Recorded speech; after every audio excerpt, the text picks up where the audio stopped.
You are now tuned into Then Radio. If you enjoy our videos, we ask that you consider joining our Patreon to support our channel. Don't forget to like and subscribe so that you never miss a new video. We hope you enjoyed today's episode, and as always, thank you for watching.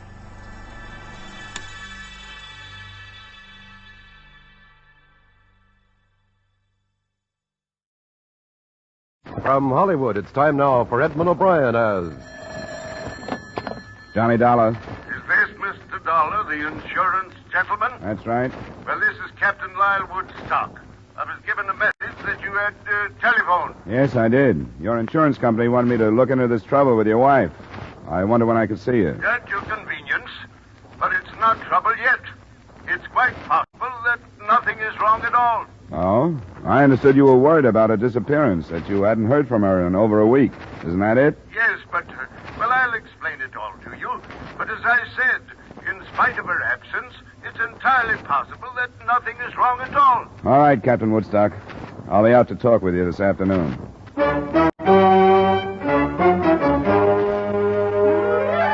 Edmund O'Brien in another adventure of the man with the action-packed expense account, America's fabulous freelance insurance investigator. Yours truly, Johnny Dollar.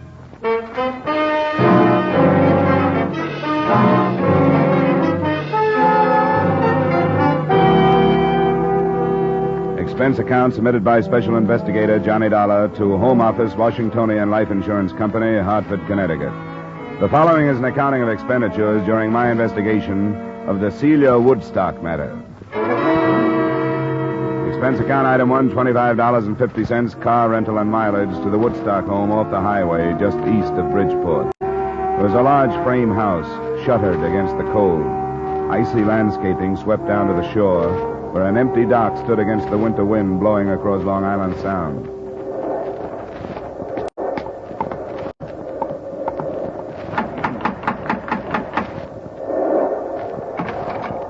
Captain Lyle Woodstock, please. Yes, you are Mr. Dollar? That's right. Come inside. Thanks. I am Captain Woodstock. Nice of you to come out. Nasty wind, isn't it? Well, it wasn't blowing like this in Hartford. Quite often windy here in the Sound. I'm afraid you'll have to leave your coat here. That's fine. I discharged the servants, all of them. Couldn't stomach their attitudes since Celia's departure. Come along. We'll talk in the library. How did you happen to turn to your insurance company, Mr. Woodstock? Yes, it would seem unusual, wouldn't it? Well, it seems unusual that they would bother with it, unless they thought she'd met with bodily harm. But you told me you don't think so. After you, Mr. Dollar. Thanks.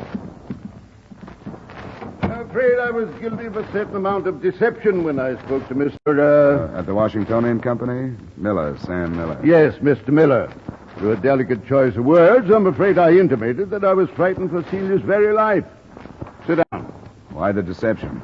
Well, naturally, to interest them in the situation and with a purpose, Mr. Dollar. Couldn't you afford to hire a private detective? My good man, I've wasted a considerable amount of money doing just that. It was from the stumbling idiot that I received the news of Celia's disappearance. He was following her? He had been for a month, until he lost her. I'd entertained certain suspicions about Celia. What's this investigator's name? Slater. Mr. David Slater. He was recommended as the best in Bridgeport. Considering his dismal failure, you surely understand why I felt it necessary to turn to someone else. My insurance company struck me as a wise choice, since there's a large policy on her life. All right. I'll talk to this later. Now, will you give me everything you can on your wife? Description, so on? Yes, they're on the table. I brought out a few photos. Brunette. Yeah. How old? 27. That one was snapped on Doctor's Cave Beach on Jamaica. Striking woman, isn't she? Yeah. This one was taken while we were anchored off Hilo last summer. You get around. Travel has its advantages, Mr. Dollar. Your boat? Yes, 64-foot schooner in dry dock at the moment. As a matter of fact, I met Celia because on an impulse, I put into Pia della Cuesta instead of Acapulco. And it seemed that she, too, wanted to travel. Where do you think she's traveling now? I haven't the faintest idea. I started to tell you I'd been troubled by certain suspicions. She was seeing entirely too much of a young doctor in Bridgeport. Name is Masterson. Dr. Charles Masterson.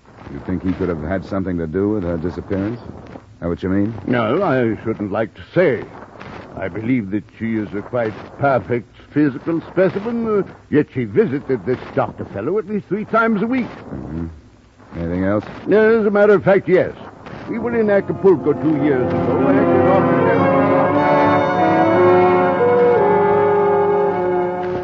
The rest of the story wasn't too far from typical, although I don't meet too many of the breed. A, the 55-year-old Woodstock, captain because he owned and gave orders on the schooner, had dedicated his life to what he called adventure. And B, the 27-year-old Celia had also dedicated her life to what she called adventure. The results were a number of voyages, and finally, Celia Woodstock's disappearance. Except for the doctor, I didn't learn what had gone on between.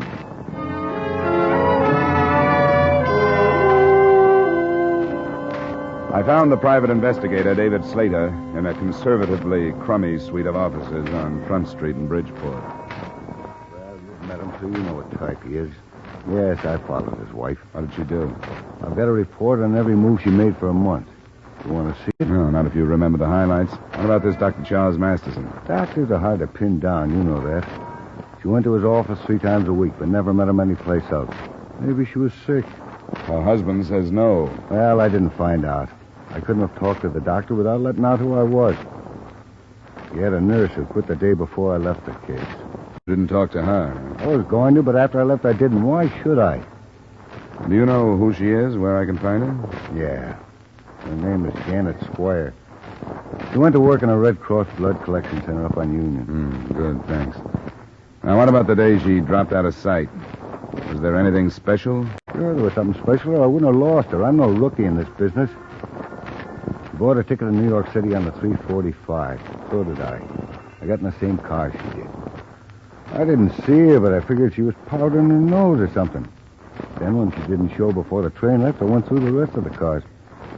But I never picked her up after that. She knew you were tailing her, huh? She must have. Must have got on the car and then right off.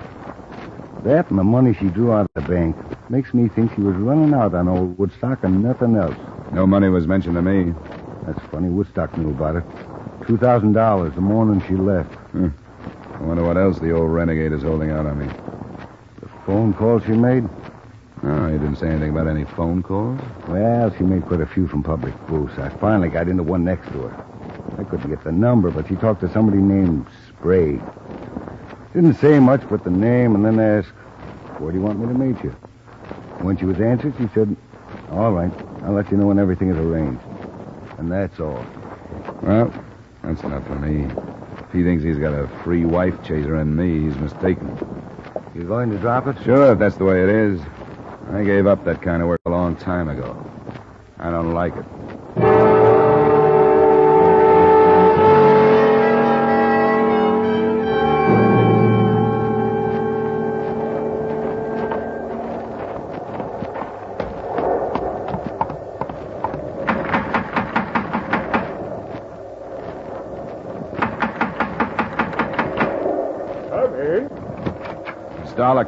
Close the door.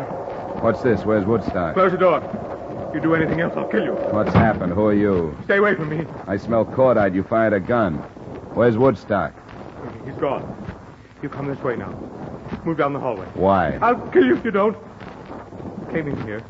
Now you've got to do what I tell you or I'll kill you. I'll have to. Come on. You better turn around and look at me. Walk backwards. You don't even know who I am. You're in trouble. Maybe I can help you. Never mind that. Stop now. Turn around again. Open the door and get in the closet. Now, wait a minute. Please, mister. Please do what I tell you. It won't make any difference if I kill you. Maybe I'd have more of a chance if I did. But I won't if you don't make me. Okay. Now, close the door. I heard him open and close some nearby doors, and shortly after that, the front door closed. Then I started kicking my way out. The paneling was heavy, and it caused a torn trouser leg and a scraped shin before I made it.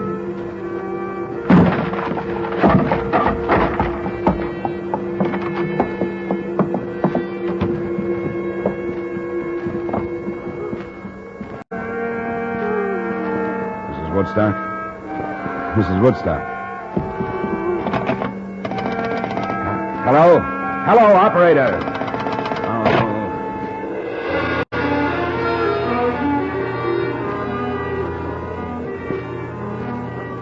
He'd given himself some more time by pulling out the phone wires, but it took less than 5 minutes for me to cover some 200 yards to the nearest neighbor, explain myself, and get through to the Bridgeport police.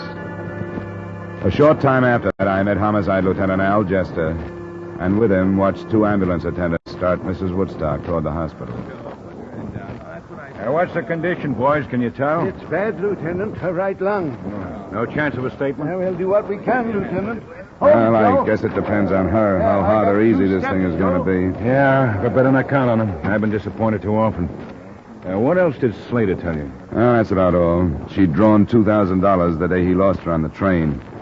He said he'd heard her talking on the phone to somebody named Sprague about where to meet him and about some arrangements of some kind. Now, what about Slater? Is he clean? Well, if he isn't, he's careful and he stays out of trouble. I guess the worst thing I can say about him is that he does a lot of divorce snooping. Why? I just wondered. I had no reason not to believe his story. He said as far as he was concerned, the girl was running out on her husband.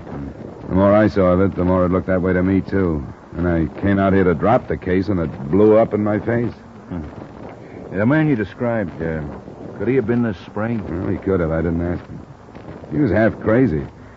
If he was Sprague and I'd thrown the name at him, I'm afraid he'd have killed me. He was that bad. Can you describe the gun? Yeah. Cheap revolver, nickel-plated, short barrel, 32 caliber. You sure of that? Well, I guess a smart lawyer could keep me from swearing it was a 32, but it was. I'll take that. I got only one definite thing out of him. He said Woodstock was gone. That's all he'd say. Then he put me in a closet. I didn't hear him drive away. I was kicking up some noise getting through that door. But the people in the house where I phoned said they saw it leave. The next house that way. Oh, Sergeant. Yeah, Lieutenant? Next house towards town. People saw a car leave. Send a man over and get what you can on it, will you? Yeah, all right. They said they didn't hear any shooting. You didn't see a car when you got here? No, it must have been parked on the other side of the house. Then I'll get it roped off. Yeah. Snow ought to hold some good prints of the tires. Did I get the amount of the insurance on the victim right? $100,000? Lieutenant Jester. Yeah? You better go upstairs. There was shooting up there, too. Oh, where? In the hallway, toward the back. Garrett says there's a man lying sort of half into a room, but there's no question about it. This one, he's dead.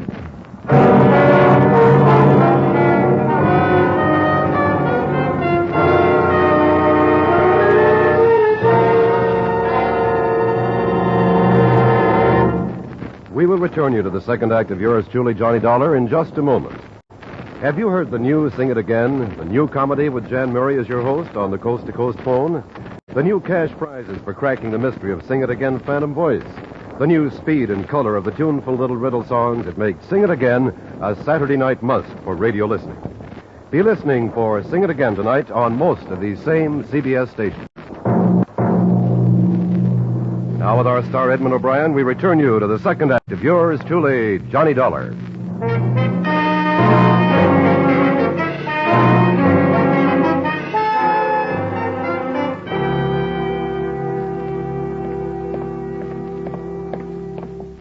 A little gloomy, Lieutenant, but I don't want to handle any of the light switches.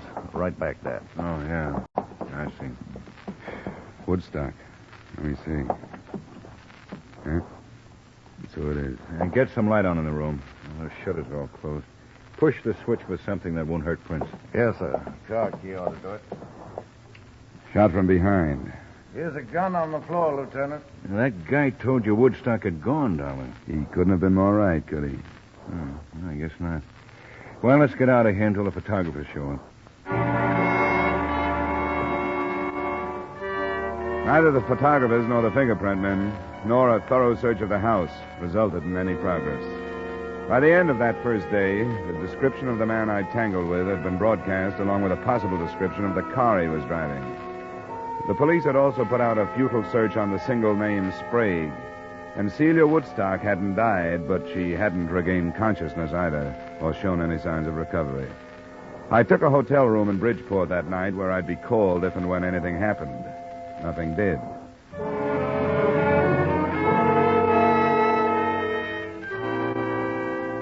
The next morning, I went to the Red Cross Blood Collection Center to talk with a nurse who had recently resigned the office of Celia Woodstock's friend and/or doctor.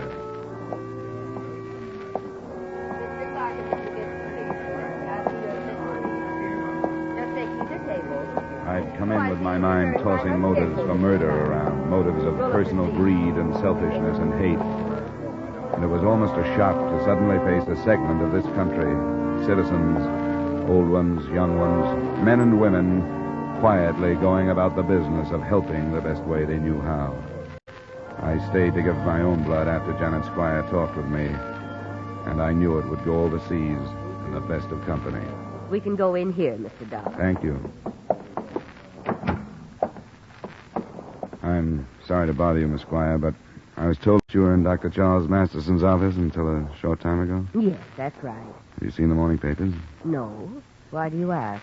Mrs. Lyle Woodstock was shot last evening. Mrs. Woodstock?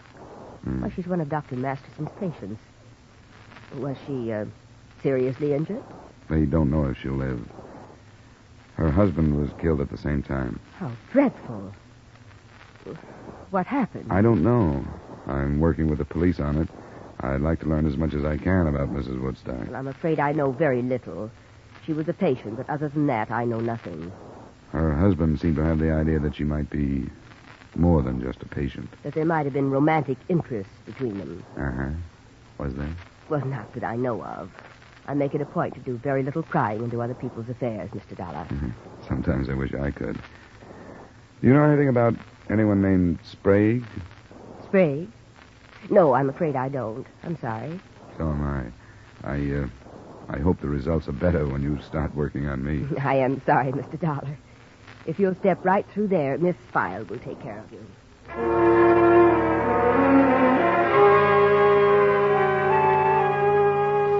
A telephone check with Lieutenant Jester about an hour later added nothing. He'd been in communication with Mexican authorities, but they were unable to come up with any leads on Celia Woodstock, or even proof that she'd been in the Acapulco vicinity 2 years ago when Woodstock had told me he'd married her. Homicide men were searching the captain's schooner, and they were still working on the name Sprague. I played my last card and went to see Dr. Masterson. But, Mr. Dollar, I'm sure you realize why my name mustn't be dragged into it. It won't be if it doesn't belong there, Doctor. Why, there was absolutely no basis for his suspicions. Whatever made him say anything like that? He had a detective following her. He had an idea she came to your office too often. Then why didn't he talk to her? He did. She said something about a sinus condition and heat treatments. That's precisely the truth. I resent your attitude, Mr. Dollar. That puts us on a par. Your attitude doesn't set so well with me. Keeping your name out of this case isn't as important as clearing it up, no matter what you think. But I know nothing about it. You must have talked to the woman as often as she was here. You must have become fairly well acquainted. No better acquainted than with most of my patients. Well, I don't ask for any more. What did she talk about? Why, the conversations were unimportant. She talked about her travels. They'd come here from Florida to have some work done on their yacht. She talk about her husband? Yes, occasionally. General things. Like what? I realized that he was much older than she was, but that she was quite satisfied with their marriage and their life together. That's what makes his suspicions of me so ridiculous. She was happy with him. Never anything about unhappiness, about leaving him? No, they were planning on a trip to South America in a few months. Dr. Masterson, did she ever mention anyone named Sprague?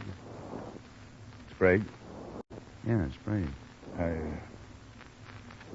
This is one of the strangest things that's happened to me in a long time. Why? She went to pieces because of that name. Completely and helplessly to pieces. Just before she stopped coming for treatment. What happened?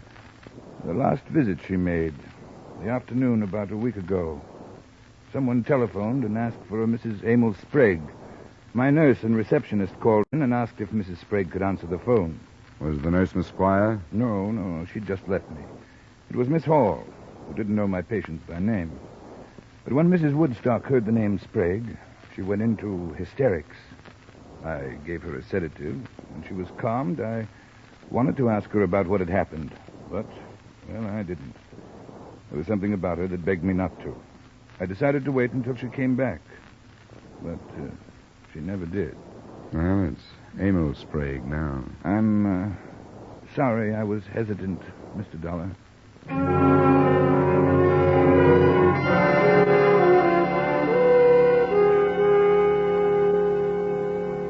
Well, it's in the works now. We'll see what we can make out of it. How's Mrs. Woodstock? Still alive. Chest wounds are bad, though. Now, here's how the shooting stacks up so far. She was wounded by 38 caliber slugs. Her husband was killed by 32s. So if you were right on your gun description, the man you ran into killed the husband. What does that leave? Woodstock killing his wife? He was shot from behind while he was going into the upstairs room, apparently chased up there. He had a gun in his hand, and he dropped when he was hit. That was the gun we found on the floor.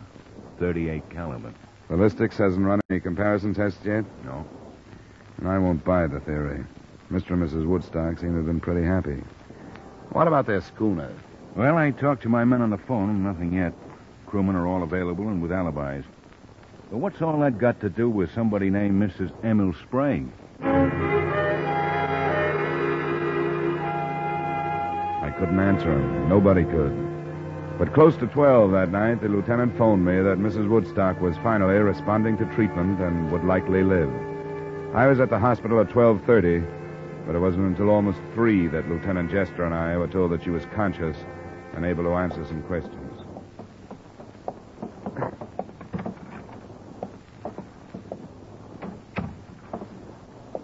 Good morning, Miss Woodstock.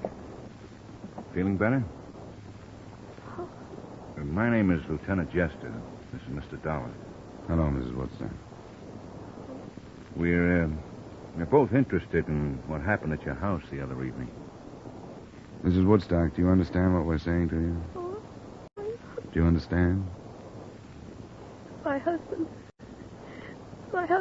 Lyle. They told me he was all right. Is he? Yes, Mrs. Woodstock. He was shot. They tell you that? Yes.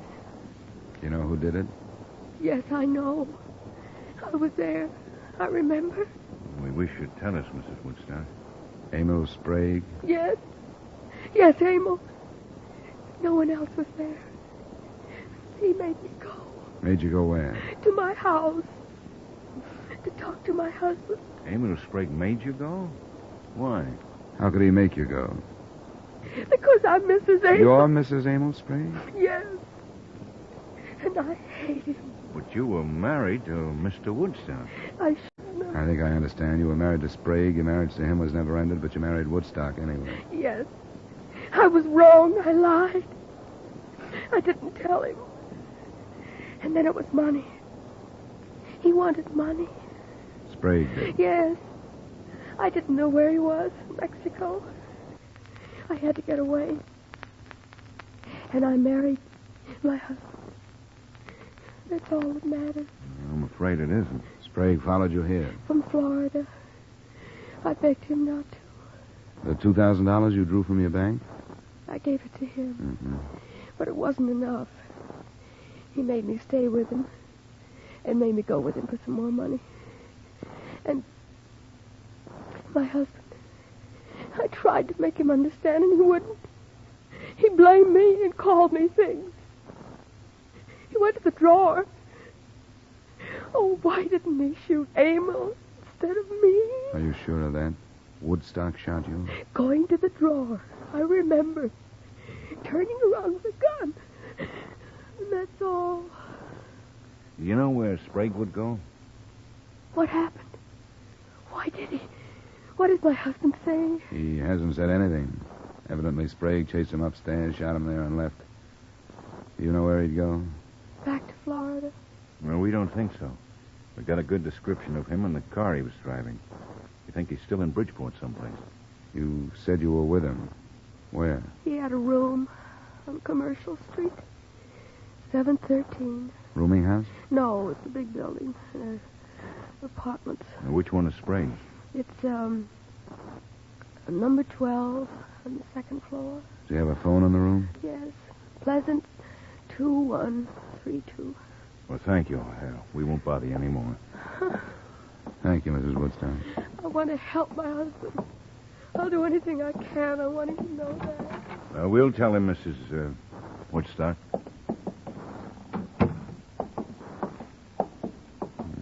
little after 3. Produce trucks are going to be rolling on Commercial Street before long. Think Sprague will give us trouble? Yeah? Yeah, if he's been holed up since the shooting, I think he's probably farther off as not than when I saw him. We might slip on him this time of the morning. I'll get some men started out there. You better come with me. Sure. I'll need you to identify.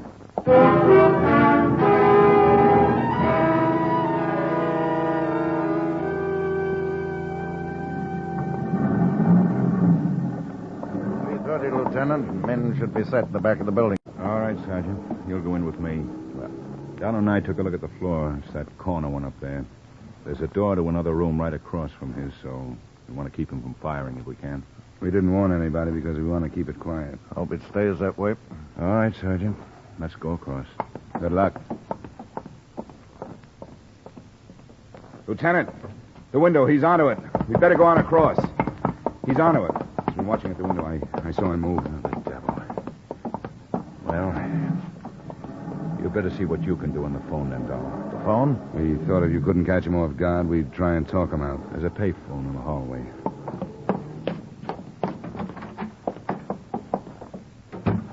His room's just to the right at the top of the stairs there. That phone's right in line from up there. And we'll cover him. Okay, Dollar, if you're ready.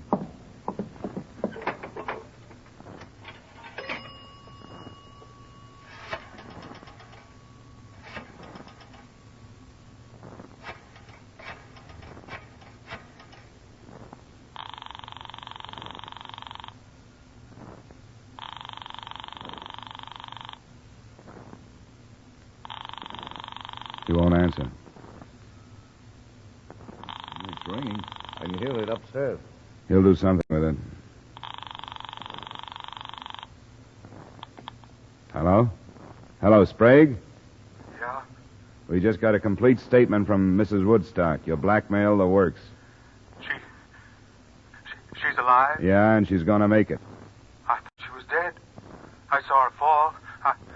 I killed him because I thought she was dead. If I'd known, I wouldn't have killed him. I should have found out. You should have done a lot of things. What we want you to do right now is to give yourself up without any trouble. Every door in the building is covered by police. You won't get out if you try. We want you to come out of your room and down the stairs with your hands out where we can see them. You understand that? Are you listening to me? Come on, Sprague. Come on out and make it... Stairs, look out. Get down, Dollar. Stay there, Sergeant.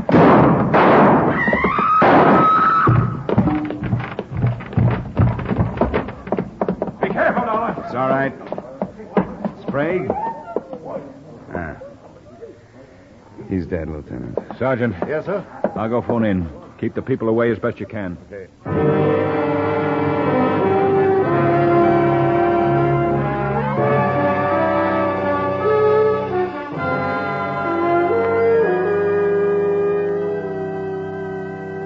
Expense account item 2, $45 miscellaneous, hotel, meals, etc.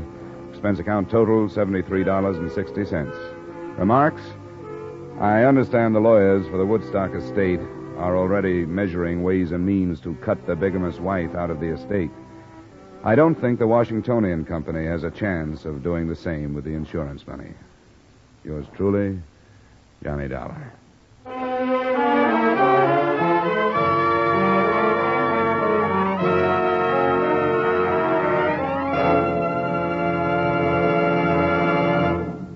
Yours truly, Johnny Dollar, stars Edmund O'Brien in the title role and is written by Gil Doud with music by Wilbur Hatch. Edmund O'Brien's latest picture is a Paramount Picture production, The Redhead and the Cowboy. Featured in tonight's cast were Francis X. Bushman, Jim Nusser, Ted Osborne, Lorene Tuttle, Bill Johnstone, Tudor Owen, and Ray Hartman. Yours truly, Johnny Dollar, is produced and directed by Jaime Del Valle.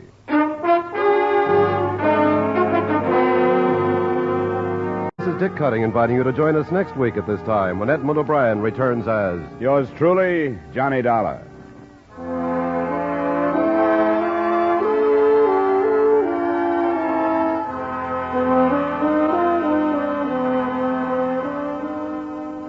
There's a very charming, very amusing young couple to be found at CBS, the Star's address, every Saturday evening.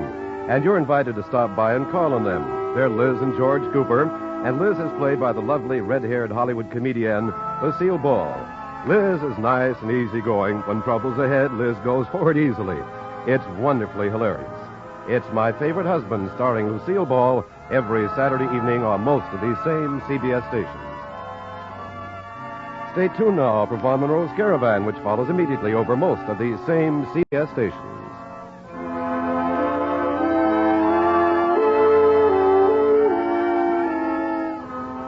This is CBS, where you laugh at Jack Benny every Sunday night, the Columbia Broadcasting System.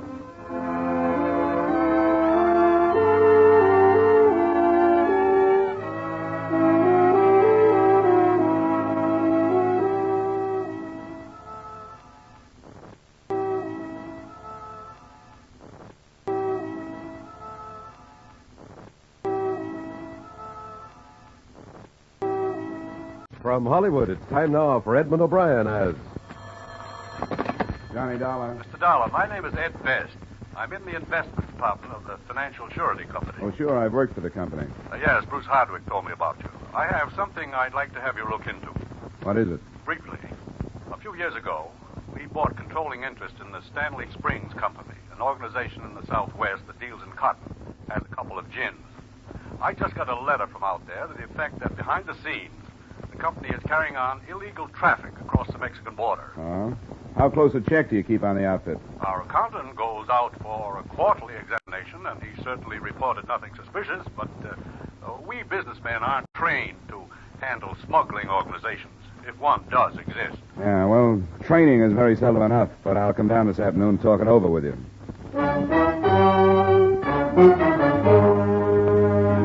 Edmund O'Brien in another adventure of the man with the action-packed expense account, America's fabulous freelance insurance investigator. Yours truly, Johnny Dollar. And as his special guest this evening... Yours truly, Olga San Juan.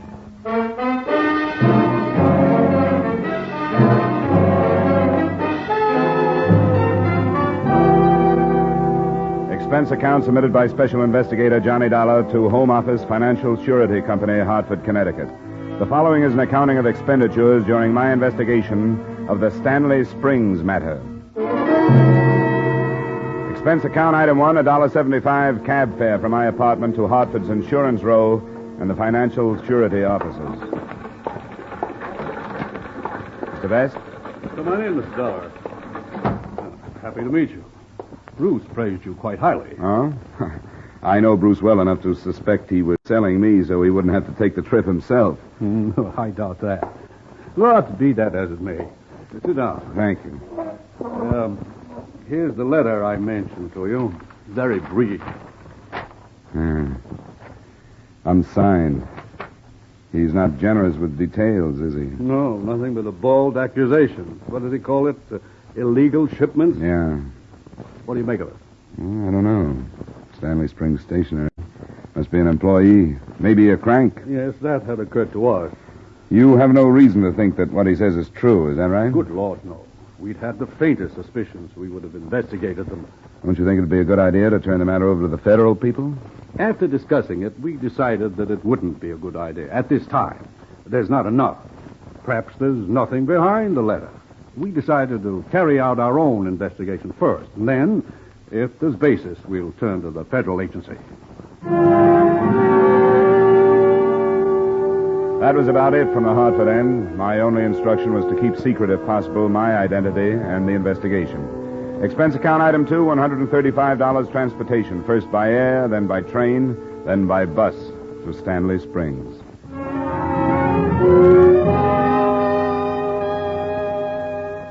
I arrived there late in the afternoon, and at first I couldn't see the true character of the town. It was dusty, set in a depression of the desert that's called Stanley Springs Valley. It was a company-built town. 2 dirty street saloons, a few cafes, and stores made up the center of town. The rest was a cluster of identical white dwellings.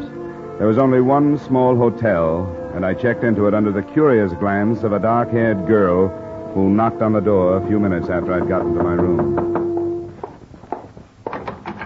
Ah, hello. Hello. Are you busy? I know, not at the moment. Then could I come in? Sure, I don't see why not.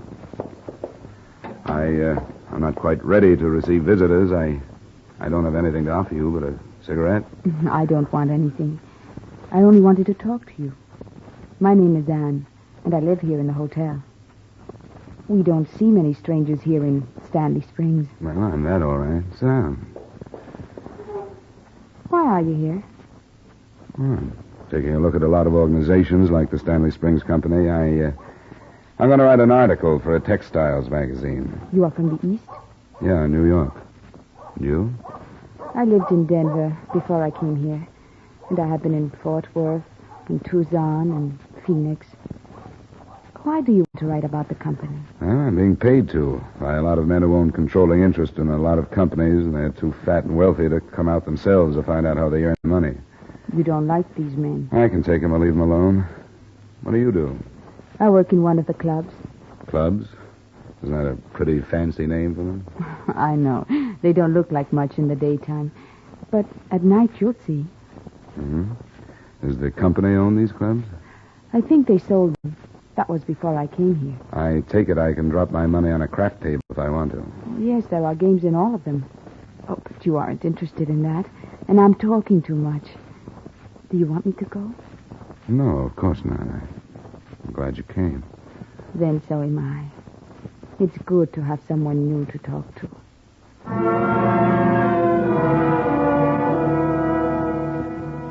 She stayed about an hour, long enough for me to learn, among other things, that her name was Anne Saliva and that she sang. It seemed to me then that she, as well as I, was leaving things unsaid. And I wondered if her warm, friendly, and seemingly honest approach wouldn't be a good method of learning why any stranger dropped into Stanley Springs.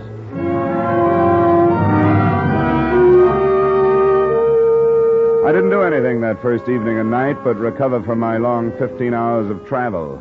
The next morning, I started out on the only lead I had, the unsigned 2-sentence note on company stationery. There were 3 men in the Stanley Springs office when I got there. One of them was Norman Stager, the manager. Well, that's interesting, Mr. Dollar. What sections have you been through in your survey? I came up through the southeastern states, then through Oklahoma, Texas, Arizona, California, now here. Quite an extensive trip. They seem to think it's worth it. You'll find us about the same as the rest of the ginning concerns, except the ones that handle American upland cotton. They use saw gins. We use roller gins. You'll find nothing new here. I won't bother you, Mr. Stager. I'd like to talk to your personnel, go through your warehouses.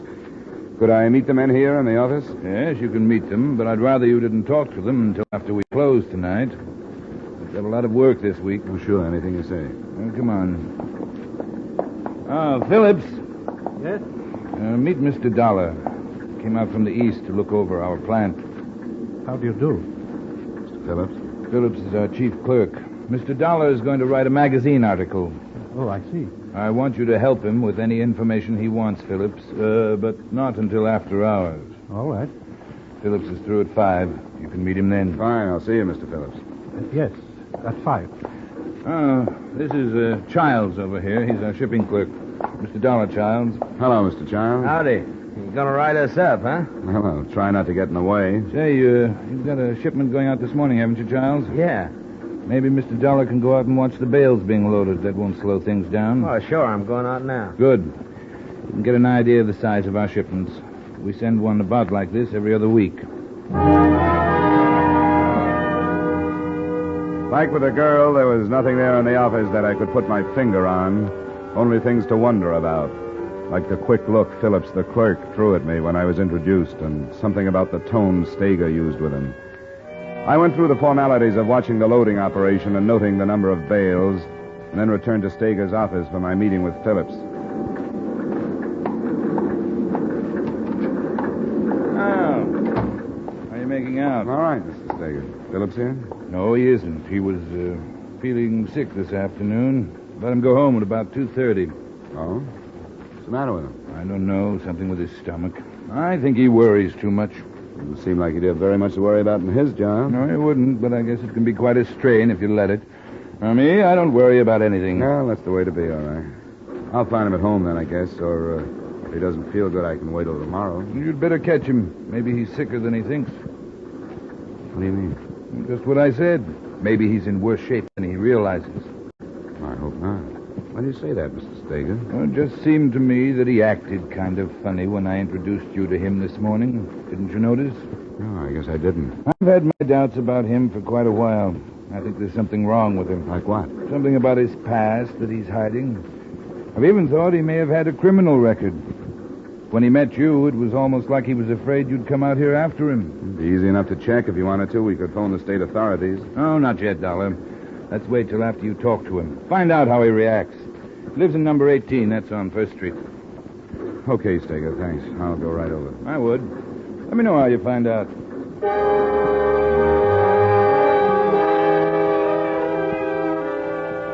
I was almost positive then who'd written the note, and that there was something behind it. I banged on the door of number 18 for a reasonable length of time and then forced my way in. Phillips wasn't there, and according to some unwashed dishes, hadn't been there since breakfast. I found only one thing that pointed someplace, a photograph of the girl, Ann Salava.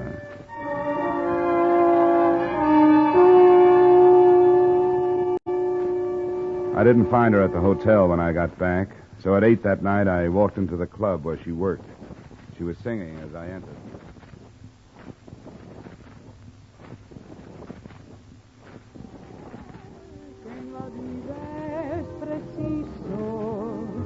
Saber esperar y callar, para al cabo arrancar lo que siempre anhela el corazón. No te importe saber que mi boca besar una boca otra vez, pues no hay huellas que existen, recuerdo que no borres tú. Tu cariño me ha traído un algo, no sé qué, que no deja que mis ojos miren más que hacia ti.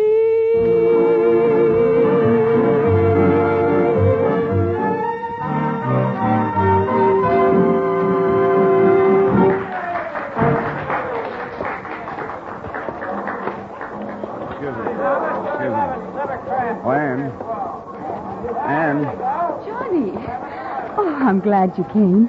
You didn't last I night. want to talk with you, Ann. Is there any place we can go? What's the matter? I want to talk to you about Irving Phillips. Why? I had an appointment with him at 5. I can't find him. Where can we talk? I don't want to talk to you. Why not? Please leave me alone. You know where Phillips is? No, Why don't you want to talk about him? I don't know. Because he wrote a letter? I'll try to come to your room after I finish. Don't talk to me here.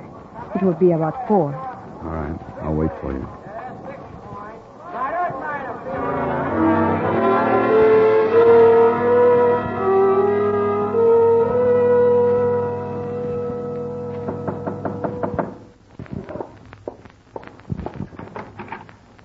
You did come. I wondered if you would. Who are you? I think both of us would have been better off if there hadn't been any deception. You came to my room yesterday because you were expecting somebody to show up from the east. Isn't that right? Who are you really, Johnny? Well, who did Phillips write the letter to? You were sent here by the owners of the company? Yes, that's right. The letter got there then. We didn't know if it had been mailed. It got there. They were following Irving, and he was sure they saw him give the letter to the man. They asked him about it, and he told them he hadn't. He gave it to somebody else because he couldn't mail it himself? They were following him. And this stuff about traffic across the border is true, huh? Yes. Why did Phillips write the letter? He wanted to leave Stanley Springs, but they wouldn't let him. Because he knew about the smuggling. Yes. He didn't have anything to do with it, and he didn't try to find out about it. But he learned about it, and they knew it. So they couldn't let him leave. Yeah. How much do you know about it, Ann? It's narcotics. A cotton grower right in the border brings it up. Doesn't that put you on about the same spot as Phillips? They won't let me leave. Irving wrote the letter because the only thing we could do was to tell somebody else about it. And now you know. We'll do something about it. What, Johnny? I'm going to get word out. I'm going to call the nearest Treasury Department office. Oh, no, Johnny. This is Stanley Springs. The company owns everything, and Steger has thought of everything. There's only one telephone in town. That's in the company office. Well, then I'll have to use that one, I guess. You go back to your room. I'll get word out some way. It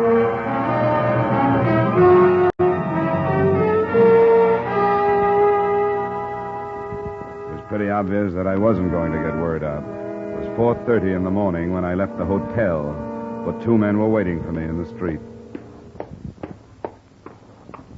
Hey, Dollar. Huh? Oh, it's you, Childs.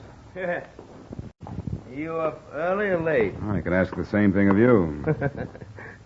You get a lot of information from Phillips for that article you're writing? I think you know more about Phillips than I do. Well, the way he acted when he met you, I thought he was afraid of you. I wondered if you'd seen him. What are you driving at, Childs? I didn't see him. I went to his house. He wasn't there. He wasn't? Well, that's funny. I saw him go in about 8:30 and 9 last night. Maybe I ought to try again. Yeah, I guess so. You know, you can't start too early in Stanley Springs. Thanks for the tip. I'll go right over.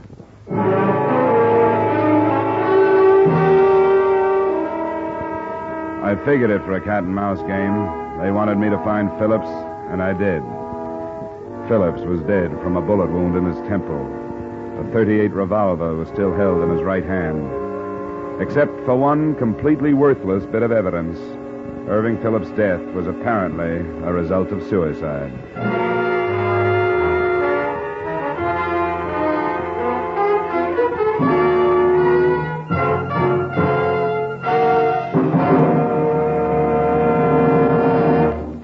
We will return you to the second act of yours truly, Johnny Dollar, in just a moment. There have been some changes made, and it's faster, it's funnier, it's got new life and a brand new punch because Jan Murray's taken over. What show is this? Why, CBS's Saturday night musical quiz, Sing It Again. That hour of melody, mirth, and money that's heard on most of these same CBS stations. Yes, Jan Murray is your new host. Alan Dale, Judy Lynn, the Riddlers, and Ray Block are your music makers. And there are still loads and loads of cash for identifying the phantom voice. Be sure to hear the new Sing It Again, starring Jan Murray, tonight on CBS. And now with our star, Edmund O'Brien, we return you to the second act of yours truly, Johnny Dollar.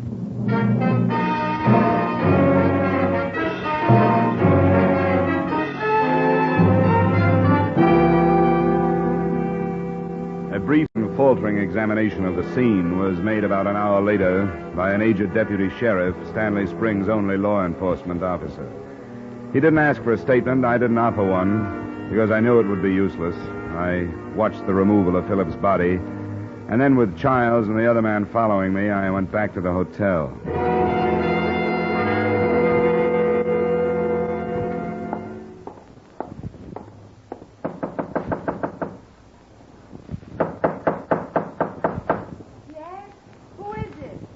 Johnny, I have to see you. Oh, I was asleep. I didn't think I could sleep. I don't know what he meant to you, but I don't have time to pull any punches. Phillips is dead. I thought he would be. Because they didn't want him to talk to me. Here's the key to my room. I want you to get out of this one. Stay in mine. Don't answer if anybody knocks. Don't say anything. All right, Johnny. What about you? I'll be all right. I'll get back to you as fast as I can.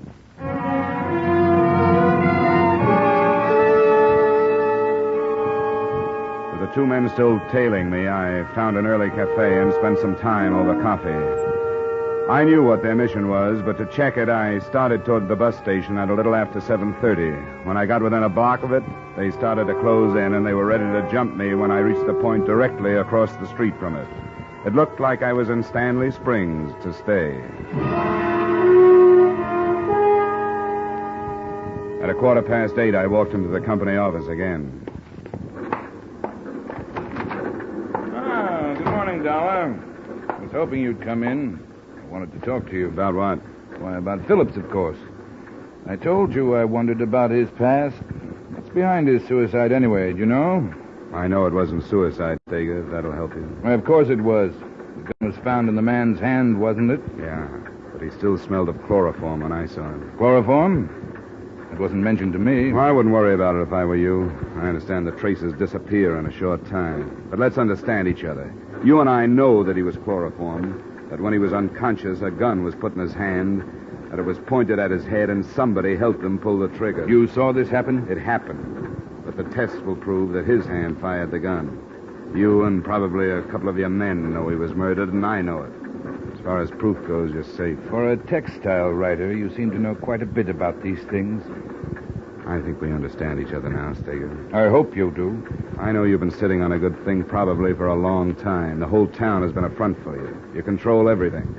But trying to control me is a different proposition. I guess I didn't realize that. Your men have made it clear that they won't let me leave town. Things will change. You're right, they will. The people who sent me out here suspect you're dealing in contraband. What do you think they'll do? Forget it if they don't hear from me according to plan? You can worry about that, Dollar. I'm not going to. I don't know what you're talking about. You made a lot of empty accusations. The only reason I can think of is that you're a stupid, stumbling bum. Well, if it's that way, I guess you won't mind my using your phone. Get away from it. Child! Put it down. Stop him, child. Move, Clancy. Put it down, Dollar. Yeah, behind you, Clancy. Now, let me have him.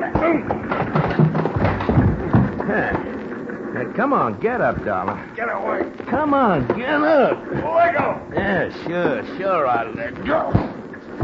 Yeah, that's enough, child. Empty accusations, Steger? The company rule. Nobody uses that phone but employees. Now, get out of here and get yourself cleaned up.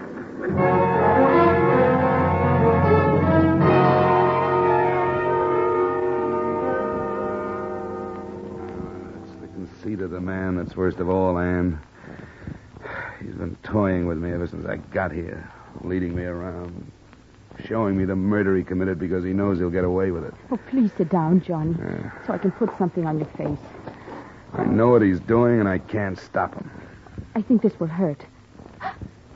Oh, is it very bad? Oh, sorry. He's going to hold me here until he gets rid of the narcotics evidence. And then there won't be a thing I can prove against him. Oh, wait, Johnny. Your forehead. Ooh. Oh, I'm sorry. Does it hurt? Yeah, that one does. There's only this one more. There. You aren't very pretty now, Johnny. Come here.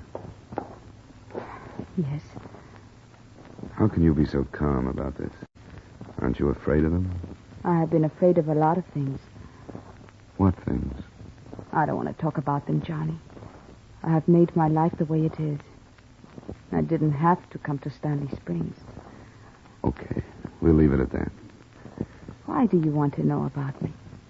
Well, it's been less than 24 hours, but it seems like I've known you for a long time. I know. I guess meeting like this in trouble does that sort of thing to people. I have heard that life goes very fast when there is danger. Oh, you haven't slept, and you should. Do you want me to go? No. I don't want you to go, not for a while. All right, Johnny. I've been trying to think what this day would have been without you. If I've helped you, I'm glad. Only a few times in my life when I've been driven to the point where I could kill a man. I reached it today when Steger and his men kicked me out of that office.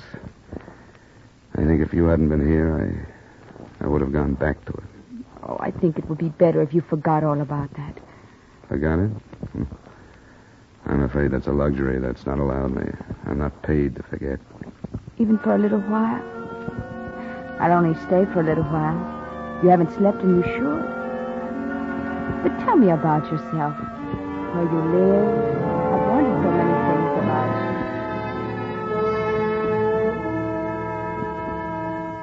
you. That was the last time I saw Anne Salivar. She stayed an hour, maybe less. When she'd gone, I slept.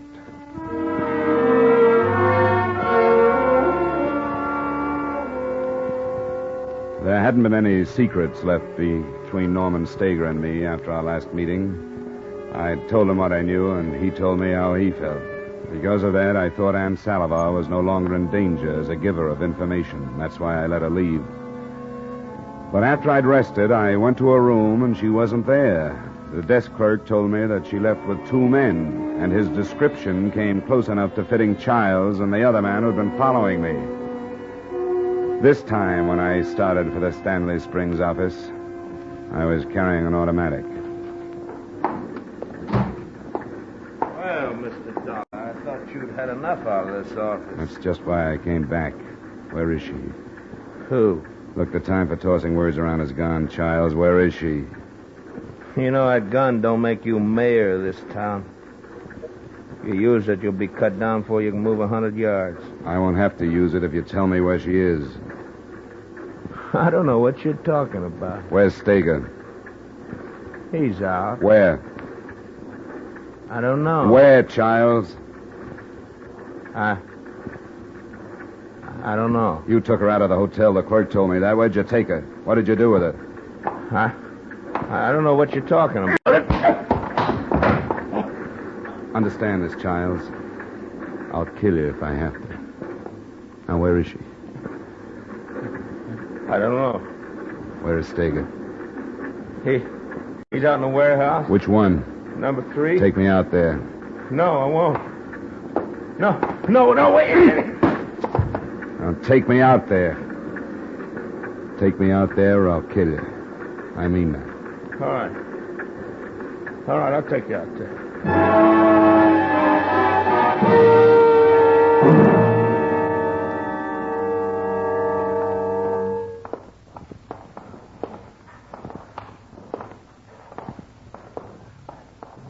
Where, Childs? He said he was coming here. Don't play with me. Don't tell me anything but the truth. I'm not. He said he was coming here. Steger! That you, Childs? Yeah. What do you want? It's Dollar. Where is he? I'm here, Steger.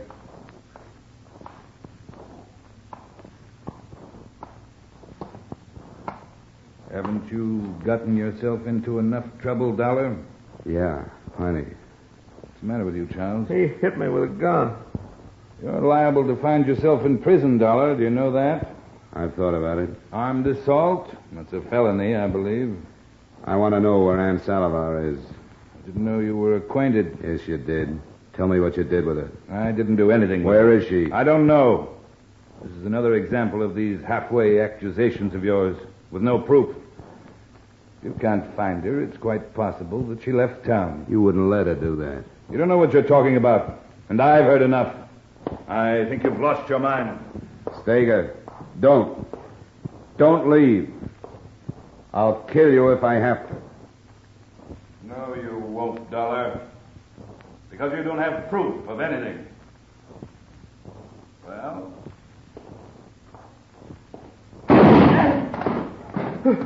What? Oh, you killed him. What's the matter? You crazy? You killed Steger. No, I didn't. But you might not be so lucky.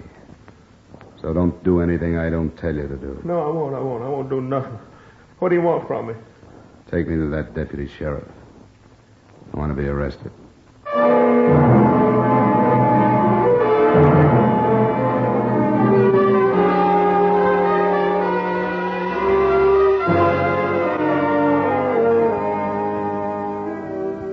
Expense account item 3, $100 retainer for a lawyer in Farmington, the county seat. Ann Salivar was found in the building where she was being held, and she was released. The rest of it is up to the Treasury men who moved into Stanley Springs after I gave them my statement. Remarks? I won't total this account at the moment as I'm mailing it from the county jail, where I'm being held on the charge of assault with intent to kill.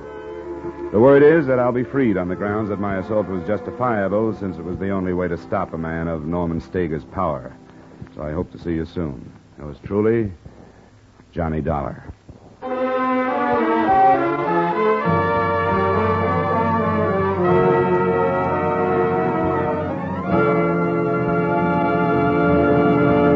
Yours truly, Johnny Dollar, stars Edmund O'Brien in the title role and is written by Gil Dowd with music by Wilbur Hatch.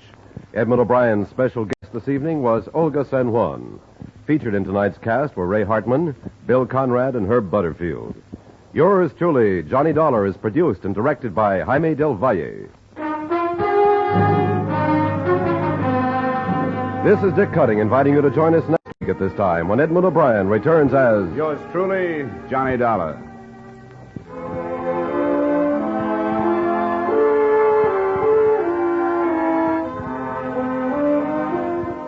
Since the fighting began in Korea, prices have been mounting throughout the country. The cost of living today is at an all-time high, and under pressure will rise still higher. We can protect ourselves, our families, and our country against dangerous inflation if each of us will resolve to pay no more than fair prices, to watch for repeated price rises, to buy only what we need, and to refrain from hoarding at the expense of our neighbors and our country. Fight inflation by following those simple rules. Stay tuned now for Von Monroe's Caravan, which follows immediately over most of these same CBS stations.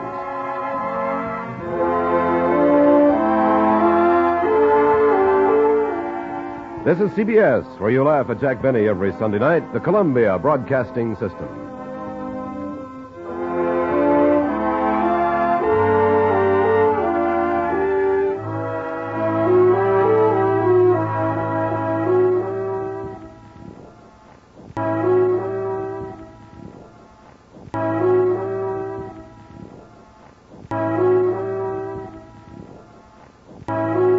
From Hollywood, it's time now for Edmund O'Brien as... Johnny Dollar? The insurance investigator that's working on the Byron Hayes killing? That's right. Who's this? I got a few things to say about the shooting. I can't say them to the police, but if you level with me, maybe I can say them to you. All right. But I've got to be sure of you, too. Who are you, and how'd you find out about me? One of the papers mentioned that you'd come to New York. I guess you've read about me, too. I'm what they call the chief suspect, object of a widespread search. Roy Corona? That's right. Now, do you want to talk to me? Sure, Roy. Anytime you say. I thought so. I'm going to give the phone to a friend that's with me. He'll tell you where to go and what to do so he can pick you up.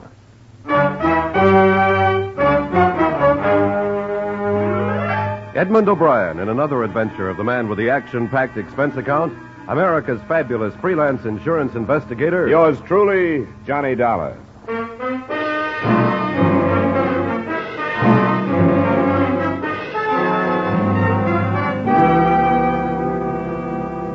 Expense account submitted by Special Investigator Johnny Dollar to Home Office, Corinthian All Risk Insurance Company.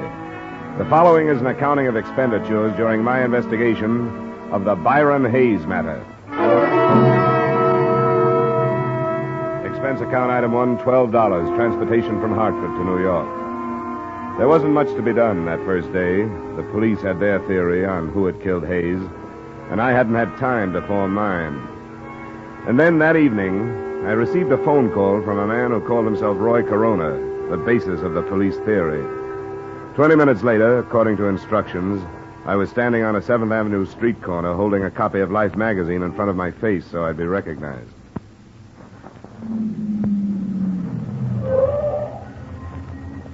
Hey, you. Yeah? What's your name? I'm your man, all right, Dollar. Come on.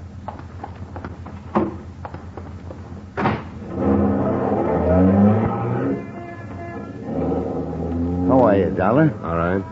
You didn't do anything I told you not to on the phone, did you? I told you I wouldn't do anything, didn't I? A lot of people make a lot of promises they don't keep. Maybe so. Well, I guess all I can do is either trust you or drive fast enough and far enough to shake a tail if I don't trust you. Or you can drop me if you don't want to go through with this. I didn't ask to come, you know. That's right. And I don't think you should have been asked. But it's Roy's neck, not mine. I'll just pretend there's a tail on me so I won't get out of practice.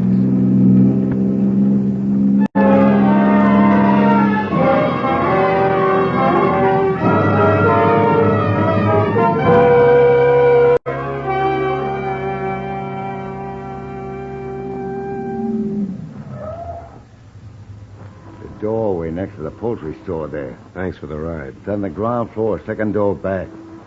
Tell Roy I'll sit out here for a minute and then park the car. Sure. Tell him I'll be in a little while. Yeah.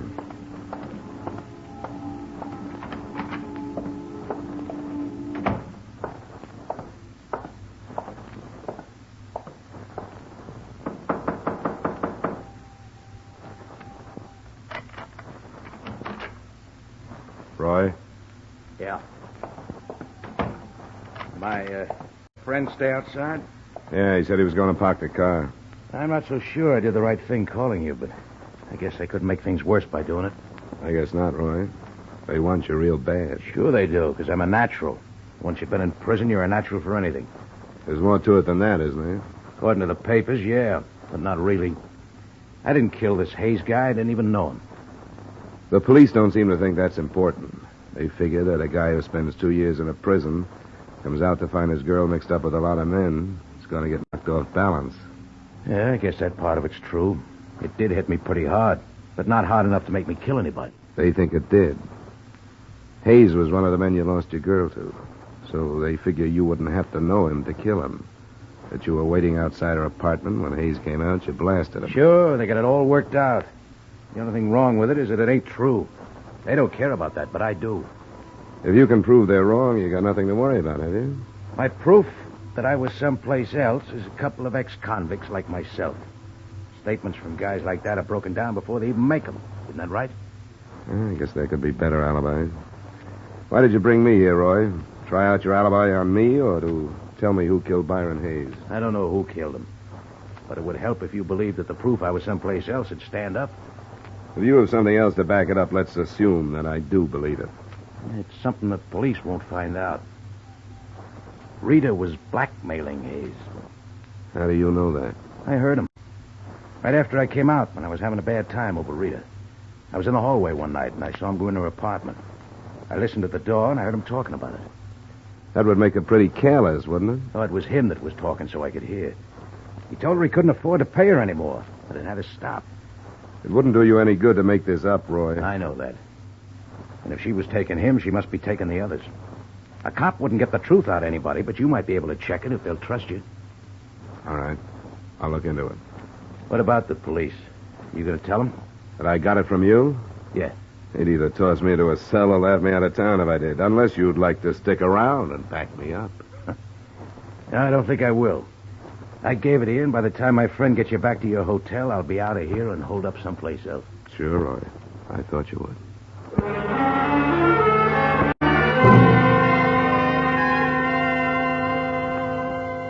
The only reason this tip from the number one suspect meant anything to me was that to date, no progress at all had been made. Rita Cobb, outside whose door Hayes had been killed, said she'd known him only casually, that he'd just dropped in. Nobody else could be found who knew about the association, and even the widow, Agnes Hayes, said she had never heard of Rita Cobb. After I was dropped at the hotel, I decided to try out the new lead on the widow first. I've told the police everything I know, Mr. Dollar. I'm afraid it wasn't very much, Mrs. Hayes, and I wondered if there might not be something you didn't tell them because you didn't want to. What do you mean? I'm not a policeman. There are no reporters around. Everything you say to me will be kept in confidence. Mrs. Hayes, didn't you really know that your husband was seeing Rita Cobb? If I'd thought he was, do you think I wouldn't have done something about it? You didn't suspect anything? No. Even now, I don't think he was seeing her, as you put it. Do you know why he would have dropped in to see her, as she said he did? No. I knew nothing about it. Oh, please, Mr. Dollar, you must understand that this has been very difficult for me. Yes, of course it has. As far as I'm concerned, my husband always was a man above question. His friends, his business associates, everybody looked up to him. I looked up to him. And now you and the others ask me to believe that he knew this woman. She said as much. No, she was lying. There must be something else she's hiding. She's saying she knew Byron to hide something else. She didn't know him. She's lying. We'll learn the truth, Mrs. Hayes. Someone told me that Rita Cobb was blackmailing your husband. That's not true. That he was heard saying he couldn't pay her anymore. That's not true. Why should he pay her anything? He didn't know her. All right, Mrs. Hayes. I only wanted to tell you what somebody said. It's not true. All right, Mrs. Hayes.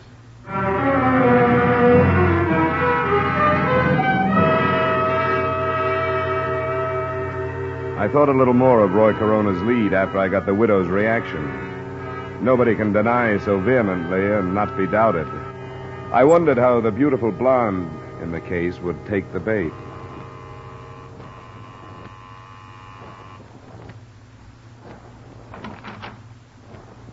Hello, Miss Cobb.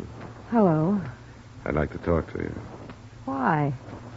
I told you in the police That's everything I know. That's what Mrs. Hayes told me just a little while ago. I think I'd better come in. No. You have no right to do I this. suppose not, but you have no right to hold back information from the police either. I haven't held anything back. I want to be sure of that. So far, the police and I have been working completely blind. Nobody has known anything. Hayes is shot to death right outside your apartment, and nobody has the faintest idea why. Do you think I'm enjoying it? Do you think I like seeing my face plastered all over the papers, labeled the mystery woman? Don't you think I'd like to see this cleared up? Would you like to see it come out that Hayes was more than a casual acquaintance of yours? I met him once or twice, that's all. Why did you say that? How many other casual acquaintances do you have? I don't understand. What about a man named Arnold Smith? How did you find out about him? That's not the point. I refuse to have the names of my friends dragged into this. It wouldn't do any good. Wouldn't do anything but hurt them. Arnold Smith is about the same kind of man Hayes was. Married, past middle age, good-sized bank account. Don't drag him into this. Please. How about your friend Earl Fisher? Married, past middle age, good-sized bank account.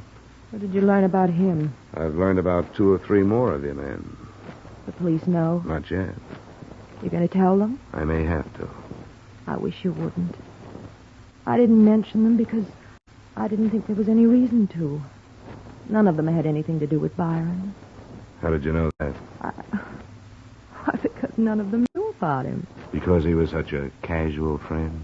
No. I lied about that. But not to hide anything from the police. And why? I don't know.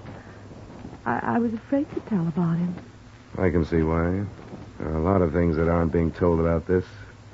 But it'll come out if everybody in town has to be dragged into it. Now think that over, Rita, in case you feel like coming clean.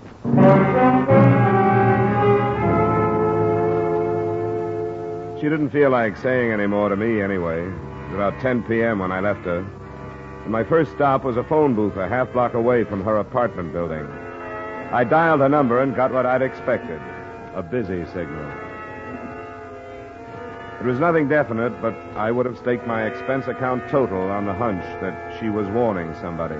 To bear me out, the phone was ringing in my hotel room when I got there.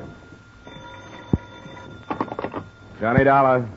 This is Earl Fisher, Mr. Dollar. Earl Fisher? Yes. You mentioned my name to Rita Cobb a short time ago. Yeah? I had a feeling I should have talked to someone before this. That's right, you should have. I hope you can understand, however, my feelings. I naturally didn't want my name to enter this public. Naturally. I have a great deal to consider. A family, reputation. Yes, I understand, Mr. Fisher. But I feel that I have to talk to you. Did you tell Rita Cobb that you were going to? Hardly. Since she threatened me with dire consequences if I did. All right, Mr. Fisher.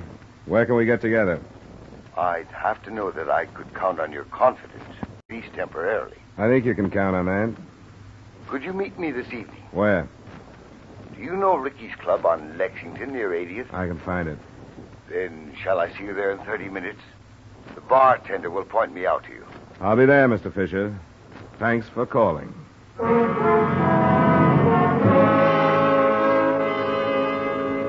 That was the first real result of the lead given to me by Roy Corona. The second was quick to follow. I would have made another bet that a warning by Rita Cobb had decided somebody else to correct the situation in another way. It happened when I left the lobby and called for a cab. Hey!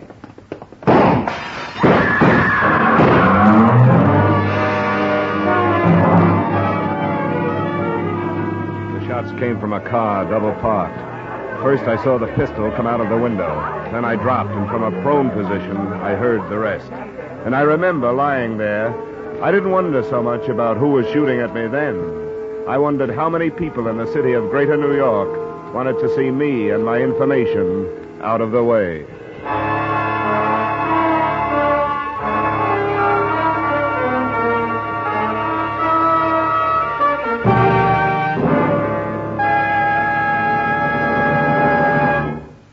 We will return you to the second act of yours truly, Johnny Dollar, in just a moment. For another great crime-hunting drama, spend a half hour with CBS's Gangbusters every Saturday evening. on gangbusters, sheriffs, police chiefs, and district attorneys from American cities and towns to tell the story of their manhunts. Fine casts of top actors join them to reenact these real dramas of crime busting in action. Gangbusters is heard every Saturday evening on most of these same CBS stations. Be listening this Saturday, won't you? And now with our star, Edmund O'Brien, we return you to the second act of yours truly, Johnny Dollar.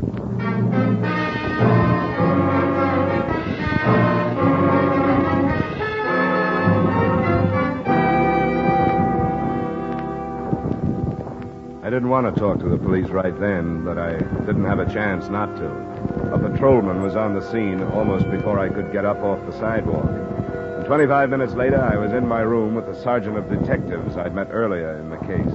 What's going on, Dollar? Who's out after you? I think I was mistaken for somebody else. Now, you know better than that. I've got witnesses that for 10 minutes a car was double parked in front of this hotel. And that time, 4 or 5 men came out of that lobby. But the minute you step out, they open fire. Now, that doesn't sound like a mistake, does it? It still could be. Are you holding out anything, Dollar? I don't know who shot at me, if that's what you mean. That's only part of what I mean. I don't want anybody killed working on one of my cases. Now, what have you dug up? If you don't give it to me, I'm going to put you under wraps for your own good. Okay, Mayor. Oh, then you do have something. Well, I didn't think much of it at first. It was a lead on Rita Cobb. What kind of a lead? On what might really have gone on between her and Hayes. Where'd it come from? I took it to the widow first. She still denied knowing her husband was acquainted with the Cobb woman, but she may have realized that by admitting it, she'd be giving herself a motive. That's not new. No, but the possibility of blackmail is. And she could have known about that, too. Blackmail? Where'd that come from? I can't tell you, but I think it's worth something. I have a list of names. Men who might be on the same spot that Hayes was. Got it written down? Yeah, right here. Where'd you get this, Dollar? Names, addresses, and occupations. Sorry, I can't tell you that. You're going to refuse to answer police questions? Just that one. I'm not trying to hog your case, Sergeant Middleton. I'm trying to be hard to get along with. But you've got to understand. You must have given your word to an informer somewhere along the line. All right, we'll let it pass for now. Thanks. And I guess you understand, too, that you're probably holding the names of some potential suicides if you break this publicly right now. And what about a potential killer? Do these men know you're onto them? I'm not sure how many. I tossed a couple of names at Rita, generalized the rest.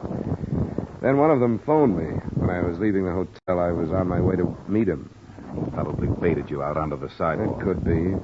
I couldn't tell where he was phoning from. Maybe right downstairs. Which one was he? This one, Earl Fisher. Married, family. Fairly big gun on the stock exchange. Motive enough to make a try on you? No proof that he fired the shots, but I'd pick up Rita Cobb as a material witness or something. Somebody might think of putting her out of the way if they haven't already. No, not if they know you have their names. Well, I guess you're right. But I'll pick her up anyway. Let me get on the phone. Just try a check on Earl Fisher.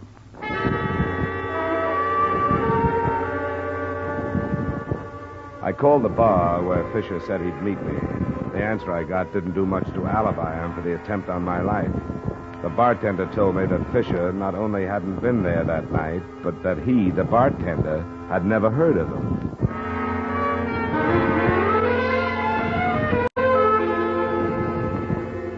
While Sergeant Middleton went out to pick up Rita Cobb, I hopped a cab, went back to the Hayes address to try the widow again.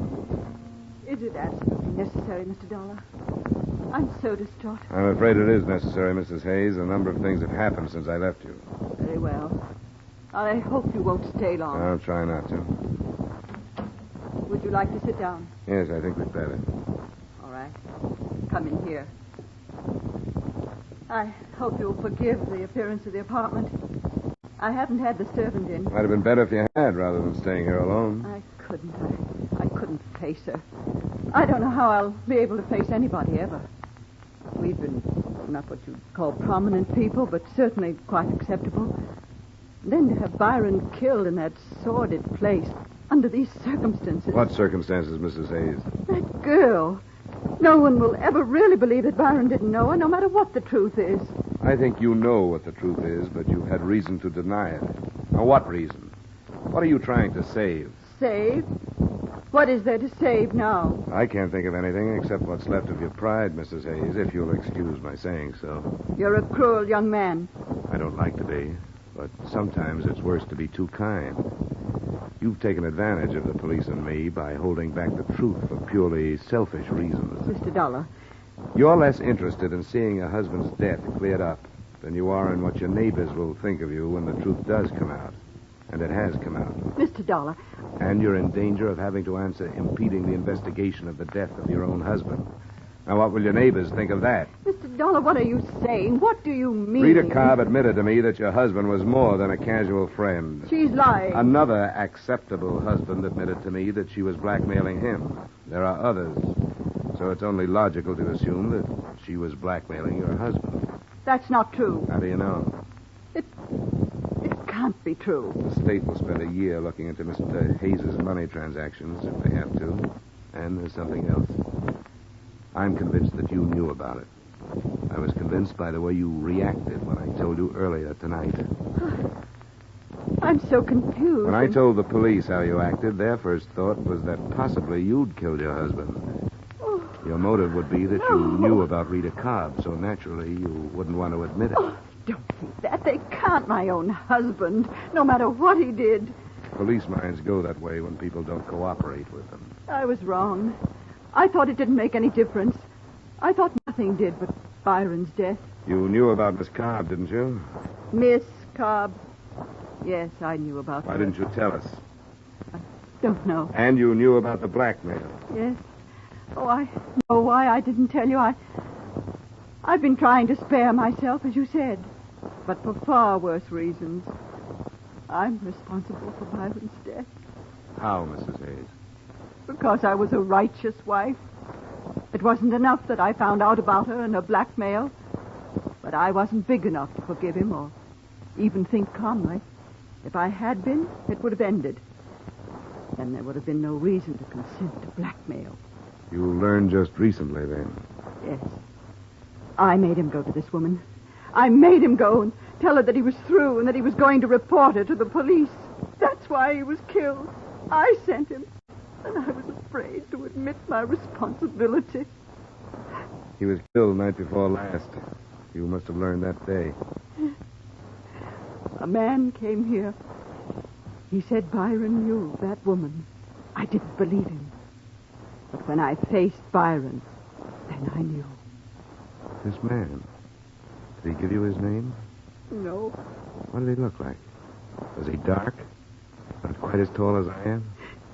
Yes. Please go. I've told you. I've told you. Now I want you to go.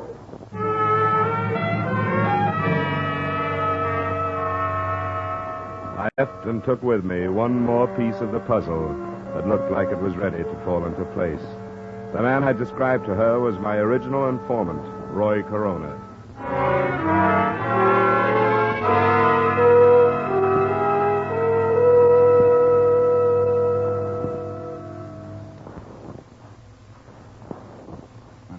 This is serious, Dollar. You shouldn't have met with Roy Corona without telling us about it. I don't think your best squad car could have tailed the guy that drove me, Sergeant.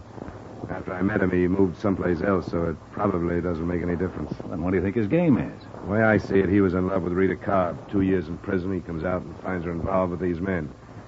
He did enough listening at doors to satisfy himself that she was blackmailing Hayes as far as I can go. He's hoping to frame her for it or whether talking. Well, you shouldn't have met him when doors coming up. There. What did you bring me down here for? You're a witness, but looks like you're... What's downstairs? Some fast explaining, Rita. And Hayes. I told you. For blackmailing Hayes. I found that out. It wasn't blackmail. I borrowed some money from Byron once in a while. That isn't what Roy Corona told Mrs. Hayes. Oh? I should have known. Well, I don't care what he told her. Go through just what happened the other night again. It's the same as before. Byron left, I heard some shots and ran out. Byron was lying there. You ran right out and didn't see anybody. That's right. You're sure you didn't see anybody? If I had, don't you think I'd say so? You didn't see Roy Corona? I wish I had. But I don't care what you've got on me. I'm not changing my story. I heard the shots, ran out, and Byron was lying there. Have you seen a lawyer? Is there a law against that? Are you sure you didn't run out first, then hear the shots, and then see him lying there? Are you asking me if I killed him? If you didn't, who did? I heard the shots, ran out, and he was lying there. We've figured out a motive for you now. Byron's wife got after him, made him come down and tell you he was going to turn you in. Didn't he say that? Turn me in? For what? Byron and I were good friends. He dropped in. So you prove that's what he said. We've got pretty good proof that you were blackmailing 5 men at least. Oh, I don't think you'll find anybody who'll say that's what it was. Yeah. You had enough, Dollar? Well, I've had enough.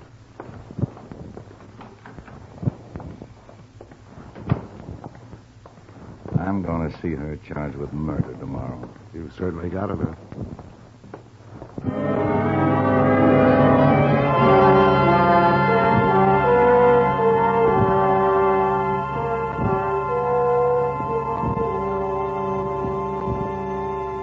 That's the way things stood that night, and until my hotel room phone rang in the morning. Johnny Dollar. Dollar, this is Roy Corona. Yeah, what do you want? I read in the morning paper they're charging Rita with murder. That's right. She didn't do it. I did. What are you talking about? What's the matter with you? Nothing's the matter with me. Only she didn't kill him, I did. I shouldn't have, but when I found out she was seeing him and she wouldn't see me, I went crazy. I saw him come out of her apartment and I killed him. I want you to come and get me. Nobody has to come and get you, Roy. Nobody's interested in you. If you want to make a statement, look up Sergeant Middleton and make one. I can't do it that way. Look, I'm where you first met me. Bring the sergeant and come out after me. And do it fast before I change my mind. Hello? Hello? After working half the night, it bothered Sergeant Middleton even more than it did me. But it was something that we thought we should look into. About 45 minutes later, we were knocking on the door of a dingy room next to the poultry shop. Who's that? Dollar? That's right, Roy. Oh, you came too late. I told you I might change my mind. Well, I have. Oh, come on, Roy. Don't be ridiculous. No, I killed him. And if there's no chance of working out a life with Rita, you might just... Look, Roy, everything is just... Okay, Dollar, let him have it.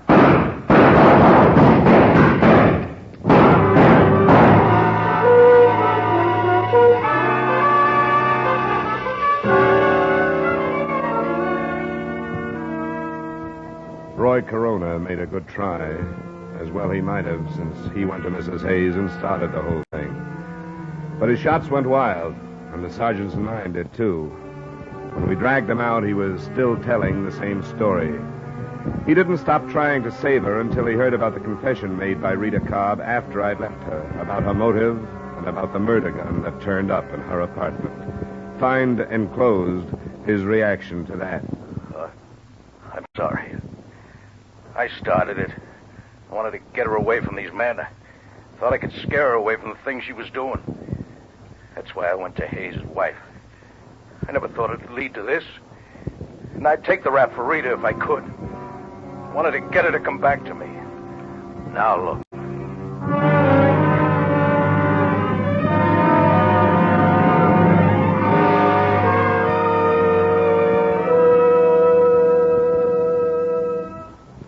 Expense account item 2, $140 miscellaneous expenses in New York.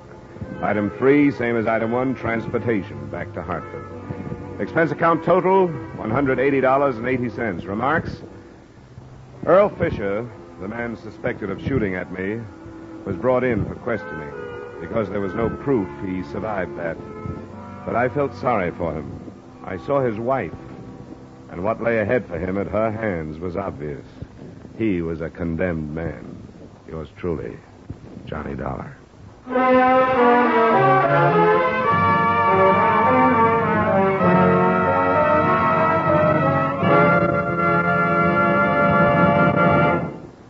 Yours truly, Johnny Dollar, stars Edmund O'Brien in the title role and is written by Gil Dowd with music by Wilbur Hatch.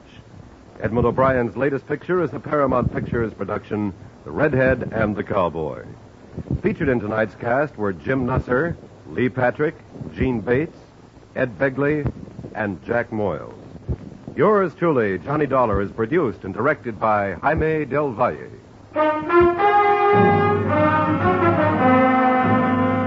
is Dick Cutting inviting you to join us next week at this time when Edmund O'Brien returns as... Yours truly, Johnny Dollar.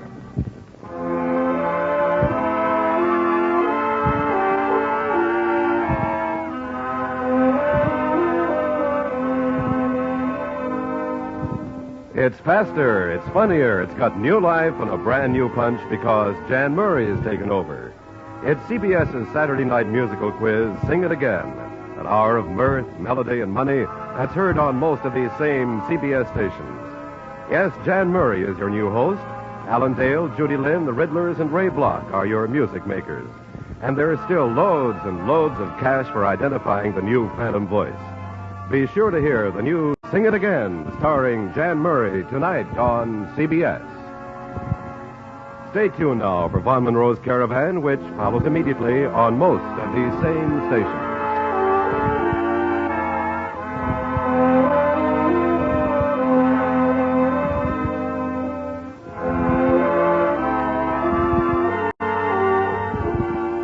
This is CBS, where you'll like the Jack Benny every Sunday night, the Columbia Broadcasting System.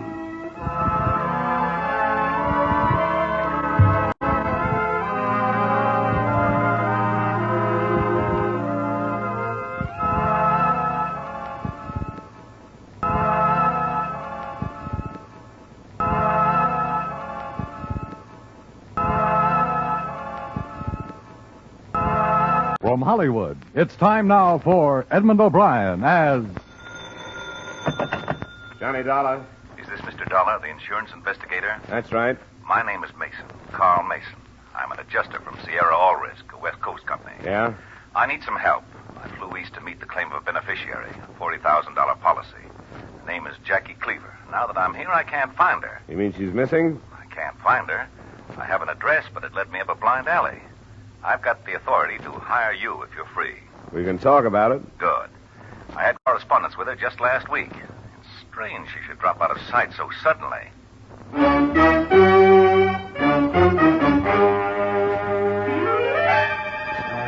Edmund O'Brien in a transcribed adventure of the man with the action-packed expense account. America's fabulous freelance insurance investigator. Yours truly, Johnny Dollar.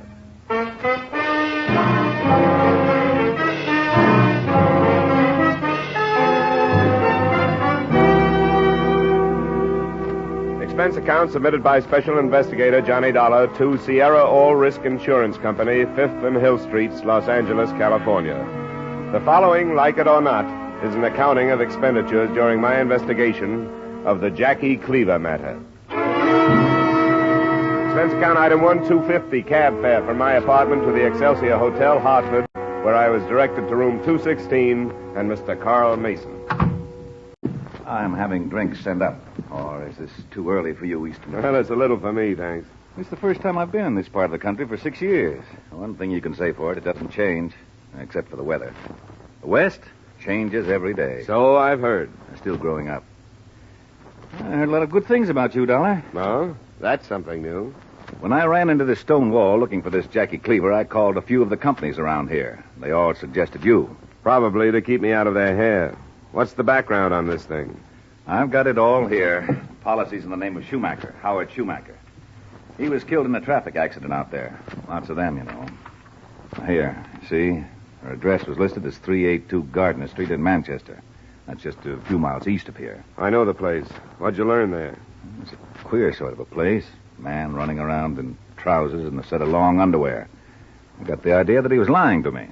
What did he say? That she hadn't lived there in 2 months. Now, how could that be when I've had correspondence with this Cleaver woman in the past 2 weeks? A mail could have been forwarded to someplace else from the Manchester post office.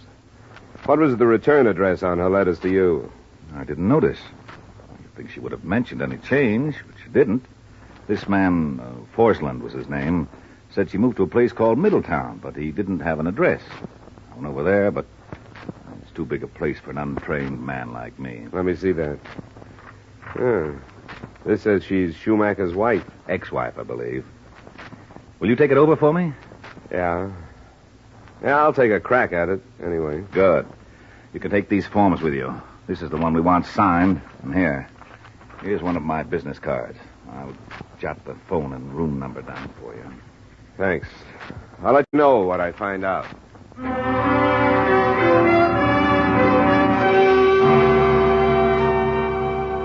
Expense account item 2, $35, car rental and mileage. It was 3 o'clock when I left the Excelsior Hotel, but I figured there was enough left of the afternoon to make the short trip to Manchester and back. Jackie Cleaver's address there was a big frame house set back from the street at the edge of town. A sign that stuck out from a snowdrift called it a convalescent home.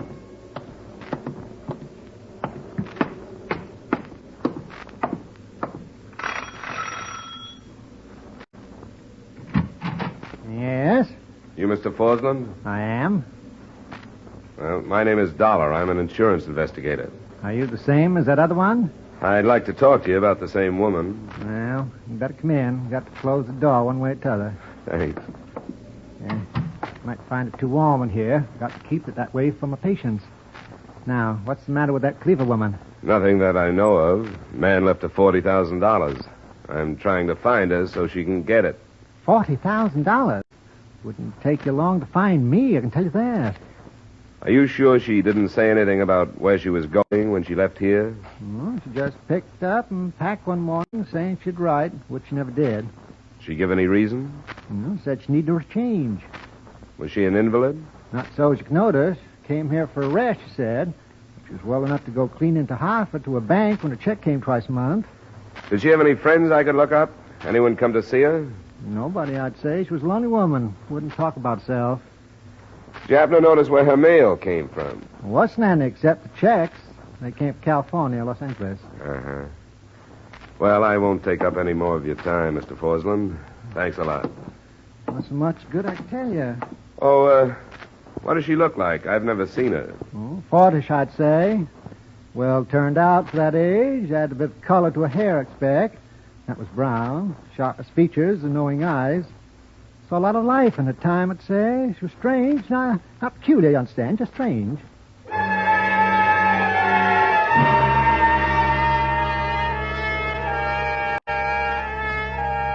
I caught the Manchester post office before it closed, and a cooperative clerk there gave me her forwarding address in Middletown. It's about 15 miles south of Hartford, and I drove down there after dinner that same night. It wasn't quite the setting you'd expect for a divorcee who received checks from California twice a month and who was in line for $40,000. It was a ratty little hotel on the darker end of town. There was one man in the lobby and one woman behind the desk. Oh, good evening, mister. What'll it be? I understand you have a Mrs. Jackie Cleaver staying here. Jackie Cleaver? You kidding? No, I'm not kidding. Is she in? She don't stay here anymore. You know where she went? It's hard to tell about Jackie. What do you want with her, honey? An insurance company wants to find her. Somebody left her $40,000 in a policy. Are you kidding? She was married to a man named Schumacher in California. Jackie was married? And divorced, but she stayed on as beneficiary. Huh. She never said anything about that marriage, but there's plenty of her that doesn't come out. You sound like you know her pretty well. Not as well as some, I guess. When did she leave here? Oh, 2 or 3 weeks ago, anyway. I can look it up. More important, do you know where she went? No, not exactly. She said something about New Haven. You might try the Bridgeport house. All right, I will. Imagine her married. That must be why she got those checks from out west. They came here, too? Yeah, alimony. Well, that's Jackie. I hope you find her, mister. Thanks, so do I. Hey, Yeah? I'll look out with you. All right.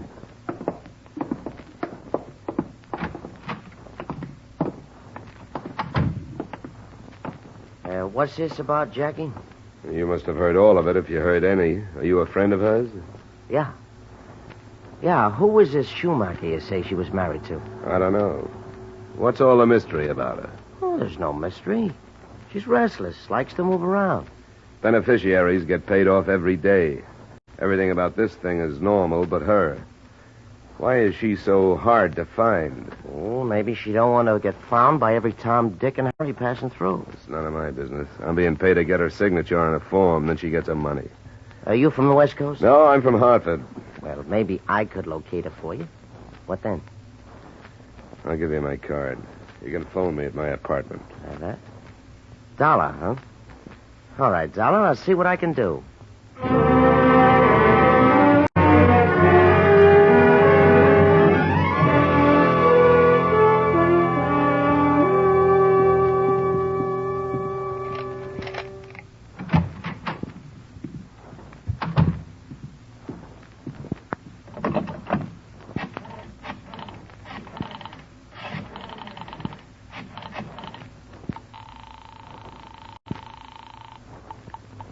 Excelsior Hotel, good evening. Mr. Carl Mason, please, is in room 216. Just a moment, please.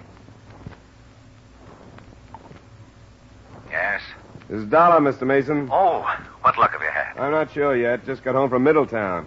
I met a man down there who thought he knew where she was. Hey, what do you know about her? Well, nothing at all. Why? Well, it looks to me like she's on the run from something. You know, I thought there was something funny about that place in Manchester. What else have you run into? It's just obvious that she wants to stay out of sight, that's all. Well, we don't care about that. We just want to get our books cleared. Yeah. I gotta hang up now. I'll be here if anything comes up. All right. Bye, Mason. This is him, Bert. Get back inside, Dollar. Well, it didn't take you long to get here, did it? Stay away from the telephone. Sit down over here. What's the automatic for? To show you how serious we are about this. About what? You were talking to somebody named Mason. What's the rest of it? Look, I'm not used to being pushed around in my own apartment. Don't push too hard or I might make you use that gun. Calm down. Was it Carl Mason? What if it was? Where is he? Go find him. I don't want to beat it out of you if I don't have to. Hey, Bert, never mind. Here it is. It's a card by the telephone. Give me that. Hey, get off, you... Drop it, Dollar. Drop it. All right, come here. I'll give you a chance to try that again, I promise you. Come on, Dollar, get up. Happy, go get a dish towel or something to stop his head bleeding. I don't owe it to him. Come on, get up. Now, how much trouble are you going to give us? How much do you want? What do you know about all this? Oh, what? I want to know how much Mason told you. About what? About Jackie. Don't play it smart with me. I couldn't if I wanted to. He didn't tell me anything. Did he come alone? Mason? How the devil should I know how he came? Here's your towel, Dollar. You're wrecking your suit. I'm sorry about that. Yeah, sure. You got a license in this state, so I'm going to take a chance on you. What does that mean? I want you to stop looking for Jackie. There's going to be trouble anyhow. But if you don't stop, there's going to be more. Let me see that card, Happy. Yeah, that was handy, wasn't it? The Excelsior. Hey, what about Dollar? I don't know. Be tough taking him with us. The way he looks, somebody'd notice him. You want me to go down? I'd better go, I guess. You stay here with him. Keep him away from that phone. Mm-hmm. Yeah. Good luck, Bert. Thanks. Give me 25 minutes, and you can get out of here. See you tomorrow. Mm-hmm. What's it all about, Happy? Well, now, this thing is too big for the both of us, as they say. Now, don't talk, Dollar. Just pretend you're here alone and your phone is out of order.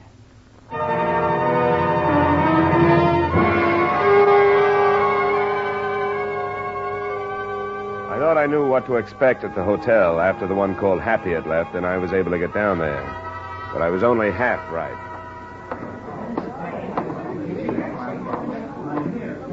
Excuse me. Could I get through, please?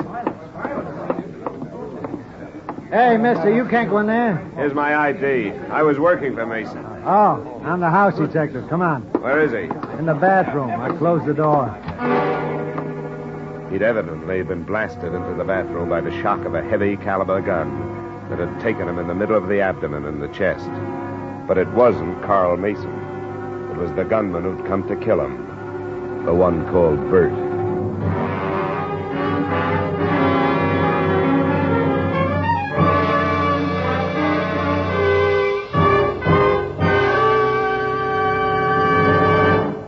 We will return you to the second act of yours truly, Johnny Dollar, in just a moment. You can sing it again for an hour tonight on most of these same CBS stations. And while you're enjoying this merry, tuneful hour with Jan Murray and the gang, maybe you'll get a phone call and a chance to solve the Phantom Voice mystery. The cash jackpot is the highest it's been in weeks. Be listening for Sing It Again this evening on CBS. And now with our star Edmund O'Brien, we return you to the second act of yours truly, Johnny Dollar.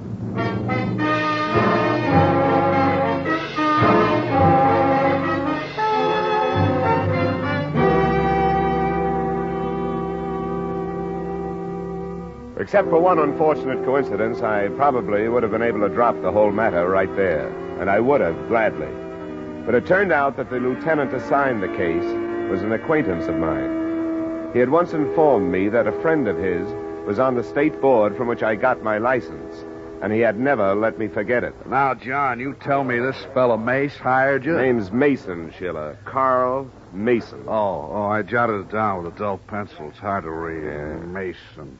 He hired you to get the signature of this Cleaver woman. Now, who is she? I wish I knew. I wasn't able to find her. Well, now, who did this Mason say she was? It's pretty obvious he fed me a pack of lies.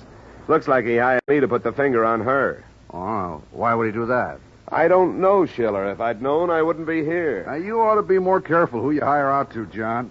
Now, let's see. You say that a second man named Happy held you in your apartment at gunpoint while the other one, the deceased, became this hotel room. Is that true? Of course it's true. If you were any kind of a policeman, things like that wouldn't happen to honest taxpayers. You haven't been in trouble in Hartford for quite a while, have you, John? Not this kind. I'm surprised you didn't try to notify the police prior to the shooting. I did. Look at my head.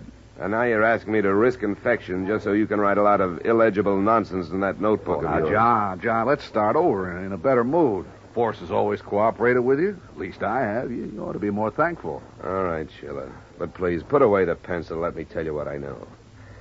Mason evidently came from the West Coast to find the Cleaver woman. Why the West Coast? Well, he had forms and a business card from a Western insurance company. She had been receiving mail from California. The guy called Happy mentioned the West Coast. Now, how would that add up? Florida? Yeah. Go ahead. He's your man, Schiller. And he's going to be halfway back to the West Coast unless you remember your training and get some men to cover the airlines and railroads and get some roadblocks out. I was planning to. You want anything more from me? You can't just drop this thing, John. How would that look in my report? What do you want me to do, Schiller? Find that woman. No use my wasting men when you've already started on it.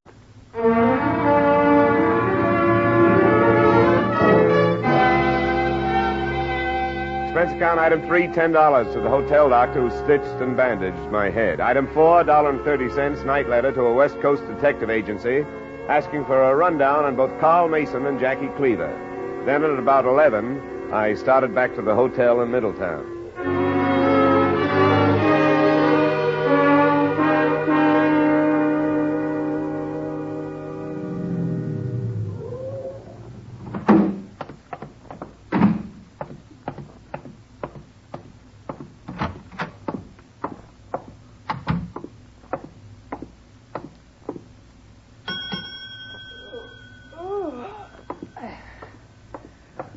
Must have dropped off.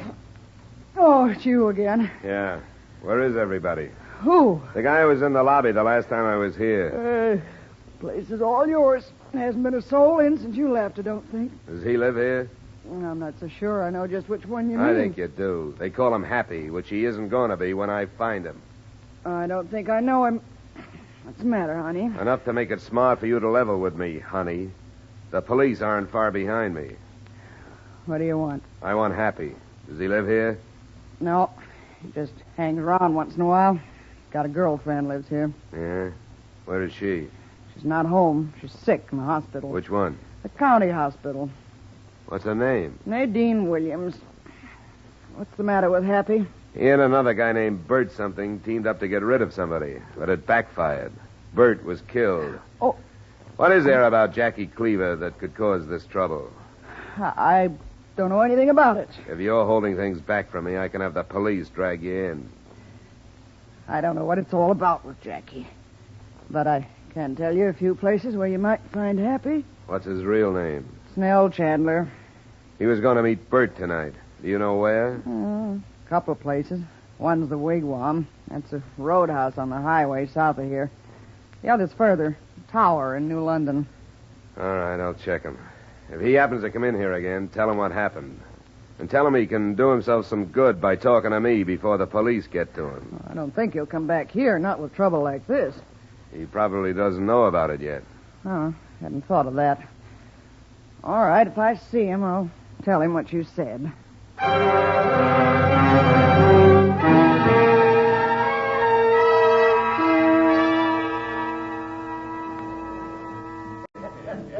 Say, I don't have the brand you ordered. but I got some others. It's all right. Just any kind of dark rum. This okay? Sure. Get a big call for rum when it's as cold as this. Try that. That's fine. Say, has Happy Chandler been in tonight? Happy who? Not the famous one. Oh, I thought you were pulling my leg. No, nobody with that name comes in here. We got a pretty steady set of customers here. Oh, once in a while somebody driving by drops in. Maybe you got your signals mixed. That could be. Still, there isn't another wigwam around here that I know of. Somebody told me he comes in here. That I know of. How about another one? No, thanks. What do I owe you? 50 cents. Thanks. Thank you. Sorry you got mixed up.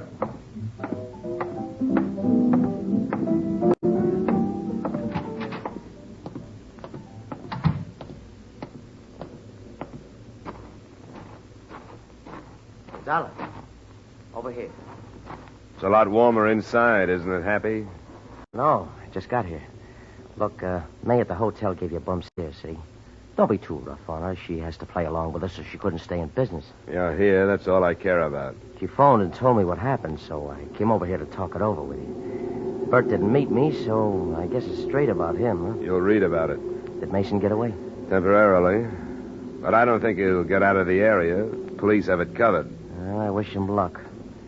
You told me I could do myself some good if I talked to you before the police picked me up. That's the way I see it. You're in a bad spot. But if you play ball with me, I'll do the same for you. Keep coming. I didn't know who you were when you and Bert conspired for a killing. That's a rap. I might save you. The police don't have your name yet, or your description, or the name of the hotel in Middletown. But what do you want? The Cleaver woman. She's the middle of this mess. She's clean. She didn't do anything. She must have to bring Mason all the way from the West Coast after her. Bert died trying to stop him. She must have done something to rate all that action. I mean, as far as tonight goes, she's out of the picture. She doesn't even know what happened. What would you do with her? The police want to talk to her. If she's clean, as you say, she shouldn't mind that. Oh, I don't think she would. You what? What's the matter? Don't you believe me? She wouldn't. She's got no reason to be afraid of the police. Well, it's holding us up then. Well, it's too late tonight. Look, I got to make a couple of calls. You'll be in your apartment tomorrow morning. I'll phone you about 10. Okay, Happy. I'd call myself stupid, except you showed up here tonight and you didn't have to. You'll hear from me. I'll call at 10.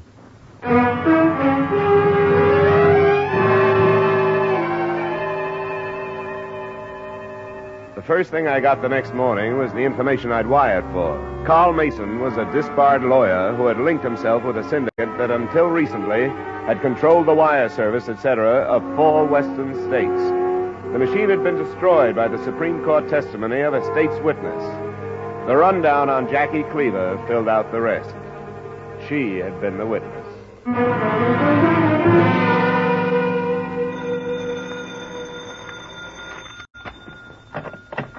Johnny Dollar. Dollar, this is Mason. Who? Carl Mason. Oh, well. I want to give myself up, Dollar, but I want you to take me in. Why? I've read the papers this morning. Since you were held by these gunmen, you'll be important to my plea. What plea is that? I can build the tightest case on self-defense Connecticut has ever seen, and you know it. You know that man was on his way to kill me. Yeah? But you were wrong about my motives for coming here. I didn't intend to do Miss Cleaver any harm. I think you've made a good choice. It'd be tough to prove what your motives were. I want your statement as part of the formal arrest. Where can I meet you and when? Be better for me later in the day, maybe right afternoon. You all right where you are? Yes, I think so. It's a good thing you didn't try to leave town. They got everything covered. I thought they would have. All right, Dollar. I'll wait where I am and call back at 12:30. I'll be here. Goodbye.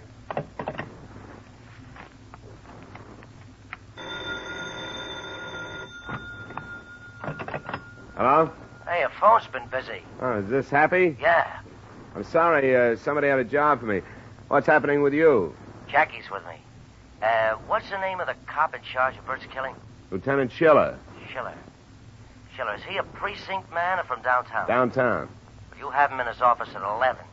Jackie will meet you there. I'll meet her at the desk out front. All right. I'll have her there. And he did. I recognized her from the description as she walked through the door. Dark, nicely featured, and wearing conservative clothes. She held out a gloved hand when I told her who I was. Well, Mr. Dollar, I didn't have any idea I was causing everyone so much trouble. Well, you are hard to locate. I've had to be. Where's the lieutenant? This way.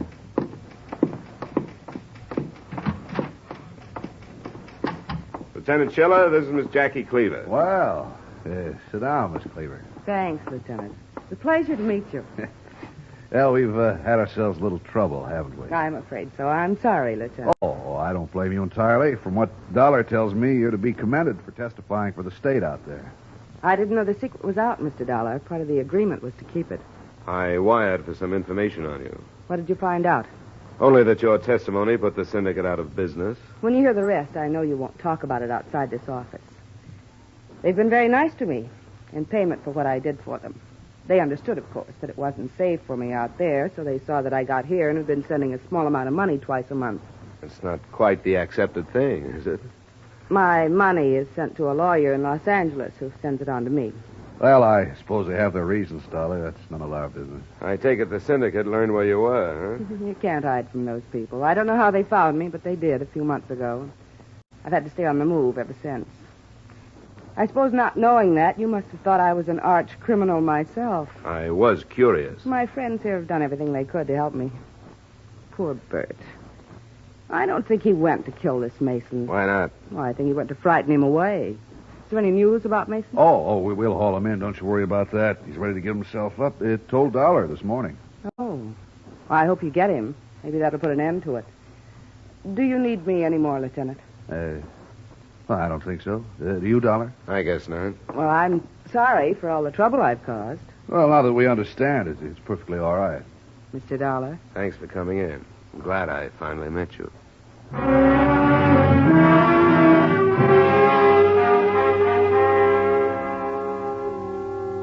The second surrender, that of Mason, should have finished the whole thing, but it didn't. I waited for his call at my apartment. When it came, I met him, per instruction, in a drugstore a few blocks away. I made one mistake. I answered the only question he asked me. Have you found Jackie Cleaver? Yeah, I talked with her. And I'll tell you what she said. The court thinks she's a brave, courageous woman. Arrangements have been made so that she gets paid for her service to it. That's right. Well, I'll put the lie to that. What's the matter with it? Well, she testified all right. She knocked our syndicate out so the one she was mixed up with could move in. What do you think of that? Is it true? Of course it's true. That prosecutor thought he was using her, but she was using him. With the situation the way it is, she could perjure herself again to some federal investigators and make it look as though there was collusion between the state and the syndicate that moved in. It's not true, but she could cause some heads to fall. Glad I live in Connecticut. Don't be stuffy. Ready to go? You're right, I'm ready. I don't care what the charges against me are, as long as I can get the truth about that character on record. My car's outside.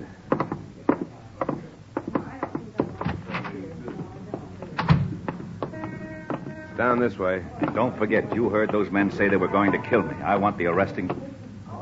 Wait. Yeah, that's the other one. Happy, what do you want? Get out of the way, Dollar. I've lived up to my part of the bargain. Come on. Let's play it out the right way. Get out of the way. Wait a minute, you. Happy, get out of here. No! As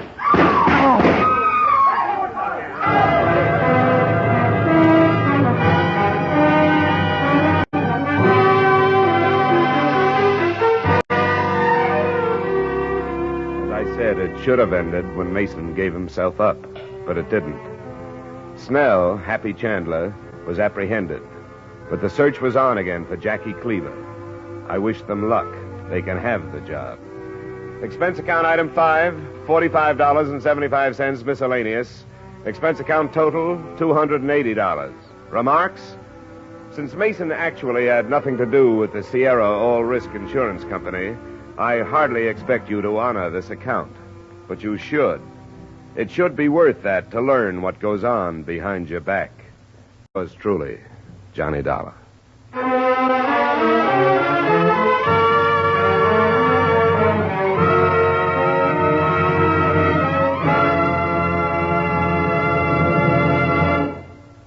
Yours truly, Johnny Dollar, stars Edmund O'Brien in the title role and is written by Gil Dowd with music by Wilbur Hatch.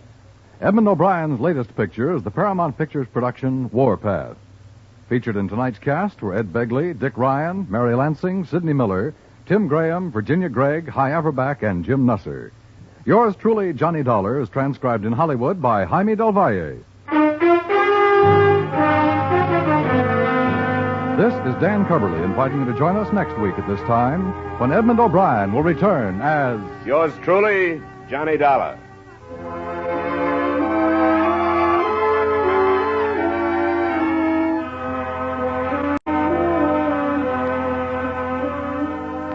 If you've ever tried to read a book in a bad light, you know the irritation that can be caused by tired eyes, by a sick, nagging headache. This same irritation may be causing your boy or girl to lose valuable study hours in school. Bad lighting may be dragging down their grades. Your community school is your responsibility. Do all you can to keep its classrooms well-lighted, modern in every respect. Remember, better schools mean better students, better citizens tomorrow. Now stay tuned for the Von Monroe Caravan, which follows immediately on most of these same CBS stations.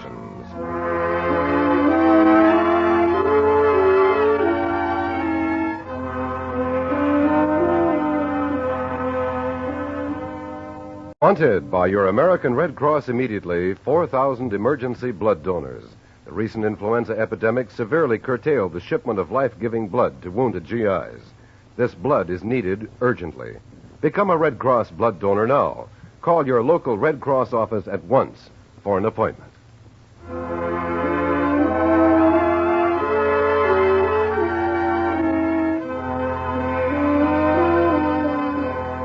This is CBS, where you laugh at Jack Benny every Sunday night, the Columbia Broadcasting System.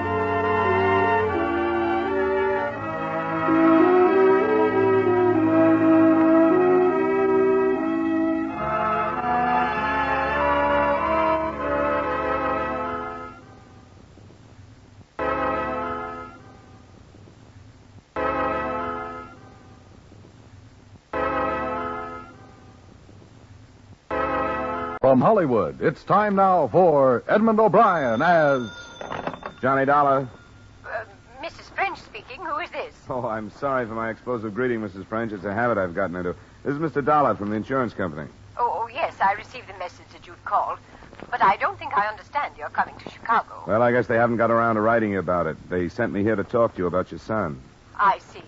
And then if we decide there are grounds for your fears about him, they've given me authority to go out to the Malay states and investigate the situation. Oh, that's very nice of them. I am afraid for Edward. I'll come out to see you about 1:30 then, Mrs. French.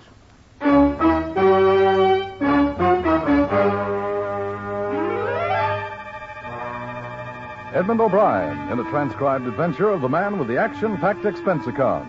America's fabulous freelance insurance investigator. Yours truly, Johnny Dollar.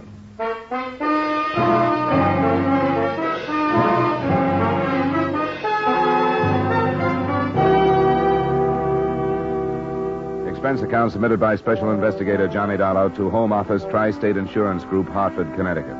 The following is an accounting of expenditures during my investigation of the Edward French matter. Expense account item 1, $95 airfare and incidentals between Hartford and Chicago, the home of Edward French's mother. There the story went about as follows. Edward French had left the States after the war and gone to the Malay States, where he managed a tea plantation, concentrating on sales to a buyer for the Jewel Tea Company. He'd married an English girl, and their life seemed pleasant enough, but a letter from a Constable Wicklow had reported the abrupt end of that. Edward, on a business trip to Singapore, had disappeared. The current crop of Malay guerrillas was suspected, but there was not one clue as to whether he was alive or dead.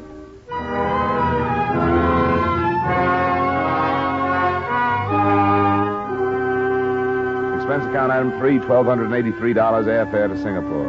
It was almost a week later that I jostled my way through the crowded streets to the office of the Jewel tea buyer, Mr. Neeps.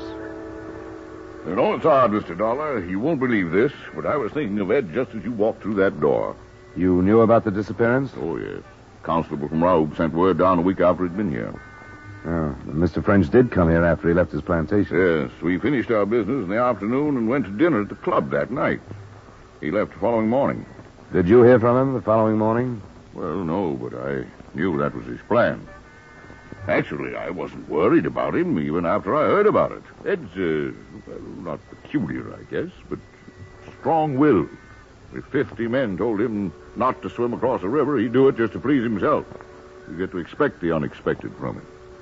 I don't know if I make myself clear. I think I understand. Selfish may be a better word. What I mean is that it would be like Ed to suddenly leave for some place without bothering to tell anyone.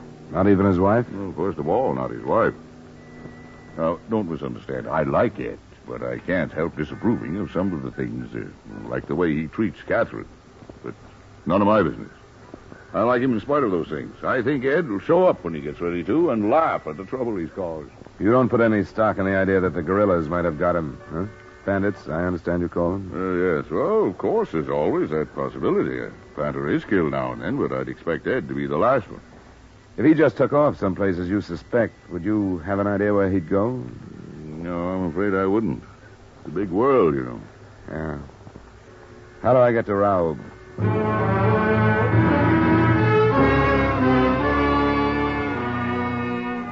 I began to appreciate the state of siege British Malaya is living under when I boarded the train the next morning.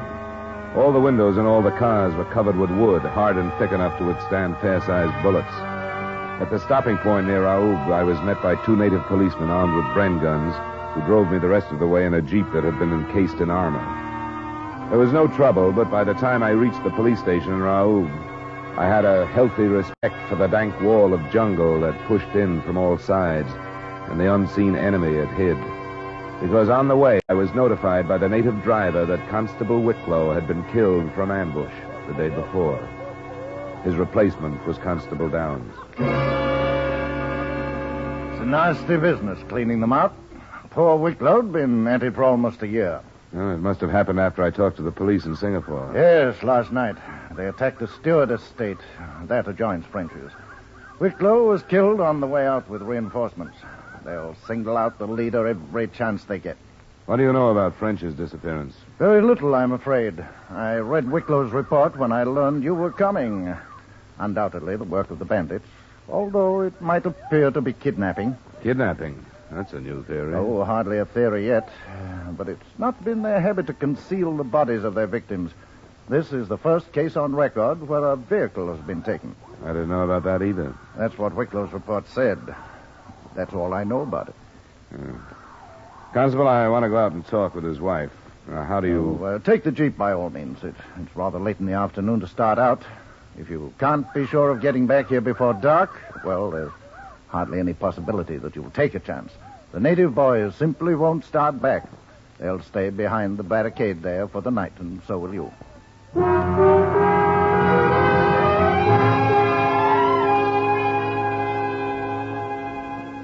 The French estate, like the others, maintained about 50 private soldiers who held defensive positions about the place 24 hours a day.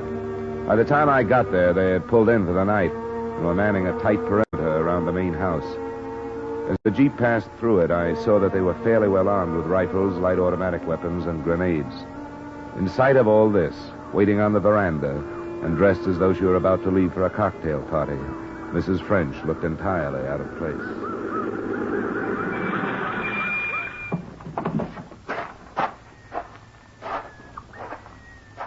Mrs. French?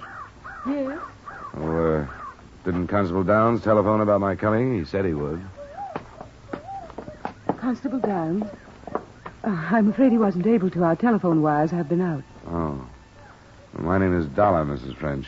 How do you do? I'm here from the States to investigate the disappearance of your husband. The United States? I don't understand. I was sent by the insurance company that carries the policy on his life. It's quite a big policy, you know. Yes. Please sit down. Thank you. Mr. Dollar, you must understand what our fears are. That Edward has been killed by the bandits. There's no proof of that yet. As a matter of fact, Constable Downs seems to think there's a fair possibility that he hasn't been. What did he say? That they never bother to hide anyone they've killed, and your husband's body hasn't been found. Also that they never steal cars, and your husband's car hasn't been found. I haven't dared to hope. What does he think it means? I don't think he's sure, but he mentioned kidnapping. I didn't know until I talked to him that your husband had been in his car when he disappeared. Does that mean that he drove to Singapore? Yes, he always drove. Through more than 200 miles of jungle during an emergency like this? Why would he do that? Because everybody told him that he shouldn't. My husband was like that. You're convinced that he's dead, aren't you? Well, I haven't dared to hope. I've thought the worst so that it... Mrs. French. Oh, where did it come from? It's hard to tell. That way, I thought. Now, you'd better sit down, Mrs. French. Come on. Come on, sit down.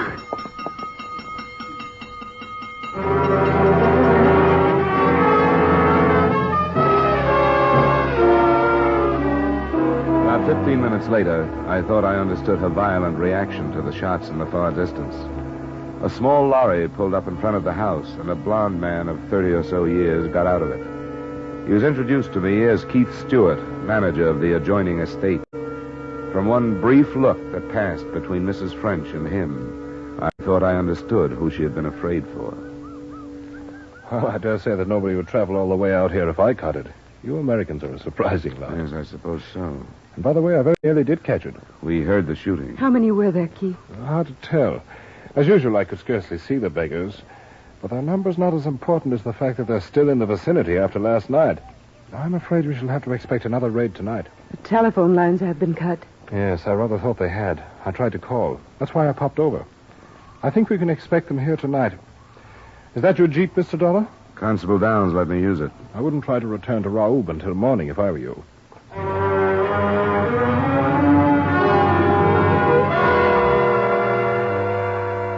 2 hours later, it was dark. A double guard had been posted, and floodlights glared out in a 200-yard circle around the house. There was a rather strange supper shared by Mrs. French, Keith Stewart, and myself.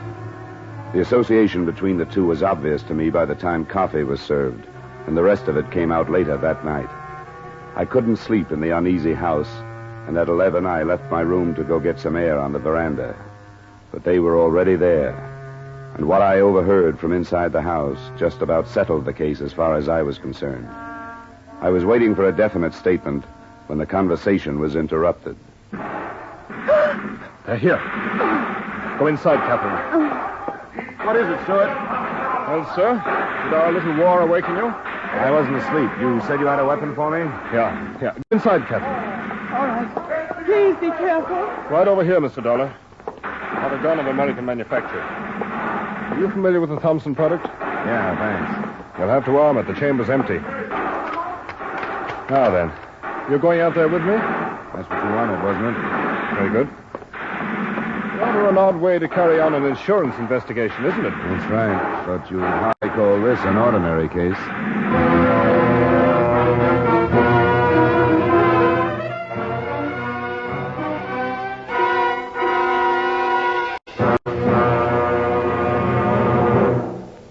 We'll return you to the second act of Yours Truly, Johnny Dollar, in just a moment. There have been some changes made, and it's faster, it's funnier, it's got new life and brand new punch because Jan Murray's taken over. What show is this? Why, CBS's Saturday night musical quiz, Sing It Again. That hour of melody, mirth, and money that's heard on most of these same CBS stations. Yes, Jan Murray is your new host. Alan Dale, Judy Lynn, the Riddlers, and Ray Block are your music makers. And there's still loads and loads of cash for identifying the phantom voice. Be sure to hear the new Sing It Again starring Jan Murray tonight on CBS. Now with our star, Edmund O'Brien, we return you to the second act of Yours Truly, Johnny Dollar.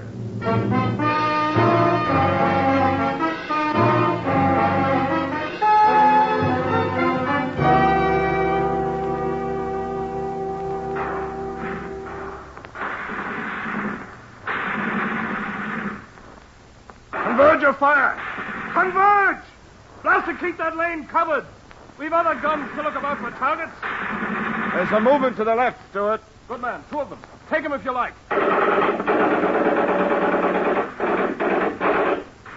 100 of them. The main force all right. Swing your fire! Hubert! Concentrate on their rear. You 2, Dollar. Straighten them out! We'll be in the enfilade position.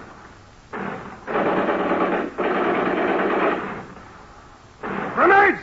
Grenades! Now!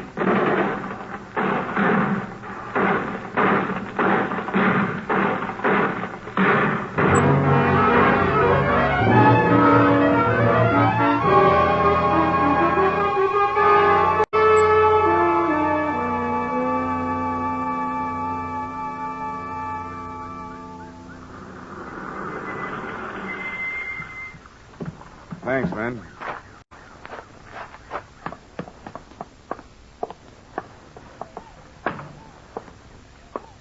Well, good morning, Mr. Dollar.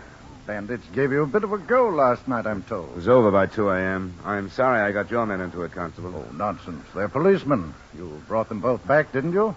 Yes, the one death we had was a boy from the estate. Ah, beastly business. What about the bandits? I don't know. I didn't stay to count. There's been a development in the French disappearance that will probably surprise you. Oh? I overheard a private conversation between Stewart and Mrs. French. Or at least they thought it was private. I can think only one thing after hearing what they said. They're back of French's disappearance, not the bandits. Oh, see here now. I told you it'd be a surprise, but it's the truth. You suspect that there's something between them? It's more than a suspicion. I know that to be a fact. Good Lord. They talked about whether or not French knew about their association and whether or not he'd mentioned it to somebody who could have told me about it. She's afraid I'm suspicious of them, she said. What else could they have been talking about, Constable? I don't know. Good Lord. Did it sound as though they'd killed him? Yes, it did.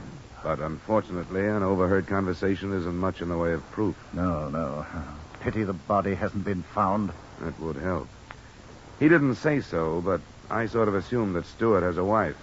Is that right? Yes, he has. Rather a pathetic, sickly woman. You can't say that about Mrs. French. Oh, no. I suppose one couldn't. I wonder if you could call Stewart into town for something this afternoon. Maybe a report on last night's action. I'd like to talk to his wife. Why, yes, I imagine I could. I'll ask 2 or 3 of the planters. As a matter of fact, I should arrange a meeting to discuss common defense. But good Lord, Dollar, this possibility is astounding. It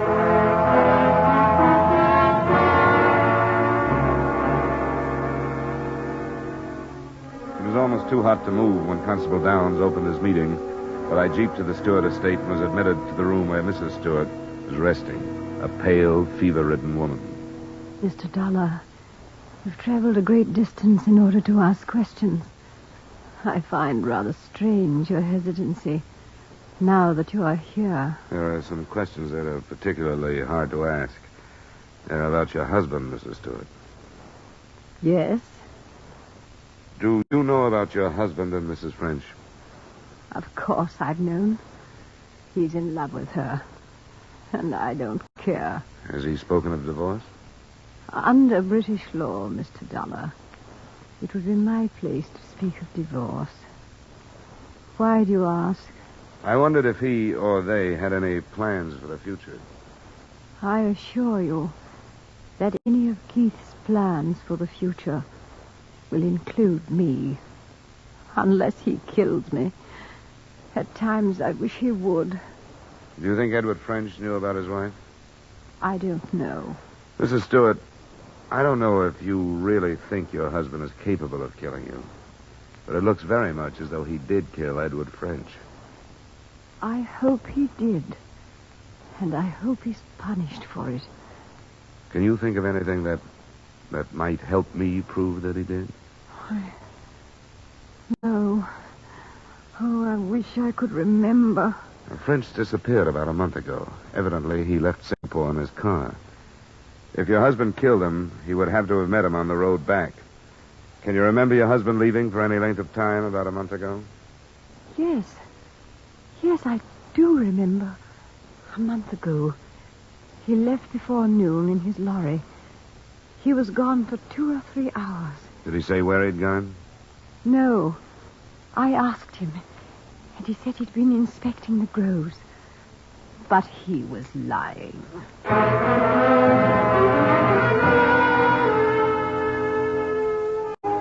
It was hard to know whether she was speaking the truth or what was manufactured by her hate for her husband. When I left her, I went back to the French estate. Mrs. French was reportedly too ill from the previous night's excitement to see me at the moment, and I was told to wait. I waited until an hour before dark and then was faced not by the lady of the estate, but by Keith Stewart. My wife told me about your visit, Mr. Dollar. She did? I was hoping that she wouldn't. I'm sorry that you bothered her. She's quite ill. At times, what she says has entirely no basis of reason. Oh? She seemed to be all right when I saw her. She told you that I killed Edward French. Do you think that's a reasonable statement? She didn't tell me that. And why should she say that she did? Probably because I told her. You told her? Yeah. Why would you think a thing like that, Mr. Dollar? Because it doesn't look like natives' work, for one thing. The body hidden, the car missing. That doesn't necessarily follow, Mr. Dollar. A jungle animal might have made off with his body. An armored auto such as his could be sold quite easily for a great deal of money. His body might also offer proof of who killed him. The car, too, possibly. I'm afraid you're in error, Mr. Dollar. Edward was killed by bandits. How do you know that? Considering the number of deaths attributable to them, I think it's safe to assume. You're in love with his wife. I make no secret of that, sir. You made no secret of your conversation with her last night, either. What do you mean? I mean on the veranda last night, just before the attack. I see. You told her there was nothing to worry about, if you'll remember. But you were wrong. I'm afraid you were, too, Mr. Dollar. Spying is not looked upon with any amount of favor here. It's not my usual method, but your stupidity made it almost unavoidable. How do you think the murder is going to be received? I insist there was no murder per se. Edward was killed by the bandits. Keith. Catherine, will you go back to your room, please? No, Keith. I have a right to know what's being said. Nothing is being said, my dear, that would be of any interest to you. Why do you say that, Stuart? I've been listening, Keith. I have a right to be here. All right, my dear. As you know, then, we were discussing the possibility that I might have killed your husband. It's a groundless discussion, since even if Mr. Dollar were convinced that I had, there would be the matter of proof. I've been expecting that. And you have a solution? Not at the moment. But let me tell you this. I have Constable Downs convinced, too. He arranged the meeting of you planters this afternoon only to give me time to talk to your wife. Keith. Please, Catherine, be quiet. The constable has probably radioed our suspicions to Singapore by now, so you can see that the ball is rolling, so to speak. Catherine, be quiet. Go to your room, Catherine. It'll be better if you'll go to your room. You can see she's ready to break down right now. I don't think you have a chance, Stuart. She had nothing to do with it, Dollar. I'll accept full responsibility. We did fall in love. Edward was a beast. That has nothing to do with it, has it? If you'd known him, you'd realize that it had a great deal to do with it. He deserved to die. Life is cheap here in the Malay States. Good men have been dying. He wasn't a good man. He was a beast. And I took the emergency and used it to my advantage. To Catherine's advantage. You met him when he came back from Singapore? Yes, I drove my lorry to meet him. I feigned engine trouble, and when he got out, I shot him and drove away. But I didn't tell Catherine until after I'd done it. Do you want to go into town to give your story to Constable Downs, or shall I send in for him? I'll go in. If you wouldn't mind, I'd appreciate it if I could go to my estate first. It's close to dark. I'd appreciate it.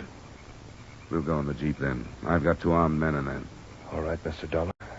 I won't say goodbye to Catherine. If we could leave now. Oh, you're carrying an automatic. I'd better take that. All right, we can go now.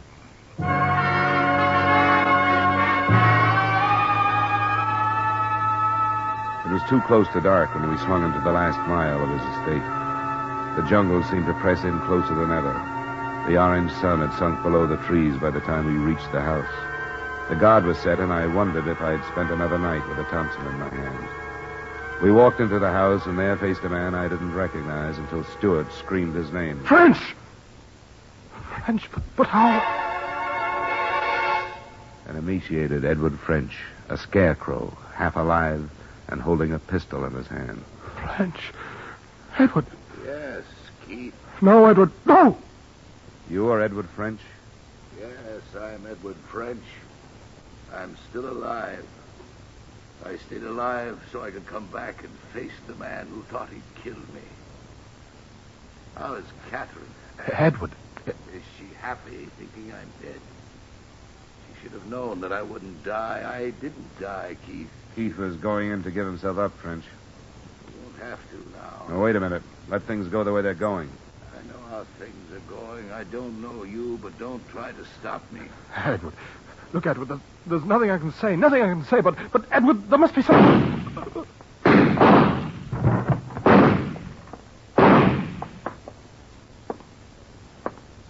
Give me that thing, French. Sure. There it is. Well, I've shown them a thing or two around here. Yeah? You sure have.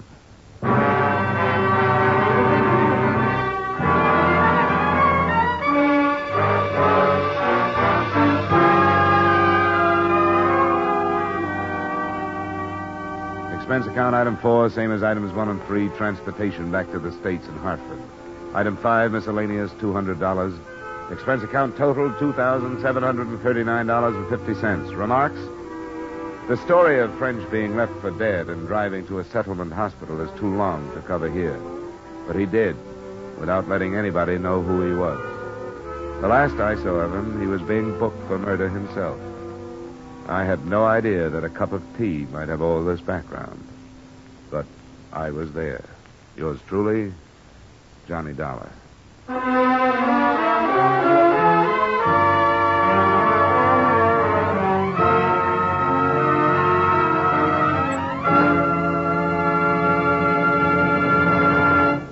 Yours truly, Johnny Dollar, stars Edmund O'Brien in the title role and is written by Gil Dodd with music by Wilbur Hatch. Edmund O'Brien's latest picture is the Paramount Pictures production, The Redhead and the Cowboy. Featured in tonight's cast were Jeanette Nolan, John McIntyre, Tudor Owen, Maria Palmer, and Dan O'Herlihy. Yours truly, Johnny Dollar, was transcribed in Hollywood by Jaime Del Valle. This is Dan Coverly inviting you to join us next week at this time when Edmund O'Brien returns as... Yours truly, Johnny Dollar.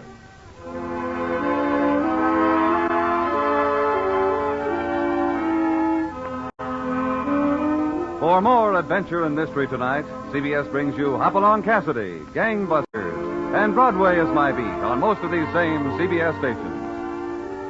Stay tuned now for Larry LeSueur with 5 minutes of the latest news, which follows immediately over most of these same CBS stations.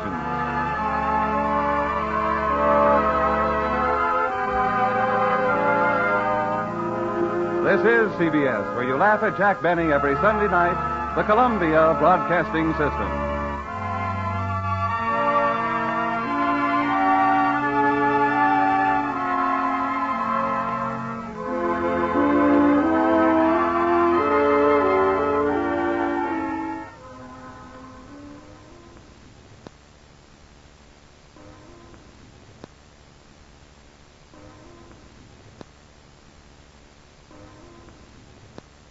From Hollywood, it's time now for Edmund O'Brien as... Johnny Dollar. Mickey McQueen, Johnny. How are you? Mickey? I tried to phone you a couple of times, but I never reached you. And I'm out a lot these days. Well, I heard about your promotion to sergeant, Mickey. Nice going. It isn't good. They're taking my beat away from me and putting me behind the desk. I've got to talk to a friend about it. Will you be home tonight? Well, you really sound worried, Mickey. What is it? Nothing yet, Johnny, but there'll be murder before it's finished. My mind's made up. I want to talk to you about it. Sure, Mickey. I'll be here any time you want to come up.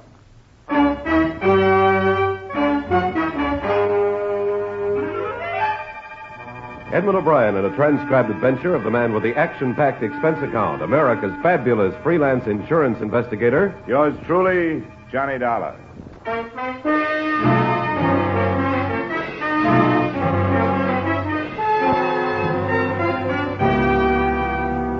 Expense account submitted by Special Investigator Johnny Dollar, to whom it may concern, Hartford Police Headquarters, Hartford, Connecticut.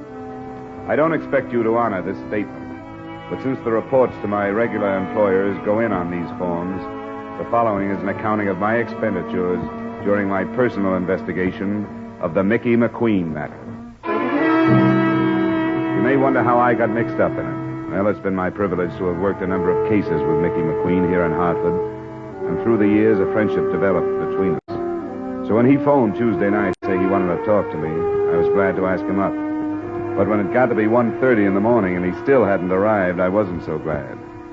He arrived at 2.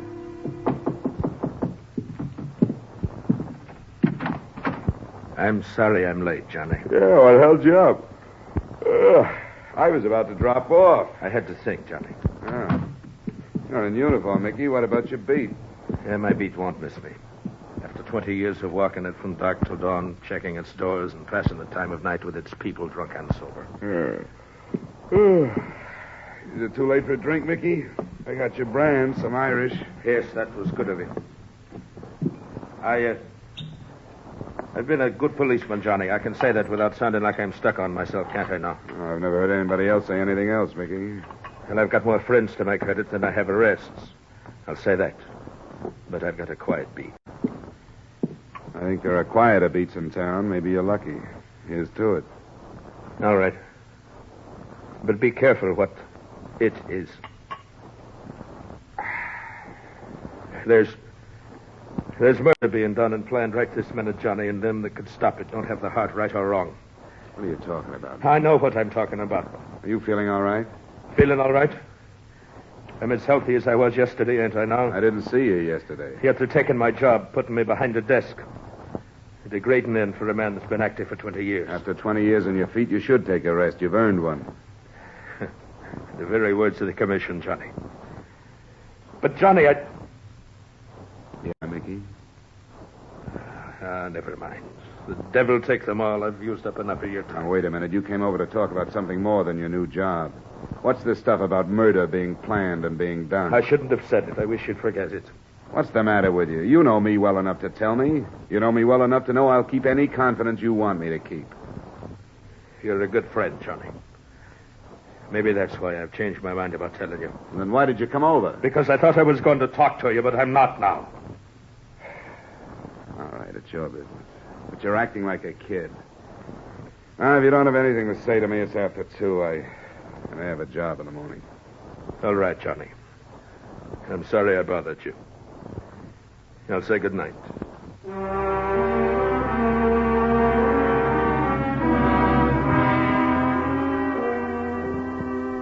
I didn't sleep very well for the rest of the night. In sort of a half doze, parts of Mickey's conversation kept coming back to me. And the more sleep I lost over it, the more I wished I had been less grumpy and more sympathetic. There wasn't a job for me the next day, and right afternoon I decided to drop by his apartment and find out his mood when he was off duty.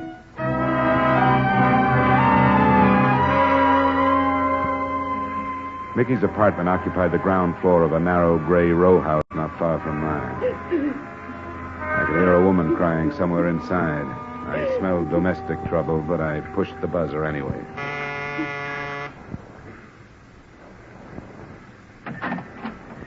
Are you the... I'm Johnny Dollar, a friend of Mr. McQueen's. Oh, yeah, Johnny Dollar. He said to phone you if I ever needed. Is he home? In there. She pointed in the direction of a door smaller than the outside door, the door to either a bathroom or a closet. It was a closet.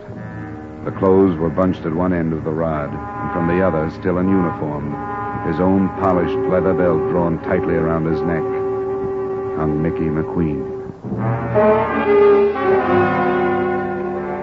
I walked back into the lace-curtained living room. The woman who had let me in was in her middle 30s. She wore too much makeup, and her white blonde hair was anything but natural. She had stopped crying, and she acted as if she were waiting for me to start something. Well, what about it? Do you explain yourself, or do I get 3 guesses? Never mind that look. I only live here. Oh? I didn't know Mickey had a wife. Oh, maybe he was ashamed of me. My name is Thelma. I'm sorry, Thelma. You're an old friend of Mickey's? Yeah, but he never told me about you. Had you seen him lately? Yeah, last night. First he phoned me, then he came by to talk to me. What did he say? I'm not sure. He was pretty handy with double talk. Maybe I was supposed to understand it, but I didn't. What was it about? About his job, change he was making, and something about murders being planned and done, and nobody doing anything to stop them. Then he didn't tell you What? that I was leaving him. He's never mentioned you. Why were you leaving him? Well, because it was all wrong. I never should have married him in the first place. Why did you? Because he was the kindest, most wonderful man that ever lived. Does that answer your question? Not quite. Is there more? Did you know his first wife? Yeah. Well, then I guess you know he took her death pretty hard. They'd been married 10 years. I met him after she died. He was lonely, and so was I. Well, he was pretty wonderful to me. I thought I could help him. It wasn't because of him I was leaving. It was me. But I never thought he'd do this. I don't think he did. What do you mean? I think he was murdered. Why? When did you find him? Oh, I came home about a half hour before you got here. Have you phoned the police? Not yet. I didn't know what to do. Where'd you been? I told you I was leaving him. I've been living in a hotel. Does it matter? Well, why'd you come back? Oh, just to get some things I'd left. Why are you asking me these things? When it's murder, there's bound to be a lot of questions. I don't think it was. Everybody loved him. He didn't have an enemy in the world. Why would anybody want to kill a man like Mickey McQueen? For the rest of the day, I tried to talk myself into leaving the matter in the hands of the police where it belonged, but I couldn't do it. That night, I started making the rounds of Mickey's beat. I talked to a corner magazine vendor who had sold him a mystery, a woman in a cigar store who had talked with him, and a cabbie who had borrowed $5 from him. None of them gave me anything helpful. My next stop was the Cedric Hotel, where I looked up the house detective, Ned Martin. Oh, poor old Mickey. I'll miss him. So will I. Did you see him last night? Yeah, he dropped in. He always did, once or twice a night, just to shoot the breeze, you know. Why'd he do it? Did he leave a note or anything? I think he was murdered. What makes you say that? Came over to see me about 2:30 this morning. There was something on his mind. He wanted to talk about it, but he wouldn't. Yeah, that figures. What do you mean? Well, I noticed something about him last night. He was real low. I asked him what was the matter. He said it was because it was his last night on his beat. He was supposed to check into his new job today. But that didn't sound right to me. Did you know he had a wife? Yeah, I heard about it. Then I hounded him till he showed me a picture of her. Bleached blonde? Yeah, she looks it. I didn't want to embarrass him by asking, but I wondered about her. What makes you think it was murder, Dollar? Do you think Mickey was the type to kill himself? Well, no, but how can you tell? I guess you can't. All you can do is try to find out. Well, if you don't have anything more, I'll be on my way. Wait a minute. Huh? I guess it was a dirty trick, and I wish I hadn't done it, but I snooped that marriage. I found out who she was. Her name was Thelma Weaver. She did a couple of years at Joliet. Where'd you get that? Things like that don't stay hidden. I'd drop it if I were you. I really would. What are you holding out on me? It's for your own good, Johnny. I'll shake it out of you if I have to. Okay, hero. You know Fred Cool, the Calcutta Club over in Bartlett? I know of him. He's a police informer, isn't he? They're part-time. Uh-huh. If you won't take my advice and forget it, go talk to him. And don't tell him who sent you.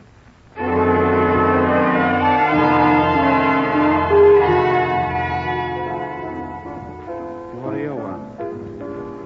I want to talk to you about Mickey McQueen. Do you have an office? You're a cop, too? Only a private one. I was a friend of Mickey's. Oh, sure.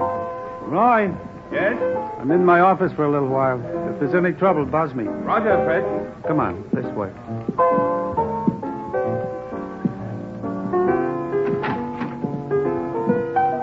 Got quite a crowd tonight, Fred. Sure, sometimes I get a lot of out-of-town trade. Did you see Mickey last night? No, I didn't. I get along fine with Mickey. He won't take any payoff, but he don't push me around. How is he? Do you know his wife? His wife? I didn't even know he was married. Her name was Thelma Weaver before Mickey married her. She did some time in Joliet. Why do you bother me with this? I got work to do. You knew Mickey was dead. No, I didn't know that. I don't see how it would be enough, but it struck me that if somebody knew he was married to an ex-con, they might try to use the information. I suppose you're right. Yeah? Right, Fred. I think you'd better come out. Important? Yes, I think so. Be right out. Pardon me, Dollar. A little trouble outside. Wait here. I'll come right back. I waited, and while I did, I took a quick look around the office for another way out in case I might need it. There wasn't any unless the steel door in one of the walls was it. But before I could try it, the other door opened.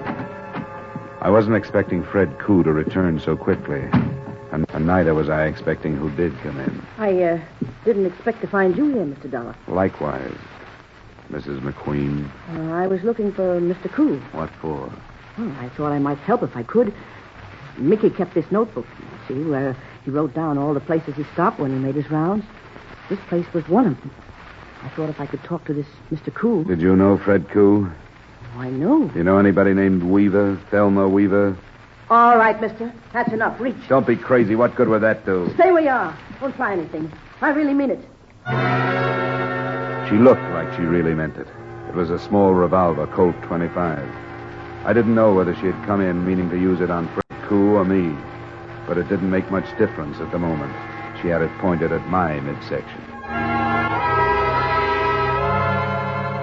I couldn't figure her. She held her little revolver as if she was used to the feel of it. But there had been something actressy about the way she said reach. I couldn't figure her, but I decided not to take a chance. I grabbed up the inkwell from the desk and threw not it, but the contents at her. Hey, what's it? Okay, drop it. Drop it. Drop it. Now sit down. All right. What do you want? That depends on what you want. I told you. I want to find out who killed Mickey. At the apartment earlier today, you didn't think anybody had. What about it? All right, Johnny.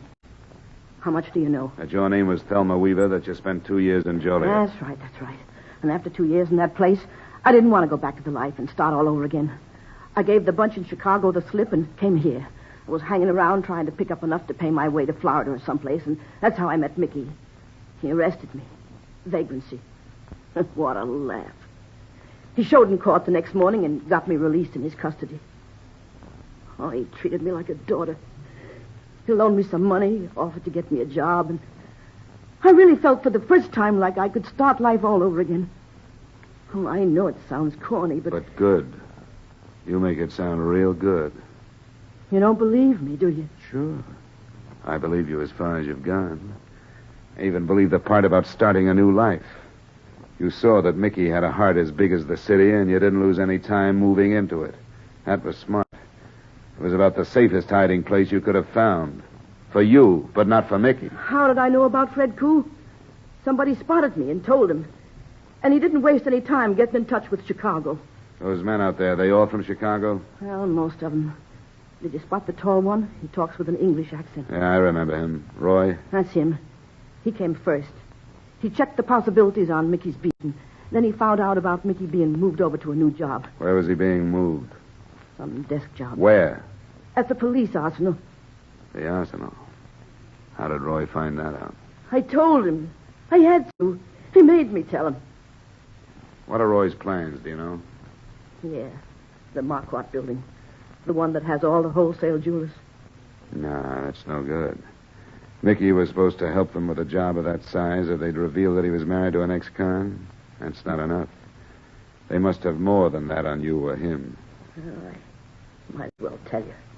Can't hurt me now any more than I've been hurt. His name is Roy Weaver. I'm married to him. He threatened to bring bigamy charges unless Mickey helped him. That would do it.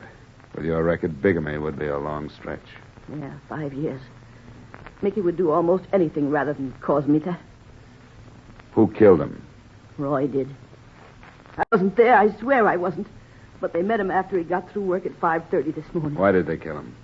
Mickey was all ready for his new job, and he had the keys to the arsenal. Here's your gun. If you're on the level, you may need it, and the caliber's too small to do me any good. What are you going to do? I'm going to the police. Why not use the phone? It'll be tapped, and it would take too long to explain it. That bunch would be in here before I got started. I wouldn't try it if I were you. Where are you going, Dollar? I'm going home. I was waiting for Fred Koo, but I guess he decided not to bother. Fred had to leave. Did Mrs. Weaver entertain you with her sordid story? Yeah, it was very pleasant. A charming girl. You were going home to think about it. Well, if you don't mind, get out of my way. Carl, Benson. I'm afraid I do mind. I couldn't chance having Fred interrupted at the arsenal. Get out of my way! Hey, where you gone? Come on! That's enough! Ah, that's fine, Carl. Now, shall we go back to the office and wait? Bring him along, Carl. It's a pity you became involved in this, Dollar. I'd hoped there wouldn't have to be any more violence. You did stop him. Yes. Thanks for the buzz, darling. Oh, it was a pleasure. Look what the skunk did to my dress. Did Fred get started all right? He's well on his way. Should be back within the hour. Hey, Mr. Weaver, what do we do with this guy? Oh, keep him out of the way. Put him in there. And see that he stays quiet. Sure. Hey, you. Turn around.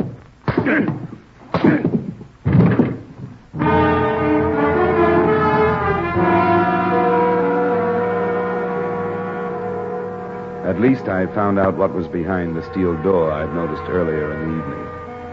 When my eyes opened and I got accustomed to the light from a single dust-covered bulb, I realized that I was in a sort of wine cellar. There were some bottles, but most of the storage space was taken up by a large, varied assortment of burglar's tools. There were a few weapons, too, but I knew they were nothing compared to what Fred would bring back if the raid on the arsenal was successful. I glanced at my watch at 11:15, and right after that, I heard the heavy latch on the door being turned. I got back into my position on the floor, closed my eyes, and listened. Don't forget the bars, Carl. We'll need them for the inside doors. I got you. Hey, Benson, you take these. I'll bring the rest. You want the guns in there, Mr. Weaver? We won't need them. We won't need them. Crocker.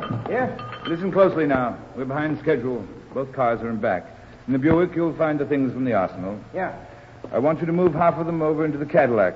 What about the grenades, Roy? They're in a case marked CN-DM, irritant gas M6. I got it. Open the case and put half in the Buick. The most important is the cordite powder for the vaults. There are 2 boxes. Put one in the trunk of each car. Right. And be careful. It's very touchy stuff. Yeah, I know. I've handled it before. All right, get along then, and hurry. It won't take long. Now, Fred will be in charge of one car. I'll be in the other. It's all right. We're agreed that we'll meet at the north entrance at midnight, both to approach the building from the east on Lincoln. You will have dropped 2 men to guard the south entrance. 2 of my men will subdue the guard at the north. Yeah, they better. They'll spring the alarm in a big hurry. You can trust me. They'll use Thompson's. Thelma, Yes, Roy? where are you going? Oh, don't be so snoopy. I'm going to powder my nose. You're coming with us. Sure, Roy, if you want me to. I don't need you, but I don't think I should feel safe without you with me. Don't be long. I'll be right back. Think everything is ready from in here, Mr. Weaver. Good. Go to the cars then, Carl. What about the Seamus there? Oh, lock him up again. We'll decide what to do when we come back. I guess he can't cause no harm in there.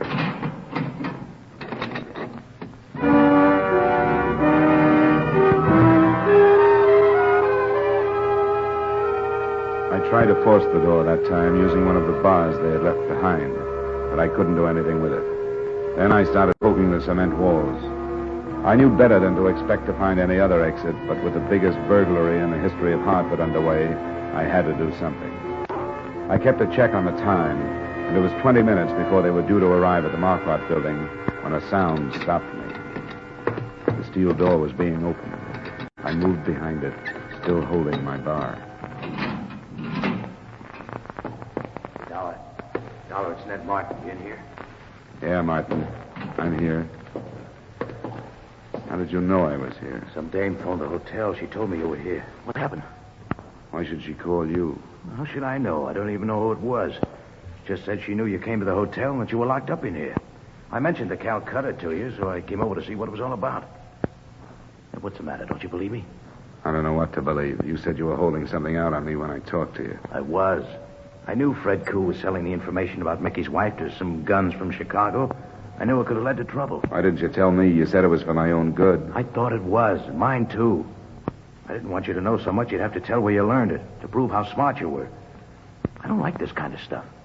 You got a car? Yeah, but it stays right where it's parked till you tell me what's going on. This Chicago bunch raided the police arsenal. They're armed with everything from cordite to Tommy guns. They're going into the Marquardt building in less than 20 minutes. What's that? Wholesale jewelers. Would you take me out there? I'll take you part way if you're crazy enough to want to go. That's good enough. Let's get into the office.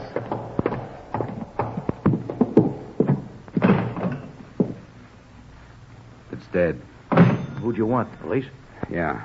We could stop on the way. It'll take us 15 minutes to get to the Marquardt building. If we run into a patrol car on the way, we'll stop it. If we don't, you can drop me and then phone in. Where's your car?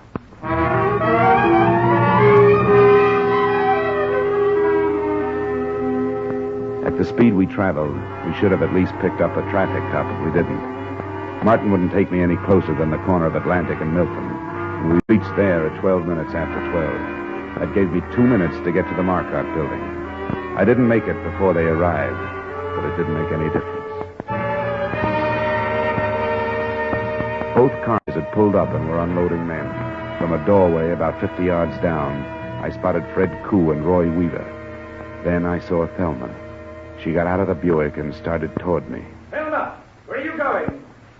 Weaver shouted at her, but she didn't answer.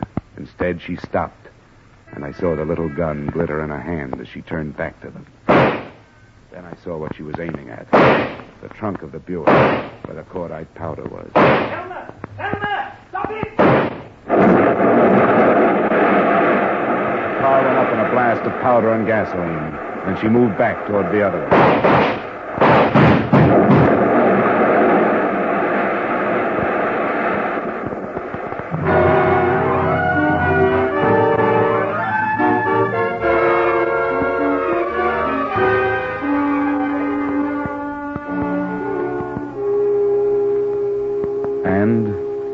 Was it. Thelma Weaver McQueen, as the department knows, was DOA at Emergency Hospital.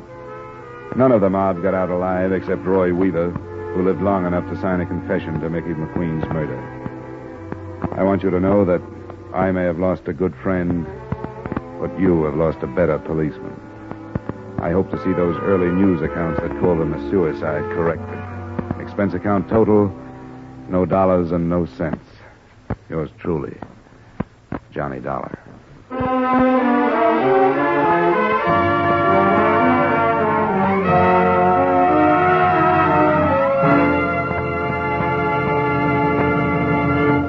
Yours truly, Johnny Dollar, stars Edmund O'Brien in the title role and is written by Gil Doud with music by Wilbur Hatch.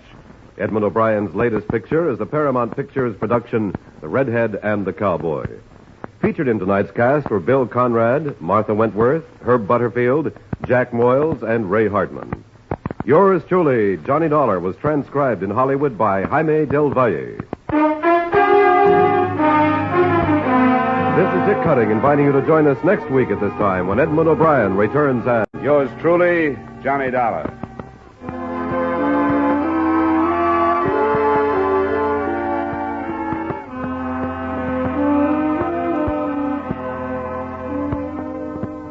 There'll be fast-moving, true police adventure on CBS tonight when Gangbusters comes your way again on most of these same stations. This evening, Gangbusters presents The Case of the Stranger in the Hall. Stay tuned now for 5 minutes of the latest news.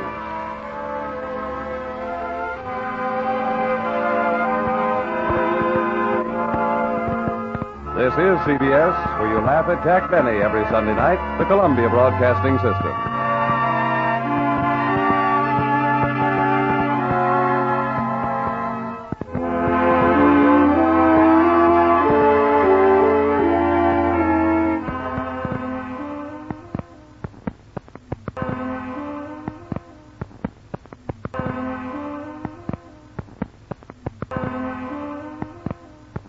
It's time now for Edmund O'Brien as Johnny Dollar. Lou Krieger, Mr. Dollar. Yeah, Lou, what's up? They found the boat a few miles off the Atlantic side of St. Croix. Oh? She was empty. Neither one of them aboard? No. From what I understand, it looks like there was trouble, all right. How's that? Blood stains. I guess signs of a struggle. The engine had run until it was out of gas.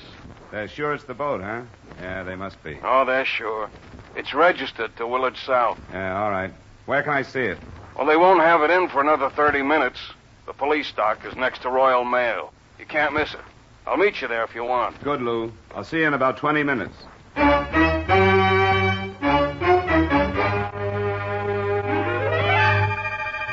Edmund O'Brien in a transcribed adventure of the man with the action-packed expense account, America's fabulous freelance insurance investigator. Yours truly, Johnny Dollar.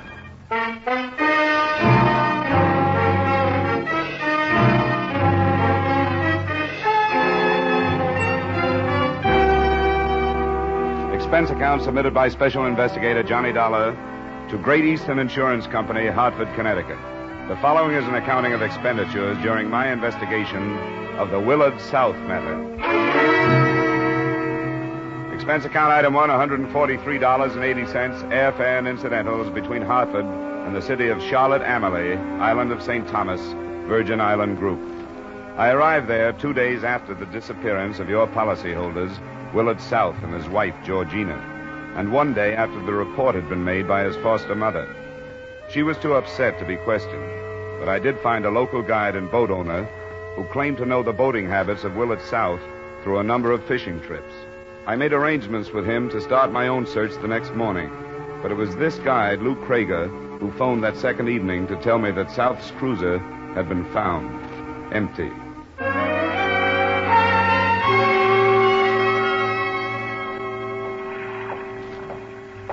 Oh, Dollar, over here. A yellow.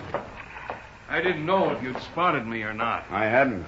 You could do better on light down here. Oh, that is part of the romance of the island. This is the boat, huh? A police officer still aboard. A native by the name of Shoy. I told him you were coming. We can go aboard now. In the cabin. Officer Shoy? Yes? Mr. Dollar is here. Oh, come inside then. Thanks for letting me aboard, officer. Glad to meet you, Mr. Dollar. I was sent to your University of Iowa to learn to be a policeman. It's a good school. I learned what they taught me, but I've had no chance to learn if what they taught me is right. It is our boast that there is no crime in the Virgin Islands. That has been right. But now this. Well, it happens in the best of circles sooner or later. What do you make of it? Well, let me show you with my light. And near the wheel, see? Is the bullet still in the wood? Yes. I will take out the piece of the panel with a saw and take the bullet from that. This bloodstain under the wheel. Are there more like it? This is the large one. As if somebody fell there. As if somebody fell there. There are more here and more in the passageway, then on the deck. There on the rail, as if somebody climbed over the side or was pushed over. Yeah. There's one other thing back here. This piece of line. Look. It's been cut. Mr. Krager says a small boat was usually tied to the stern. You sure of that, Lou? Oh, yeah, I'm sure. Willard always trailed a dinghy. You know, like a skiff, unless he was trolling. Then he hoisted it aboard. But where is it now? You're searching for it, aren't you? Yes.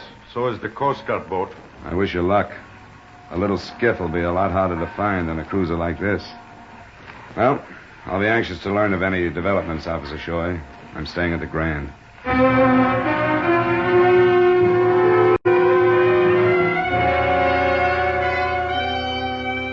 Nothing had developed by noon the next day. I spent the morning on routine legwork, and at 12:30, I was back at the Willard South address. It was an old building with enough elevation to give its windows a view of Charlotte Amelie's pleasant harbor. I'd known Willard South's foster mother lived there, but I hadn't known about the man who met me at the door. I'm Willard's brother. I was told you'd called yesterday. Mr. Dollar, come in. Your mother was too upset to talk with me yesterday. You've gotten the news on what they found, I suppose. Yes, I went down to see the boat. Has anything further been learned? No, not yet. Sit down, Mr. Dollar. It's cooler here on the veranda. Thank you. I wasn't here yesterday because I was searching for Willard's boat, too. I'm surprised to learn Willard has a brother. I've asked a lot of questions about him in the village. Nobody mentioned you. Well, I'm only here a few days a year. My home is in Tampa. I arrived the first of the week, Tuesday. I'm glad I met you before I had to see your mother. It's a lot easier to be blunt with a brother. Blunt, Mr. Dollar? About Willard's reputation on the island. I can't seem to find anybody who doesn't hate him. I'm afraid you won't either. Do you know anyone who hated him enough to shoot him? Well, I hardly know how to answer that. I know a number of men have been hurt seriously by him. The ones that have lost wives? Yes. Do you think he's dead? I don't know. The only thing I'm sure of is that there was a shooting on his boat and somebody was hurt. I'm told your brother and his wife were seen leaving on it at dusk, night before last. Is that right? Yes. They'd packed an evening meal. Meal had never been eaten. Were little trips like this a regular habit of theirs? No, they weren't at all. It was a special occasion. Georgine has never stopped hoping she could reform Willard and win him back. This trip was one more of her efforts. Did they say where they were going? No, but I thought it would be Cleaver. That's an island about 20 miles from here in a westerly direction. Mother said they started that way, but the boat was found almost 40 miles in the other direction. It's a matter of 60 miles. Yes, 60 miles. Mr. Dollar, what could have happened in those 60 miles? I don't know yet, but I hope to find out. You knew about the skiff being cut loose. Yes, they told me, but... Paul, dear. Yes, Mother. Who's with you? Is there any news? Nothing yet. Mother, this is Mr. Dollar from the insurance company. How do you do, Mr. Dollar? Mrs. South, I'm sorry I have to meet you at a time like this. A great many crises in the past 10 years have revolved around my son, Willard. I've conditioned myself to expect them. Even his death by violence, if that should be. Mother, please. But if harm has come to Georgina... There's no evidence of that, Mrs. South. Well, if it does, I shall hold myself responsible. Mother. Because I allowed her to become the wife of the beast I have called my son.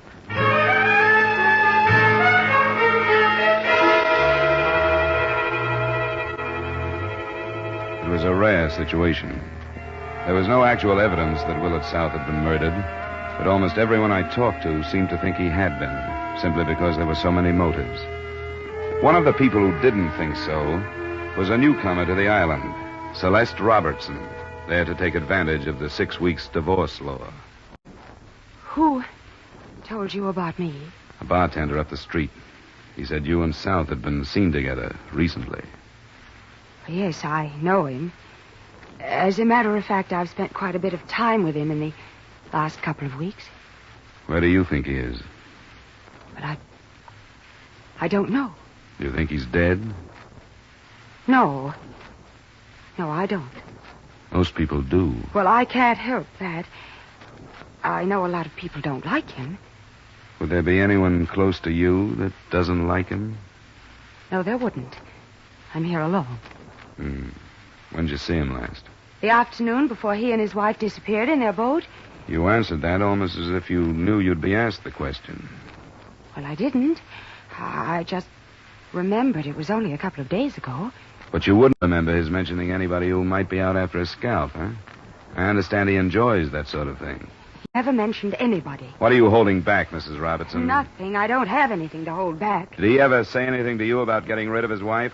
I don't know what you mean. Look, all we have to work with is a bullet hole in the boat and some bloodstains that could have come from her or from him. He never said anything. And what are you afraid of? I'm not. Look, Mr. Dollar, please, I don't want to get my name mixed up in this if I can help it. I'm here sort of on good behavior. I know I was wrong to see him because he was married, but... But what? Just because I did see him, I don't think I have to get mixed up in things like shooting. Something I don't know about at all. I guess you can't be blamed for that. You don't have to get mixed up in it. Unless you already are.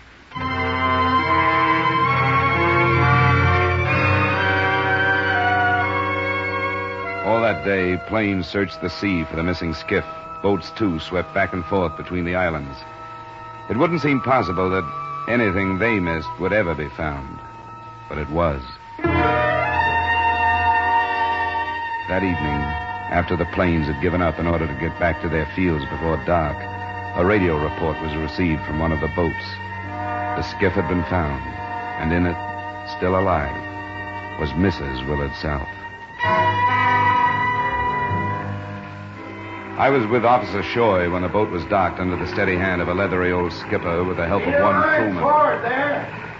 Get some fenders over, Gerald. What's the matter with you? All right. Take a strain now. We can go aboard now, Mr. Dollar. All right.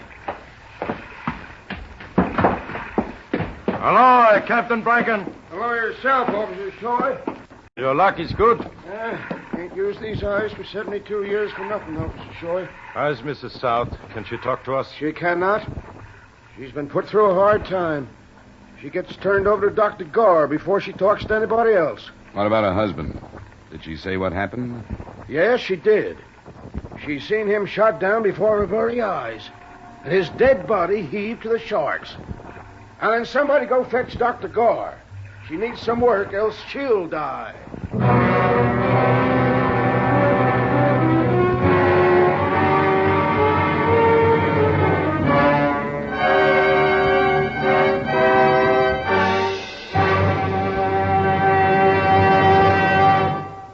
We'll return you to the second act of Yours Truly, Johnny Dollar, in just a moment. Have you heard the new Sing It Again? The new comedy of Jan Murray, your host, on that coast-to-coast phone? The new cash prizes for cracking the mystery of Sing It Again's phantom voice? the new speed and color of the tuneful little riddle songs that make Sing It Again a Saturday night must for radio listening. You'll like the new Sing It Again. Be listening for it tonight on most of these same CBS stations. Now with our star, Edmund O'Brien, we return you to the second act of Yours Truly, Johnny Dollar.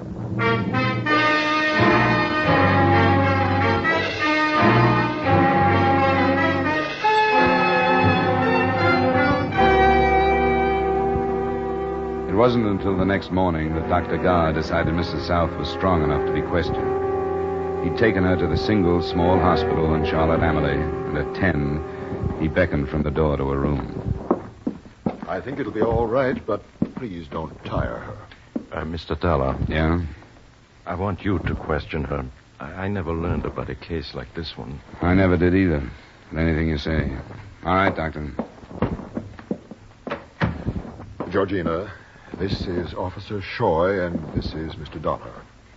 Yes? Mr. Dollar is here to ask you some questions, but I don't want you to let him tire you. I'll try not to, Mrs. South. Why are you here? I was sent down from the States when you and your husband disappeared by your insurance company. I see. Now, I know it's pretty horrible to go back over it, but we've got to find out just what happened on that boat. And the quicker we do it, the quicker we can get to the bottom of it.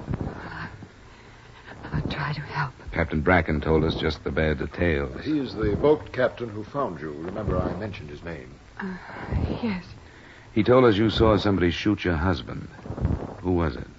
I don't know. There were two men. I've never seen them before. How did they get aboard, Mrs. South? We were on our way to Cleaver.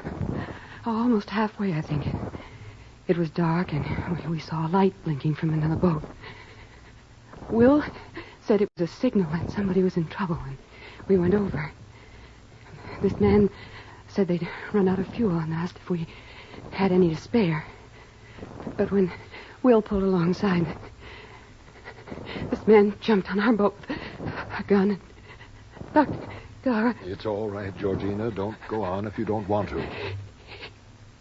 He shot Will. That's all. He shot him, and then the other man jumped aboard, too. What did they say? They didn't say anything. You think your husband knew them? No, he didn't know them. What did they do then? Well, one of them hit me because I was screaming. I was wearing a bracelet, and he grabbed it off my wrist and made me take off 2 rings and give them to him. And they took Will's wallet and they dragged him out, and then they pushed him into the water. And I don't remember anymore. All right. I can't. It's all right, Georgina. Nobody can hurt you now. No. Gentlemen, I think we'd better let her rest now. Sure, Doctor. I'm sorry we had to bother you, Mrs. South.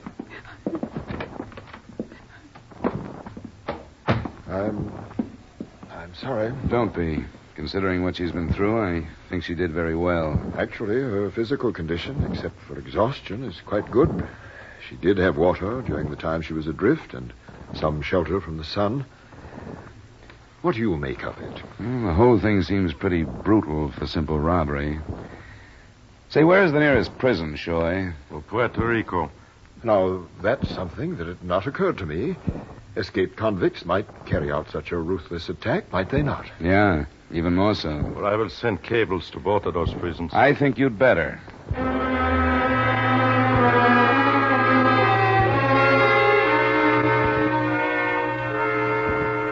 It was little enough to go on, but it was obviously useless to try to get any more information from Mrs. South then.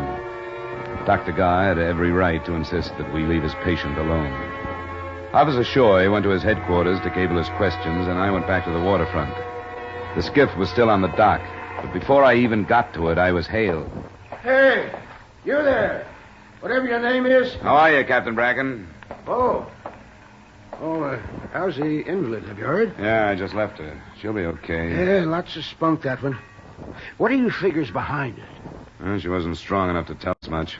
But Officer Shoya is checking the possibility that those two men she talks about might be escaped convicts. Say, they might have been. Well, I can't see anybody like that leaving her alive to talk about it. No matter how low they get, there's them that can't kill a woman, I suppose. What are you doing down here? I want to take a look at that skiff by daylight. The escaped prisoner theory is too long a chance to rest on. It still may have been a local job. No, I hate to see it turn out that way somehow. Why do you say that? Oh, this wants to be a peaceful island. It's the truth. Nobody wasted any affection on Willard. But if it'd been downright fitting if two escaped convicts done that devil in.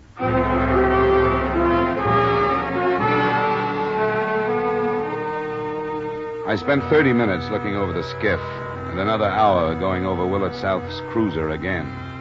Nothing I dug out of either one added up. Neither did the results of a trip to the cable office. There had been no recent escapes from the prisons. Right from the beginning, for all my prying and all my questions, I hadn't gotten one positive lead.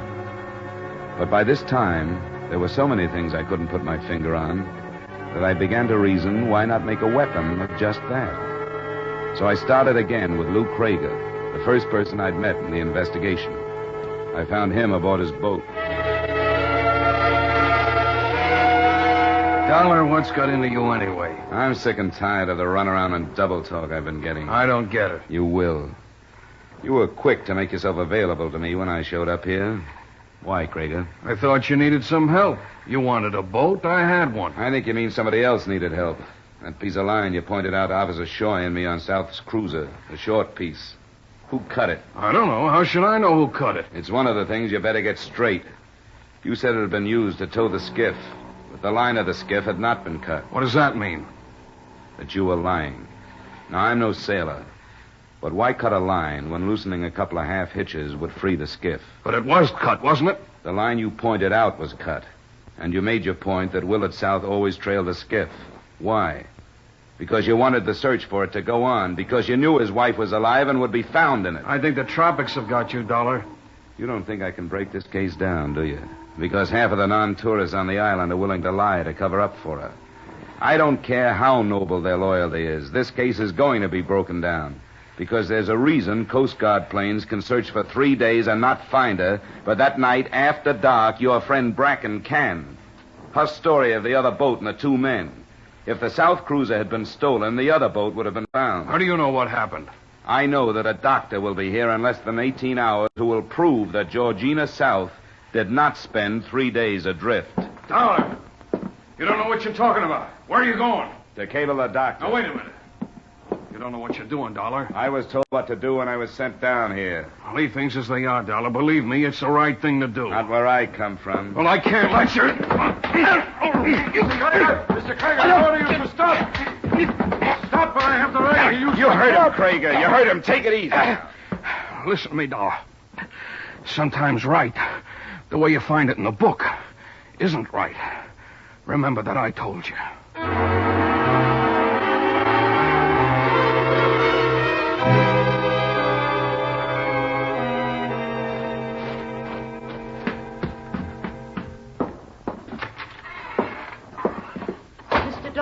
Oh, well, I'm sorry, Mrs. South. I didn't see you in the swing. I wouldn't have barged in. You startled me. I must have been dozing. There's been so little sleep. Yes, I know. I went to the hospital first. They told me that Georgina had come home. Yes, she did. I'll have to see her, please. Why must you see her, Mr. Dollar? I think you know. You know. Willard's brother knows. Captain Bracken and his crewmen know. Luke Krieger, Dr. Garr. I'm not sure how many others. Well, I'm afraid Please, what's the use? You shouldn't have tried it, no matter how you felt. You should have realized that it wouldn't work. Even way down here in the Virgin Islands, a murderer is hard to protect. Where is she? Who told you this? There were too many mistakes. Luke Krieger made the biggest one. Oh, you too are making one, Mr. Dollar. I'm sorry, Mrs. South. Murder is murder. They speak of heredity and environment. Many say that heredity will never be overcome. Others say that environment will win out. But both are right and both are wrong. Mrs. South, My husband and I took our boys from the poorest foundling home we could find. Paul is one of the best. But Willard didn't deserve to live. Mother. He became more bestial every day. He couldn't live any longer. Mother, No more don't. secrets, Georgina, my dear. I must tell Mr. Dollar the truth. It's I who've been hiding behind my friends. I'm the murderer. I killed Willard. I had to. I had to before he destroyed us all.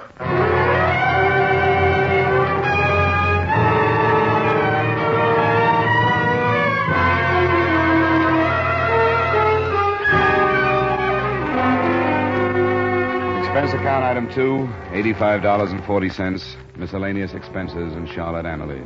Item 3, same as item 1, transportation back to Hartford. Expense account total, $373. Remarks? I tabbed the confession as a false one when they heard it, and I'm not charging the company for the time I spent trying to prove it false. But it wasn't. It was true. And so was the awkward fact that a large number of the leading villagers are liable as accessories after the fact of murder. It should develop into quite a trial. Yours truly, Johnny Dollar.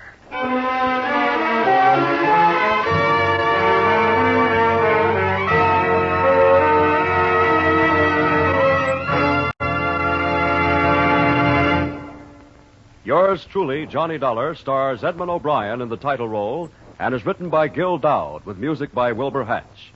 Edmund O'Brien's latest picture is the Paramount Pictures production, The Redhead and the Cowboy. Featured in tonight's cast were Irene Hubbard as Evangela, Jan Miner as Georgina, Gilbert Mack as Lou, Fran Lafferty as Celeste, Ed Latimer as Sam, Maurice Tarplin as Shoy, and Bernard Lindrow as the Doctor.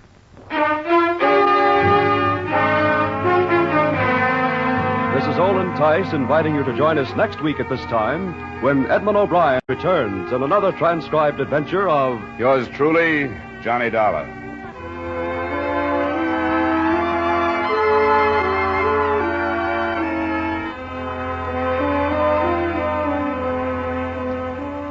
Everybody wants to help America's defense program. And part of everybody's duty is to be extremely careful with the handling of fire. This is especially true in wooded territory, where forest fires can cause terrible losses in valuable natural resources, lives, and manpower. 9 out of every 10 of these disastrous fires can be prevented because they're man-made. Don't leave fire prevention to the other fellow. Only you can prevent forest fires. Stay tuned now for 5 minutes of the latest news.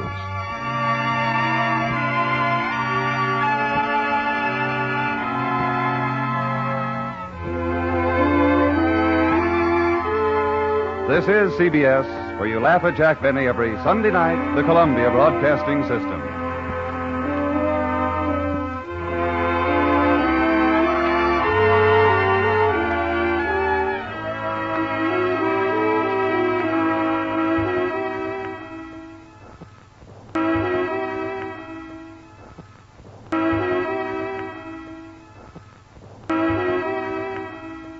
From Hollywood, it's time now for Edmund O'Brien as Johnny Dollar. Lieutenant Anderson, Dollar. You can come down any time you want. I'm still at the hospital. Thanks, Lieutenant. How's the driver? He's not going to live either. The doctors doubt they can bring him around for a statement. Oh?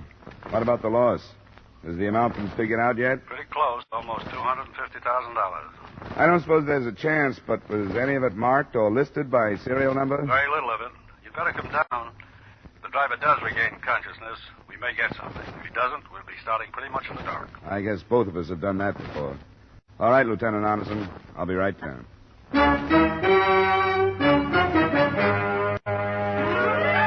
Edmund O'Brien in another adventure of the man with the action-packed expense account, America's fabulous freelance insurance investigator. Yours truly, Johnny Dollar.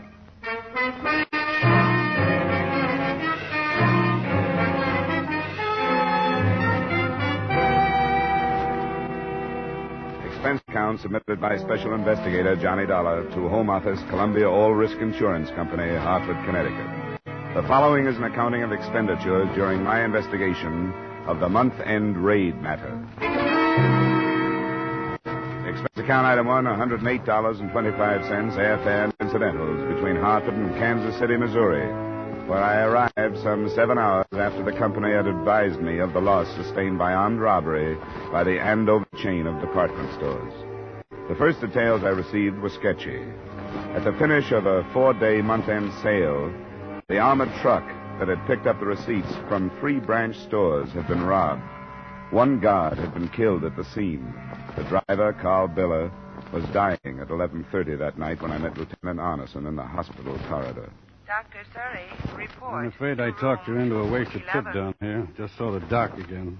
They're giving Biller less than an hour to live now. His wife just went into the room. Never came back at all, huh? No. I've been with him most of the time and had a man there when I wasn't. What did you expect him to give you, Lieutenant? I'm not sure. According to witnesses, he and the guard were shot down by one of the men in cold blood. Not because they resisted the killers. Why? To eliminate them, maybe. Why? Because the victims knew the killer, maybe. In spite of the masks they were wearing. That's what I hope they tell me. That's the point. How about these witnesses? They any good? Good as most. The picture seems to have been 2 cars, both sedans. One of them was in the passenger loading zone when the armored truck arrived and parked in front of it. These men knew when and where, then. They sure did. They knew the truck had picked up the receipts at the Andover stores across the Kansas City, Kansas, and Independence, and the 1 car was waiting for them at the store here. The other car double parked when the money came out. The men were shot down, and the truck was empty before anybody turned in an alarm. How about license numbers? Both on the stolen car list. You can work any way you want it, Dollar. I won't get in your road. Thanks, Lieutenant. We're both aiming for the same thing, and I'm going to have my hands full. Robbery detail tells me their informers have hinted that a gang has been forming here in town for the last month or 2. I guess they were right. We're pulling in everybody we can. Maybe we can get some talk out of some of them. It'll be a slow process, but that's the way we work. I'll be in my... Oh, yes, Cole. Is he gone? There was nothing they could do. Yeah, that finishes that. This is Mr. Dollar, Sergeant Cole. How are you? Sergeant Cole. Dollar's investigating for the insurance company. Yeah, but they're hurting, huh? I've seen them in better moods. Were you planning on talking to the widow tonight, Lieutenant? Follow up the possibility that he knew the killers? What kind of condition is she in, Cole? Hard to tell. She seemed to be standing up all right. I'd just as soon leave it to you tonight, Dollar. Cole and I ought to get back to headquarters and see what we've pulled in. Sure, Lieutenant. Anything you say.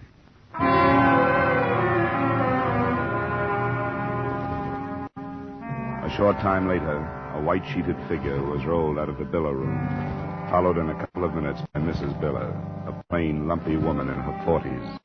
In silence, she followed me into an empty waiting room a few yards down the corridor. I want to go home. I've been here all day and I'm tired. I can certainly understand that, Mrs. Biller, and I won't keep you long. This may seem like a strange question under the circumstances, but do you think there could have been anything personal connected with your husband's death?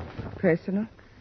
We're looking for a valid reason for Mr. Biller and the other men being shot down the way they were. What are you talking about? Why wouldn't he get shot? It didn't surprise me. He was always with a lot of money, and I told him he'd get shot someday. There was no apparent reason, Mrs. Biller. They weren't given time to try to protect the money. They didn't draw their guns. Private guards work under orders to surrender as a rule, but they weren't given a chance. They were met on the sidewalk and killed without a word. I haven't been thinking about anything like that all day long. I've been wondering what would happen if he died. Now he has. And here I am with the house still not paid for and no money. I just have to face it. He's dead, and that's all there is to it. You'd want to help us find the man who killed him if you could, wouldn't you? How could I help you do that? He and the other man could have been killed because they knew the man who killed them. How could anything like that be? Why should Carl know anybody like that? We don't know that he did. We only wonder. And I read the papers. How could he know anybody when they were all wearing masks? That could mean that he knew them very well. Well enough to recognize them in spite of the masks. Don't you see what I mean, Mrs. Biller? I can't think. You couldn't expect me to think after a day like this has been. I don't know what to say. I'm all mixed up now. I understand, Mrs. Biller. I won't bother you any more tonight. What we want to know is if somebody who knew your husband and knew quite a lot about his job could have been responsible for his death and the robbery. We'll talk to you about it again. Maybe tomorrow.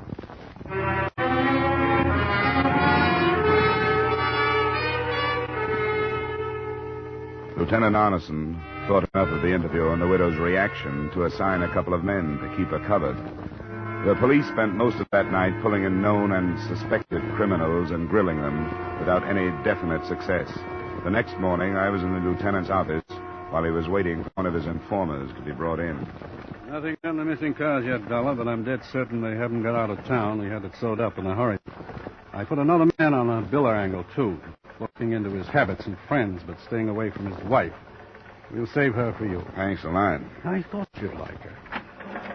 Here's the count, Lieutenant. Yeah, come on in, Emil. This is Emil Ordov, sometimes called the Count. Sit down here. Emil and I have known one another for a long time, haven't we, Emil? I owe the lieutenant a deep debt of gratitude. We get along. Emil, this man's working for the insurance company that covered the missing money. You can trust him. If you say so, what else? What's going on in town, Emil? What does the crowd say about this heist? They don't say very little. They don't like this. These are foreigners who do this. From where? Chicago. The crowd don't like this. Doesn't look like a foreign job to me. They knew just where that armored truck would be and were waiting for it. How would outsiders get information like that? Who are these foreigners and where are they? Where they are, I don't know. Who? I hear only some names that are nothing. One is Pinky. One other is Ross. First name or last? Only Ross. Other is Shorty. Other is the Nick. Who their other names are, nobody knows. He's not much, Lieutenant, but I am only a man. Anything more, Johnny? Yeah. Do you know if they're still here in Kansas City? How do I know that? So I, from the crowd, am the only one who knows where they are? Then I am shot, too?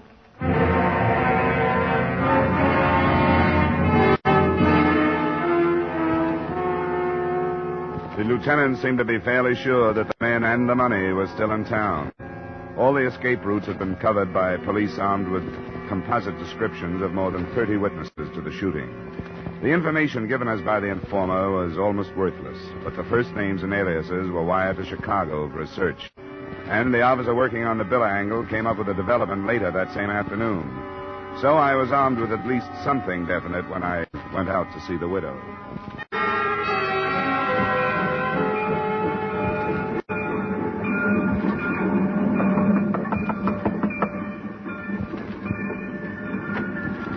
Hello, Mrs. Biller. Hello. Hope you're feeling better today.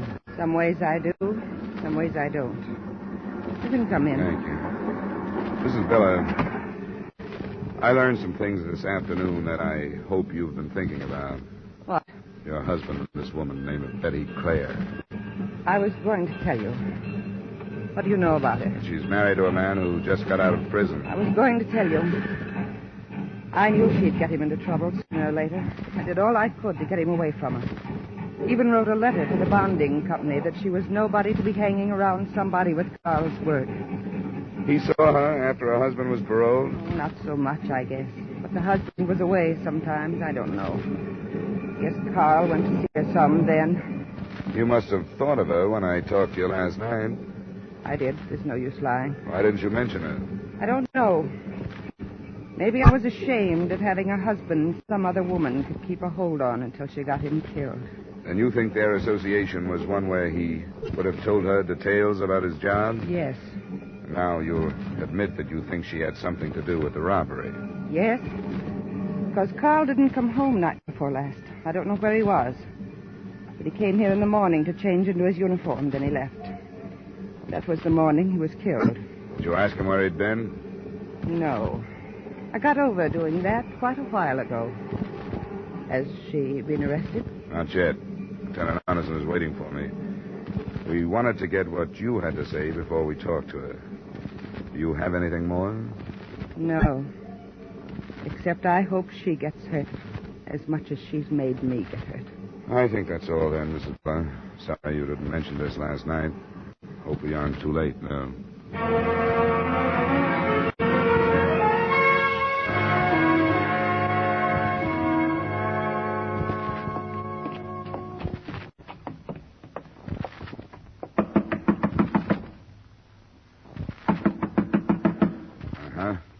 Here. Go in there. Open up. Spring lock. Huh? You've got the key. Let's get over to the side. You never know.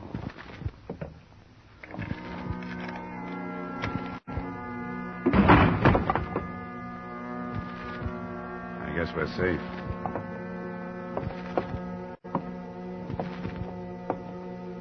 Betty Clare. She's been choked to death.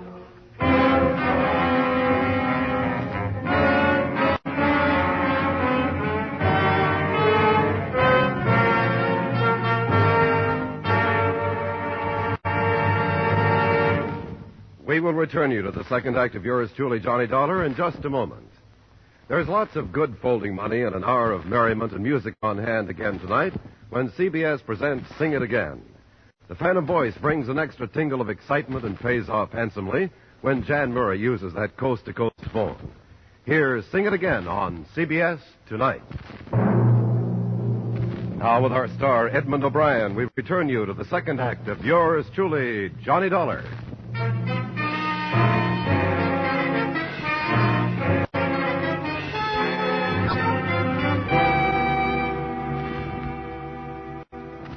Betty Clare had been strangled, obviously by a pair of hands. The apartment showed signs of a struggle, but further search revealed only a newspaper whose date and time seemed to indicate that she'd been killed after Carl Biller had died. There wasn't a lead as to the possible whereabouts of her husband, Arnold Clare, but the search for him was speeded up. At 5, a report from a section of Kansas City called East Bottom did give us a lead. The body of a man was found in a garage. He'd been shot to death, and in his pocket was a receipt for an insured parcel post package. A follow-up on the receiver's address showed the package to contain $15,000 in cash. Later, the informer, Emil Ordoff, followed the lieutenant and me in to view the body.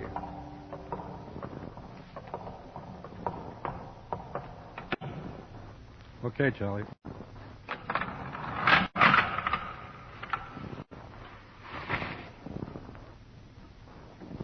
You know this man, Emil? How could I be sure? He's one of the crowd. I know who he is. Do you? His name is Norwood? You know it is. Yes, I know. They'll know it. The record of narcotics possession, suspicion of burglary, 60 days last year in vagrancy, and carrying a concealed weapon. Yes, Earl Norwood. The lieutenant tells me he's not from Chicago, Emil, and he's a local boy. Yes. You still say the Andover job was pulled by Chicago men? This is what I think, what the talk is. I also told Dollar that I never could really trust you, Emil. There was always a chance somebody might buy you into bringing me false information. Oh, no. Couldn't somebody who just made a $200,000 haul buy you into it, Emil? Oh, no. Money's not going to do you any good if I find out you aren't leveling with me. I got about 4 charges I can bring against you. They send you up for quite a while. I owe you deep gratitude. I tried to find out more, so you let me go now. I'll give you the rest of the evening up to 10:30, Emil. One thing you don't have to find out. Norwood here sent $15,000 out of the city by mail. There's only one reason he'd do that. He was mixed up with the Andover job. Now get going. I'll pick you up later.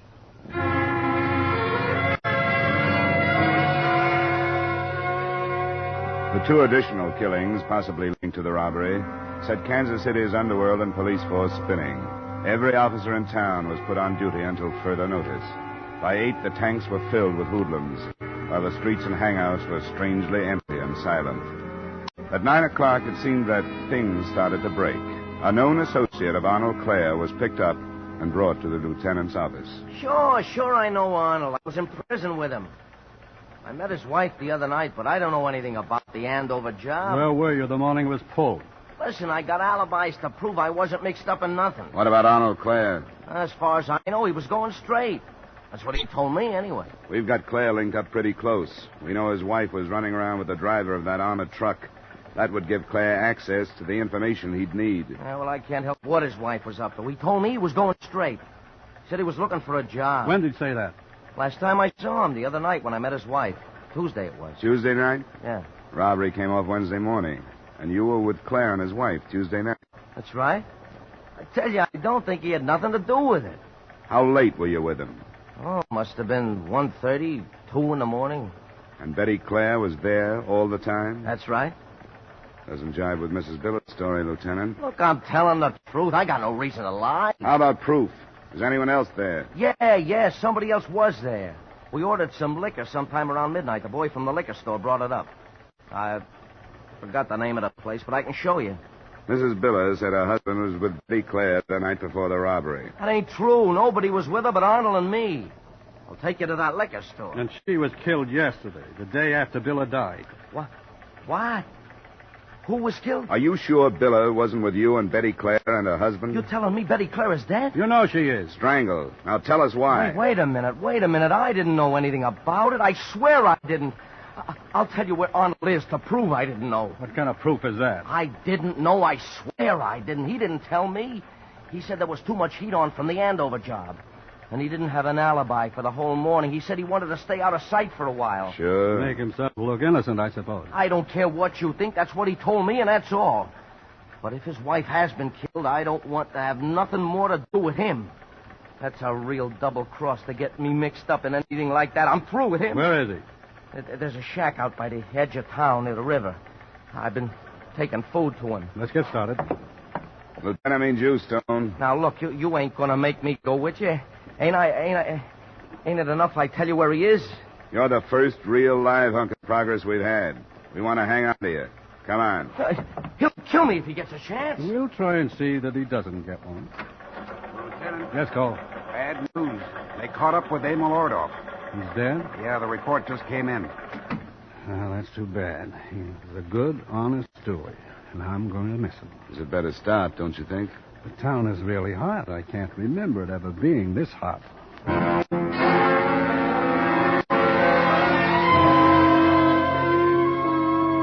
We checked Stone's story at the liquor store. The delivery boy finally remembered and agreed that only Stone had been with the Clares in the apartment the night before the robbery.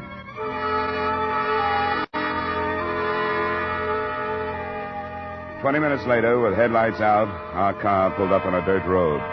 The shack Stone pointed out was screened by a stand of willows on the river bank. One small window showed some light from inside.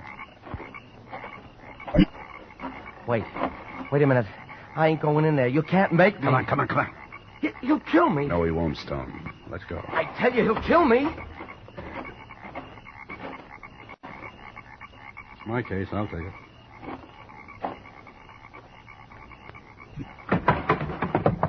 There we are, Claire. Who you? Stone. Stay in the chair. Lieutenant Arneson, homicide.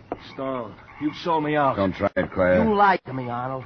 You lied to me. You didn't tell me about your wife. And you was getting me mixed up in a killing. Well, that don't set with me. Then I called you my friend. Go back, Claire. You want to check him for weapons, Johnny? Sure. Relax, Claire. You can't do yourself any good by making a play. Stand up. I won't make a play. There's a .38 in my left coat pocket. Uh-huh. You can sit down. Where do you want to start, Claire? I guess it don't make much difference, does it? Why did you kill your wife? What makes you so sure all right. I killed her because I was trying to go straight this time. And she got mixed up in this Andover job. If I'd known about it before, I'd stopped it for sure, but I didn't find out until after it happened. How did you find out? One of the guys that got killed, the driver, Biller. His wife got me on the phone the night he died. She told me about Betty and her husband. You didn't know about it? No, I didn't know. But Dame told me about it. All the years I was in prison. And after I got out, every chance they had. That's the only reason you had. I told you I was trying to go straight. And I found out Betty is working this Biller into setting up a job with her. She was doing it to get rid of me again. She knew the board would take my parole away no matter what I said. Mrs. Biller told you all this? Her husband talked about it before he died. You're a stupid fool, Claire. Sure I am, sure. But I couldn't help it. I went crazy. Betty wasn't at home when I found out. I guess I drank a lot and thought about it. And when she came home, I just grabbed her. I couldn't help it. I knew I was killing her. I couldn't stop. You know something? I don't care. That's the spirit. What about the Andover job? How much do you know about that? I know one guy that was in on it, and I'll finger him for you. I'll finger him. I'll see some of them take the same trip I'm taking.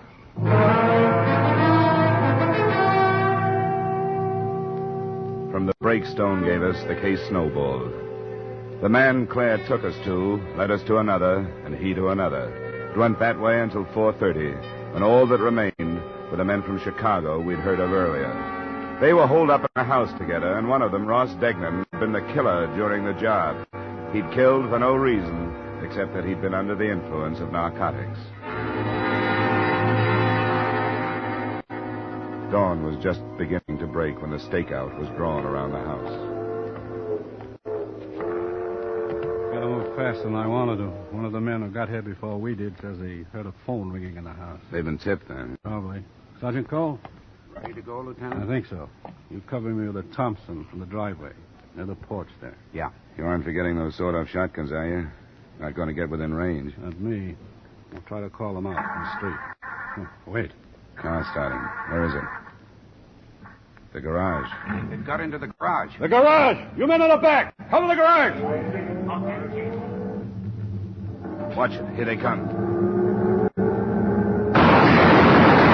Thompson, Cole, use it! Get the driver!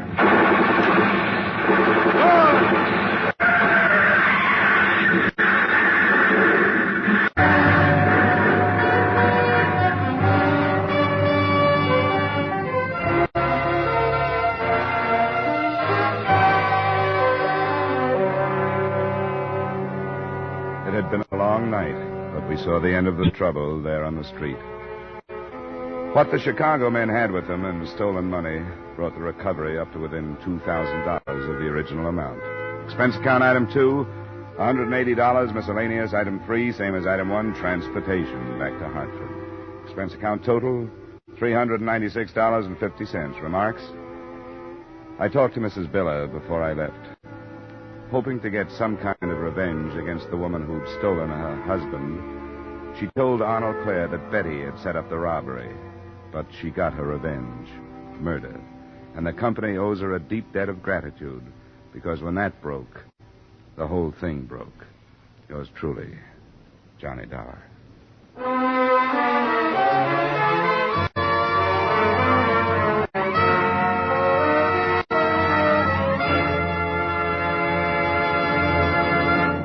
Yours truly, Johnny Dollar, stars Edmund O'Brien in the title role and is written by Gil Dodd with music by Wilbur Hatch. Edmund O'Brien's latest picture is a Paramount Pictures production, The Redhead and the Cowboy. Featured in tonight's cast were Herb Butterfield, Joe Duvall, Virginia Gregg, Edgar Barrier, Sidney Miller, and Peter Leeds. Yours truly, Johnny Dollar, is produced and directed by Jaime Del Valle. This is Dick Cutting inviting you to join us next week at this time when Edmund O'Brien returns as... Yours truly, Johnny Dollar.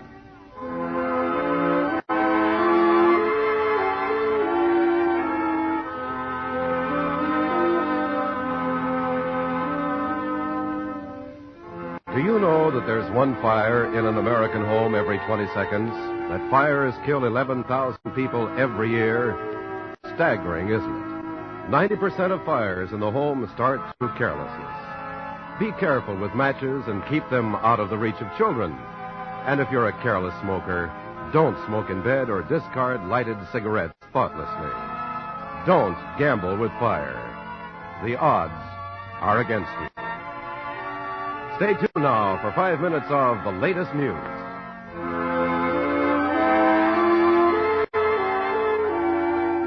This is CBS, where our Miss Brooks holds classes every Sunday night, the Columbia Broadcasting System.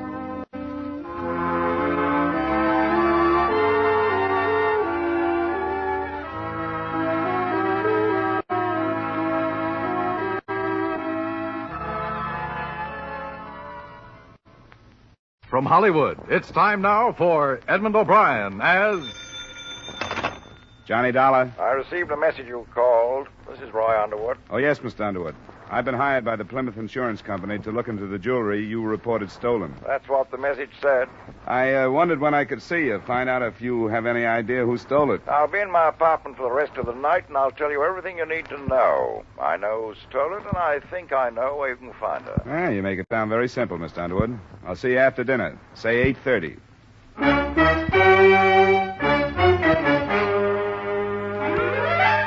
Edmund O'Brien in the transcribed adventure of the man with the action-packed expense account, America's fabulous freelance insurance investigator. Yours truly, Johnny Dollar.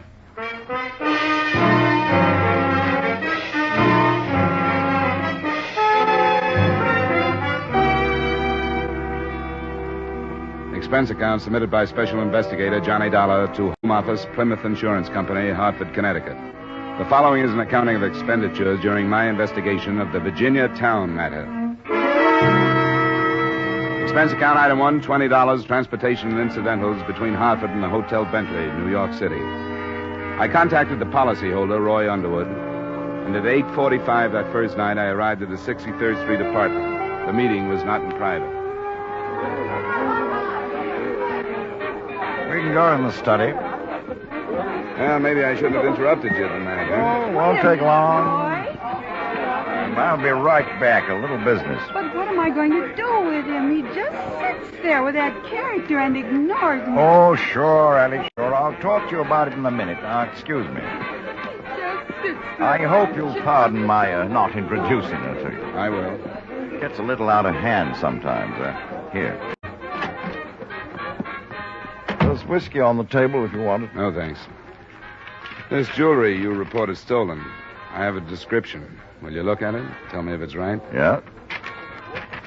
Yes, this is correct. They were stolen by a woman named Virginia Towne. You're sure of that? Oh, yes, I'm sure of it. She was here at a party, very much like this one. I saw her leave with them. You didn't try to stop her? Of course I did. It's not my responsibility to place the thief under arrest. Did you notify the police? No, I was going to, but I thought better of it next morning. I wanted to give her a chance to think twice, too. If she'll bring him back, I won't swear out a complaint. The pieces are all women's jewelry. 2 bracelets and 3 rings. Yes, I buy odd pieces when I can at a reasonable price. How did she manage to get hold of them? They were in my dresser drawer. She put them on. I told her to take them off. She refused and left. Uh-huh. You mentioned on the phone that you thought you knew where I could find this Virginia Towne. Well, I'm not sure, you understand. I tried to phone her at her apartment, but she'd moved out. Then I called her closest friend, a girl called Frances Adams. And she said she didn't know where Virginia was, but I think she was lying. I think Virginia was right there. Where do I find this Frances Adams? Oh, her flat's in Lexington, near 40th. She's a chick girl at the top hat and works till 4 in the morning. I'll give you her address. Before I left, I was shown a posed photograph of Virginia Towne inscribed, "To Roy with more thanks than I can ever say." I didn't keep the photograph, but the vision of the face in it stayed with me.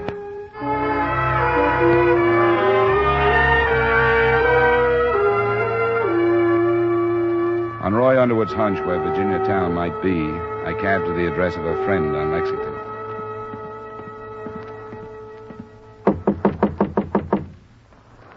Just a second, Phil. It didn't take... Oh. Miss Virginia Towne? Who are you? My name is Dollar. I'm an insurance investigator. I'm here to talk to you about some jewelry owned by a Mr. Roy Underwood. What? May I come in, please? Yes. Roy sent you here? I'm working for the insurance company. Roy said he thought you might be found here. And he said the jewelry was his. That's right. He said you stole it. But that's not true. He gave it to me. One of the bracelets for Christmas last year, the other for my birthday, and the rings at other times. You have proof of that? Proof? He knows he gave them to me. I said proof. My instinct was that something like this might be the case. But the people who hired me can't consider the personal angles. I should have expected something like this. Underwood has proof of ownership. He insured the pieces to himself, and he undoubtedly has bills of sale. You'll have to give it all back, or he'll go to the police. I can't give it all back. I sold one of the bracelets. Well, you can buy it again. No, I couldn't possibly. I sold it at a low price because I didn't have any money and I had to live. You must have friends. Can't you borrow enough to get it back? I have friends, but they're the ones I had before I met Roy. One's a hat-check girl like I was, and another's a cab driver. That's who I thought was at the door when you knocked. They aren't the kind of people who can scrape up $1,500 at the drop of a hat. Is that what you need? At least that. Not much of a market for things like that bracelet. I had to take a cut price. That or wait months for a buyer. But I had a right to sell it. It was mine. I didn't steal it. He said you did. He said you took it and the rest of the stuff out of his dresser drawer. That's not true. There was a party going on? Yes. Did you go into his room? Yes, to tell him that I didn't want to see him anymore. He laughed at me and said I'd come back to him any time he wanted me to. I guess this is what he meant. If you were in there alone with him, it's his word against yours. As I said, he has proof of ownership. I'm afraid you're really in trouble. Unless I crawl back. That'll be Phil. Just a second, Phil. I don't know how he's going to take the news. There's nothing to do but tell him. Phil's last name was Kelly, and it matched his appearance. He was over 40, red hair beginning to gray. As he listened, his heavy, freckled hands started to clench and unclench, and the look in his eyes convinced me more than her words that Virginia Towne was telling the truth. The rest of the story came out. Underwood had gotten her into a few chorus lines after he'd talked her out of a job in a nightclub, not because she had any outstanding talent except beauty, but because of his influence. When he stopped using that to her advantage, there was no more work. I borrowed money from him till I finally got it through my empty head that the farther in debt I got, the more he enjoyed it. So I stopped it the only way I knew how. I told him it was finished, and it was. And she's no thief. She sold only what was hers. She didn't steal them gewgaws. It's not what I think, Kelly. It's what the police can pile up in the way of evidence. Well, then, the truth of it is, I sold the bracelet. I stole it from her. I stole it from her, and that's why she can't give it back. Tell him that and see what he can pile up against me. Now, wait a minute, Kelly. Phil, now you're being ridiculous. No, I'm not. There's no reason to bother Mr. Dollar with all this. It's his job to return the jewelry if he can, and that's all. But you're not going to see Virginia arrested because of the personal feelings of this scum now, are you? No, I'm not, if I can help it. Well, it's better. What are you going to do, Mr. Dollar? Well, I'm going to give you some time to try to raise some money. I'm overstepping my bounds, but I think you deserve a break. I'll stall Underwood for 2 days. Tell him I haven't found you. That's tomorrow and the next day. That's the best I can do. That'll be time enough. And I'll deliver his blasted gewgaws myself, with a slug in the teeth to boot. I don't know how to thank you, Mr. Dollar. Forget it. I'll check back with you tomorrow.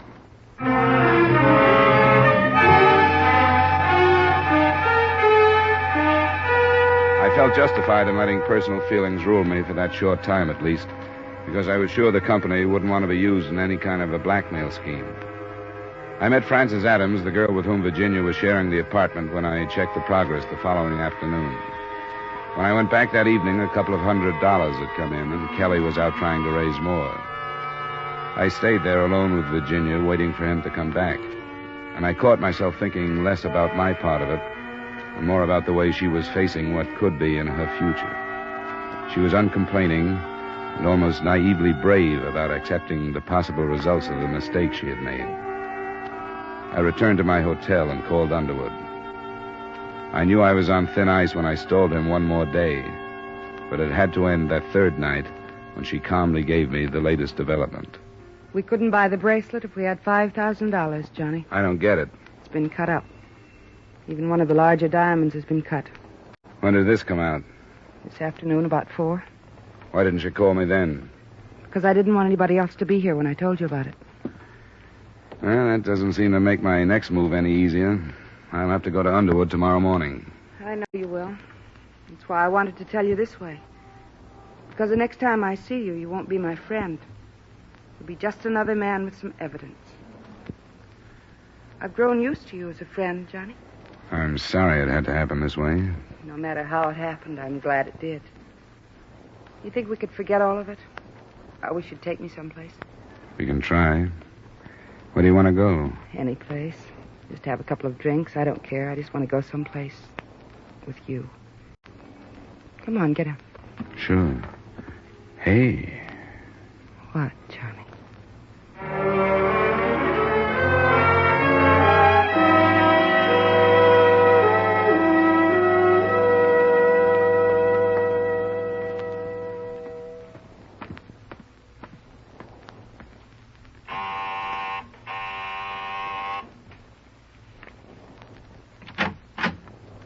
Hello, Underwood. Come in. What was this nonsense you were talking on the phone? That you thought the insurance company would be willing not to prosecute if the loss was made up? Who's going to make up the loss? Forget it, Underwood. Do you think that's any way to stop crime? I said forget it. I certainly intend to. I've got your stuff. I was willing to show some leniency if everything was returned, but I'd be a fool. The missing piece is listed as worth $2,400. If you'll sign this claim, I'll turn it into the company. Here's my pen. Thank you. Can't afford to be taken advantage of by every beautiful young thing that happens along. Here you are. Thanks. I want to thank you for what you've done. It's nothing but a job, Underwood. Nothing but a job.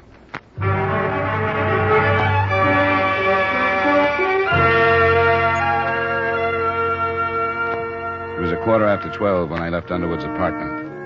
I had to make my own report on the matter to the police, and that took until 2:30. I then had lunch and went back to my hotel to pack, planning to leave for Hartford as soon as possible. It wasn't very soon. Come.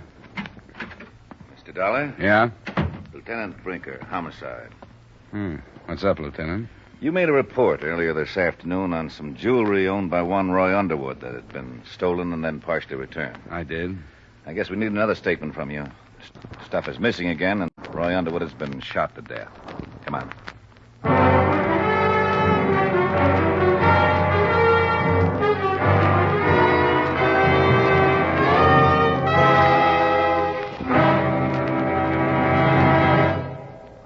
We will return you to the second act of yours truly, Johnny Dollar, in just a moment. Gay, tuneful, funny, and laden with loot. It's the hour-long Sing It Again, which comes to you every Saturday on most of these same CBS stations. Jan Murray makes for the laughs and buzzes listeners from coast to coast, asking the solution to the Phantom Voice mystery, offering $1,000 in cash, if you get it right. Be listening for Jan Murray and Sing It Again later tonight on CBS. And now with our star Edmund O'Brien, we return you to the second act of yours truly, Johnny Dollar.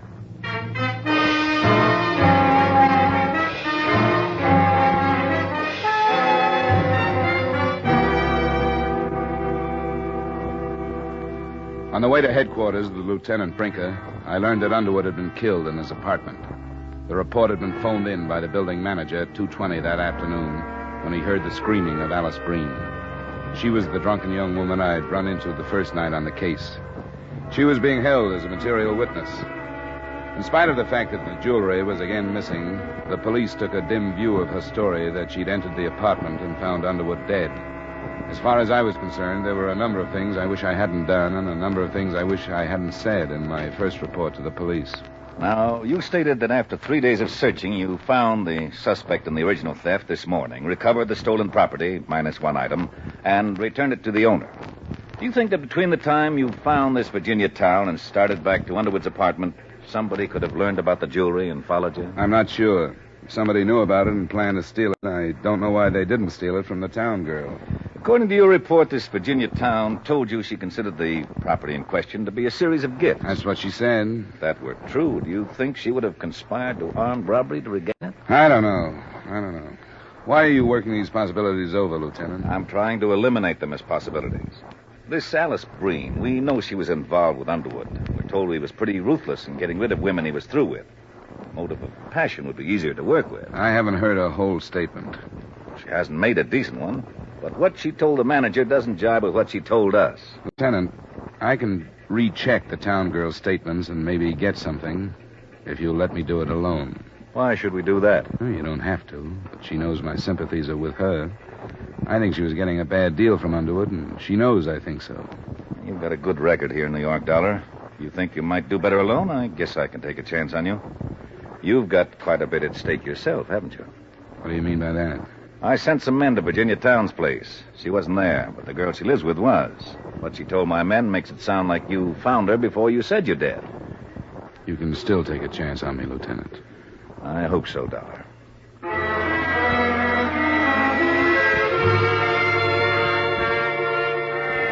By the time I got to the Lexington Avenue apartment, the roommate, Francis Adams, was gone, too. But through his cab company, I did locate Phil Kelly. I swear I didn't even know about it. I was brought up to mourn the dead, but if you'll excuse me, I can't bring myself to it this time. Well, that's hardly the point. Where's Virginia? I don't know. Where's Francis Adams? I don't know that either.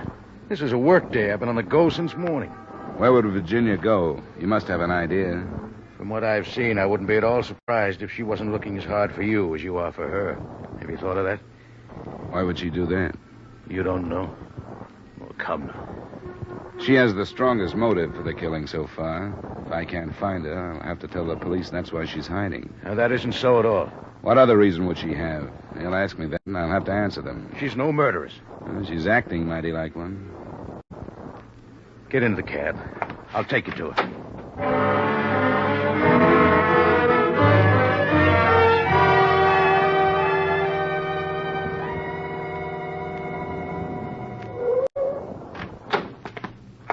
That's the door there. I won't go in with you if you don't mind. I don't know she's there. She's there. Okay. I've got a check on you, Kelly.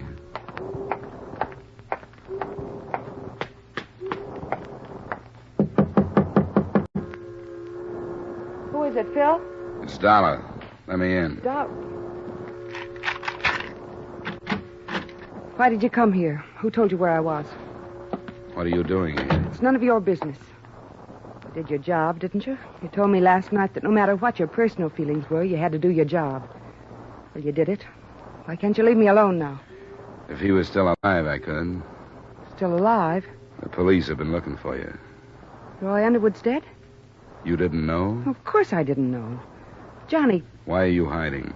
Because I didn't want to be arrested. You told me Roy was going to swear out a complaint. He didn't have a chance to. Starting at about 1 o'clock this afternoon, where have you been? Here, Johnny, please. How did you get here? What difference does that make? Kelly bring you? No.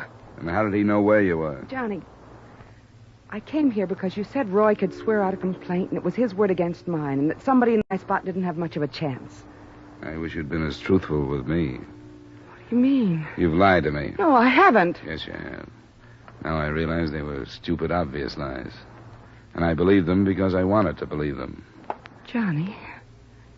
You told me Underwood gave you those things as presents. Christmas, birthdays, and so on. It's true. The police have learned that he bought all of the pieces on the same day at an auction. Year before last. I didn't know that. I don't care when he bought them. He gave them to me. You didn't tell me until last night that the bracelet you sold had been cut up. The police learned that the jeweler who bought it told you he was going to cut it up. All right, I did lie. You offered me 2 days to try and think of something to do. I gave you 3, and I'm in trouble because of them. Is that all they mean? Yeah. Now that's all they mean. Johnny, how can you say that? Because your lies have made you a lot less beautiful than I thought you were. Johnny... I have to clear myself with the police. Not only about robbery, but about murder now. The only way I can do that is to take you in. Let you clear up your lies, if you can. I'm sorry, Johnny. About what? That it had to be this way. I'm sorry. If you're ready to go, there's a cab waiting.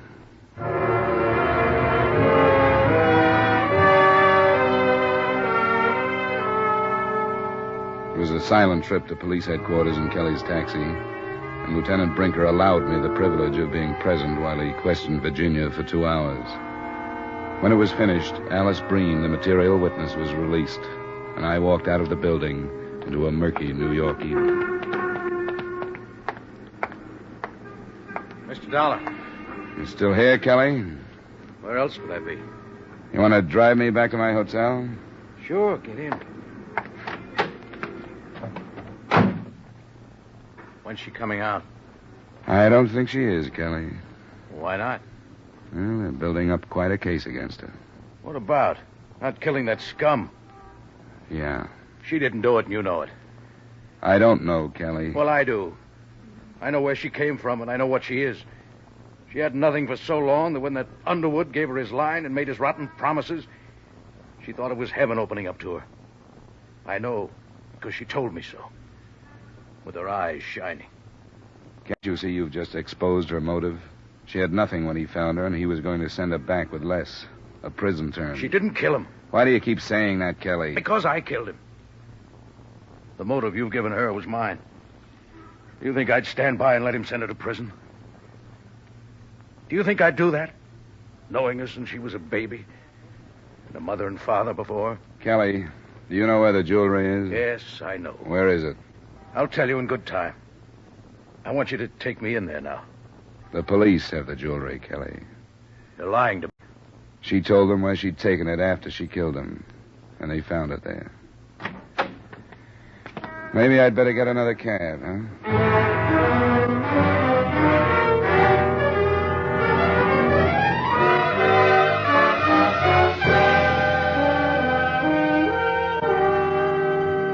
Expense account item 2, $230, miscellaneous. Item 3, same as item 1, transportation back to Hartford. Expense account total, $270. Remarks? Please make the check payable to Charles Hagan, attorney for the defense in the case of the People versus Virginia Towne. Yours truly, Johnny Dollar.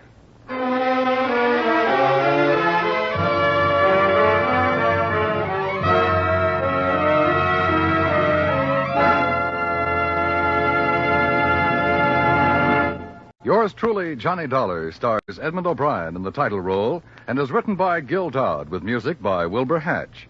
Edmund O'Brien's latest picture is the Paramount Pictures production, The Redhead and the Cowboy. Featured in tonight's cast were Ramsey Hill, Gene Wood, Virginia Gregg, Jack Moyles, and Ed Begley. Yours truly, Johnny Dollar, was transcribed in Hollywood by Jaime Del Valle. This is Dan Cubberly inviting you to join us next week at this time when Edmund O'Brien returns as... Yours truly, Johnny Dollar.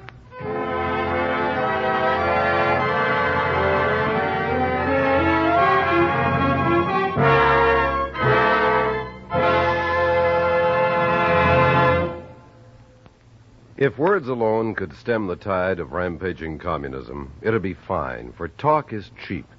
But no amount of sidewalk gossip, intellectual discussion, or silver-tongued oratory has any effect on the ever-surging threat of red aggression. But there are things a communist does respect. He respects atom bombs. He respects wide-winged, globe-circling bombers. He respects steel-girded ships of the line. He respects well-conditioned, well-equipped fighting men. Yes, this makes sense to him. So, let's make him respect us by providing these things in great numbers. To do this takes money, and we can help provide that money by buying United States defense bonds. The month of May has been proclaimed Defense Bond Month, and every American citizen is being asked to get on the bond wagon. Sign up for the regular purchase of bonds at your bank or place of employment. If you're already doing that, try to buy an extra bond. This has to be, for remember, only talk is cheap. Just 10 years ago this month, our government started the sale of savings bonds. A few short months later, these same bonds were known as war bonds.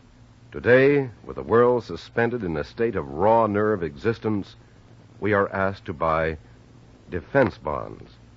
Let's buy them all we can and now.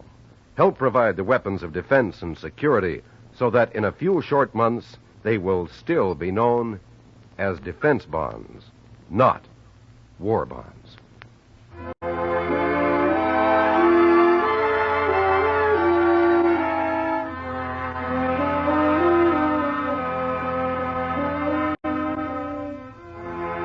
A successful bank robbery gets knocked flat by a schoolboy's baseball on Gangbusters tonight.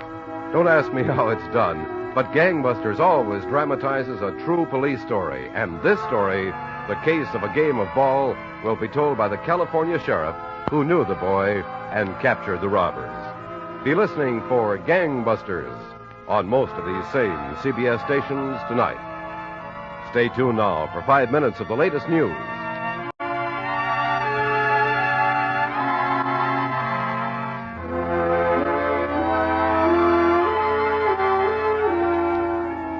This is CBS, where you laugh at Jack Benny every Sunday night, the Columbia Broadcasting System.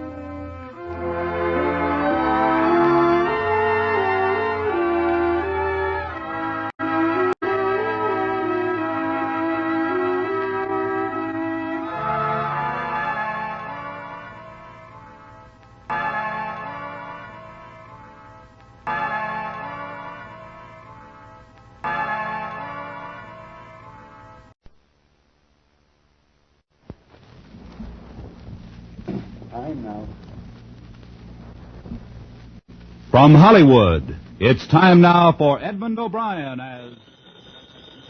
Johnny Dollar.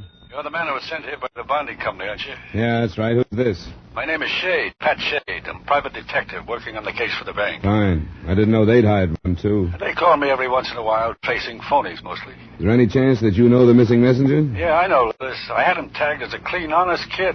I still have. What do you think happened then? I'm afraid he was either snatched or killed, or both. But that's just my opinion. I wondered if you'd like to get together and compare notes. I don't have any notes yet, but I'll be glad to pick up your brain. Pick up your what? I don't have any notes yet, but I'll be glad to pick your brain. Any place you say.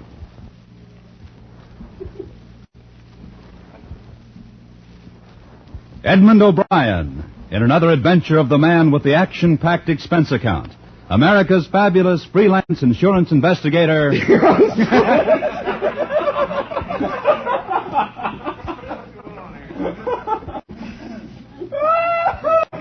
While we're stopped, let's go back. Let's take the whole opening again. And Bob, I have just a little too much voice. Oh, jeez. You mean I'm screaming?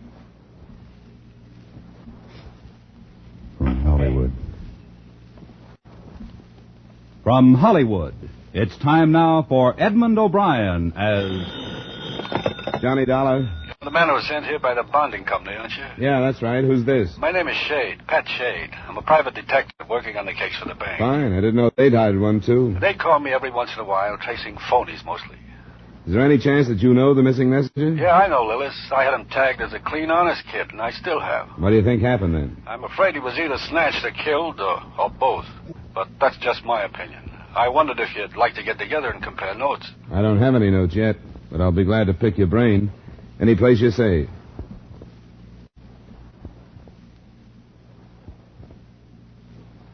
Edmund O'Brien, in another adventure of the man with the action-packed expense account. America's fabulous freelance insurance investigator. Yours truly, Johnny Dollar.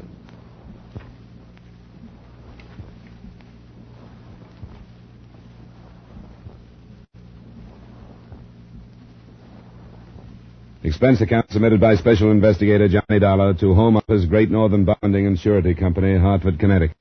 The following is an accounting of expenditures during my investigation of the Lillis bond matter. Expense account item 160. Expense account item 1, $62.80 airfare and incidentals between Hartford and Chicago. A few phone calls after checking into a hotel bore out the details given me when I was assigned the case.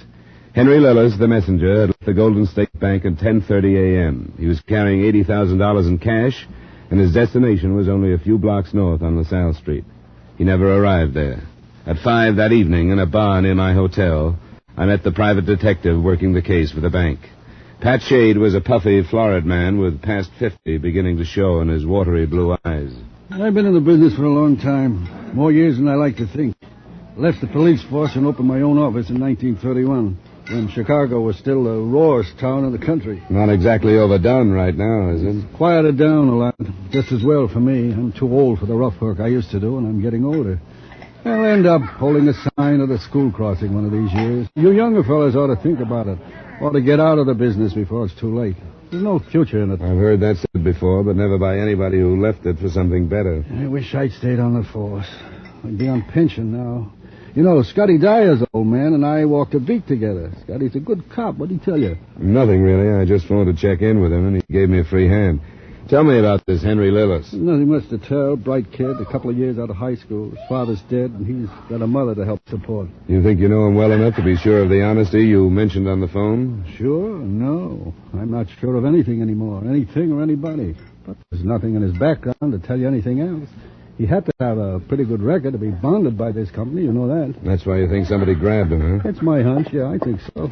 Do you know anything different? No, but it strikes me that a snatch would be pretty hard to carry off in a street as busy as LaSalle at 10:30 in the morning without drawing some attention. Sergeant Dyer tells me none of the people who were near there at the time saw any trouble. It would depend on how it was done. Now, understand, this is only my hunch. I don't know if the case solves yet. Has anybody talked to his mother, do you know? I think the cops went out this morning. I guess it'll be all right for me to go out this evening. Worrying about her son, she's probably not going to be in very good shape.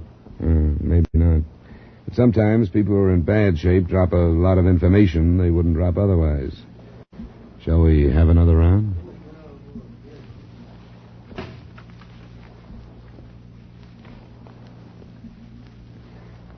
The Lillis house was a small one in a respectable but not plushy neighborhood.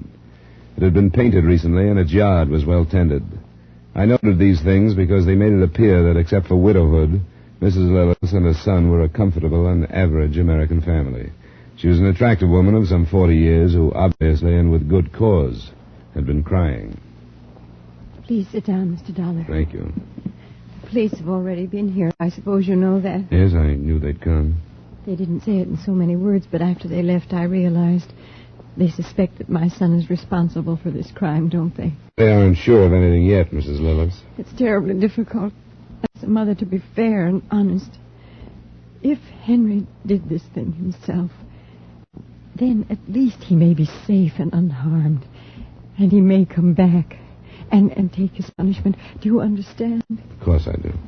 Naturally, my first instinct was to defend him against the suspicion. I couldn't believe it was possible that my son was a thief. But then I realized if someone else was responsible, then Henry had been kidnapped and would be in serious danger. So now, Mr. Dollar, I'm praying that my son is guilty. And if he is, I'll do everything I can to see him brought to justice. I know it's a bad situation for you, but I'll make my part of it as easy as I can. Did your son say or do anything that would have indicated he was planning anything like this? Was he in trouble, or was there anything he wanted to get away from? No, nothing that I noticed. Henry was forced into manhood quite early. He's been without a father since he was 9. He became quite independent, and he shared very little of his outside life with me. He may have wanted to get away from me, however. You mean that he didn't like his responsibility? Yes, he wants me to marry again. I understood that he wasn't your sole support. No, my husband left me a small income from his insurance. I own this house, but Henry's earnings have always helped. Who are his friends, Mrs. Lillis? I may want to talk to them. Well, he sees hardly any of the friends he made in school. Most of them went on to college. There's one I know of, Raymond Lockhart. He works in a service station on North Michigan Avenue. And you don't know who your son spent the rest of his time with? I'm afraid I don't. Oh, I was very wise. I wasn't going to make the same mistake so many widows do with their sons, with possessiveness and too much prying in the name of protection. I let Henry work out his own life and asked very few questions. I was so wise. If Henry is guilty, I'm to blame for it. And he must be guilty and not dead.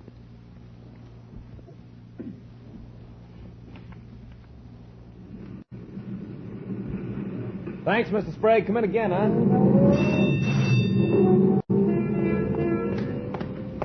Oh, I'm sorry. You caught me on a busy night. I read about this thing with Hank Lillis in tonight's paper. First I heard about it. You think he did it? It's one possibility, Raymond. As a matter of fact, I looked you up to ask you the same question. You mean, do I think he did it? Well, if it turns out that way, it'll sure be a surprise to me. The paper said they were looking into the idea that somebody could have forced him into a car. Yeah, every angle is being covered. Yeah, I've known Hank for a pretty long time, and I trust him with my paycheck any day in the week. As far as I know, the only trouble he ever got into was kind of his temper. Got him into a few brawls. When did you see him last? Oh, gosh, I don't remember. You see, we used to get out in the town together once every 2 weeks or so, but we haven't for a couple of months. He won't admit it, but I think that he's pretty thick with this girl he's going with. Oh? I didn't know about that. Yeah.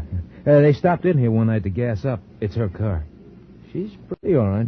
Blonde, but I don't know. She kind of struck me as a dish that's been around quite a bit, if you know what I mean. Sometimes you can tell when they can't look at you know? What's her name, do you know? Well, the more I think of it, if Hank is in trouble, I'll lay you 10 to 1 it is this blonde. What the devil was her name?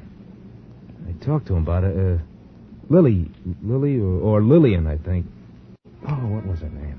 His mother doesn't know about her, I take it. She didn't mention any girl. No, this one is not the type to take home to Mother. He said he met her at the bank somewhere. I can check that then. Yeah. Be right with you. Right with you. Her father is some kind of a guard there or something. Guard? A private detective by any chance? Was her last name Shade? Shade, that's it. Lillian Shade. How could I forget a name like that?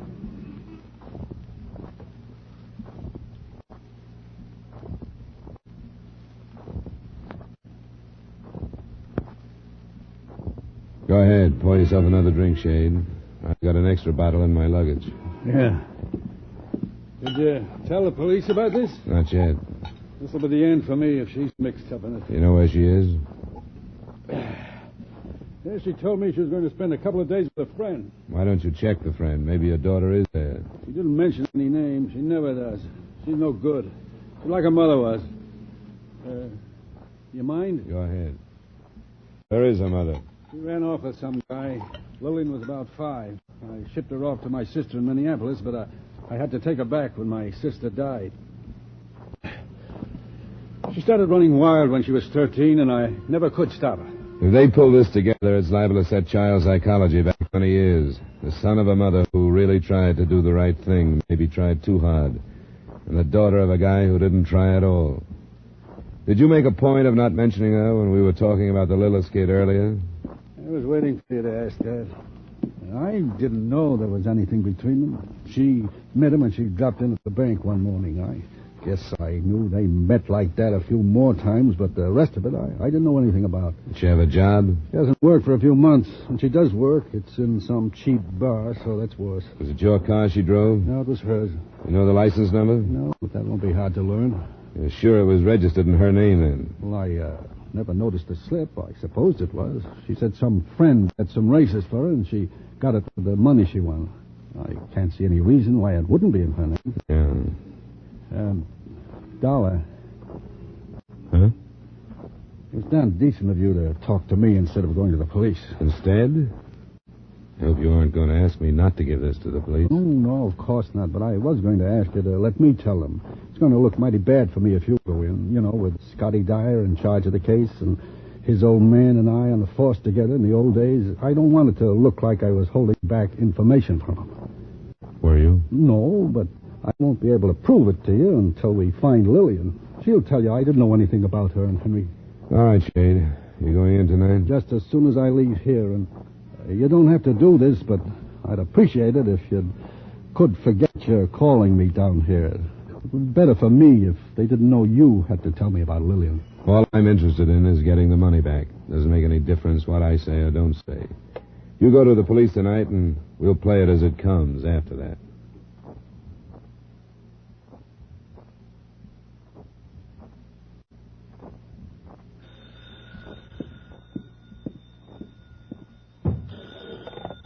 Johnny Dollar.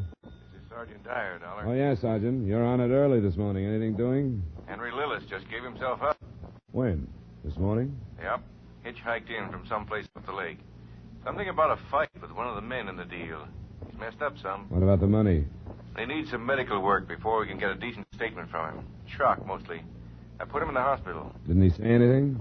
And he kept mumbling something about somebody with a name like Saunders. Go on down. We'll talk to him as soon as we can. I think he'll be ready to tell his part of the story anyway.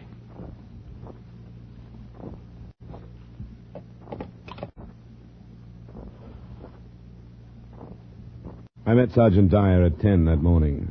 It was after some 15 minutes of conversation had passed by without mention of Pat Shade that I learned he hadn't reported the night before. I brought up the subject myself, and Dyer knew him well enough to automatically reach for the phone and call the bar at my hotel. Shade had stayed there until it closed. 3 more calls to his office, his home, and the bank failed to raise him. But right then, it didn't seem too important to the case, since Henry Lillis was in custody. We got in to see him at 11:30. He was a slight, fair-haired kid, by this time past the feeling of fear. His face was pale and blotched with the disinfectant the doctor had put on some scratches and bruises. You're strong enough to talk now, Lillis? I guess so. This man is from the company that bonded you. You don't look like you had much fun out of that 80 grand, Lillis. No, I didn't. Where is the money? I don't know where it is now, but we took it to a house above Lake Bluff. Who is we? I don't care who it hurts now. Lillian Shade. She was with you then? She was with me or I was with her. I don't suppose it makes any difference. We were together. You mentioned hurting somebody. Did you mean her father? Yeah. He talked to me about her once. He told me she wasn't any good for me. I hated him then for saying that about his own daughter, but I sure wish I'd listened to him. I wish I'd believed him. None of this would have happened if I had. It did happen, Lillis. We want to know about it. Everything about it. Well, I don't know exactly how it started. I met her, and I was stupid.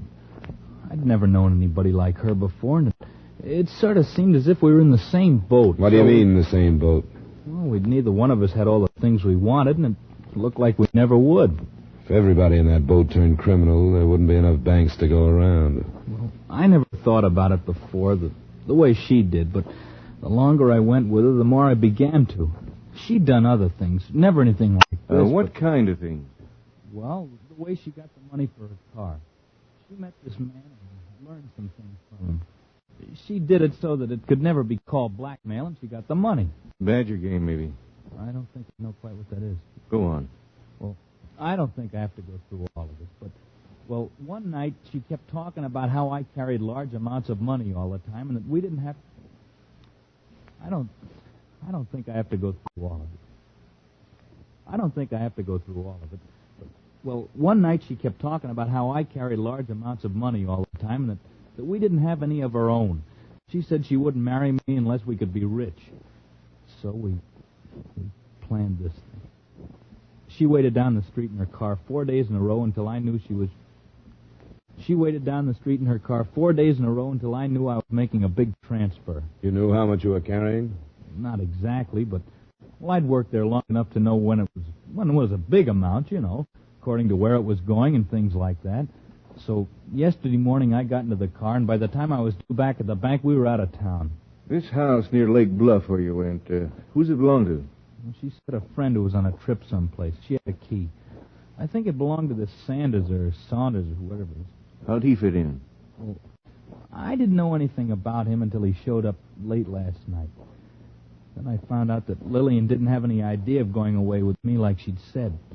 From the beginning, she knew she wasn't. She was just using me, and this man, she'd call him Red, he told me to get out. How much money was your share? None of it. Not any of it. But I didn't even care about that. But Lillian had used me. When this Red told me, I went crazy, I guess. There was a fight.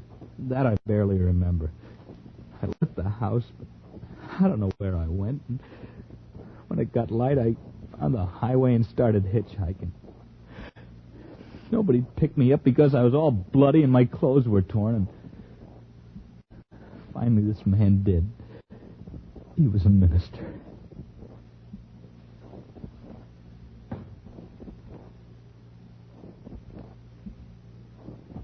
We left him after he gave us the best he could in the way of a description. The only thing Lillis seemed sure of was the route to the house near Lake Bluff. The three-state alarm was put out on Lily and Shade and the red-headed man in a green club coupe. In less than an hour, the sergeant and I had made our 20-mile trip and were approaching the place on a dirt driveway that stretched some 50 yards to the road. Hey, hold it. It might not be as empty as it looks. A car on the east side. I think that might be the girls. The service station attendant described it for me. Means they both left in one car, don't you think? Well, probably does. Guess with 80,000, one abandoned car wouldn't mean much. I think the house is empty, all right. Wouldn't make sense for it not to be.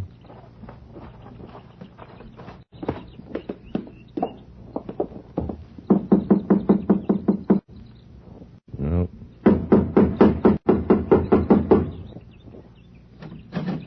Well, isn't locked. Look, through here. Look at the furniture. That's where the fight went on.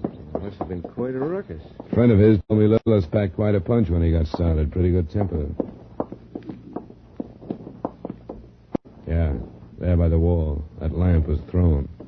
It ought to carry some prints. Now we'll look through the rest of it. But I doubt if we'll ever find... Sergeant Dyer, over here in the kitchen. It's Lillian Shade. She's dead.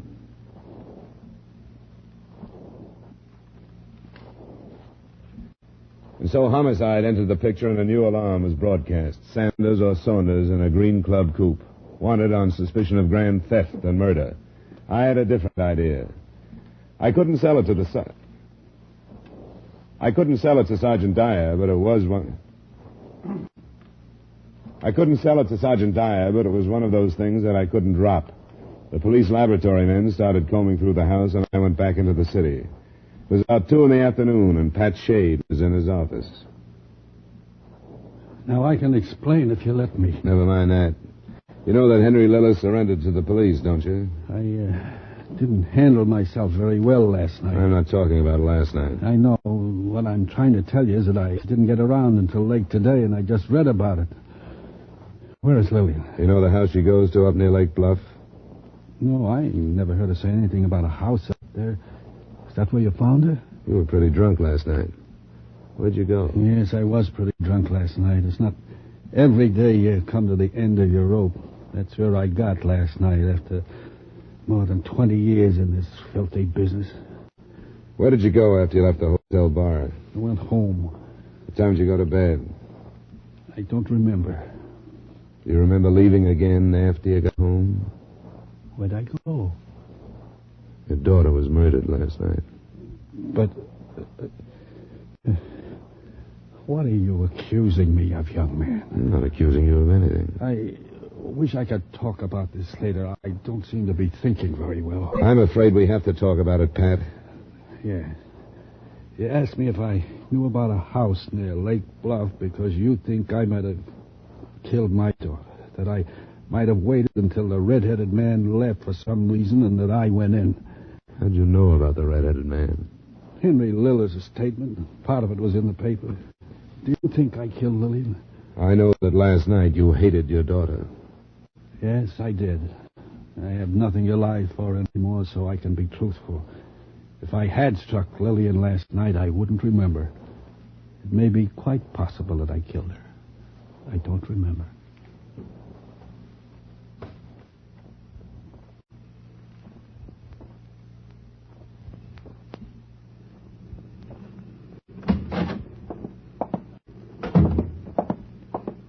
I understand you found Pat Shade, Dollar. What do you have to say? Well, I'm not sure what he said because I don't know if his mind was working well or badly. Here is the on-the-spot report from the lab men. There's more you can see before we start back. Thanks.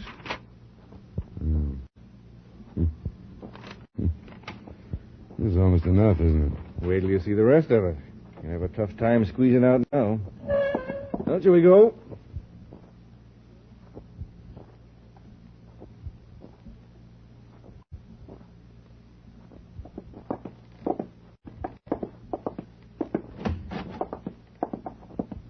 I hope you don't mind us busting in like this. Hello, Lillis. Hello. We wondered if you could help us on a few details we're confused on. All right. Are you sure that the only cars that came up to Lake Bluff were Lillian Shade's and this Saunders? They're the only ones I knew about. Was there more? That's what's confusing us. Now, this fight, it was in the front room and not in the kitchen. Is that right?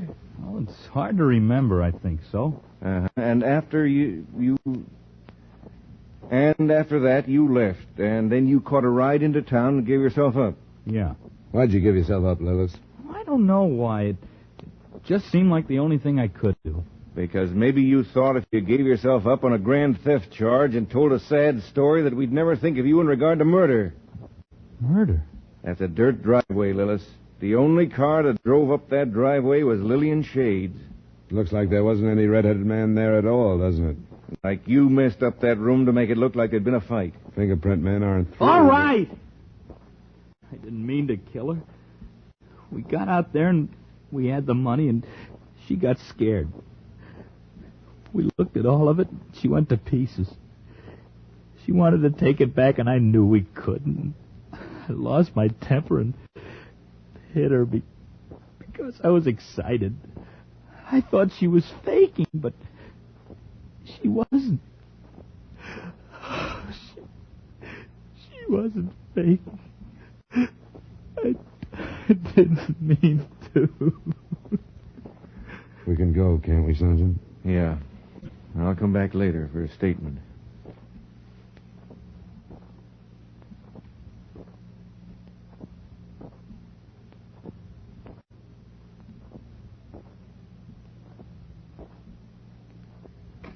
Expense account item 2, $183.30. Miscellaneous. Item 3, same as item 1, transportation back to Hartford.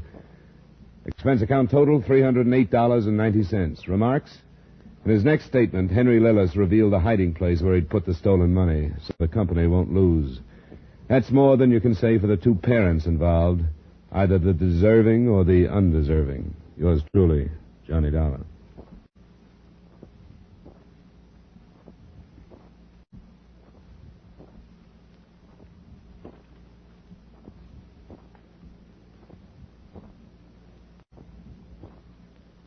Yours truly, Johnny Dollar, stars Edmund O'Brien in the title role and is written by Gil Dowd with music by Wilbur Hatch.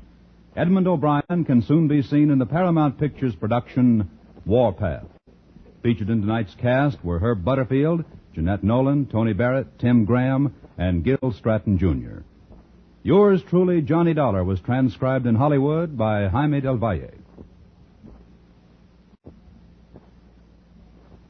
This is Bob Lamond inviting you to join us next week at this time when Edmund O'Brien returns as... Yours truly, Johnny Dollar.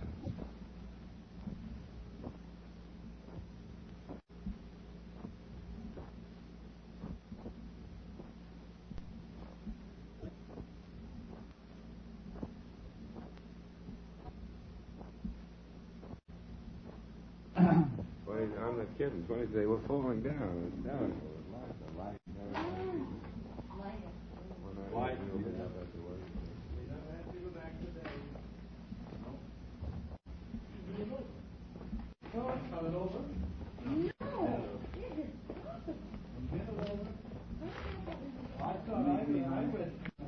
This is only a 15-minute show.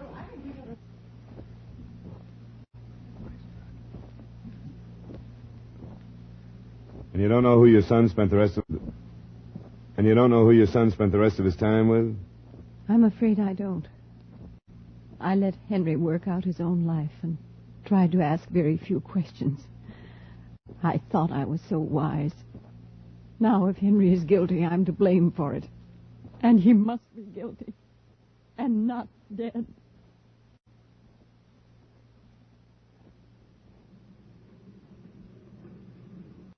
When did you see him last? Gosh, I don't remember. See, we used to get out in the town together every 2 weeks or so, but not since he's been going with it. When did you see him last? Gosh, I don't remember. We used to get out on the town together every 2 weeks or so, but not since he's been going with his new girl. Oh, I didn't know about her. Yeah, she's pretty, all right, a blonde, but she's kind of struck me as a dish that's been around quite a bit, if you know what I mean. What's her name, do you know? What the devil was it? Lily or Lillian, I think. His mother doesn't know about her, I take it. She didn't mention any girl. Well, she's not the type to take home to Mother. Her father's some kind of a guard at the bank. Guard? Private detective by any chance? Was her last name Shade? Shade, that's it. Lillian Shade. How could I forget a name like that?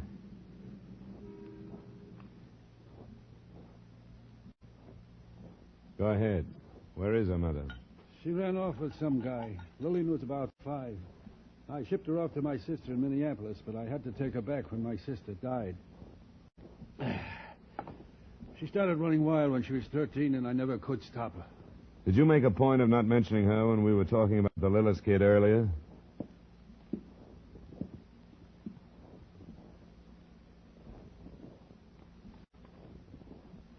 I met Sergeant Dyer at 10 that morning, and it was after some 15 minutes of conversation had passed by without mention of Pat Shade that I learned he hadn't reported the night before. But right then, it didn't seem too important to the case, since Henry Lillis was in custody. We got in to see him at 11:30. He was a slight, fair-haired kid, by this time past the feeling of fear. His face was pale and blotched with the disinfectant the doctor had put on some scratches and bruises.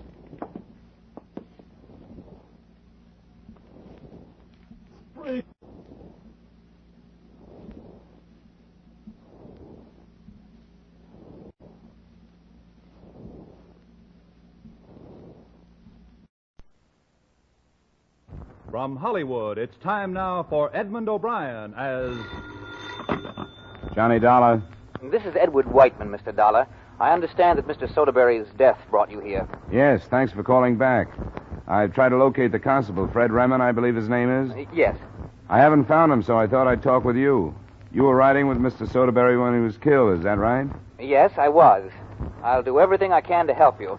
And as a matter of fact, I just left Constable Remen. Oh? Where is he? I'd like to see him. Well, he thinks he's found the place from which the shots were fired.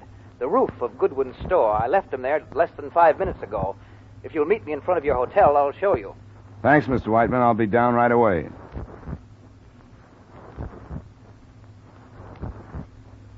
Edmund O'Brien, in a transcribed adventure of the man with the action-packed expense account. America's fabulous freelance insurance investigator. Yours truly, Johnny Dollar.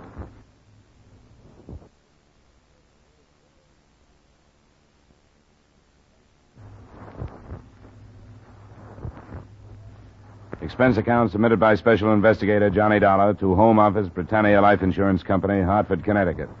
The following is an accounting of expenditures during my investigation of the Soderbury, Maine matter. Expense account item 1, $42.45, airfare, car rental, and incidentals between Hartford and Soderbury. I, for one, had never heard of the town, but I found it a few miles from Portland, Maine. First 2 church spires, and then the small group of companion buildings, all set against a peaceful New England background. The first thing I noticed when I drove onto its single business street was that some bunting, The first thing I noticed when I drove onto its single business street was that some bunting and a few American flags were still standing, reminders of the ceremony during which its leading citizen, Gordon Soderbury, had been murdered. His personal secretary and assistant, Edward Whiteman, gave me the details after I met him in front of my hotel. The ceremony? Oh, yes, you wouldn't have noticed entering town from the east. You didn't know about the factory? No, I hadn't heard. New one? No, Mr. Soderbury... No, Mr. Soderbury built it during the first year of World War II. He won some subcontracts from the shipbuilders and hoped to bring new wealth to the town. The ceremony was arranged this morning because it reopened. No, it could hardly have been called happy even before the tragedy. Oh? The town was in favor of the factory? Definitely not. We cross over here. These people are settled in their ways. The factory changed things. Outside men came in to work, married local girls, and took them away. The farmers in the section lost the free labor of their sons to wages and had to hire older men. I can see how it would upset a place like this. You think somebody could have been incensed enough over the reopening to have killed Mr. Soderbury? I have no idea. I thought I should mention the feeling of the town. He and I were in the first of 3 cars driving to the factory. We were in the rear seat. Suddenly, he stiffened. He made this sound that... Well, I couldn't describe it. I didn't know what had happened. I don't think I heard the shots. He slumped forward. It was all over. This is Goodwin's store here. Where was the car? As closely as I can recall, it was directly in front. Straight out from here. Of course, the chauffeur stopped as soon as he realized what had happened. That'd be about up there, near the wagon. It was a limousine, I hear. That's pretty close shooting. Were the windows up or down? And they were down. Open, that is. How do you get up on the roof of the store? Well, there are stairs in the rear. Fred! Oh, Constable Ryman! Yes? Who's that? Ed Whiteman. There's a man here who's been sent up from Connecticut to see you. Wants to ask you some questions. I have to go back to the office. All right. What can I do for you? Why did you pick this roof as the place where the shooting was done? Because Mr. Soderbury's auto was just in front. And none of the others, 3 or 4 doors either side, have stairs to them. That's good enough. Even resting a rifle barrel on the false front would be some pretty fancy shooting. There have been some fair riflemen in the section for a good number of years now, if you know your history. I've been proud of their shooting at some of the matches we've had, but I can't say I'm so proud now. You have any idea where to start? There's been a man in my mind. Ben Sutherland. He had a 16-year-old son killed by a bandsaw when the factory was open before. And now he's got another, young Ben. He'll reach 16 next week.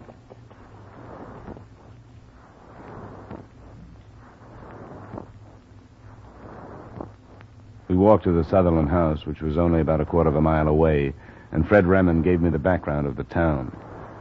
The Soderburys had been in control of the town and the surrounding country for more than 3 generations. Always they had been respected as thrifty, honest people, but never had they been well-liked. The death of 53-year-old Gordon Soderbury meant the last of the male lineage. The sole survivor was his sister, Beth, many years his junior. The constable didn't seem impressed when I told him that potentially she was some $60,000 richer in cash in view of Gordon's insurance policy. We crossed a bridge to reach Ben Sutherland's house and found his wife waiting for us near the front door. I know why you've come, Fred Rimmon. I heard about the trouble. Mr. Sutherland wouldn't do it. He wouldn't do such a thing. Well, I didn't come to say right out that he did. Where's your husband, Mr. Sutherland? Could we talk to him? Who are you? He's Mr. Dollar. Gordon Soderbury insured his own life. And this man is looking for the one that took it. You'll both do better to go some other place with your questions. We'd like to talk to your husband if you'll tell us where he is. He ain't here. And young Ben? Where is he? He ain't here either. Where did they go? We wouldn't come here if we didn't have reason to. The constable told me your husband has made threats against Gordon Soderbury because of the death of your other son. You must have known that. So now you must understand why we're here. Mr. Sutherland's a God-fearing man, and he wouldn't take the law into his own hands. You know that, Fred Rimmon. He called you his friend. I'm nobody's friend now. If you're convinced he had nothing to do with the trouble, why don't you tell us where he is? Because he told me not to. I keep my husband's word. He said, don't tell anybody, so I won't. Well, when did he leave? Last night. He drove his truck. I know the sound of it. And if he'd come through town, it would have woke me. So he went the other way. I know that road. And where he'd pass through. Well, you don't leave me no doubt, Mrs. Sutherland. I'll have to put the state police after the truck. Your business, what you have to do, not mine. Don't you see you're making it worse by trying to hide the truth? Hide the truth? I'm keeping a trust, young man. And if you don't know the worth of a trust, you don't know the worth of anything.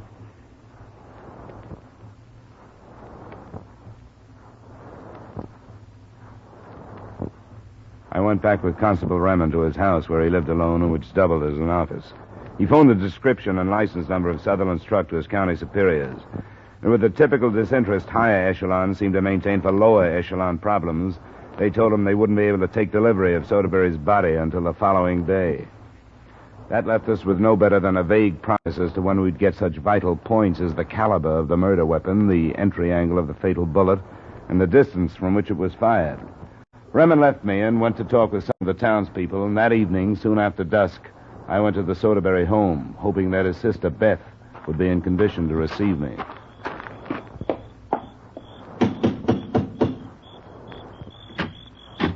Yes? Is Miss Soderbury in? Yes, she's in. I wonder if she feels well enough to see me. Does she know who you are? Not yet. I've been hired by her brother's insurance company to look into his death. Would you tell her that, please? Oh, yes, of course. Won't you come in? Thank you. My name's Taft. I'm a friend of the family's. Taft? My name is Dollar. How do you do? Beth is in the sitting room. I'll leave it to your judgment. That is, I hope that if the visit upsets her, you won't press her. I won't. All right. Beth? Yes, come in, Lawrence. Well, who was... Oh, This is Mr. Dollar. He's from the insurance company. I see. Please, sit down. Thanks. I don't believe I quite understand, Mr. Dollar. I'm an insurance investigator. Oh, of course. Then would you prefer that we talked in privacy? Oh, I leave that up to you, Miss Soderbury. I think Mr. Taft has stayed out of a sense of duty. No, I haven't. But at least this will give you a chance to leave for a bit, Lawrence. I'll be all right. All right, Beth. I probably should run home for a while. All right. And thank you ever so much, Lawrence. You've been terribly helpful.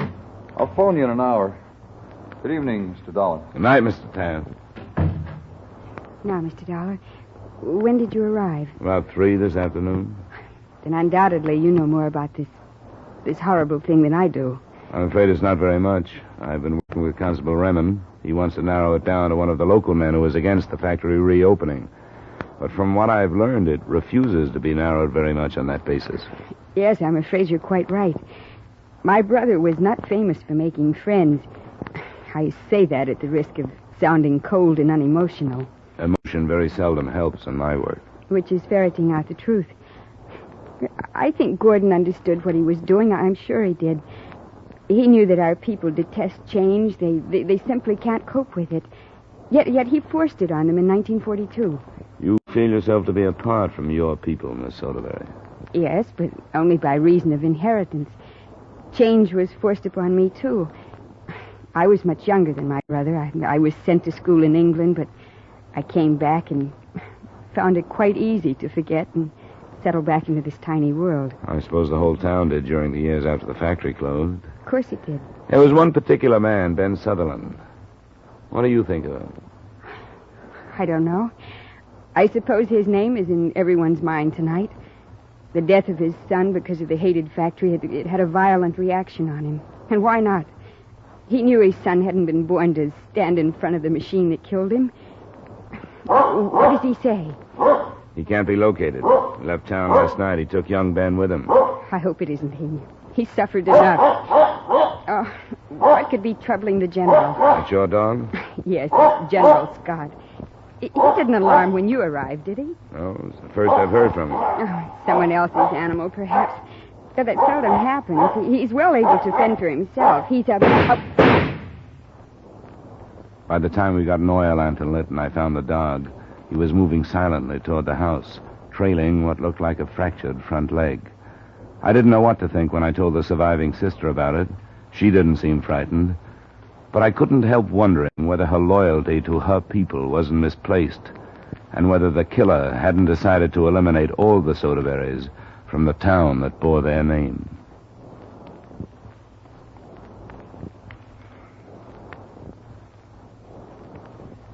I phoned Constable Remen as soon as I got back into the house, but it was a needless call. The sound of the shots in the quiet village had aroused everyone, and those who cared seemed to know right where to come. The first to arrive was Edward Whiteman, the dead man's assistant. Less than a minute later, the constable and Lawrence Taft. After we'd made another swing around the house without turning up anything, and after we'd satisfied ourselves that Beth Soderbury was well protected, Remen and I started back toward my hotel. Tell me about Beth and these others, Whiteman and this man Taft. Which end do you want first? Whiteman. He's not a native, is he? No, he's from Bangor. He came here when Mr. Soderbury commenced to open up. He's not an old friend like Taft, then? Not hardly. Lawrence Taft was orphaned a good deal back. His folks died in a fire. Mr. Soderbury took him in, sent him to school in Brunswick. Taft helped him with the factory last time. He made a smart man out of him. But I wouldn't say a happy one. How come? Unless folks leave town and never come back, they're all mixed up. When they're twixt and between, like Taft is, it ain't natural. That's pretty much what Beth told me. She and him have been sort of thick off and on. Well, I'll cut across here. You got your directions straight? Yeah. Where was Lawrence Taft this morning, Constable? You mean when the trouble broke out? That's right. With Miss Beth, most likely. Why? I guess we can check that, then. You aren't thinking he killed Mr. Soderbury, are you? I don't want anything to slip by us. You don't know us, people. We pay what we owe if it takes all our life. The debt that was between them two was thicker than blood. Lawrence Taft would have killed himself before he would have killed Mr. Soderbury. You know them better than I do. That's the truth. I'll see you in the morning. I hope you sleep well.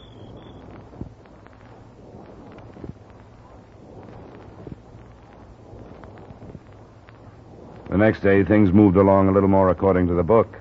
The county men arrived before noon to remove the body for autopsy and ballistics examination, and soon after they left a report. The county men arrived before noon to remove the body for autopsy and ballistics examination, and soon after they left, a report came in from the state police. Ben Sutherland and his truck had been spotted leaving a town 5 miles away. A car escorted him to Soderbury, and the constable and I were at his house when he arrived.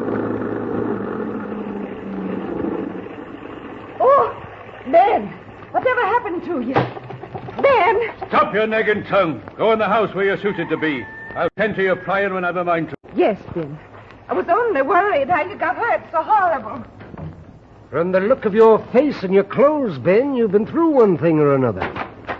Who might you be? My name is Dollar. I'm an insurance investigator. You come to help me defend the laws of the state, Ben. Then it's true, Fed, that Mr. Soderbury was shot and killed. That's true. When did you hear about it, Mr. Sutherland? Those men that stopped me, they told me. They told me you wanted to talk to me about it, Fed. That's true. And I don't take to it, because we were friends. You left town night before last, Mr. Sutherland. Where'd you go? Do I have to answer this stranger's questions? It'll be better if you do. That night I made up my mind what I had to do. I took young Ben away. That's my youngest son. I should have took my oldest boy. I knew I should have, but I listened to the talk about the factory and wages and such things. So I didn't take him, and that factory did, and I never got him back. And you blamed Gordon Soderbury for it all these years? No, I blamed myself. I knew what to do and didn't do it. Didn't you make public threats against him? That was a coward's talk. I talked big in front of my friends. I didn't know what else to do. I didn't kill him, Fred. Where'd you go the other night? I heard the talk start again. Young Ben talking about the factory, what the wages would buy. He'd be careful, he told me. And if he earned enough wages, he'd go to school like Lawrence Taft, crazy like his brother. And I put an axe handle to him and put him in the truck and carried him away. Where, Mr. Sutherland? He's on a farm where he belongs, up north, above Brighton. He's on a farm where he'll be safe. How far away is it? More than 20 miles. What time did you leave? After 9 o'clock. You got there before midnight, then? We slept in the truck. I left him with Alex Turner, son of. Then you had time to drive back here before the factory... factory ceremony started. I went to Brighton. Your face is scratched and cut. Your clothes are torn. How did that happen? I fought with a man. What man, and why did you fight? I don't know what man. I don't know who. I fought because I was drunk. I went to Brighton to drink, and that's what I did. Not for 9 years has that happened. You didn't come back here last night and have to fight over dog at the Soderbury place? I was in Brighton. If you were, you'll probably be asked to prove it. That's where I was. And you'd better start remembering who you fought or who you were with. That's all for me, Constable.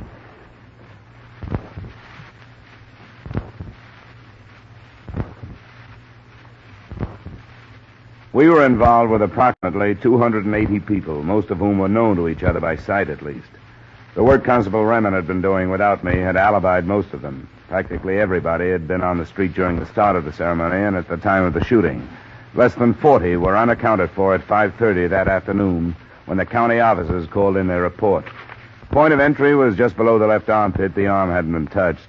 Angle of entry still made it look like the killer had fired from the roof of the store. And the murder weapon was identified as a not-too-common rifle, caliber .253.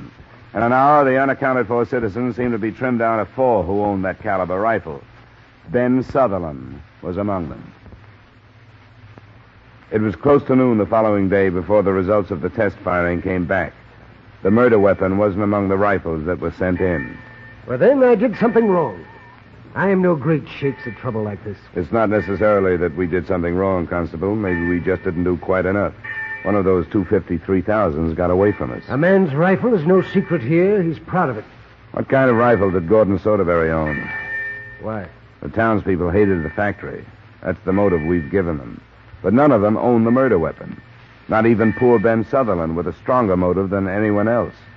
Unless he could have bought a rifle with just this in mind and kept it hidden. I don't know. We'll work on that, too. But for now, let's look at the people we've neglected. Edward Whiteman can't be involved because he was sitting next to the victim. You tell me Lawrence Taft is clear. He wouldn't ever kill Mr. Soderbury. Then the sister. She seems to belong more to the town than to the family. She didn't approve of what her brother was doing. I can't hold a thing like that in my mind. We don't kill our kin here. There are some that have. Will you do this for me? Will you get the 3 of them in here and keep them for an hour? Well, how would I keep them? I don't know. Write up a statement for them to sign, something about the ballistics reports. You can spend some time over them. Then ask the sister to go into detail about what she's going to do with the factory. I'll try to take less than an hour. I ain't saying I can do it word for word, but I'll try. And if you will write that statement, I'll be obliged. I ain't so good with a pencil. It took me somewhat less than an hour, and what I found didn't make sense for a while. A rifle, well hidden beneath some torn clothes in the closet. The rifle's caliber matched that of the weapon that had killed Gordon Soderbury. I reached his home soon after his sister did. Why, yes, he's here, Mr. Dollar. How much do you know what lay behind the trouble the other morning? I beg your pardon? If you know who killed your brother, you'd better clear your skirts. 2 people are going to tear up any lies you tell. Mr. Dollar, if you know, please tell me. Lawrence Taft. Oh, no. No, he didn't. Why do you say that? You better say that first line again. Oh, no. No, he didn't. Why do you say that? We've pretty much cleared the whole town of the murder. You can't do that without having something left over. Oh, but you're wrong. Lawrence wouldn't kill my brother. That's what I've been told. But would you react the same way if Edward Whiteman was dead and I told you Taft had killed him? I'm sorry. I don't... Lawrence! Lawrence, come here. I'm here, Beth. But listen. It isn't true. It isn't true, is it? I heard what you said, Mr. Dollar. What reason would you have to say anything like that? I just left your house. In it, I found a rifle and some clothing that was torn by the dog last night when you evidently came back to overhear what I said to Beth. Lawrence. You didn't have any reason to kill Gordon Soderbury, did you? No, I didn't. But you hated Whiteman, didn't you? What reason would I... The factory, for one. You were important last time, but you were left out the other morning, isn't that right? Oh, always the factory. What difference did it make to you, Lawrence? Remen told me you people always paid your debts. Maybe that was it. That an outsider came in and forced him out so he couldn't prove himself. Maybe he was afraid Whiteman would force him out of your life, too. I don't know. Lawrence, you didn't think that I... Yes. You did try to kill Edward Whiteman, didn't you? Yes. And Gordon Soderbury was killed by mistake. Yes. Lawrence, no. I didn't mean to. I know I'm weak and I'm mixed up. And I don't know where I belong, but I knew he couldn't stay here. Whiteman was taking my place, and I knew people were laughing at me because I failed. I did try to kill him. Thought it was for you. I didn't know until later. Later I found out. Later, found out it was Gordon. It was dead. Gordon. I owe him everything.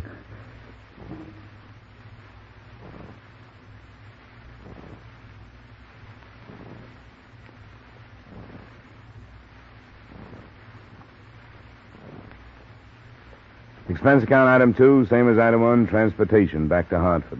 Expense account total, $84.90. Remarks? None. Except that maybe the now wealthy Beth Soderbury may have been right. That anybody with generations of background in an insular village like that does take a gamble when he comes out. To say nothing of a half-generation Hartfordian when he goes in.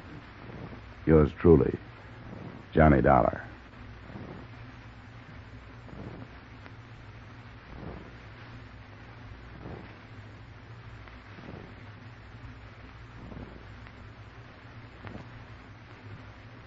Yours truly, Johnny Dollar, stars Edmund O'Brien in the title role and is written by Gil Dowd with music by Wilbur Hatch.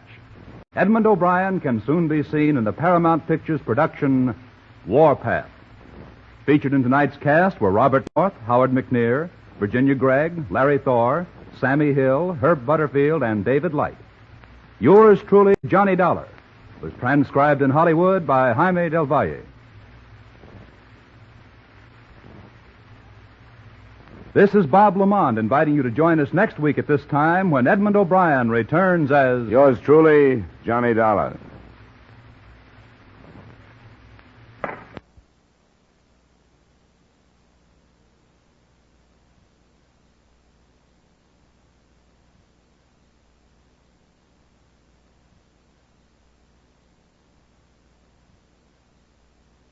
From Hollywood, it's time now for Edmund O'Brien as... Johnny Dollar. Mitchell Dollar. Oh, swell. Take some warm milk. You'll be asleep in an hour. I'm sorry to wake you up, but this is important. Okay. How fast can you get to New York? Pretty fast. If you let me get out of bed and slip on some clothes, I might make it in a couple of hours. Well, it's 5:30. Get to the New York office by the time it opens. Unless I get a 40-mile tailwind, you're going to be an awful liar. What's this all about? A double indemnity. A man named Farmer burned to death. He has a wife. She gets $100,000 unless... She likes fires. Okay, I'll get out of bed.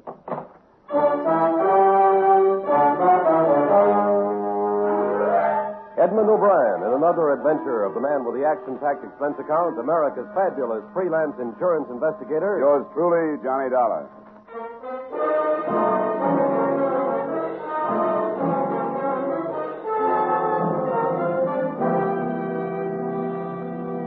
Expense account submitted by Special Investigator Johnny Dollar to Home Office, Great Eastern Life Insurance Company, Hartford, Connecticut. The following is an accounting of expenditures during my investigation of the George Farmer matter.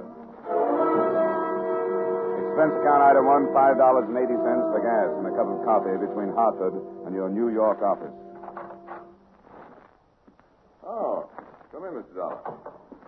Mitchell called me this morning, 5 o'clock, said you'd be here. He called me at 5:30. He must have been very sure you'd take the job. He's familiar with my bank account. Well, here are the briefs on the case. Mr. Farmer was on his vacation in the Catskills, a place called the Sportsman's Retreat. Uh-huh. This is the correct address on the line? Yes. Oh, excuse me. Yes? Who? Oh, put him on. Yes, hello, Dr. Evans. Yes. Farmer? George Farmer? Yes, that's right. Our investigator's here now. All right, I'll have him come right over. Sir. This is Dr. William Evans, one of our insurance doctors. He says he has some information on the Farmer case. Oh? He was the one that okayed Farmer for the policy. He's in the Equitable building. You better go on over. He says it's rather important.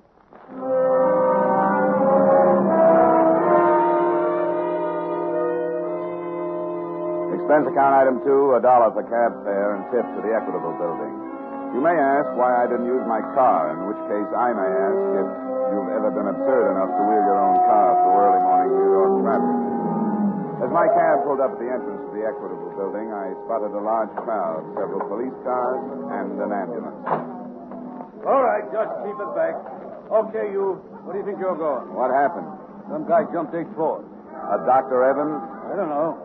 What makes you think it was this doctor? I haven't had an easy case in 2 years. What did you bet? His name's Evans. Hey, Jake, any identification? Yeah.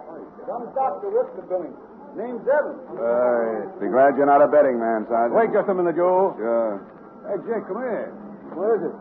This guy knew who the guy was who jumped. Yeah? Knew who it was before he ever saw him. Didn't even know the guy had jumped till I told him. He just up and bet me it was this Dr. Evans. What's your name? Johnny Dollar. I think you better come up and see a lieutenant. I think I better, too.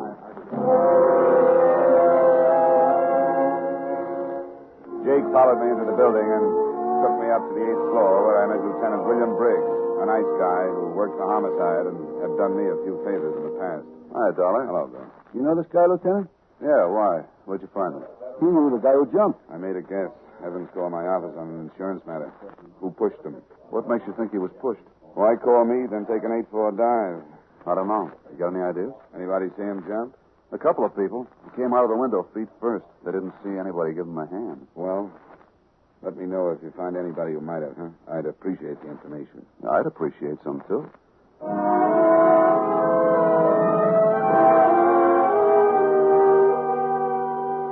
Expense account item 3, $1.50 for another cab to the home of Mrs. George Farmer. On the way over, I tried to put the first pieces together.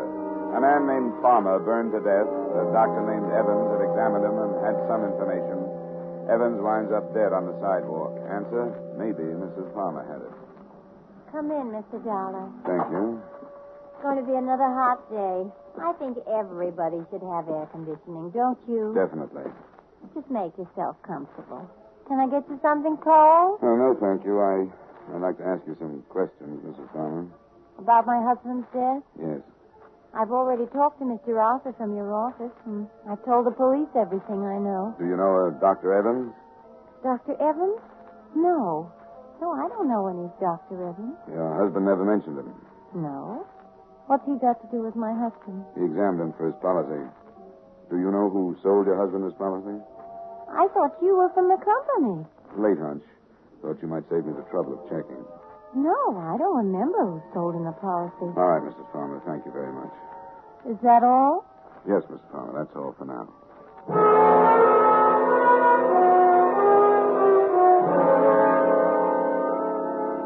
Expense account item 4, $1.15 for another cab back to the offices of Great Eastern Insurance. But I looked up the name of the agent who sold Farmer his policy. He was Martin Ames, and he lived on the east side. Item 5, 10 cents by subway to the east side. Not conscience-stricken, just tired of cabs. Yes, what is it? I'm looking for Martin Ames. Hey, take it easy. What's wrong? I'm Mrs. Ames. I was just on my way to the hospital. Martin's been in an automobile accident.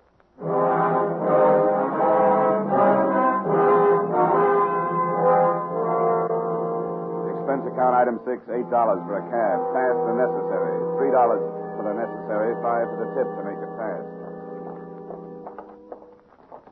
Nurse? Yes? I'm Mrs. Ames. I was told my husband... Oh, yes, Mrs. Ames, if you just have a seat. Who's in charge of the case? Dr. Gerson, I'll call him. But I want to see my husband. Can't I see him? You'll have to see Dr. Gerson first. But I want to know how serious it is. I should be with my husband if it's serious. If you just be patient for a moment, I'll get Dr. Tully. Come on, Mrs. Ames. Let's sit down over here. Come on. Now, just try and take it easy. Everything is going to be all right, believe me. Dr. Gerson, third floor reception. Dr. Gerson, third floor reception, please. Hello, darling.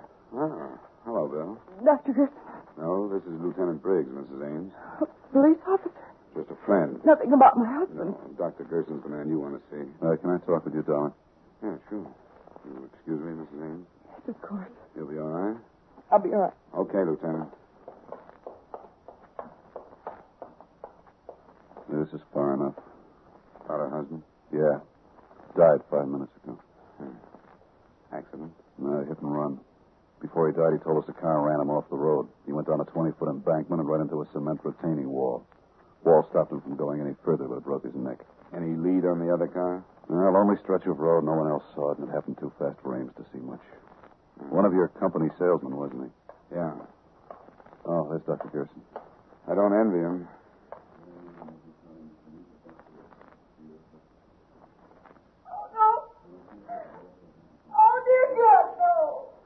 Come on, Briggs. This is turning into a rotten mess.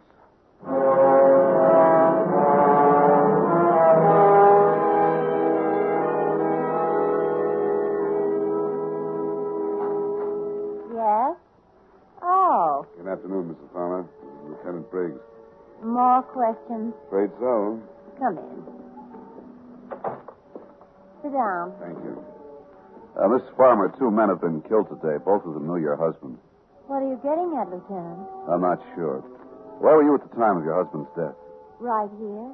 Right in this apartment. Why didn't you go with him to the Catskills? Because I didn't feel like it this year. He's been going to Catskills every year for the past 15 years, and I was getting tired of it. Are you trying to imply that my husband's death was not an accident? We're just trying to find out why 2 men were killed. What have these 2 men got to do with my husband? Who are they? One was the doctor I mentioned this morning. I told you I never heard of him. The other was the insurance man who sold your husband his policy. I don't know anything about him. I never met him. Your husband started the fire by smoking in bed and then falling asleep. I guess so. How would I know? Was he in the habit of doing that? We've done it once or twice over a period of 15 years. Mr. Dollar, it seems to me your company is trying its best to get out of paying the money that's due to me. We're always allowed a certain time for an investigation. A representative from your company went up to the lodge and made an investigation. What more do you want? You were here in town at the time of your husband's death. Yes, and I can prove it. Now, if you have any further questions, I suggest you take them up with my attorney. I'm sick and tired of this whole thing. You've had absolutely no consideration for me. My husband is dead, and you persist in foolish, tiring questions. Now, please leave. I can't stand much more. All right, Mrs. Palmer. Don't bother showing us to the door. I'm entitled to that money, Mr. Dollar. I hope it won't be necessary to take legal action. Oh. Want to take a run up to Sportsman's Retreat, Lieutenant? Why? I'm just interested in knowing how Mrs. Palmer knew one of our investigators had already been up there.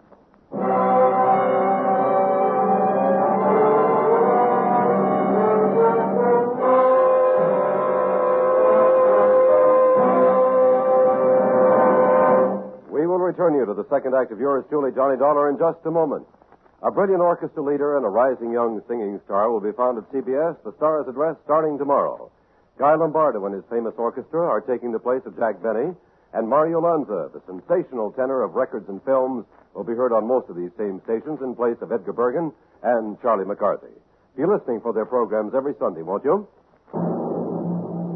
Now, with our star Edmund O'Brien, we return you to the second act of yours truly, Johnny Dollar.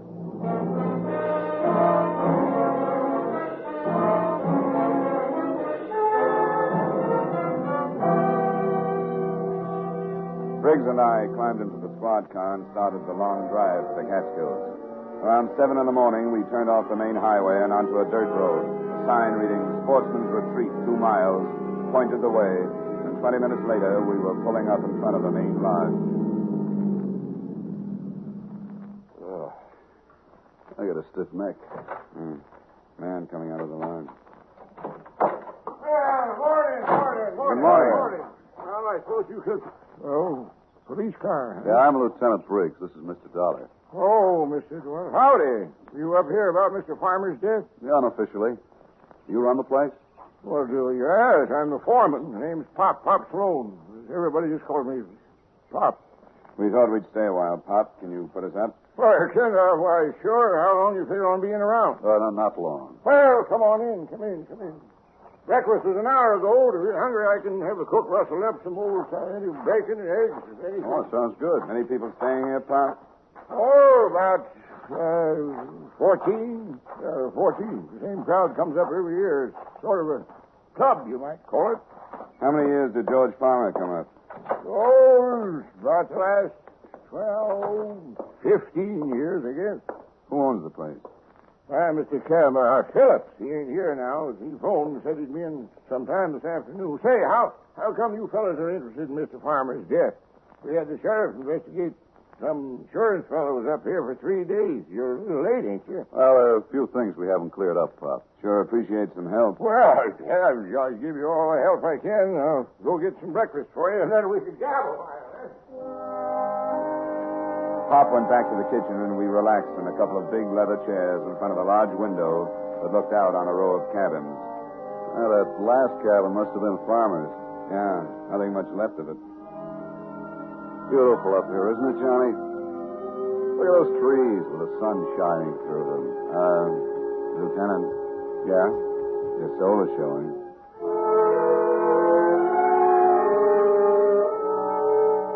It was beautiful, all right. The cabin stood in a clearing, fronted by well-kept paths and backed by tall trees. Pop came in with enough bacon and eggs to feed a platoon of tapeworms, and we talked. Hey, where is everybody, Pop? Oh, out fishing. Get up about 4. It's about 4:30 around here. Many of the men bring their wives? Bring their wives. Well, some of them. The farmer used to bring his up every year. He was the most beautiful, fine-looking woman, Mrs. Farmer. She didn't come up this year, though. Too bad, too. Oh, really? Why? Why, might have saved him. Maybe she'd have been here. She might have caught him with a cigarette before he went to sleep. Well, who discovered the fire? Who did? Well, we all saw it, but it was too late. By the time we got there, the whole place was burning. By the time we got the hoses going, there wasn't much left. You say you all saw it? Where were you? Where were we? Well, it was up the Willow Peak, cooking out. It's about 3 miles from camp. See it right from here. You see it, that tall peak there to the left. To the left, there's those trees. Yeah. How come Farmer didn't go along? Oh, I don't know. He never went on many hikes. He had trouble with his legs. Anyone stay here in the camp besides Farmer? No. Everybody was up at Willow Peak. Who examined the body? Well, Doc Combs from Evanston come up and looked at the body. Where is Evanston? Well, Evanston is about 50 miles east. But if you want to talk to the doc, you'll have to wait until he comes in from fishing. He's up here now? Yeah, he come up last night. He's going to stay a week with the fishing. Huh? Well, good morning, Mr. Phillips. They didn't expect you till this afternoon. This is Mr.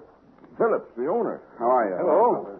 Some more police fellows, Mr. Phillips. Oh, about Mr. Farmer's death? Johnny Dollar. Yeah, I'm an insurance investigator. This is Lieutenant Briggs. He's the policeman. Well, I thought you both... I've got some bags in the car, Pop. Would you get them, please? Would you get them? Well, yeah, sure.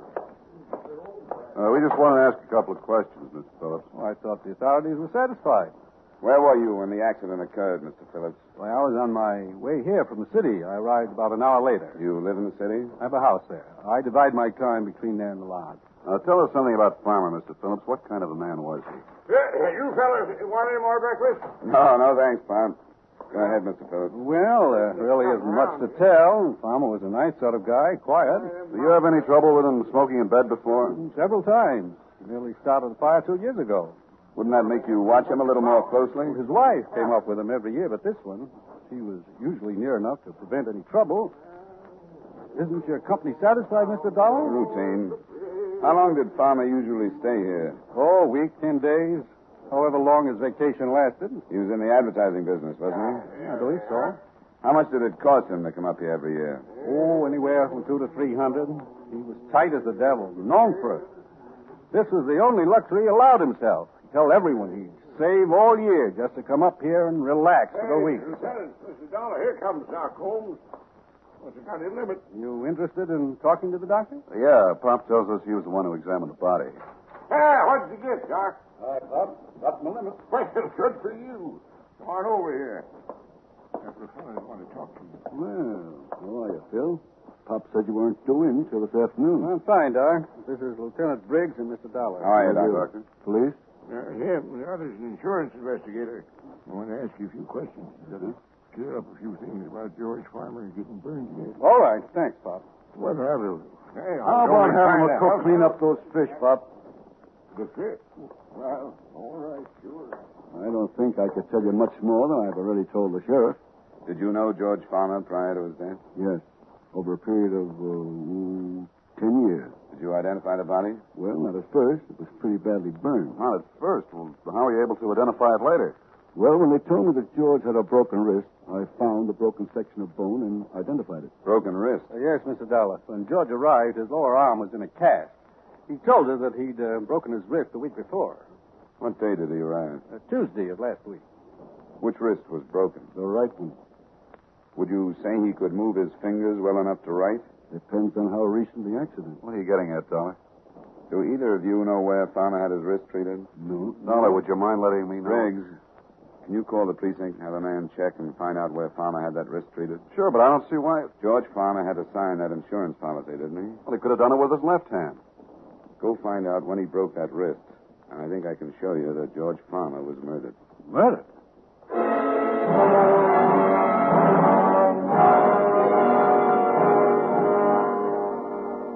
We all waited while Briggs put in a call to his precinct and sent a man out to check on where George Farmer had his wrist treated.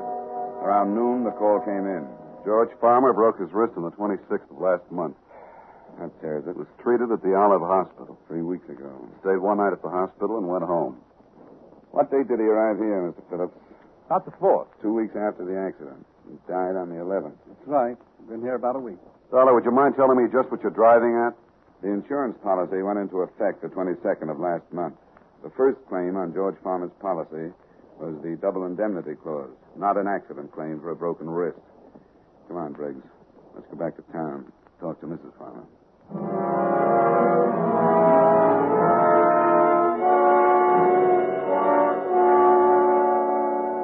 All right, what is it this time? We'd better talk about it inside. I promise you, Mr. Dollar, if you continue... We're coming in.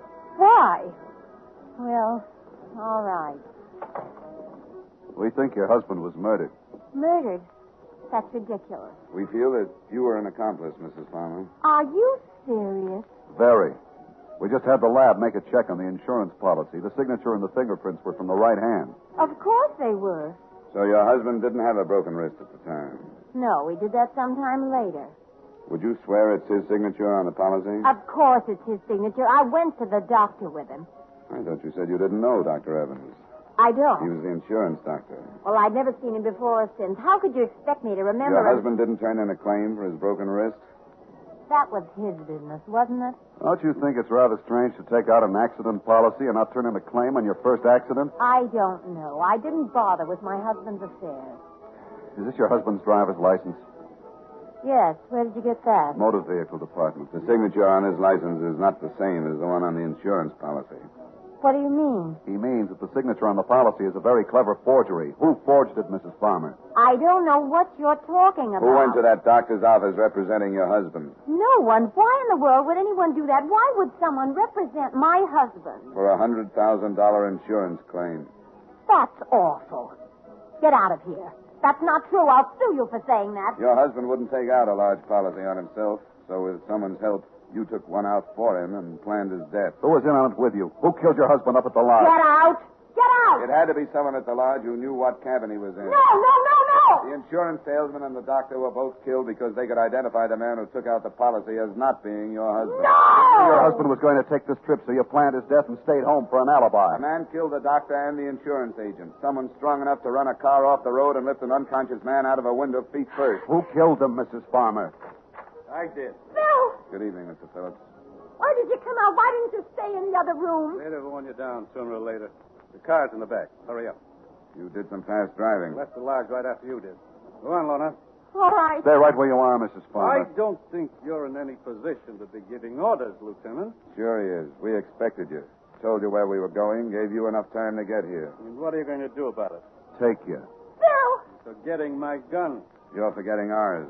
Think you can shoot both of us before we get them out? I can try. Then try. Bill, no! Get out of the way!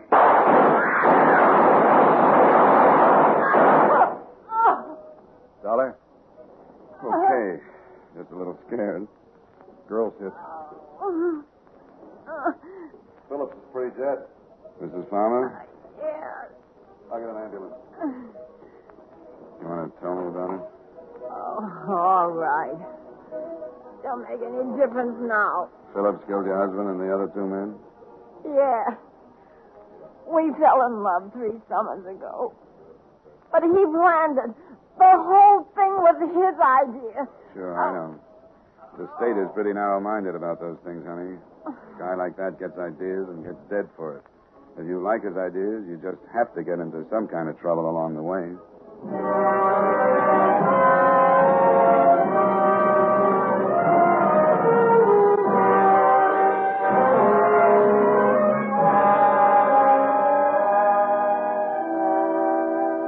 Expense account item 6, $11. Dinner for 2. The good Lieutenant Briggs deserved all the stroke in our P8. Item 7, $5.10 for gas back to Hartford. Expense account total, $33.65. Remarks? Mrs. Farmer will probably get second degree for complicity. Great Eastern can cancel payment in accordance with the specifications set forth in said policy. Additional item, 12 hours good solid sleep for yours truly, Johnny Dollar.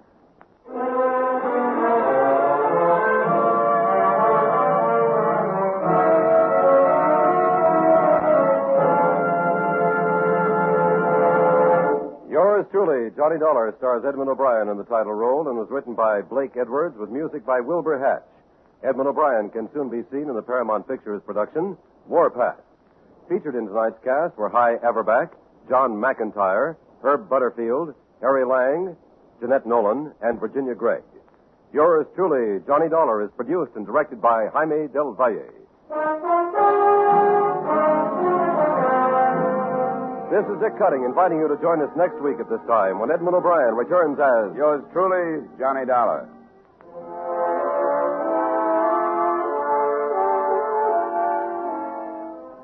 It's the case of the uninvited guest that will bring you true police adventures on Gangbusters this evening.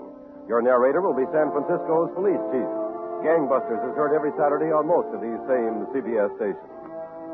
Stay tuned now for 5 minutes of the latest news, which follows immediately over most of these same CBS stations.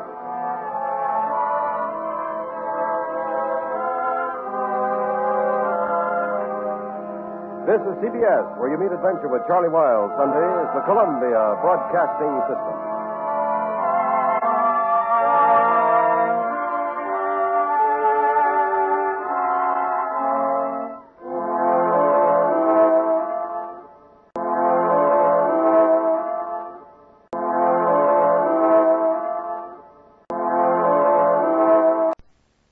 From Hollywood, it's time now for Edmund O'Brien as... Johnny Dollar? Hello, Mr. Dollar. This is Dr. Carr. Yes? Sergeant Wright had to go back to his office and asked if I would call you. Oh, I get it now. The Boldrick shooting. Sorry, I understood Dr. Stone was on the case. We've both been attending Boldrick. What's his condition now, Doctor? He's improved some, but he'll be lucky to live. We gave him 3 blood transfusions this afternoon, and this evening he regained consciousness. Was Sergeant Wright there at that time? Yes. What did Boldrick say? Did he say who shot him? No, he wouldn't talk about it. Said he didn't remember, but he was lucid when he arrived. Oh. When do you think I can see him? Well, that's why I called, Mr. Dollar. You can see him this evening. Sergeant Wright hopes that since you aren't a police officer, perhaps Boldrick will talk to you. Well, I can try. I'll be there in about 45 minutes.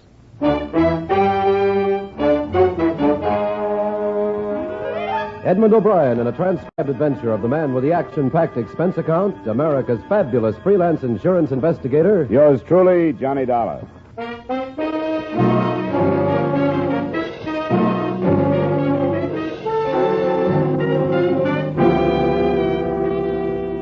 Expense account submitted by Special Investigator Johnny Dollar to Home Office, Corinthian All Risk Insurance Company, Hartford, Connecticut. The following is an accounting of expenditures during my investigation of the Arthur Boldrick matter. Expense account item 1, $2.30 cab fare from my apartment to the emergency hospital.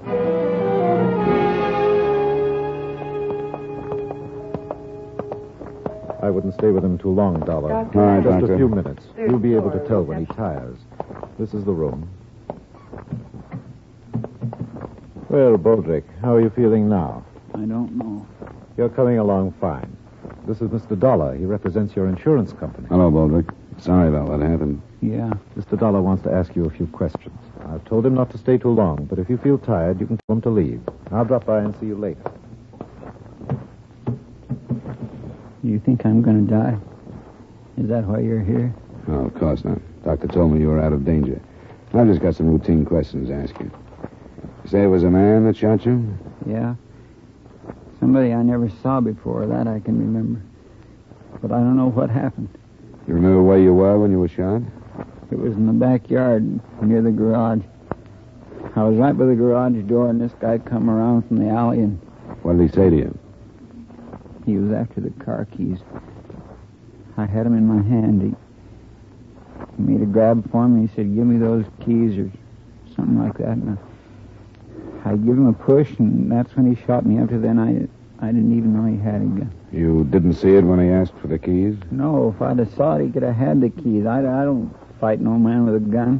What did he look like?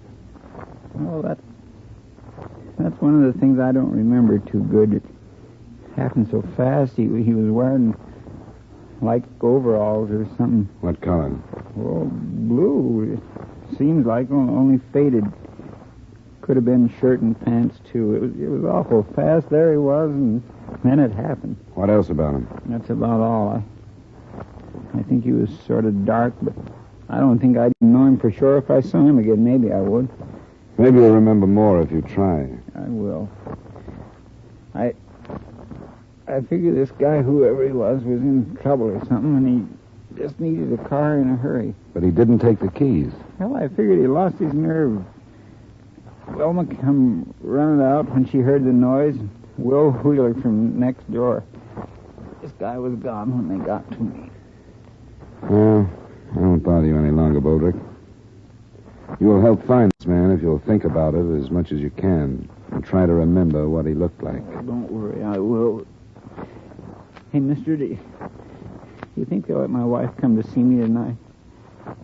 I'd sure like to see her. I don't know. But I'll ask Dr. Karff on the way out. I'll see you later, Boldrick.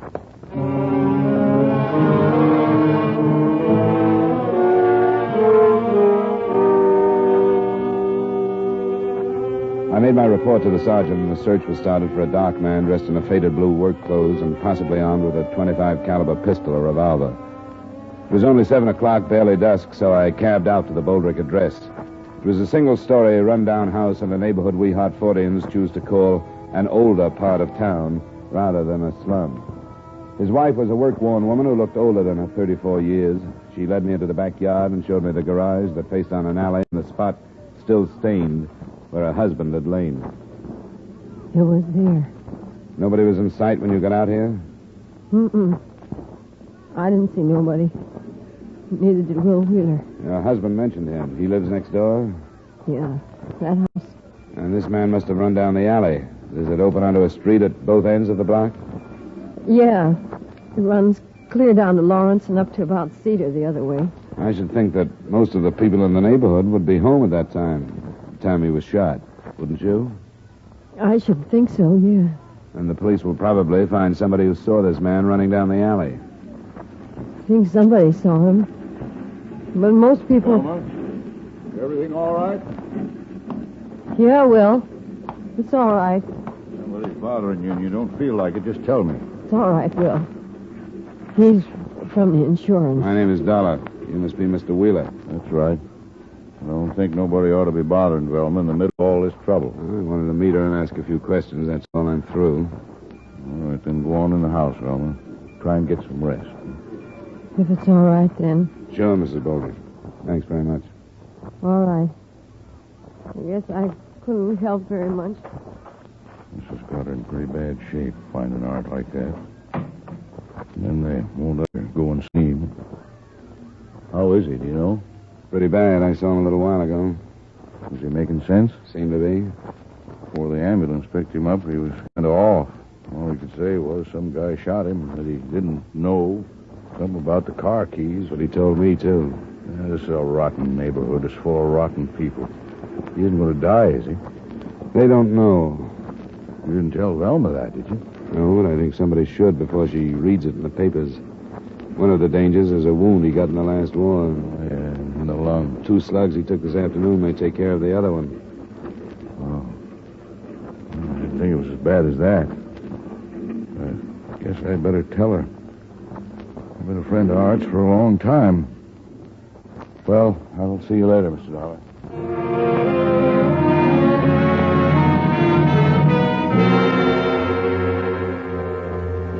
As I left the neighborhood, I noticed 2 police cars, so I knew Sergeant Wright's men were at work. I was in his office a little later when 2 of the men brought a witness in. This is Mr. Dollar, Mrs. Cole. How do you do? Mrs. Cole? It was nice of you to come in. I thought it was my duty. The other policeman wanted to know if I was in my backyard near the alley when there was that shooting, and I was. How far from the Boldrick house do you live, Mrs. Cole? Well, there's 2 houses between theirs and where I live. Those policemen told me they were looking for somebody who saw a man running down the alley. I've got a garden out back, and that's where I was when I heard the shots. I didn't see no man running, but I saw a car come from that way. Which way do you live from the Boldricks, Mrs. Cole? Down from them. South, that is. And did you recognize this car? No, I didn't. I didn't see the man in it either, but it came from that way. Did you see anybody else in the alley at the time? No. At first, after I saw the car, I thought it was backfired. But then when I heard about the trouble, I remembered the car. Well, we're glad you did, Mrs. Cole. Was the car traveling fast or slow, would you say?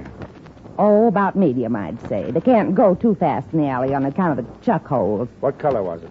Tan or brown. I don't know much about what kind it could be. I think you could call it a sedan. Anything else, Dollar? Not right now. The officers you came in with will want to ask you a few more questions, and then they'll drive you home, Mrs. Cole. No. I want to thank you very much. Well, I hope I've been some help. Good night, Mrs. Cole. Good night. Nothing fits, Dollar. 3 witnesses on the other side of Boldrick's place swear they would have seen anybody running in the alley at that time. And this one says she saw a car leaving. Oh, it's still early. I guess we'd better phone the hospital, find out if we can see him, huh? Yeah. Yep. I'll put out an alarm on a brown or tan sedan, and then I'll call.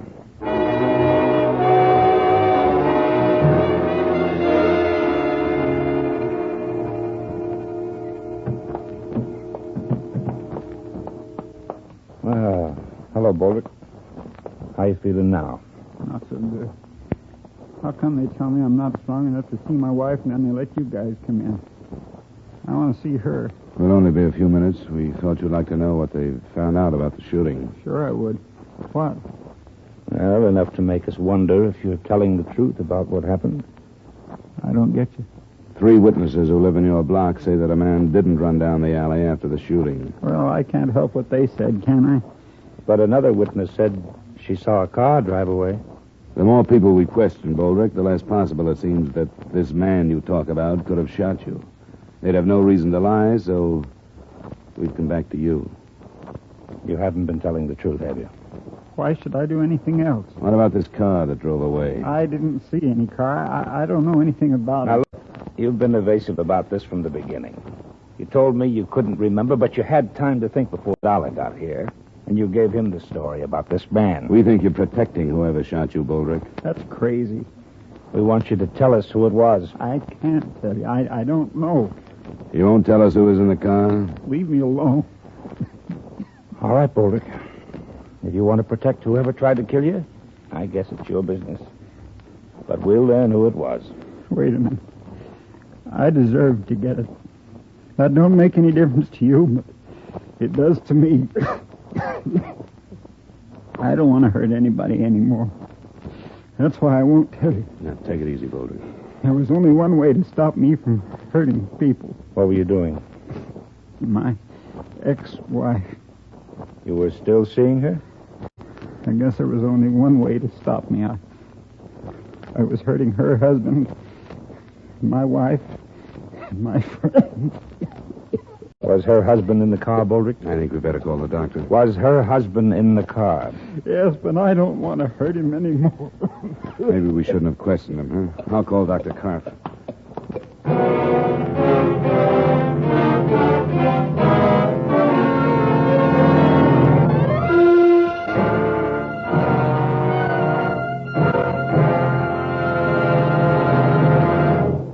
We will return you to the second act of yours truly, Johnny Dollar, in just a moment. Johnny Dollar's listening fans will want to make a special note of Johnny's time change, beginning this coming Wednesday, June 20th, over most of these same CBS stations. Follow yours truly, Johnny Dollar, on his San Francisco search for a missing medico, a puzzling case Johnny calls the Malcolm Wish matter. Enjoy it when you hear yours truly, Johnny Dollar, moving to Wednesday nights on CBS, starting on the 20th, next Wednesday. And now with our star, Edmund O'Brien, we return you to the second act of yours truly, Johnny Dollar.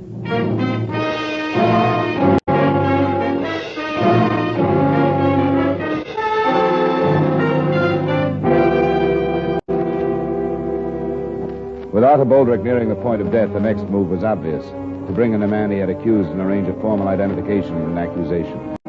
Sergeant Wright called 2 other officers to stand by the hospital and, in case we were too slow, get a deathbed statement.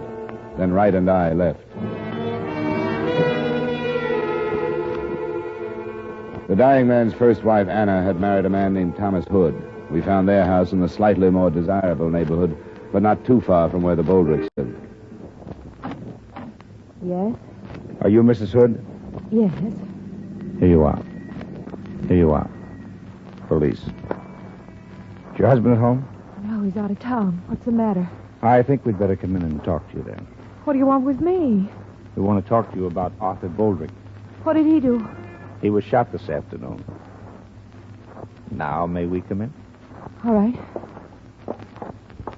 This is Mr. Dollar. He's a private investigator. Mrs. Hood? Art is dead? No, but he's not expected to live.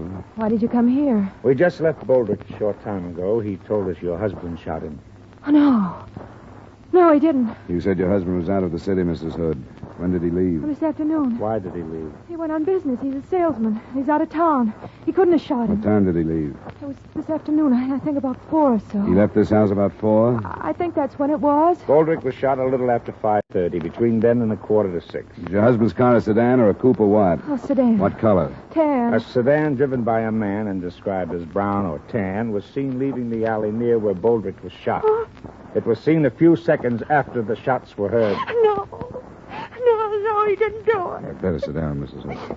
Come on, sit down. He didn't shoot him. I swear he didn't. I swear. You mean he approved of your seeing Boldrick? He did. Who told you that? Boldrick? My husband didn't know. I know I was wrong. I shouldn't have seen him. That doesn't make any difference. Except my seeing him didn't have anything to do with whatever happened. Tom didn't shoot him because he didn't know about it. And he mustn't know. He mustn't find out. In spite of what you thought, it looks like he did know. Now, where is he, Mrs. Hood? We want to reach him tonight. I won't tell you. He didn't have anything to do with it. And I can't let him find out about Art and me. Mrs. Hood, according to the doctors, Boldrick won't live through the night. This is going to turn into a murder case. What we say to your husband about you isn't important in the least. Very few things are when it's murder. He didn't know. He didn't have anything to do with it. When do you expect to hear from him? I don't know. Sometimes he phones, but never the first day out. Usually to say he'd have to stay out longer than he expected to. We'll have to have more than that. We'll get in touch with his company. I wish you'd listen to me once more. I tell you, Tom didn't do it. If you talk to him, all you're going to do is bust up our lives. That's all you're going to do. Then I guess that's what we'll have to do. You ready to go, Dollar?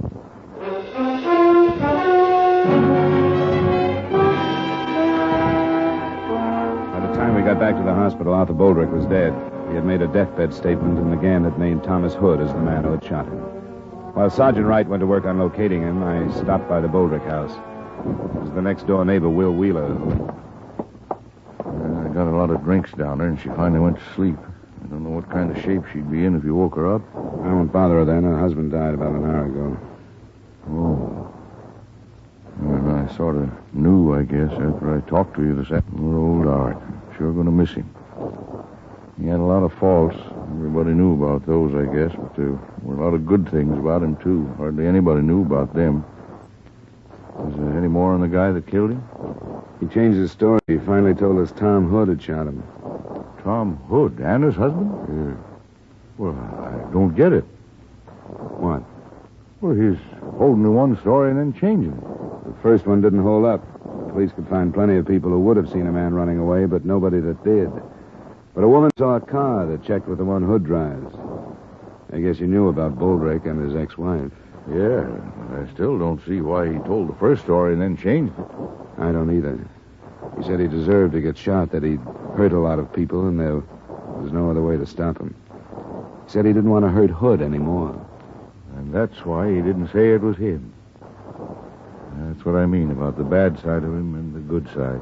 Did his wife know about Anna? I'm not sure. Mrs. St. I never talked to her. Oh, you think he told that first story to keep her from finding out? Could be. The police will call her in the morning. When she hears about it, tell her there are some insurance papers for her to sign, will you? I'll leave them now.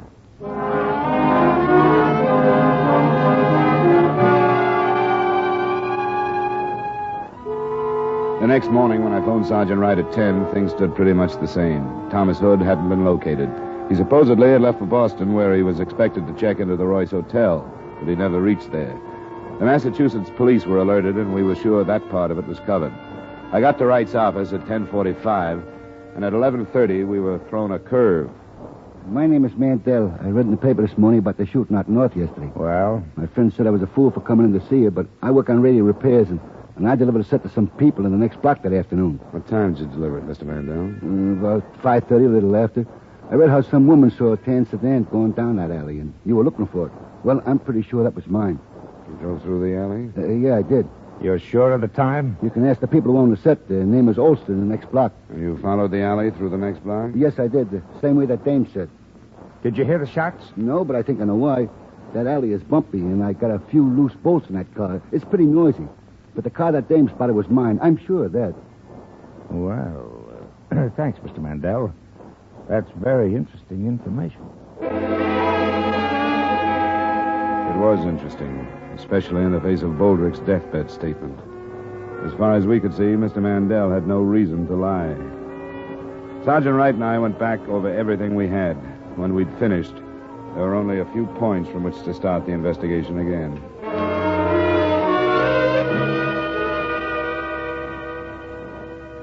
This is Sergeant Wright, Mr. Wheeler. I don't believe you've met. How do you do? I do. We hope Mrs. Boldrick is able to see us. Yeah, I think she's in pretty good shape. What, has anything new developed? Well, we think so, Mr. Wheeler. Where's Mrs. Boldrick? She's here, in this one. I want to talk to you, Velma. This here is Sergeant... Sergeant Wright. How do you do? Hello, Mrs. Boldrick. We want to cover this as quickly as possible. You know that your husband accused Thomas Hood of shooting him? Will told me. It was an... Do you believe it? Said so. You knew about him and his ex-wife? No. Not till Will told me about what he said when he was dying. You're sure of that? He never talked about Anna. Well, in spite of the fact that your husband accused Hood right up to the time he died, it looks like Hood didn't shoot him. Why would he say it? Must have been that he was trying to protect someone. But if you didn't know about him and Anna, he couldn't have been protecting you, because you wouldn't have had any reason to kill your husband. So, who do you think he was protecting, Mrs. Boldrick? I don't know. Wait a minute. Art told so many stories. I don't get it. The last one depended on a car. I told you about it. But it turned out not to be the one that Hood drove. What was the matter with it? Well, it looks like he was just trying too hard. Only one or two people could have really seen whoever killed Boldrick. We've covered the alley both ways. We've covered the houses across the alley where the killer could have slipped through. This house and yours, Wheeler, are the only ones we didn't bother to check. I can't do any more, No, Will. wait a minute. What's the matter? I can't do any more. All right. It wasn't my idea. I went as far as I could. It was his idea. It was Was it you he was protecting, Mrs. Boldrick? It wasn't her fault. I mean, anyone would have done it. He's over too far. Because of that. Because of Anna. Yes, whatever. She's as much to blame. Art couldn't stay away from her, but she could have made him, and yesterday, with her husband out of town, it reached a peak. We all knew it would someday. You seem to know quite a bit about it, Wheeler. Yeah. I'm in it, too. I lied along with Art and Velma. It's not Will's fault. He did it because he was a friend. He didn't lie. He just... I killed Art. That's what's important, isn't it? Yes, it is, Mrs. Boldrick. He was going to see her. He even told me. And I couldn't help what I did. I followed him out and shot him. But I'm sorry. I'm sorry I killed him.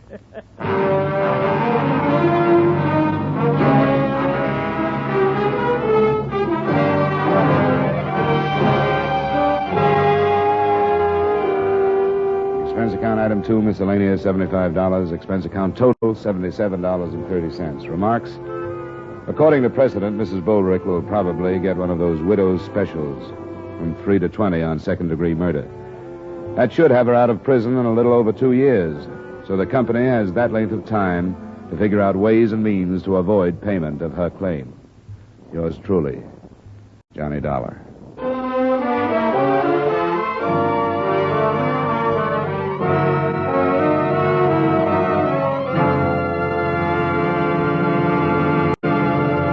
Beginning next week, yours truly, Johnny Dollar, will be heard on Wednesday at 9 o'clock Eastern Daylight Saving Time. Consult your papers for the time change in your area. Yours truly, Johnny Dollar, stars Edmund O'Brien in the title role and is written by Gil Dowd with music by Wilbur Hatch. Edmund O'Brien can soon be seen in the Paramount Pictures production, Warpath. Featured in tonight's cast were Edgar Barrier, Parley Bear, Jeanette Nolan, John McIntyre, Wally Mayer, Virginia Gregg, Gene Bates, and Harry Lang. Yours truly, Johnny Dollar, is transcribed in Hollywood by Jaime Del Valle. This is Dick Cutting inviting you to join us next Wednesday at 9 o'clock Eastern Daylight Saving Time when Edmund O'Brien returns as... Yours truly, Johnny Dollar.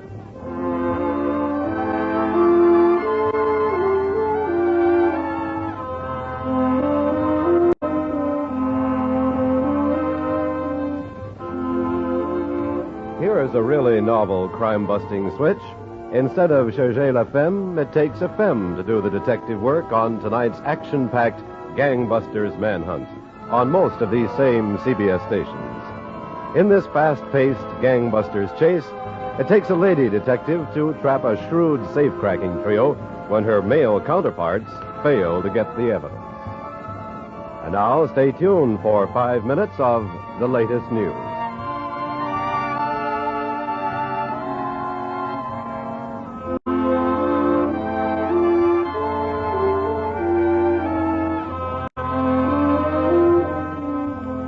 This is CBS, the Columbia Broadcasting System.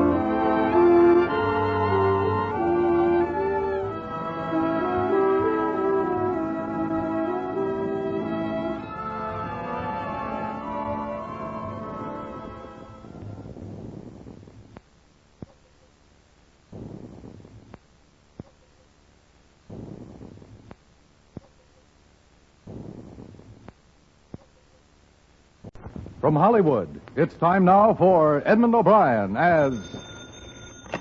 Johnny Dollar. This is Mrs. Wish, Mr. Dollar. Oh, yes? Do I understand that you're in San Francisco because of the disappearance of my husband? That's right, Mrs. Wish. The doctor's insurance company seem to feel that the circumstances deserve some looking into. It is very strange, and I'm quite frightened. I know you must be upset, and I know that the police have bothered you quite a bit. But I wonder if I could come out and talk to you. Of course, Mr. Dollar. Only one thing is important. That is to learn that my husband is alive and safe. Please feel free to come any time that's convenient to you.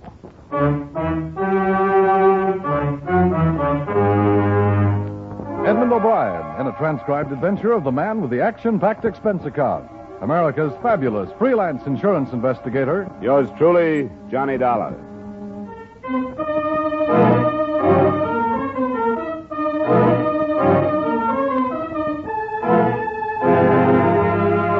Expense account submitted by Special Investigator Johnny Dollar to Home Office, Washingtonian Life Insurance Company, Hartford, Connecticut. The following is an accounting of expenditures during my investigation of the Malcolm Wish, M.D. matter. Expense account item 1, $218.45 airfare and incidentals between Hartford and San Francisco. There, after a phone call to his wife, I went to the home of the missing Dr. Wish, which was situated about halfway up fashionable Nob Hill.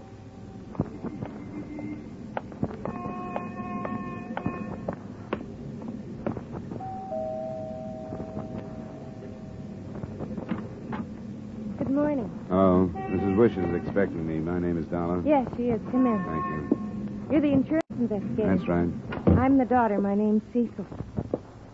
You learn anything about Father? Not yet, but I just got here this morning. Sure, I should have realized that. I'd like to talk to you about it.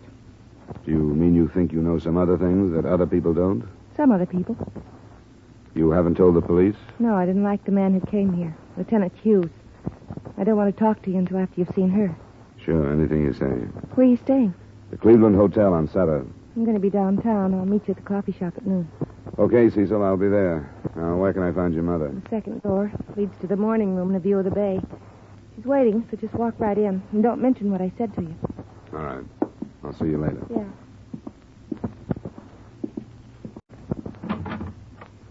Mrs. Wish? Yes? I was told to come right in. I'm Johnny Dollar. Oh, yes, I've been waiting. Come and sit down. I'll take up as little of your time as possible, Mrs. Wish. Oh, it's quite all right. I understand the last time you saw your husband was night before last when he left the house to make a professional call. That's correct. Would you tell me about it, please? Oh, I only wish I knew more about it.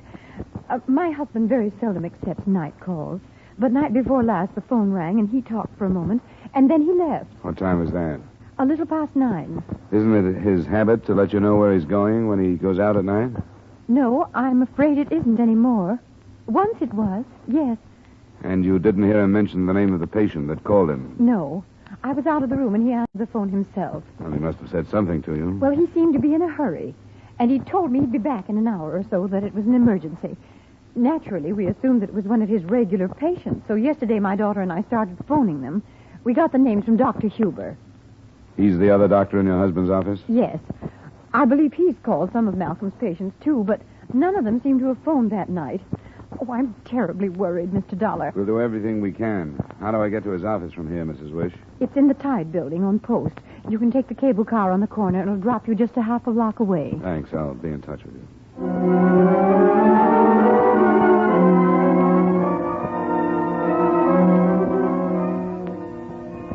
right in, Mr. Dollar. I'm sorry I was so brief with you on the phone. I had a patient in the office at the time. That's perfectly all right, Dr. Huber. It wouldn't help matters to discuss Malcolm's disappearance in front of him. You know how tongues wag. Please be seated. It is true that this situation is not yet common knowledge? The papers have left it alone. How did you hide the truth when you phoned his patients? What? Oh, of course, you have met with his wife. She was insistent that I do that. But it is not my duty, I thought, at least at this time. Do you not agree? I suppose so, if you don't think Dr. Wish is in danger. I don't jump to that conclusion until I see some reason. The man has disappeared, Doctor. Many men have disappeared. Dr. Wish is 52 years old. He has practiced here in San Francisco for more than 20 years. Before that in Seattle. The past 2 months, I have noticed a change in him. Tiring. He was no longer satisfied with his life. Are you inferring that he might have ducked out on his own? Perhaps even amnesia. Does it sound like amnesia for a man to answer the phone, tell his wife he'll be home in a short time, pick up his medical kit, and drive away in his car? Who knows about amnesia? Does an amnesia victim go to the trouble of keeping a car hidden from the police of 3 states? It would depend on the type of amnesia. I didn't think there were types, so you must mean voluntary or involuntary. If he did just suddenly drop his life here, and you know that to be the case, I hope you... I know nothing. Dr. Wish and I discuss very little but medical matters. I repeat that I realize that for 2 months or longer he was not a happy man. If he has made arrangements to change that, I do not know, but it is a possibility. You wouldn't tell me if he were in trouble over his practice, would you? I would not, but I'm sure that he wasn't. Dr. Wish is, to the best of my knowledge, a highly ethical man of medicine. You're probably being cooperative, Doctor, but I'm not sure whether it's with Wish or with the police and me. I am simply without information. Yeah. I have an appointment in 15 minutes, but I'd like to come back this afternoon and get a list of his patients. You are welcome. But please mention it to the receptionist on the way out. She'll be happy to gather the information for you.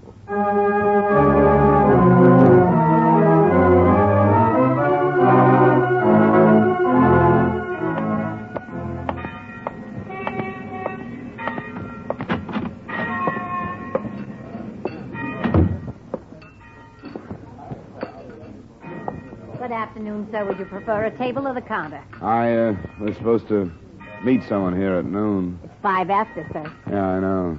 Well, I don't see her. I guess she's later than I am. Would it have been a Miss Cecil Wish, sir? Oh, yes, that's right. Then if you're Mr. Dollar, she phoned and asked me to tell you that she wasn't able to lunch with you, but that she would be reached by phone at her home any time after 2. I see.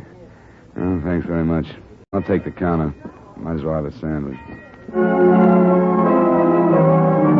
I didn't suspect Cecil's motives until I left the coffee shop. Then I realized I was being followed. I kept my eyes pretty much off the man, but saw enough to describe him. Medium height and a broad-shouldered suit, and the hair that showed below a hat was so white blonde that I thought it must have been bleached. He followed me to a drugstore where I phoned Lieutenant Hughes, the detective on the case. Then my shadow followed me aboard a Market Street bus and dropped off a block after I did. He was lounging on a corner when I went into police headquarters.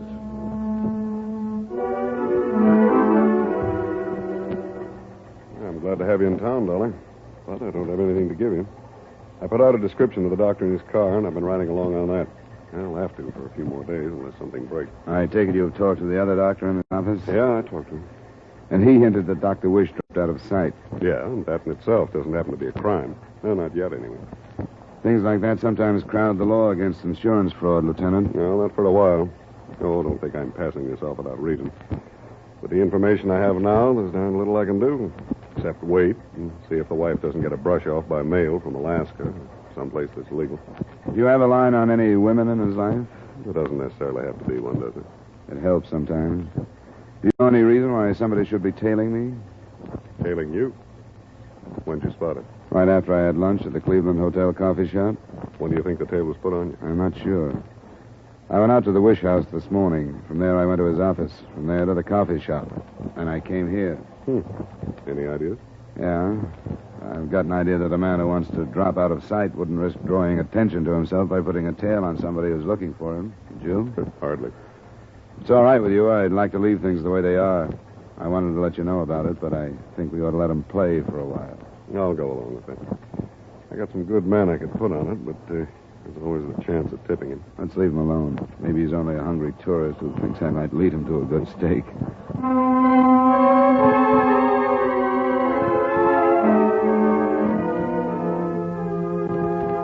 He followed me back to the doctor's office, and he was waiting for me 15 minutes later when I left with the names, addresses, and phone numbers of what I'd been told were all the patients of Dr. Wish.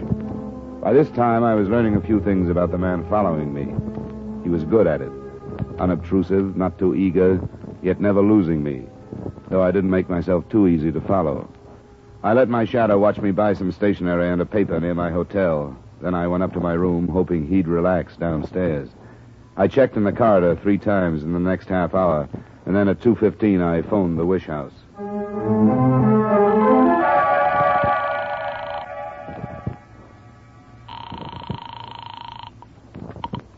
Hello? Miss Wish?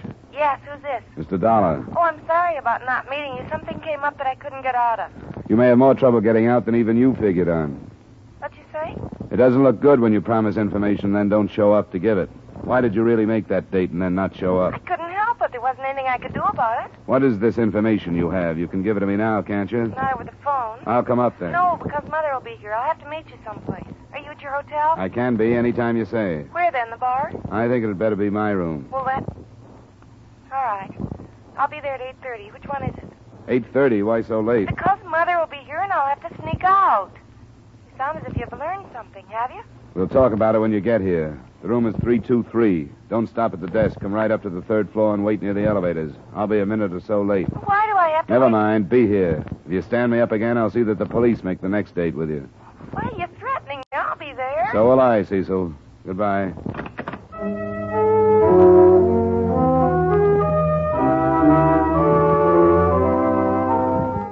I left as soon as I'd hung up and led my shadow away from the hotel. Before, I thought there could have been any contact between him and Cecil Wish. I kept him moving the rest of the afternoon and away from phones as much as possible while I called on some of the missing doctor's patients. I arranged it so that he couldn't have seen her go into the hotel. And still, when I reached the third floor, she wasn't waiting for me. When I spotted Lieutenant Hughes leaning against my door, I thought I knew why. Where the devil have you been, Dolly? Thought we'd lost I've you. been trying to do my job. Did you scare a girl away from here? Or did you notice? There's a time and place. Tell me, has this man stopped tailing you? No, he's waiting across the street from the entrance. Why, Lieutenant? Dr. Wisher's coat, hat, shoes, and a suicide note were found on the Golden Gate Bridge about an hour ago. Uh-oh. Have they found his body? Not yet. And now explain for what possible reason this guy should have been tailing you.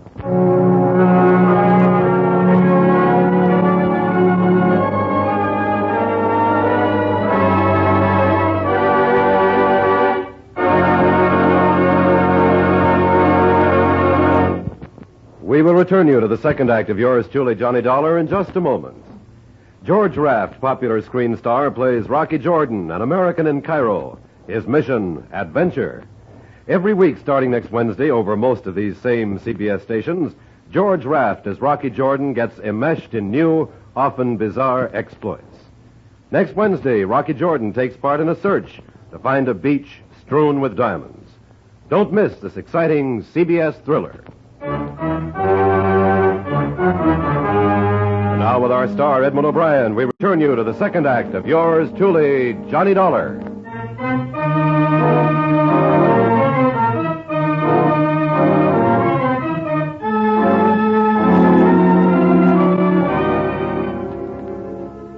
As it turned out, the lieutenant and I, instead of playing it smart, should have collared the blonde shadow hours before, but the boat had sailed. By the time we got down to the street, he'd disappeared.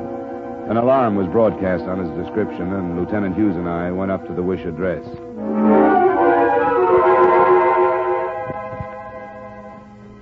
It just doesn't seem possible. I steel myself to accept almost any kind of horrible news, an accident, some sudden illness, anything, but not this. Didn't your husband in any way show that he might have been despondent? In no way. Was there any trouble between you and him? We were normally happy little spats.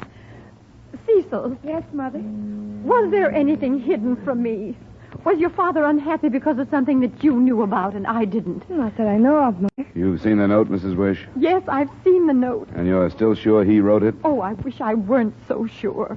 I'm sorry that it has to be brought up, but it sounded as if he were pretty unhappy about his life. Whatever it was, he kept it hidden. I hadn't an inkling.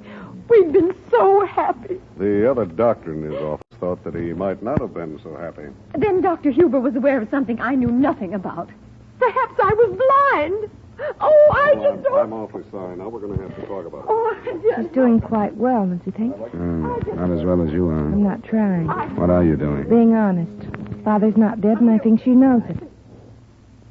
I'm glad you're so sure. Not a suicide from the Golden Gate Bridge. That's too much. Go on out in the other room. I'm going to get myself... We'll be back in a minute, Lieutenant. Yeah, all right. Cecil, where are you going? I'll come right back, Mother. Father had no reason to take his life. What do you think has happened, then? I was going to tell you what I thought when we planned to meet at noon, but I changed my mind. Is a change of mind what came up that you couldn't get out of? It's harder to get away from than a lot of things. First, I thought that he was playing a dirty trick on me. Then I wondered if I wouldn't be playing a dirtier one on him by telling you about it. You changed your mind about meeting me at 7, too. I got the news about the things on the bridge just as I was leaving.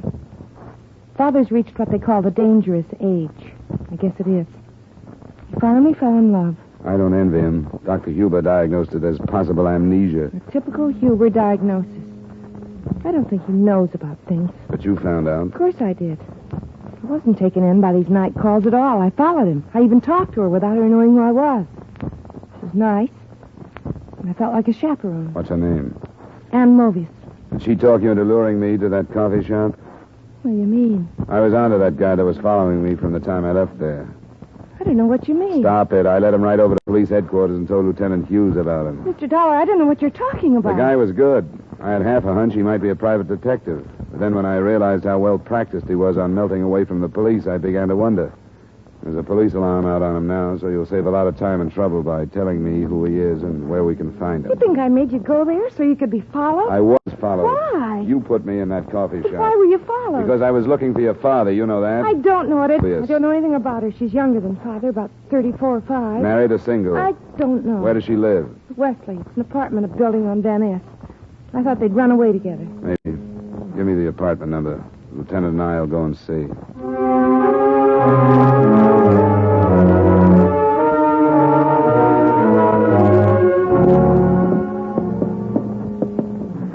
It'll be the next one. Let's take it slow. No voices. Wait a minute. No, I guess not. There's a light showing under the door, though. Well,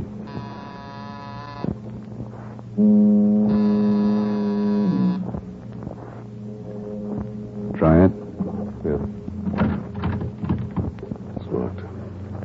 Here, I'll get it.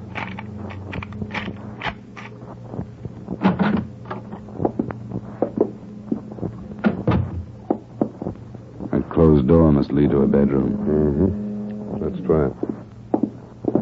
Hold it. There on the floor. Man's suit coat. Suit coat. Let's see that. Look at the side here. Yeah, it's dried blood. A lot of it. Sure. Look here. Bullet hole? Or a knife? Huh. The label says Brewers, Carson City, Nevada. Yeah. Let's look in there. Got the light switch? Yeah. There's the shirt that was under the coat. Oh, look there, more bloodstains on the bed. There's something more, Lieutenant. It figures that Dr. Wish was here, all right. There was a metal wastebasket in the bathroom doorway. In it was a large amount of surgical dressing, all bloodstained.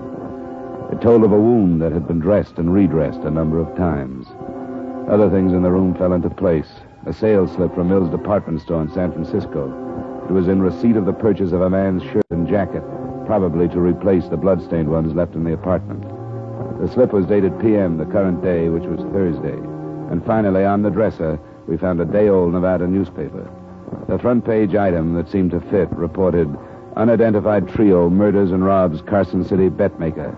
Dying man believed to have wounded one of his assailants. Well, the time figure's all right. Leaving them, they could have gotten to San Francisco by 8 or so the night the doctor disappeared. There are a couple of stands in town that carry out-of-state papers. They're a day old, so this one must have been bought today. And we didn't miss him by far, Lieutenant. According to the signs, this guy must be in pretty bad shape. To get him out of this building without drawing attention, they'd have to do it after dark, don't you think? Well, I think they were plenty rushed. They'd done something to cover up the tracks here if they'd had time.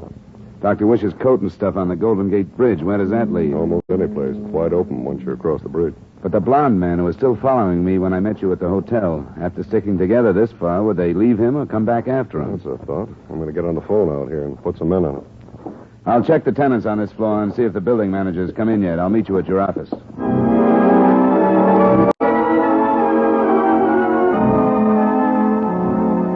I got nothing from the building. The woman, Ann Movius, hadn't lived there long enough to become friendly with anyone. The manager knew that she had received men visitors now and then, but that was all. Nobody had seen an injured man enter or leave. An hour later, in Lieutenant Hughes' office, I learned that the police had had better luck than I had. I got on the teletype to Carson City. Your description of the blonde man fits what they have in a man named Ned Ring. Records in Nevada and Utah.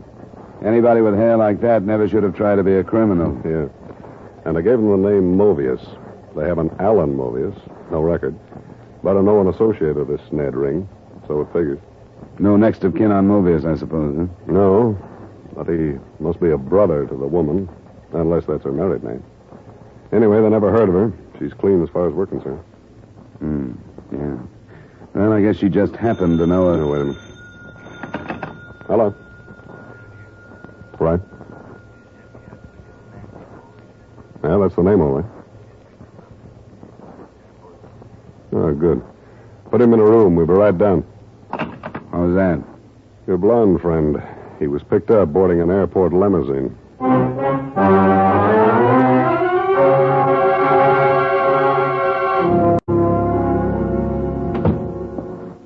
Well, Ring, I'm glad to see you. Look, I don't know what any of this is all about. You got no right to hold me. What happened, Ring? Did your buddies duck out on you? What do you mean my buddies duck out of me? Where were you flying to when you got picked up? The other cop got my ticket. It says L.A. I got a right to go to L.A., haven't I? Is that where your buddies are going? What buddies? I was going alone. Why weren't you going to Carson City? Look, what's eating you two? You must have me mixed up with somebody else. Your name is Ned Ring, isn't it? Yeah, sure it is. How do you think we found out what your name was?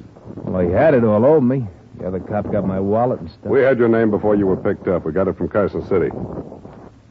What do you give me this stuff for? Maybe he doesn't know. Oh, the devil he doesn't. You don't think you followed me all day without my catching on to it, do you?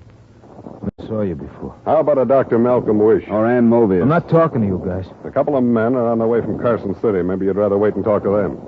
I don't know anything about anybody in Carson City. Yes, you do, Ring. It started out to be an unidentified trio that killed that bet maker in Carson City. But it isn't anymore. We've got your name and we've got another one, Alan Mobius. And we've got a link between Ann Mobius and the doctor that disappeared the other night. He was held in an apartment on Van Ness. He took care of one of your buddies who'd been shot. That's a kidnapping, right? And now it looks like another murder. You tried to set it up like a suicide, but if he went off that bridge, he was pushed. I don't know anything about that. About what? That, whatever you're talking about. Get off it, Ring. You're tied up. They left you, Ring, didn't they? They had to get out of that apartment, and while they had you off tailing me around town, they left. And they left 100 leads pointing right at you. That's why you're here. They even left the newspaper with the story of that Carson City killing. They really ratted out on you. Yeah. Yeah, they sure did, didn't they? All right, where'd they go? I don't know. If I did, don't think I wouldn't tell you. They pulled up before you saw me go into my hotel about 8:30. Yeah, I guess it was it. Who's the one that was wounded? Mobius. We couldn't just leave him in Nevada. Well, we should have. Kept yelling about a sister in Frisco was friends with a doctor, so we drove him all the way here. How bad is Mobius? Pretty bad. Slug is inside him someplace. How far do you think they could drive on him? I didn't think he could be moved out of that apartment without killing him.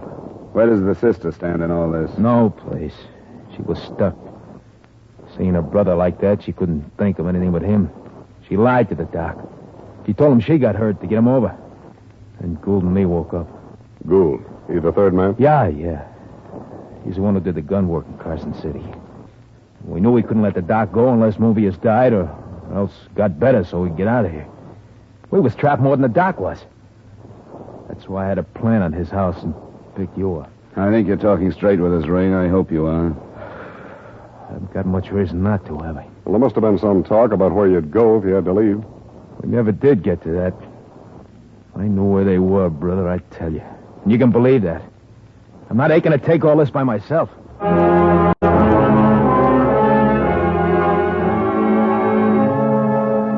was able and willing to supply some more pertinent information, such as a description of the other man, Gould, and the make, model, and license number of the car they were driving. Even with that, it looked like the case would stretch over into the next day. But at 11:30, Lieutenant Hughes got a phone call from Petaluma, a small town some 30 miles north of San Francisco. An all-night drugstore. The druggist was handed a prescription for a painkiller that he had his doubts about. It was filled out by a Dr. A. Wish. He called the sheriff's office, and they have a man on the customer. Yeah, this is probably it.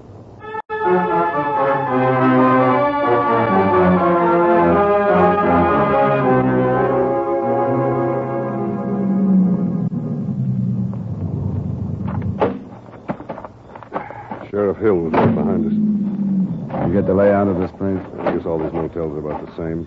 Driveway up the middle. Rooms on each side. That puts number 12 on this side, I guess. Right. I wondered if it was the one with the light showing under the curtain. I put 2 men to watch this side, but I don't think there's a way out except the driveway. All right, Sheriff. Well, I think we're ready to go in. Number 12 was in the middle of the row of accommodations on the right. Only 3 of us went to the door, and none of us expected trouble. Certainly none of us expected the kind of trouble we found.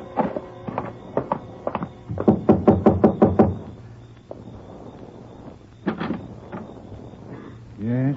Police. Where's Dr. Wish? Police?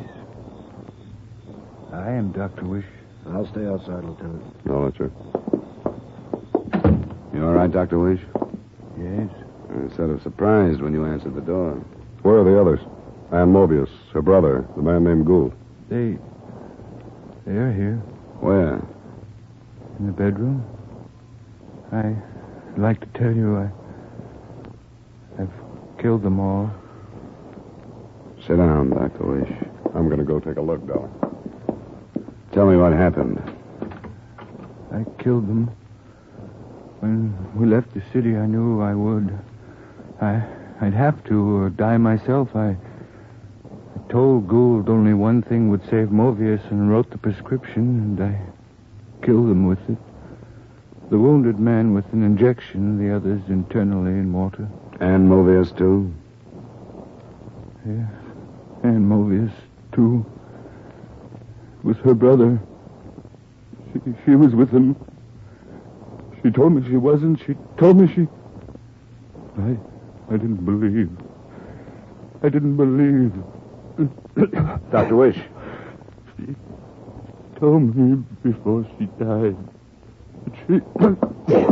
Lieutenant Hughes. We have to get him to a doctor. He's got some of that stuff himself.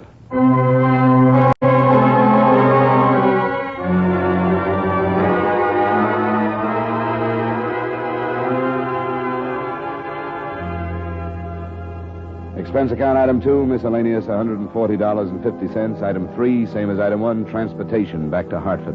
Expense account total $577.40. Remarks? We got Dr. Wish to a doctor in time to save his life. So your policyholder, although alive, is also a triple murderer. He claims it was justifiable, but at the same time, it was premeditated, so there's a fine line to draw. What I keep remembering is that his daughter, Cecil, said he had reached the dangerous age. And I guess he had. Yours truly, Johnny Dollar.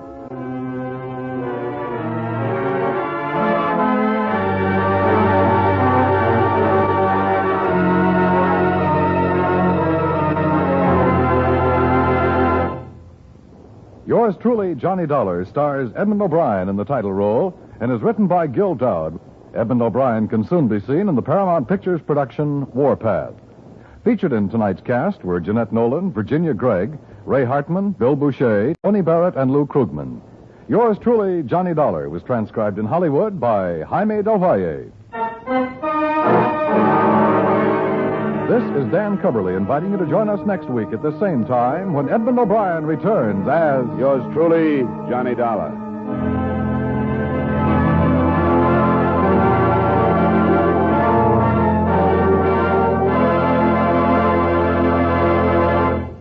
For your security, for your country's security, invest regularly in United States defense bonds. Buy them automatically through the payroll savings plan where you work. For personal security, for America's defense. Now, let's all buy bonds.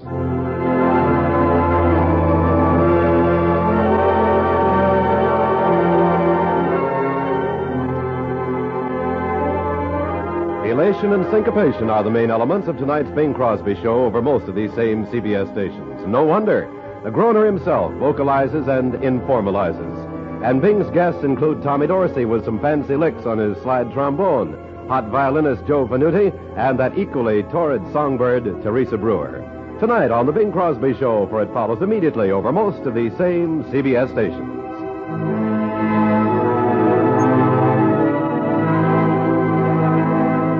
This is CBS, the Columbia Broadcasting System.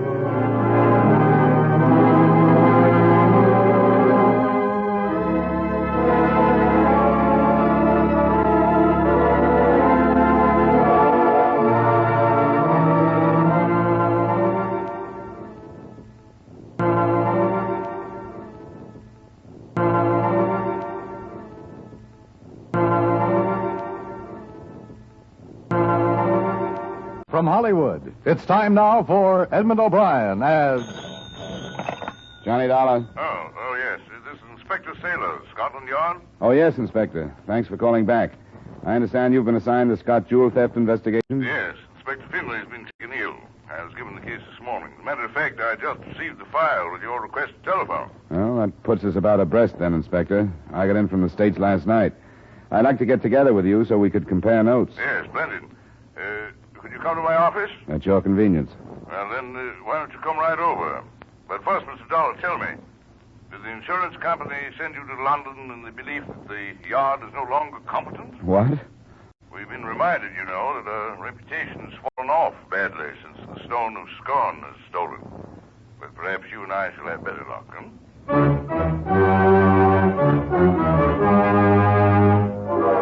Edmund O'Brien in a transcribed adventure of the man with the action-packed expense account. America's fabulous freelance insurance investigator. Yours truly, Johnny Dollar.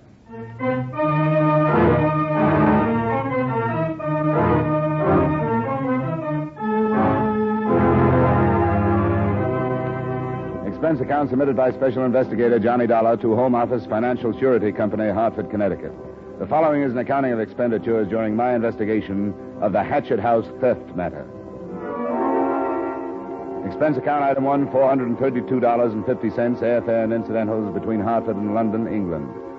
I arrived in the evening and learned by phone that the original inspector assigned to the case had been replaced. The next morning I was in contact with his replacement, and at 10:30 I was directed to his office. Here we are, sir. Inspector Sailors? Yeah? Mr. Dollar, sir. Oh, yes. Come in, Mr. Dollar. Thanks very much. All right, you are, sir. Pleasure, Mr. Dollar. How do you do, Inspector? Down. Speaking to an acquaintance of yours a few moments ago. Inspector Finch? Oh, yes. Yes, I worked on a case with him over here last year. How is he? Oh, quite well, thank you. He complimented you quite highly, sir. Well, that's very nice of him. But as I remember it, I think I was more of a burden than a help to him. Well, I doubt that. Well, I suppose we should face the situation at hand. Yeah. I brought an accurate description of all the jewelry insured by Mrs. Scott. Ah, splendid. But the cable that reported the theft wasn't quite clear as to which pieces were missing. Well, Inspector Finley's information on that score is quite accurate, I think. Here we are. Oh, thank you. And he's covered the methods used in the commission of the crime quite thoroughly, I think. I'm going to spend the afternoon in Crime Index. I should probably be able to link the method with a few of our known criminals. Gentleman's investigation, huh? I suppose so. Rather tedious, but quite often successful. I'd like to see Mrs. Scott myself, if it's all right with you. Of course. I shall arrange a car and a driver for you. Will early afternoon be suitable? Well, thanks, but there's no reason to go to that bother, is there? Isn't she staying here in London? No, she let a place near Seven Oaks in Surrey, about 20 miles south of here. Quite an historic establishment, I'm told. It's called Hatchet House.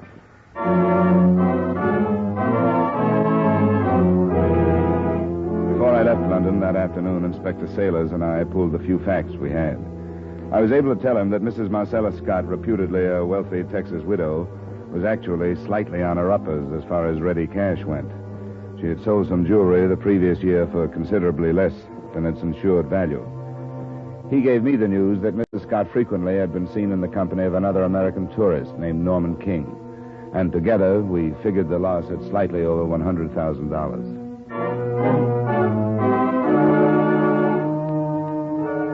Hatchet House was a medium-sized pile of ivy-draped masonry just on the northern fringe of Seven Oaks. In addition to history, it boasted some seclusion, being set back from the road in the middle of a walled garden. Mrs. Scott was in the village, but was expected back momentarily, and would I care to come in and wait?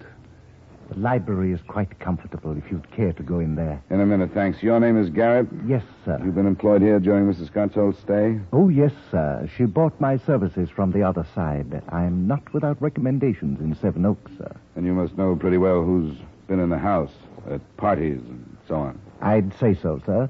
But they've all been genuine people. Class, you know. I wouldn't say that any of them would stoop to thievery. How many other servants are there? 2 that live in. There's Millie Hankey, she's a maid. There's old Mr. Minns, he's the gardener. He's got a cottage out back. Mrs. Scott was entertaining night before last when the jewelry was stolen. Had she hired any extra servants? No, sir. Oh, thanks, Garrett. Oh, there's Millie. Millie, come here, do. Here's an American gentleman to see you. How do you do, sir? You're Miss Hankey? Yes, sir. He's come all the way from the other side, Millie, about Mrs. Scott's jewels being stolen. It's a scandal, that's what it is. But I don't suppose you'd say it's the only one. Watch your tongue, Millie. Watching it. I'll be in the pantry, sir, if I can be of any more service to you. Thanks, Garrett. I will want the names of the people who were here the other night. Right, sir. I'll write them on a paper. He's got a nerve telling me to watch my tongue. A scandal's a scandal, genuine people or not, and he knows it. Just what did you mean, Millie? I suppose a servant's paid to keep her eyes open and her mouth closed. But I haven't been a servant long. I'm only a village girl from Penrith, but I know right from wrong. You don't approve of some of the things. No, I don't. And I'm going to leave when I get married. Maybe next month. Congratulations. Thank you, sir. He's a good man. I'm sure of that. So big and strong. Lots of fun. We'll have an inn of our own someday, and I won't have to be a servant anymore. I wish you a lot of luck. Thank you, sir. I want you to know, Millie, that anything you say to me will be kept in strict confidence. Yes, sir. You look like the honest kind. Now, what things especially didn't you approve of? Something that's caught your eye could be important. I don't know, but one thing. Being a widow at her age, it's indecent, that's what. And I've seen them making jokes in front of the photo of her poor dead husband. He was older, you know. Yes, I knew that. I can't say she hastened his end, but I can't say she's sorry he's buried and gone either. Who made jokes in front of his photograph? Mr. King. Norman King. He was here the night of the theft, wasn't he? The night of the theft. He's been here more than he's elsewhere. He's a filthy leech, if you ask me. I'm only a country girl, but there's a look in his eyes I didn't mistake. Not for a moment. He's slimy. I wish you'd think about the party night before last, Millie. You were here on the ground floor through most of it, weren't you? Yes, sir, the whole drunken time. I wish you'd try and remember if anybody went upstairs and stayed long enough to have gone into Mrs. Scott's room and forced open the drawer and stolen the jewelry. I'll try, sir. Don't mistake me. We aren't sure that's what happened. It could just as well have been an outsider who knew a party was going on and had a way of entry, or even somebody passing by who found the rear door unlocked. I'll try, sir. Thanks, Millie. I won't keep you from your work any longer. I'll just wait in the library for Mrs. Scott.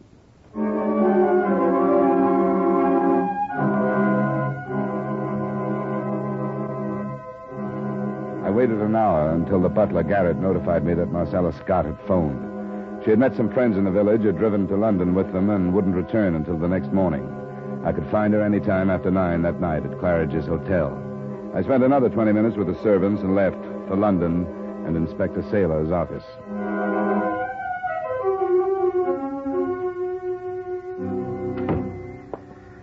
Well, I expected you to return before this, Mr. Dollar. I hope I didn't keep the car and driver too long. No, not at all. Especially if the time was well spent. Most of it was wasted. While I waited for Mrs. Scott in Hatchet House, she was on her way to London. Huh? She's here now? Claridge's. She came in with friends. Well, doesn't seem to be upset over her loss, does she? Nor the loss of her husband either, I take it. Oh? I'm interested in the association between her and this Norman King. I see. Then you did have a talk with Miss Mildred Hankey, the maid, Yes, I did. Why? Did you? No. Inspector Finlay did. What did he say about it? Well, she suffered from an insane hate or jealousy because of this Mr. King. I didn't see it quite that way.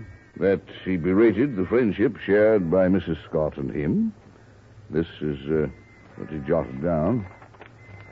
Investigate possibility of collusion between Hankey girl and King. Well, as I said, I didn't see it that way, but maybe he hit something. Perhaps. King's from New York. I'm going to make a phone call, see what I can learn about his background. In the meantime, I hope to meet him. At least I think he's here with Mrs. Scott. You're going to see her, then? Her message was that I could any time after 9. I plan to be available about 2 minutes after. I shall be interested to hear. Did you get anything from your files? Nothing.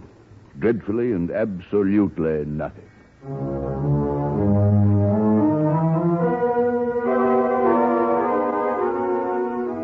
At 5 minutes before 9, I arrived at Mrs. Scott's hotel. On the stroke of 9, I phoned her suite, and at 3 minutes after, I met her. A striking honey blonde with tanned skin and an athletic figure that dressed her clothes nicely. I'm sorry I missed you in the country, Mr. Dollar. It's all right. I should have phoned. I suppose you're here to save what money you can for the insurance company in case my things aren't recovered. Insurance companies don't operate that way, Mrs. Scott. They can afford not to. Please sit down. Thank you. It's the expected thing, I guess. but I suspect one of the servants had something to do with it. Do you have any special reason for that suspicion? Oh, they're strange people. I don't know anything about them. I've had them 2 months, and I've never been comfortable with them around me. Anything else? Well, the more I've thought of it, the more it seems to make sense. The house was full of people to be suspected. One of them could have taken advantage of that. The men at Scotland Yard say that it took between 15 and 20 minutes to force that drawer open the way it was done. Did you miss either of your servants for that length of time? Not that I remember. It got a little confused by 11 or so. Do you suspect anybody else? Any of your guests? Oh, good Lord, no. Most of them have a lot more than I do. Did you know Norman King in the States, or did you meet him here? Are you telling me suspect Norman? I asked when you met him. Why? I wondered if you knew him well enough to know he has a record as a forger. I don't believe it. Checks. He signed the name of another widow. A copy of the record is being mailed to me. I don't care. Doesn't make any difference. Norman didn't steal my jewelry. He wouldn't do that to me. I wonder how many times the other widow said that. You don't understand me. Norman and I are the same kind of people. You don't think I married a 70-year-old Texan for love, do you? Well, Norman's made up his mind what he wants out of life, too. He's talked about it. He doesn't care how he gets it, but he wouldn't take it from me. Sure. Well, I wanted to meet you, Mr. Scott, and I have. Norman King checked into the Dorchester yesterday. He checked out today, and now Scotland Yard can't find him. If you hear from him, maybe you'd better let us know.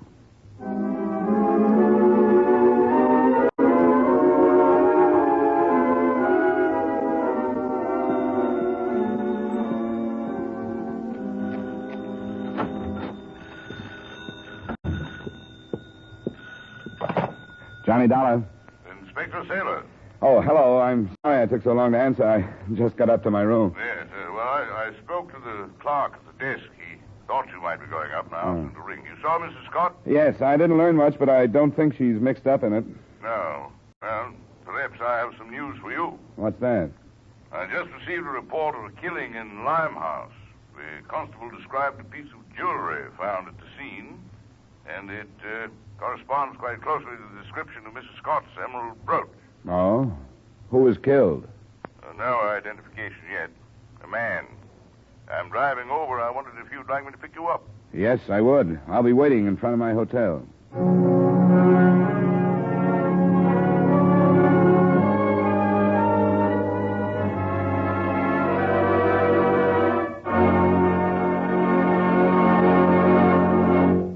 We will return you to the second act of yours truly, Johnny Dollar, in just a moment.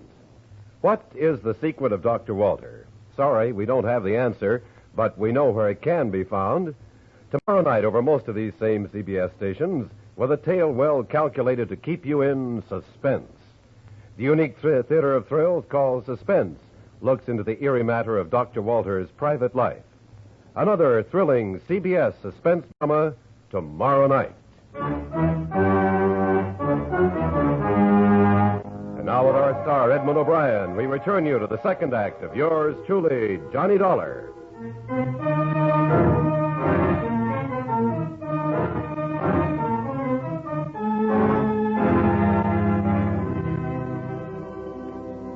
By the time we got to the dismal Coldwater flat near the Thames, the inevitable crowd had gathered in the street. The body was one flight up in a grubby room that showed plenty of signs that a struggle had taken place. The man obviously had been killed by a blow on the back of the head. He'd been identified by the landlady as George Kenzie, the renter of the room. It was a bootblack who discovered the body. Said this George Kenzie owed him some money and wouldn't pay. He came up here tonight and found him dead. I found the brooch myself just under the chair there, sir. Oh, yes. Thank you, Constable. Right, sir. I'll be outside. Here now, you people that don't belong here, don't crowd the corridor. Move along now. Come along, move along. Is there any doubt in your mind, Mr. Dollar, that this is Mrs. Scott's brooch? Not at all. Look, the jeweler's mark on the back. Well, then, we've made some progress. I hardly think we'll be so fortunate as to find the 4 remaining pieces here. No. Offhand, it looks like there was trouble over dividing the loot, and the winner took the rest, don't you think? Quite possibly. Norman King? I'd feel better if he was found. Yeah, so would I. Matter of fact, I wish you'd keep your American criminals in America. There's quite enough to keep us busy without them. Hello. I haven't done nothing. I've come to Mr. Kinsey's digs with me own free will, and I don't need no help from anybody. Not off, you don't. Miss Glory Stokes, Inspector. She said she'd come to pay a visit to Mr. Kenzie, but she made off the other way when she heard the news. Well, come in, Miss Stokes. I will not. Not with him lying there like that. Very well. Constable, ask Miss Stokes if she'll please accompany you to the yard. Mr. Dollar and I will see her there.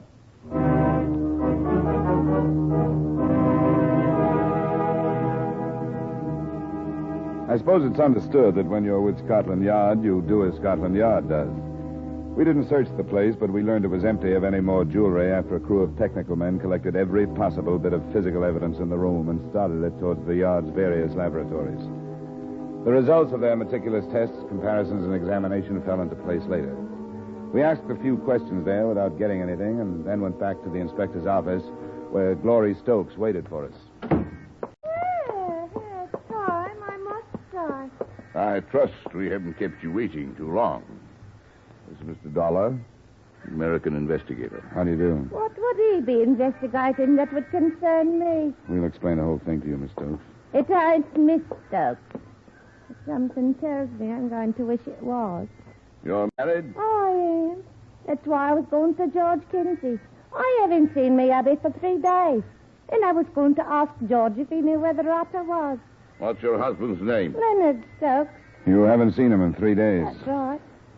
Couldn't he give you any idea where he was going? No, why should he? I don't care where he goes, and he knows it. But you said you were looking for him. I was. If he's going to desert his poor wife, she's got a right to know, hasn't she? Yes, I suppose she has. I take it he spent quite a lot of time with this George Kinsey. Yeah, too much if you ask me. George was no good. He was a thief. I knew he'd end up dead like this. And if I told Leonard once, I told him 100 that he'd get into trouble if he chummed with him. He is in trouble. Ain't he in trouble? We aren't sure yet, Mrs. Stokes. What kind of trouble? Some jewelry was stolen from a woman in Seven Oaks. Jewels, oh, One of the pieces was found in George Kenzie's room. There's still almost $100,000 worth missing. More than 30,000 pounds, Mrs. Stokes. 30,000? George did that? Looks like it. There's a possibility that your husband was involved also. Leonard? Ah, don't make me laugh. He wouldn't have the brains.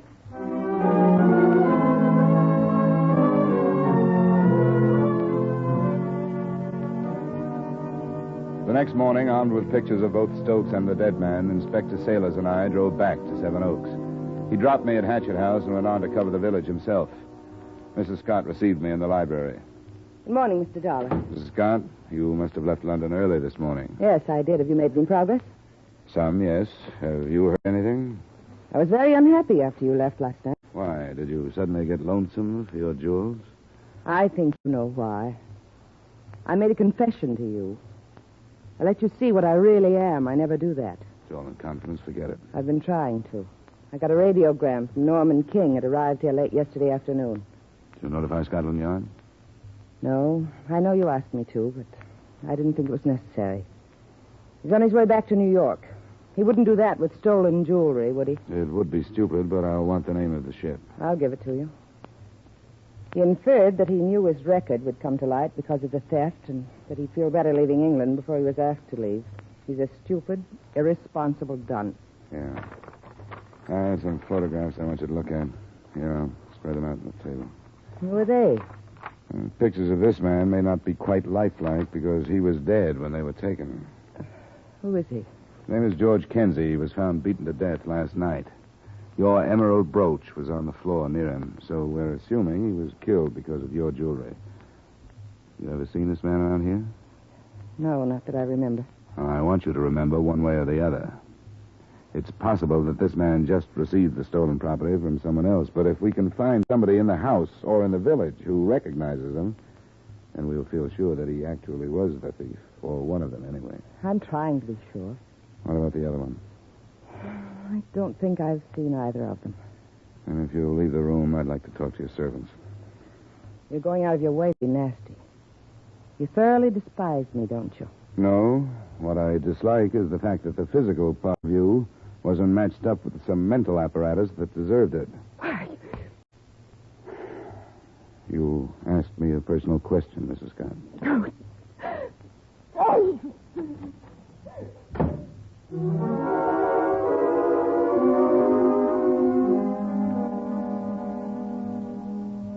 want you to look at the photographs and think. It's important that we find out if you have ever seen either of these men in Seven Oaks. Which one is deceased, sir? This one. How large was he? Little under 6 feet. Miss Hankey? I don't like looking at them, sir.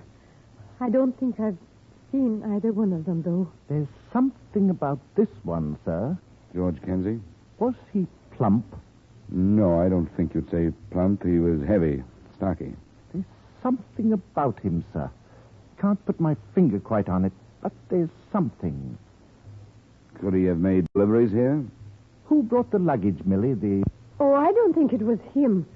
Or this one either. They had their own lorry with a sign on it. Have you forgot? I'm sure of it, sir. There's something about this one, but I can't remember what. Well, thanks very much, both of you. If you do remember something, please notify Scotland Yard.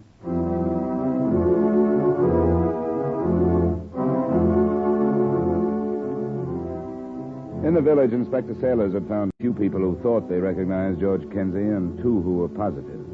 None of them had recognized Leonard Stokes. So by the time we had left Seven Oaks, we were fairly sure that Kenzie had been actively involved. But since he was dead, being sure didn't mean any progress.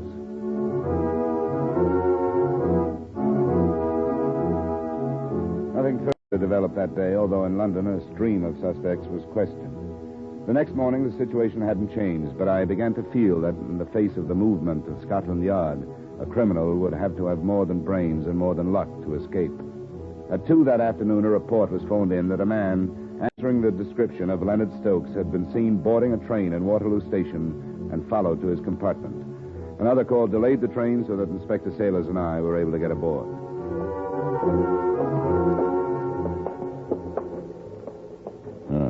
Here we are. If you don't mind, Mr. Dollar. It's your island, Inspector. Yes, thank you. Scotland Yard. What? Are you Leonard Stokes? Am I who? No, I'm not. Who are you then, sir? Well, I don't see how you have a right to You go... must have identification. Let me see it, please. All right. I'm Leonard Stokes. Who's he? An American, Mr. Dollar, sent here to recover Mrs. Scott's stolen property. You know where it is, Stokes? Answer him. It's all right. I know when I'm beat. Yes, I know where it is. But I didn't kill George. How did you know he was dead, Mr. Stokes? Well, I tried to telephone him. That's how I found out. He was killed because of the jewelry, wasn't he, Stokes? I don't know. But I know why he was killed. When was the last time you saw him, Mr. Stokes? Tuesday night. You went to Seven Oaks? I went to Seven Oaks, yes. Look, I'm willing to cooperate. Inspector, I'll tell you my part of it. Well, that will make it a great deal less difficult for all of us. Yes, sir. Well, he asked me to go to Seven Oaks with him. I didn't know what he was up to. I thought we was just going for a little drive. Out of 5 pieces missing, Stokes, we found 1 in Kenzie's room. Now, if you know where the rest of them are, you must have known what he was up to. If I had, I wouldn't have gone. That's the truth. Before I knew it, he stopped off at this Hatchet house and told me to wait in the motor. Well, he must have explained why he stopped. Well, he said he had a friend to see, a gardener. Gardener at Hatchet House? That's what he told me. He came back in a while and then we drove off. And you still didn't know what was happening? No. When did you? When it was too late. On the road back to London, he told me. He told me whether I knew it or not, I'd just stolen some jewels. Well, I thought he was joking. Then he showed them to me and he says, who's going to believe you, Len boy, when you say you didn't know nothing about it? Oh, what could I do? What did you do? I'll go back to London. Why was there only 1 piece of jewelry in Kenzie's room? Well, that's all he took. Said he wanted to give it to a chum. And you took care of the rest of it? Well, I was afraid to do anything else, sir. He kept telling me I was complicated in it.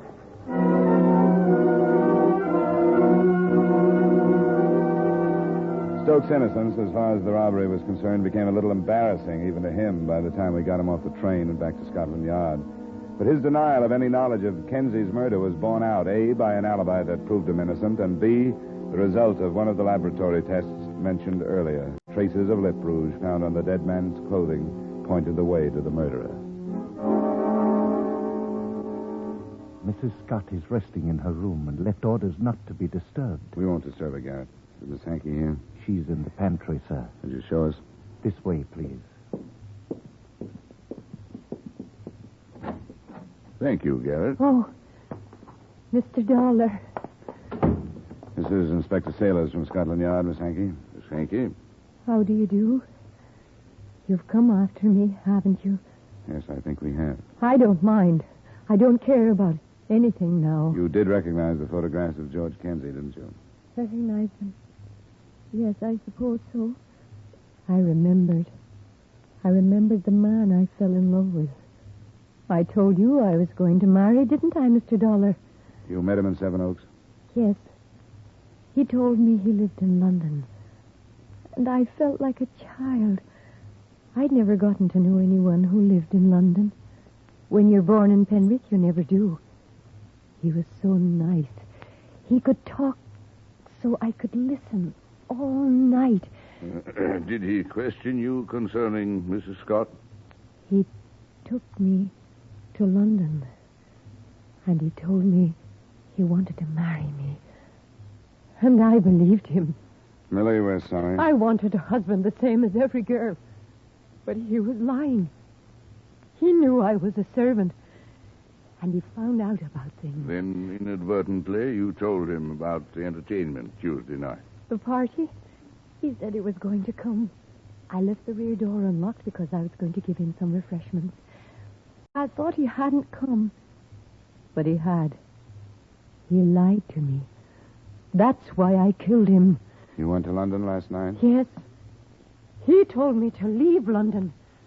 He told me to go back to Penrith. Then I knew that he'd lied to me and that he'd stolen the jewelry. He called me a stupid country girl. And that's when I hit him. I hit him and hit him. Because it was true. That's all I am. A servant. And I'll never be anything else.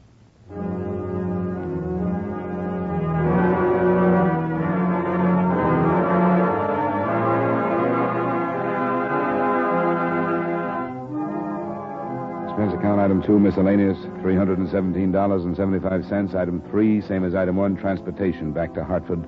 Expense account total, $1,182.75. Remarks? The jewelry was recovered, but in spite of its value, that didn't seem too important. The importance, as I saw it, lay in the complete reversal of values.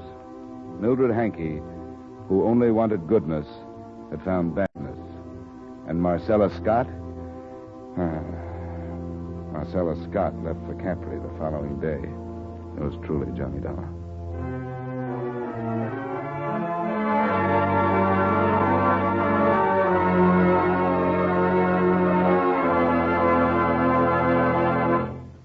Yours truly, Johnny Dollar, stars Edmund O'Brien in the title role and is written by Gil Doud with music by Eddie Dunstetter. Edmund O'Brien can soon be seen in the Paramount Pictures production Warpath. Featured in tonight's cast were John McIntyre, Ben Wright, Tudor Owen, Jeanette Nolan, and Virginia Gregg.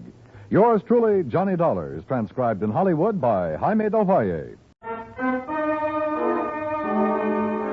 This is Dan Cubberly inviting you to join us next week at this time when Edmund O'Brien returns as... Yours truly, Johnny Dollar.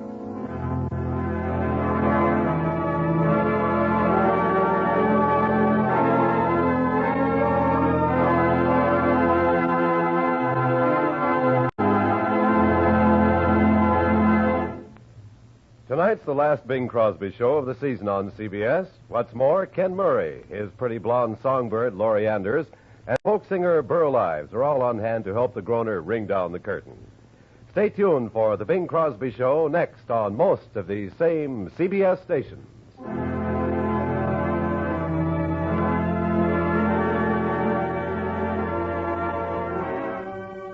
This is CBS, the Columbia Broadcasting System.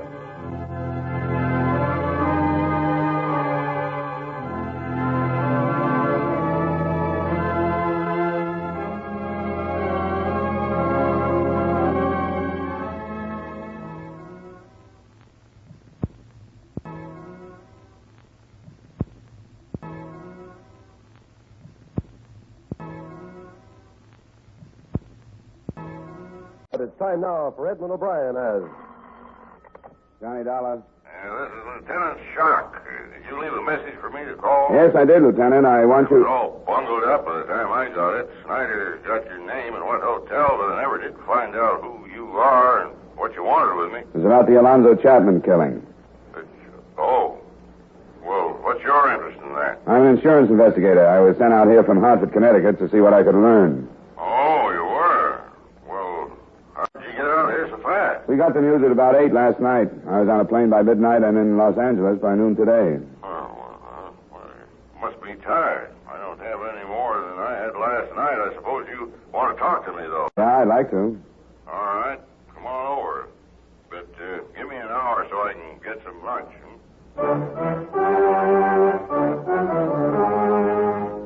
Edmund O'Brien in a transcribed adventure of the man with the action-packed expense account, America's fabulous freelance insurance investigator. Yours truly, Johnny Dollar.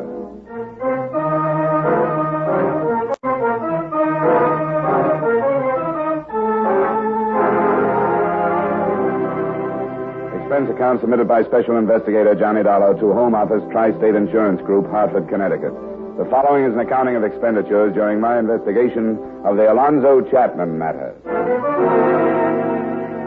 Expense account item 1, $208.50 and incidentals between Hartford, Connecticut and Los Angeles, California. After a delay of about an hour or so, I was able to make an appointment with Lieutenant Jim Shock, the detective in charge of the case. I met him at about 2:15 and he brought me up to date. Chapman was registered at the Quincy Hotel. He met this girl in the hotel bar at about 7 last night. They left together about, got it, 7:45.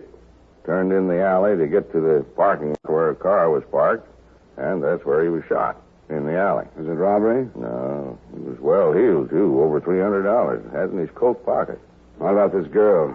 We didn't hear about her. Well, we did. Norma Sale. Picked up on a shoplifting charge last year. But she got a job and stayed out of trouble since. Pretty little thing. Born in Nebraska. She says she met an actor in a road company back there. He told her he'd introduce her to some important people in Hollywood, and maybe she could... Well, you know how it goes. Yeah, but I wonder if Chapman's wife is going to. She's on her way out here. How long had this girl known him? Well, she says she just met him last night. I think that's what she said. She was transferred to county jail this morning at 11:30, a material witness. I suppose you want to talk to her. Yeah, I'd like to. And so would I. Might as well go on over.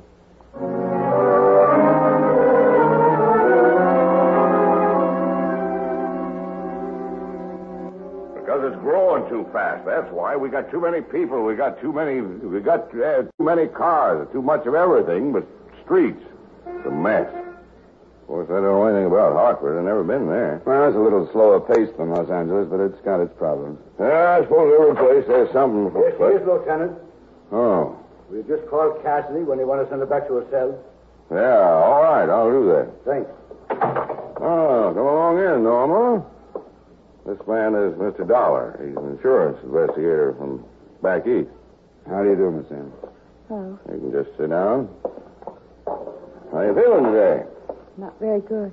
I tried to talk to you last night after Mr. Chapman was shot. Do you remember? I sort of half remember. I went to pieces, I guess. Yeah, you did. Couldn't get anything that even sounded like a statement from you. That's why I had you held, so we could talk it over today. Sure. But I don't know anything.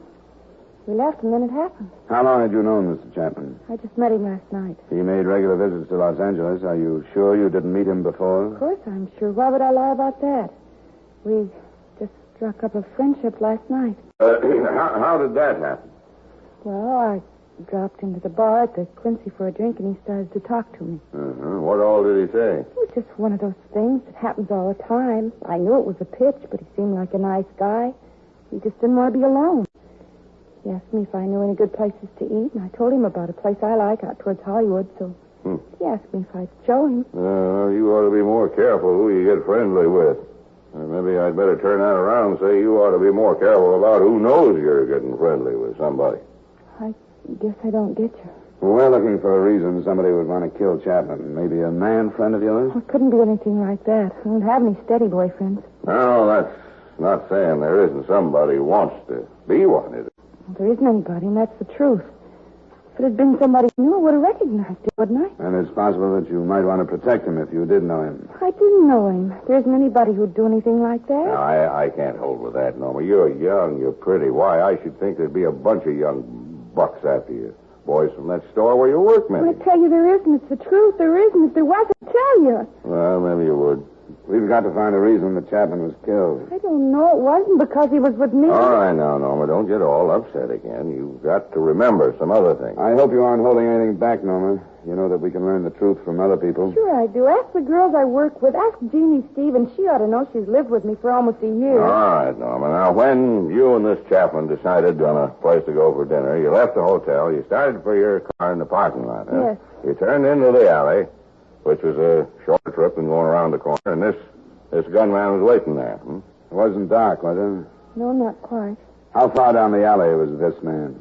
Well, it was not very good at measuring, but must have been about halfway to the parking lot. There's a big trash box there, behind one of the buildings.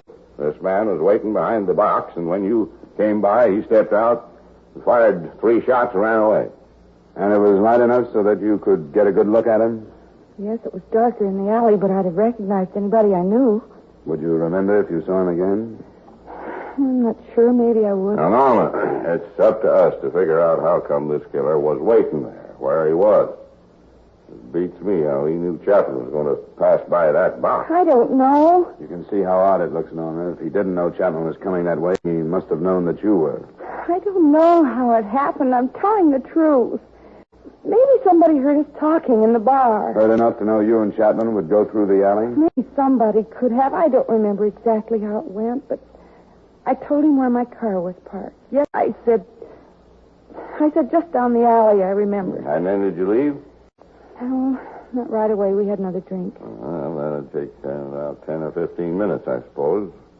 Well, how about $1? I don't think I have anything more. Thanks, Norma. It's all right. I'll get Cassidy to take you down. I'd like to send you home, Norma. Maybe tomorrow. You know how it goes.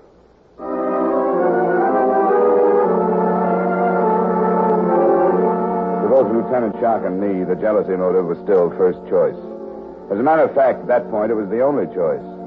Nothing in Alonzo Chapman's room or among his effects gave a hint of a murder motive.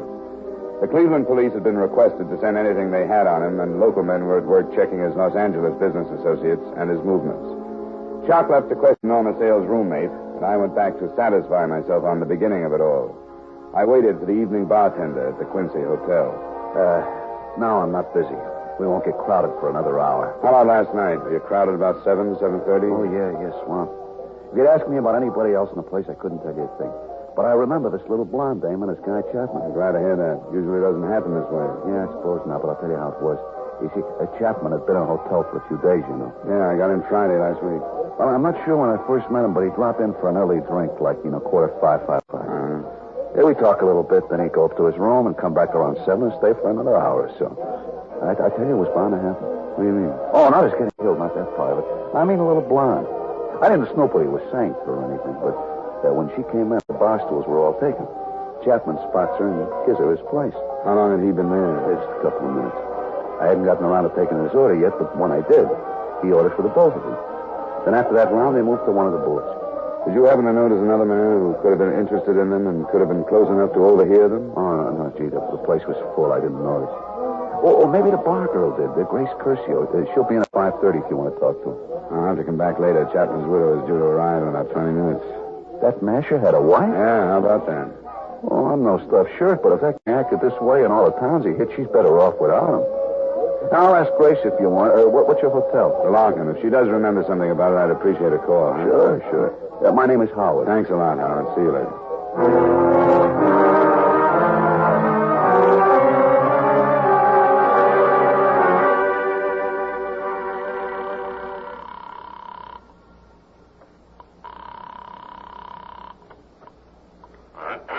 Lieutenant Shark. Lieutenant, this is Dollar.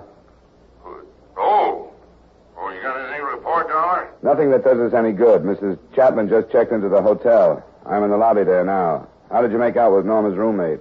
Oh, just fine. She seems like a level-headed sort of girl. She says Norma hasn't gone with any one particular man for a year. That one's name was Clyde Mills. 6-month sentence on some charge or other, not important what, but they're all washed up. She says he's not even in town, but we'll look for him anyway. Yeah, I'm going up to talk to the widow, if it's all right with you. Sure, go right ahead. Make a suspect out of her if you can. We need some. Could be. From what I hear, she had a motive, not counting the insurance money. But I don't know whether she knew it or not. I'll check with you later.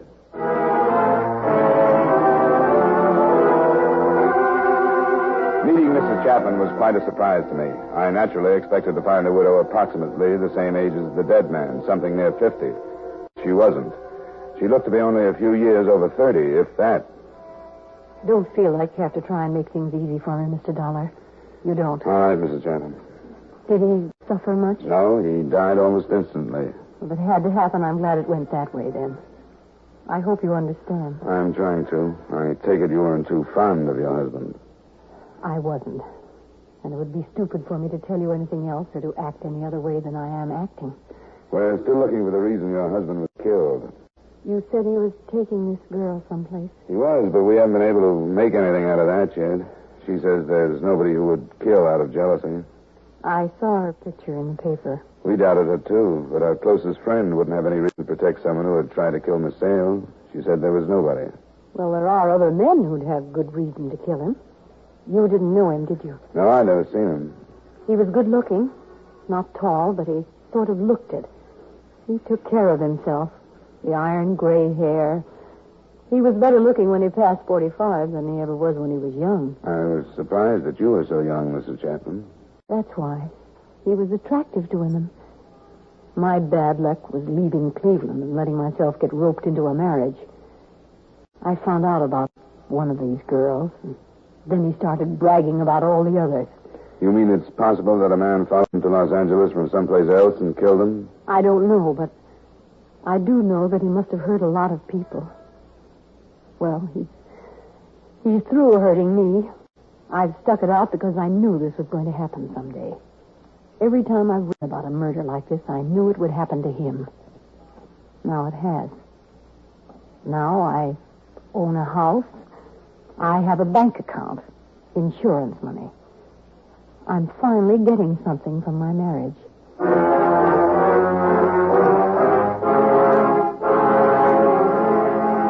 I tried to phone Lieutenant Dock a report on my meeting with the overly honest Mrs. Chapman, but he was out of his office getting the teletype answer to the request he'd made for information from the Cleveland police. So I cabbed over to see him. Now, I'm not saying that what Mrs. Chapman says isn't possible, but I don't want to go off half-cocked on a wild goose chase. I didn't think you'd like it. I don't either. Chapman came here from Fresno by train, so say it would have to be some guy from there. We'll see why he didn't. Well, say he didn't kill him in Fresno because he thought he wouldn't draw suspicion down here. How did this guy locate him? Chapman didn't reserve a room at the Quincy. He usually stayed someplace else, so he'd have to be followed. It's no good, Dollar. Why, you couldn't expect an inexperienced man from Fresno to do a job of tailing like that through Union Station from there to the Quincy and all this traffic? It's possible, I suppose. You going to check it then? I guess so. Probably wouldn't be too hard to get a list of the people who got on that train at Fresno. Yeah. The list is hard up for motives. Now we got them all over the country. He was old enough to know better. Lieutenant. What? Here's a follow-up on that stuff from Cleveland. Oh, thanks. Great. Well, this is darn nice of the boys. Get something? Hey, Chapman phoned Cleveland that day. He checked in, didn't he? Yeah, it was Friday. Why? Look at this. Seems like his missus was seeing a lot of a man named Nicholson. He's known to have left Cleveland on Friday night, and he hasn't been seen since. I like this a whole lot better. Yeah, this could be what we wanted. A man with a motive who knew where Chapman was. You think it's time you met the honest widow?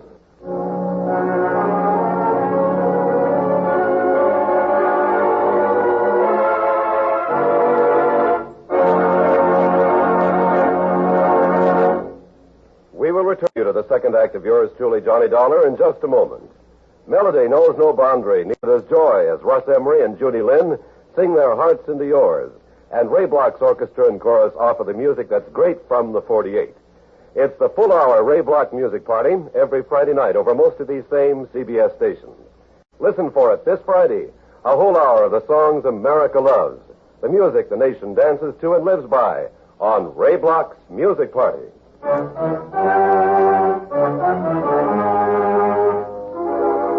with our star, Edmund O'Brien, we return you to the second act of yours truly, Johnny Dollar.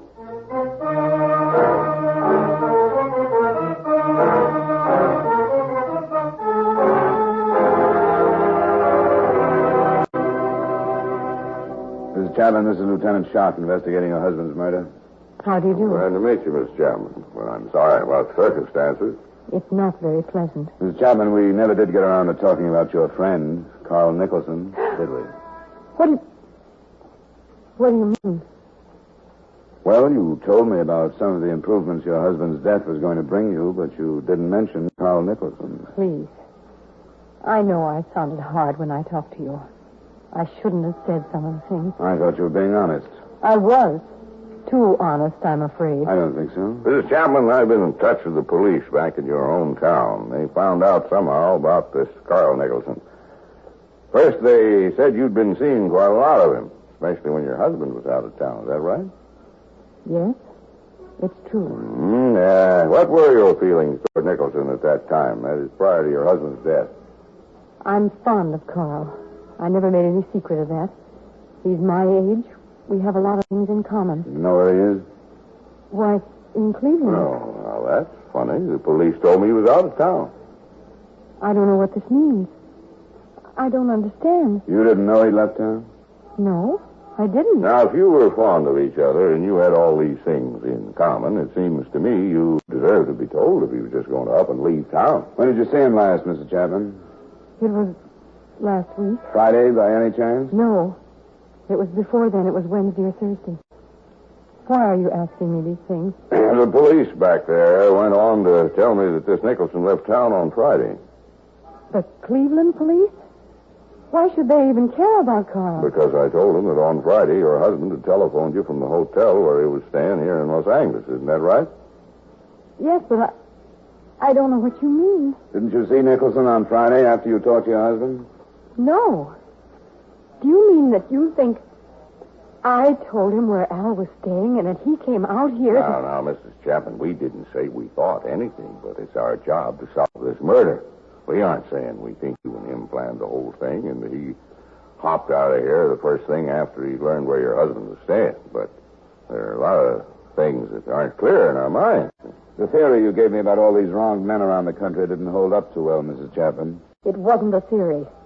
I just told you what I'd been thinking. You said you'd been waiting for it to happen, but the way we see it, the way your husband was killed, where he was killed, makes a jealous out-of-town man seem too far-fetched. But we're looking into it. Don't you worry about that. Do you have a reason to think that Carl has been in Los Angeles? We're covering the possibility that he might have been. Maybe you just mentioned the Quincy Hotel in passing, casually, so you hardly remember. No. I haven't seen Carl or talked to him since before Al called me. I didn't tell him. Why did he happen to leave town on Friday? I told you I don't know. I didn't know he left. Well, with all these things in common, what did you think when the news about your husband reached Cleveland? Didn't you wonder about why you hadn't talked to this Nicholson all those days? Yes, I did wonder. Yeah, now, why didn't you tell us all that, about all this back and forth? Because it would have sounded so awful. Do you think you improved things by holding back? I don't know. Maybe I didn't. The last time I saw Carl was on Wednesday. We had a fight and he walked out. You can prove that's the last time you saw him? Prove? I haven't been thinking about anything like that. We fought over the same thing for almost a year. Carl wanted me to get a divorce, and I wouldn't. Because you were waiting for your husband to get killed. Did you ever tell Carl that? Yes. You tell him that during this fight on Wednesday? I think so. But you didn't talk to him after that? No. Could you have learned someplace else where your husband was staying? I don't know. I don't know who else Al called. Carl wouldn't kill him. I'm positive of that. Would you happen to have a photograph of Nicholson? Why? Some are on their way by radio photo and some others by airmail. But we might be able to save time if you have some. I have one.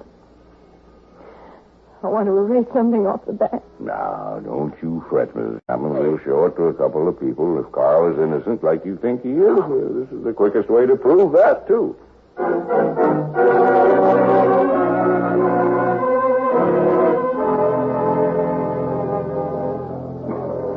Gee, I'd sure like to help you. You know, if I'd seen a snap before... Sure, don't say anything you're unsure. What did the bar girl say? Almost the same thing you did. It was crowded and she wasn't sure. Oh, I'm awful sorry. That's all right. I'd rather have a careful witness like you than one that thinks he has to say something to live up to the title. Well, yeah, this guy could have been here and he couldn't have been. That's the best I can do. I'm sorry. Thanks, Howard. It's okay. I'll do better next time. I'll keep my eyes open from now on. Maybe I'll get on a force someday, huh, Lieutenant?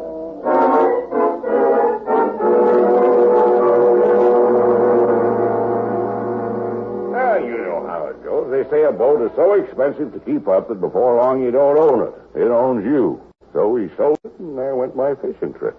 You get much back there? Yeah, but I haven't gotten back into it since before the war. Yeah, you ought to. Everybody ought to. The best Here's nerve the tonic. Lieutenant. Well, oh, thanks. We won't be long.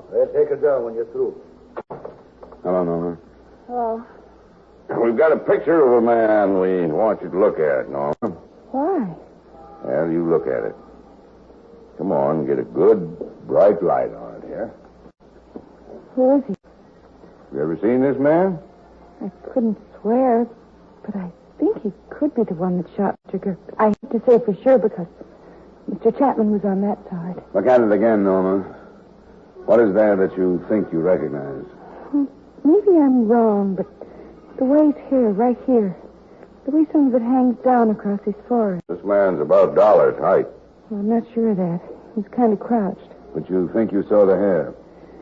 I don't even know why I think that, but when I close my eyes, it seems like I can see his face. Yeah, well, now you take a long look at it. Study it. We'll have some more pictures of this man tomorrow. And if you can be sure, why, then maybe we can let you look at him flesh and blood. What happened so fast?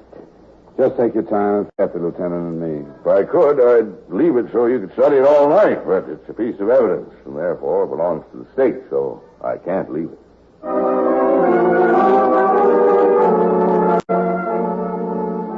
As it turned out, we didn't have to take that photograph or any other picture back to Norma Sales for identification.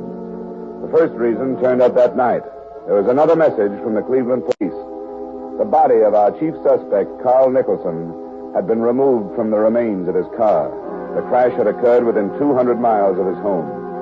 Witnesses said that he had been returning from a friend's country place, and the alcoholic content of his blood gave credence to Mrs. Chapman's story that they had quarreled. It became obvious later that he had been on a week's drunk. In addition to killing him, it had removed him in other respects as a suspect. The other thing that changed the direction of the matter was not as closely connected to any of the principals. As a matter of fact, hardly connected at all. It was a story on the front page of the next morning's paper. A man named Max Gerber, with a criminal background, had been found shot to death. Along with a year-old picture of him was printed the fact that he had been staying at the Quincy Hotel. With Lieutenant Shark, I went to view Max Gerber's remains and his effects, and at 10 that morning, Norma Sale was once more ushered into us. Well, Norma, we seem to keep you busy, don't we? Sit down, Norma. Did you bring some more pictures? Not the same as we brought last night. That wasn't the man you saw in the alley. I wasn't sure. The bartender at the Quincy says he'd never seen you in there before the other night. Why'd you happen to go there? I don't know. Guess it seemed like a good idea because I hadn't been there. Was there something special that took you there, Norma? There must be quite a few bars where you haven't been. It wasn't anything special. I think it's fair to tell you that we checked the store where you worked and found out that you left there at 3:30 that day. I didn't feel very good. You felt good enough to go to the Quincy. You felt good enough to let yourself get picked up by this man. I guess that's my business, isn't it? What I want to do and who I want to be with. Why, sure it is, Norma. Who did you want to be with? What do you mean? A man named Alonzo Chapman or a man named Max Gerber. I just went in, that's all, and I met this guy. You didn't go into that bar expecting to meet some special man, did you? No. Not even if you were paid to meet him? No, I don't know what you're talking about. That man that was killed. I mean, the one you were with. Did you know what he did for a living? Said he was a salesman. Well, that's what we're getting at. He was a salesman. We cut 2 pictures out of the paper, Norman. Here's one. This the man you met at the Quincy? Yes. You sure, Norma? Yes, I am. This man wasn't killed in the alley the other night. He's the man I was with. No, he isn't. This man was killed last night, Norma, right outside the Quincy Hotel. Here's the picture of the other man. They look alike, don't they? They're the same. I saw the suit Max Gerber was wearing. Even it was sort of the same as Chapman's. It was brown. But they're the same. I mean, it was Gerber. It was Gerber you were supposed to meet. It was Gerber. No, it wasn't, Norma. Yes, it was. All right. You were supposed to pick up Gerber in that bar, weren't you? I didn't know what we were going to do. But you did pick this man up and take him down that alley. They said he owed them some money, and that's all they wanted. Tell us how you found this man in the bar, Norma. They pointed him out in the lobby. He made a phone call, and then he went into the bar. I went after him. Brown suit, gray hair? Yes. It was Alonzo Chapman you took out to get killed. No, it wasn't. Why should we tell you it was if it wasn't? You're lying to me. You're trying to trick me. No, they just made a mistake. They pointed him out. Then you made the mistake. No, I didn't. I didn't. I did what they said.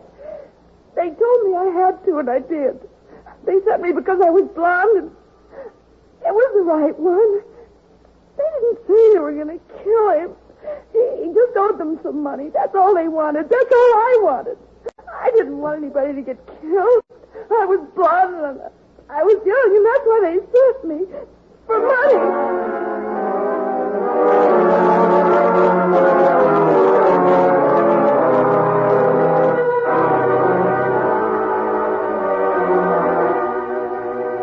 Account item 2, miscellaneous, while in Los Angeles, $255.08. Item 3, same as item 1, transportation back to Hartford. Expense account total, $672.08. Remarks, the second murder, Max Gerber's, was a gangland rub-out, planned with the aid of a young blonde as bait. The first murder was only a mistake. The apparent moral is that companies shouldn't hire salesmen. Women shouldn't marry them. Young blondes should stay away from them, but confidentially, some of my best friends are insurance salesmen. Yours truly, Johnny Dollar.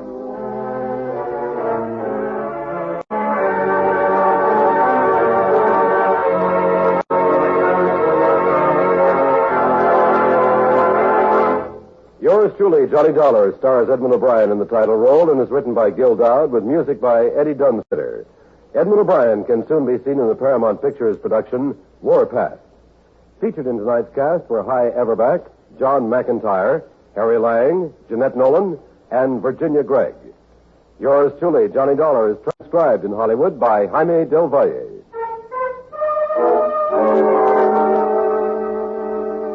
Beginning next Wednesday, yours truly, Johnny Dollar, will be heard 1/2 hour later on most of these same stations. This is Dick Cutting inviting you to join us next week at 9:30 Eastern Daylight Saving Time when Edmund O'Brien returns as yours truly, Johnny Dollar.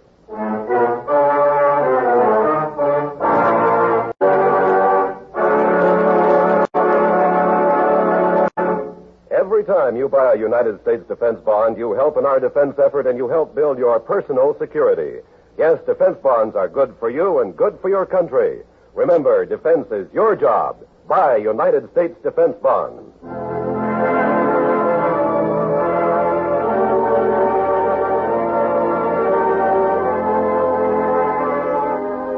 Been to the waxworks lately? Nothing like being taken to the cleaners, though 45 minutes of cleaner fun would be hard to find. You'll enjoy this evening's session of songs and stuff featuring Robert Q. Lewis, his guests, flatters, chatter, and assorted pleasantries. It's the Robert Q. Lewis Waxworks, open for business 5 evenings a week, Monday through Friday, on most of these same CBS stations. Today, the United States is celebrating the 175th anniversary of the signing of the Declaration of Independence. Stay tuned now for the official U.S. anniversary program with President Harry S. Truman, Secretary of Defense General George C. Marshall, Chief Justice Fred M. Vinson, and others who follow immediately over most of these same CBS stations.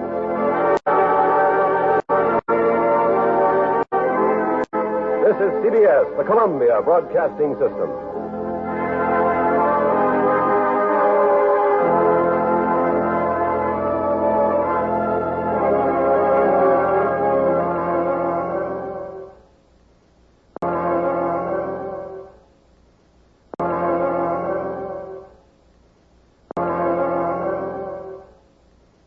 From Hollywood, it's time now for Edmund O'Brien as... Johnny Dollar? That plane crash, Johnny. Did you hear? Yes, I just turned off my radio. Oh, it's horrible. Well, who is this? Oh, I'm sorry. It's Sam Harris, Columbia. Oh, sure. Does your company carry the policies on that airline? Yes, but I'm not thinking of that. That crash was planned. They're definite about it now. Yes, an explosion, some kind of a bomb. There were 13 people killed in the plane. They don't know how many in the houses it crashed into. We've got to place responsibility. The company wants to do whatever it can. We've got to find whoever is responsible. Sure, Mr. Harris. You want me to go out? Yes, we do. Their airline representative is a man named Reed. Go out and do everything you can.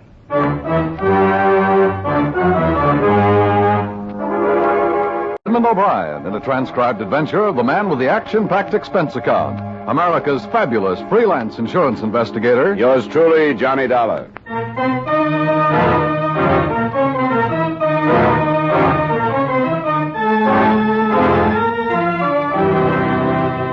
Expense account submitted by Special Investigator Johnny Dollar to Home Office, Columbia All Risk Insurance Company. The following is an accounting of expenditures during my investigation of the Fairway Matter. Expense account item 1, $250 cab fare to the scene of the plane crash, which, as you know, covered quite a bit of territory. The Fairway Airlines plane had taken off at 8:20 p.m., had reached an altitude of no more than 1,000 feet, and then had crashed, setting afire 2 houses a short distance from the Springfield-Hartford Airport.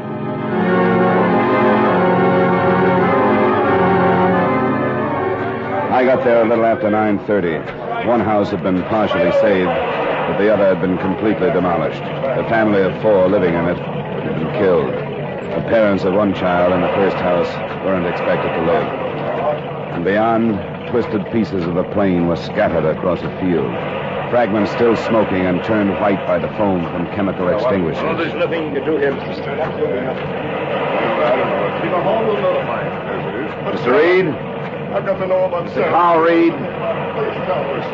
Mr. Carl Reed? Yes, over here. What is it? Please, Mrs. Goodhill, please call and wait in your car. We'll let you know as soon as we can. My baby. My baby. Yes? What do you want? My name is Dollar. The insurance company sent me. Insurance company? Good Lord, this is hardly the time to worry about money, is it? I'm a private investigator. They've hired me to help them any way I can to fix the plane. Oh, I'm sorry. I misunderstood. I guess I... you'll have to excuse me, Mrs. Goodhue. There are some things I have to do. Come along, Mr. Dollar. She doesn't know about the explosion. And she thinks there's a chance her daughter wasn't on the plane. She was. She was the stewardess. You haven't told her? I can let her hope for a couple of more hours. Why shouldn't I? I've had to tell too many people. It's just horrible. I think even worse than if it had been an accident. When you know it was premeditated, when you know someone planned it. What kind of person would you have to be to plan something like this? It's hard to believe, Mr. Reed. But we have proof. There was an explosion in the extreme after section. It destroyed all the control cables to the tail assembly. I don't suppose the civil aeronautics man is here yet, huh? Oh, he's on his way. They're sending one of their best, S.W. Nugent. Captain Lenhart of the state police is here, though. Oh? I'd like to speak to him, then. You have any idea where he is? The last time I saw him, he was over by that ambulance. Oh, it's left. But, see the group of men over by the hangar? Yeah? Well, they collected the bodies there. Made as many identifications as possible. I know it's bad, Mr. Reed, but don't you go to pieces now. That wouldn't help at all. I'll be all right. I'll see you later. Yeah.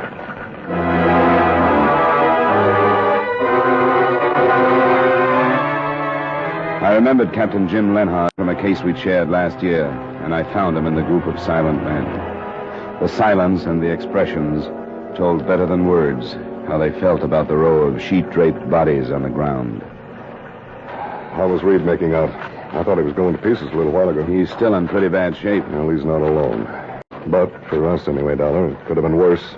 plane could have been filled. Yeah, that crossed my mind. And you and I are thinking together, Captain, that our approach will be to find out if we can which victim was the planned victim. Well, with what we have now, I don't see any other way to start, do you? No. The possibilities, as I see them, are murder with a motive, suicide disguised, or a homicidal maniac. That must cover it. I have men covering the airport and a 2-mile circle around it. Their orders are to question everybody they spot, search every car. That's about all we can do tonight. Well, I'll see you in the morning, then, if it's all right with you. It sure is. I'm glad to have you on the case. I'll meet you in my office at 9. Good. Oh, there's another ambulance. And get the rest of these poor devils into the morgue.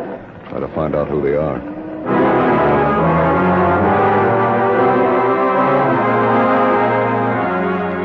The next morning, the official findings were released. The explosive had been nitroglycerin. It had been detonated by some electrical means, which it was assumed was connected to a timing device that had not yet been found. Captain Lenhart's men had questioned a number of suspicious characters near the airport without result. But he himself had received an anonymous tip on a possible suspect, a Wilbur Wheeler, who was a member of the ground crew that had serviced the plane just before its takeoff. Wheeler was shown to the captain's office about 40 minutes after I'd gotten there. Why'd you pick me to come up here? Why didn't you get Straker or Mills? They're over me. It's just routine, Wheeler. Routine, but you must have a reason. I got a right to know if you got a reason, haven't I? Why do you think we started with you? Well, I'm asking you, aren't I? Don't be evasive, Wheeler. Can't you say you don't know? The stewardess who died in that crash, Shirley Goodhue. I know. I know it. We understand that she meant something to you. Weren't you in love with her? Yes. We understand that you made quite a pest of yourself phoning her at home, waiting for her at the airport. And then a week or so ago, you learned she was going to marry the co-pilot who was killed. What's his name? Bill Strand, wasn't it, Wheeler? Yeah. You're saying that you think I caused that crash, aren't you? You wanted to know why you were here? I told you it was just routine, Wheeler. And it would have been if you'd acted differently. But it sounded as though you were trying to hide some facts from us. Well, I won't anymore. I don't have any reason to. Then why did you? I don't know. I've been going crazy since I heard about it last night. I was still at the field, and I got sick, and I had to go home. Yeah, we heard about that. I got home, and I turned on my radio. Then I heard what caused the crash, that explosion. I knew that a lot of things I've said and a lot of things I'd done were going to make trouble for me. Even getting sick and coming home was bad. What were some of the other things? I said some pretty bad things to Shirley when I heard she was going to marry Strand. Then I had a fight with him. You had a fight with him over the same thing? Well, I guess for me it was really over that. He ordered me around one day, and I didn't like it, and that's how it started. He beat me up pretty bad and said he'd have my job. And I told him that I'd see the day his plane with him in it would be plastered against some hill. I know what it sounds like now, but it didn't mean anything. It was just talk. There's plenty of that, all right. You heard enough, Dollar? I think so. That's all then, Wheeler. I can go? Yeah. Nobody would be stupid enough to compromise himself the way you did, then pull a job like this. All right. You sure made a lot of mistakes, I know that. Yeah. Just be around where we can find you if we want to talk to you anymore. I can't go back to that airport, sir. I was going to call him and quit if it's all right with you. Just be where we can find you, that's all. I will. I'm sorry. A lot of people are, Wheeler. I know. Well... Goodbye, Wheeler. Thanks for coming down. Yes, sir.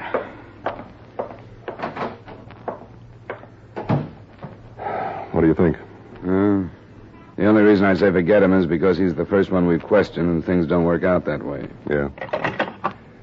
Collins, the man just leaving my office. Name is Wheeler, Wilbur Wheeler. Have 2 of the boys get on him and stay. I'll arrange to relieve him tonight. Yeah, thanks. I'd like to know what's in his background. I'd like to get a psychiatrist's reaction, wouldn't you? We'll learn about him. Now, let's get on this list of passengers and see what we can get from their survivors. We spent the rest of the day in the efforts of 6 more of Captain Lenhart's men preparing files on the 10 dead passengers. One file contained nothing but a name, Rupert Stone, gotten from the ticket office records as that of a man who had paid cash for space to Augusta, Maine. The Hartford address he had given was non-existent, and the phone number rang a bakery where no one had ever heard of a Rupert Stone. That one we dropped until the accurate identification of the bodies was complete. Lenhart and I started out to follow up a couple of the others that evening.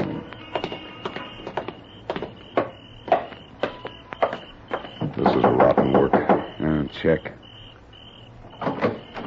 Mrs. Graham? Yes? This is Mr. Dollar. I'm Captain Lenhart of the State Police. We'd like to talk to you about the death of your husband. No. I've talked too much. It only keeps in my mind the things I saw in that field. And the women crying. We know, Mrs. Graham, but it's our job to fix the responsibility. We only want to ask you a few questions. You want to help find whoever caused all those deaths, if you could, wouldn't you? How can I help? May we come in? All right. But only a little while. I haven't slept. Thank you. Oh, no, Skipper, be quiet. He knows. Poor old dog. Very soon he will die. And then I'll be alone. Oh, please sit down. Oh, thank you, Mrs. Graham. Yes, thank you. Mrs. Graham, your husband... Yes? Well, he bought space to Boston, didn't he? Yes. His brother's buried there. Oh. He was a religious man. Quite often he would go to visit his brother's grave. I see. I think that's all we needed, wasn't it, Dollar, to recheck his plan? Yeah. Yes, I think that was all. Yeah, I think we'd better go. We're sorry to have bothered you, Mrs. Graham. And, thank you very much for seeing us. All right. Yes, thanks very much. Don't bother to get up. You don't have to come to the door with us. Good night. Good night. Good night, Mrs. Graham. Quiet, Skipper. He won't come back. I couldn't cut it. I think that dog did it. Sorry. Don't apologize to me. This hasn't happened to me since I was a rookie. Forget it. But grilling a poor old woman to find out if her husband's cancer might have driven him to suicide, I couldn't go through it. A whole rotten mess. I think it's getting us so old. Why don't we have a couple of drinks on the way downtown? Forget it for tonight, huh? Or try to? That suits me. You know Al's on Front Street? Yeah, it's fine. Any place. Well, let's go, then. I'll phone in from there and have Collins check me off duty. Here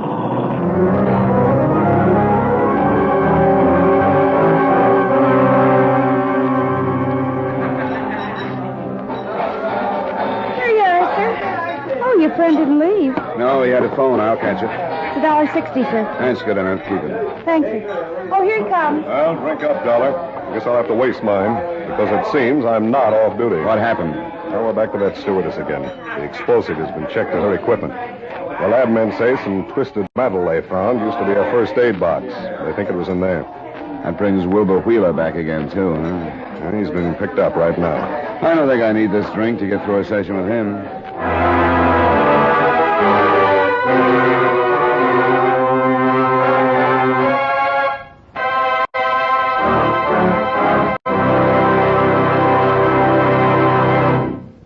We will return you to the second act of yours truly, Johnny Dollar, in just a moment. Lee Tracy plays his rollicking screen role of Hilda Johnson, newspaperman, in Hector MacArthur's perennial comedy, The Front Page, tomorrow night on CBS Broadway Playhouse. It's an all-fun cast headed by Lee Tracy as Chicago's Hector MacArthur farce about crime reporters comes to life once again on Broadway Playhouse tomorrow night over most of these same CBS stations. Now with our star, Edmund O'Brien, we return you to the second act of yours truly, Johnny Dollar.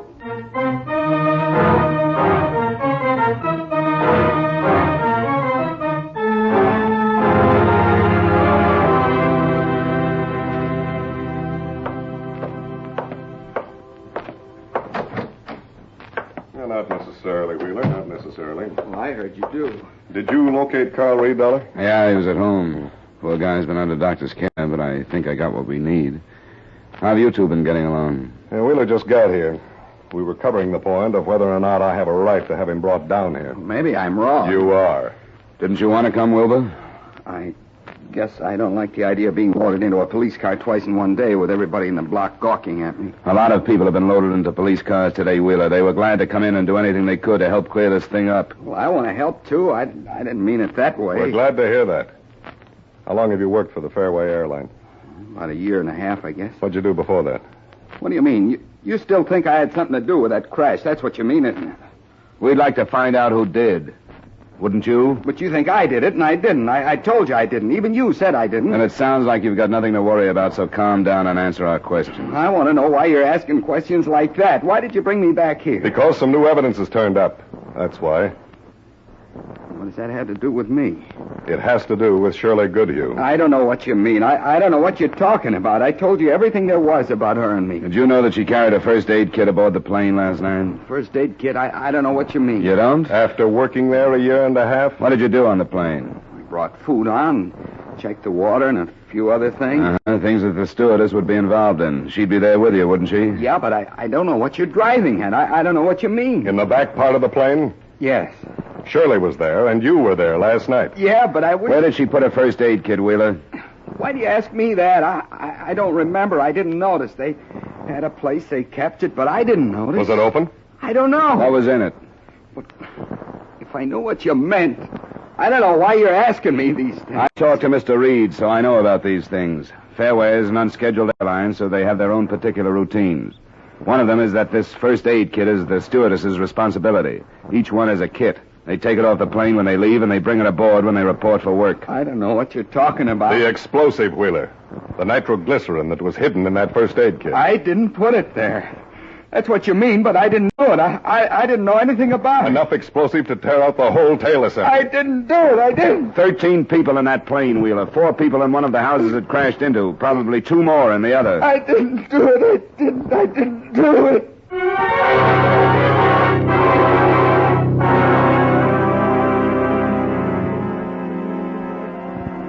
Wilbur Wheeler was turned over to the police psychiatrist because we couldn't get any farther with him.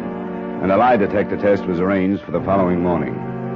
The web that was tightening around him was only circumstantial. And the question was, did he know that he could keep on saying he hadn't done it and that we couldn't do anything without physical proof? Or was he innocent? Our last move that night was to go to Wheeler's room. We were looking for wire that could be checked to that used with the explosive. We couldn't find that or anything else that could be a definite help. But a couple of things we didn't find seemed strange. Hey, he said he came home and turned on his radio. Well, there isn't a radio here. Maybe we've got him on a real lie there. Newspapers, Lenhart. Can you find any? Well, I hadn't noticed. No, there aren't any. Unless he's got them out of sight someplace. Why would he do that? Huh? Not in the wastepaper basket. You'd think a man as closely connected to this as he was would want to find out what the papers were saying, wouldn't you? Guilty or innocent. Yeah. Oh, I don't know, Dollar. I'm bushed. Let's drop it for tonight, huh? I'm ready. We'll try him again tomorrow. I'll drop you at home and see you about 9 in the morning.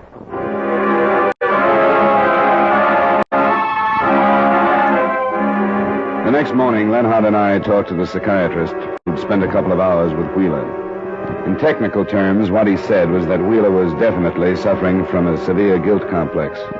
But whether that meant he had actually committed the crime or had only wished secretly that harm would come to Miss Goodhue wasn't clear yet. In terms of evidence, that meant nothing. The lack of a radio or newspapers in his room, the doctor tossed off as meaning merely that Wheeler was hiding from actuality. As Captain Lenhart put it, if that doctor thinks he helped my mental condition, he's wrong.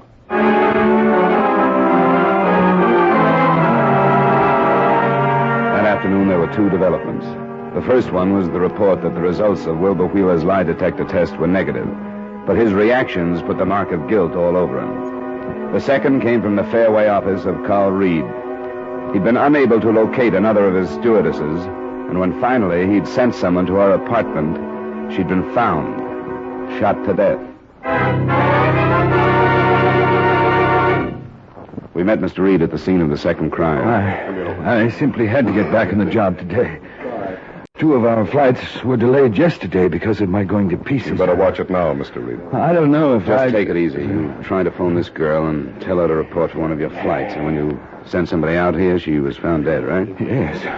I hadn't tried to contact Alice before because I knew that she and Miss Goodhue had been close friends, and I knew she must have felt almost responsible for her death.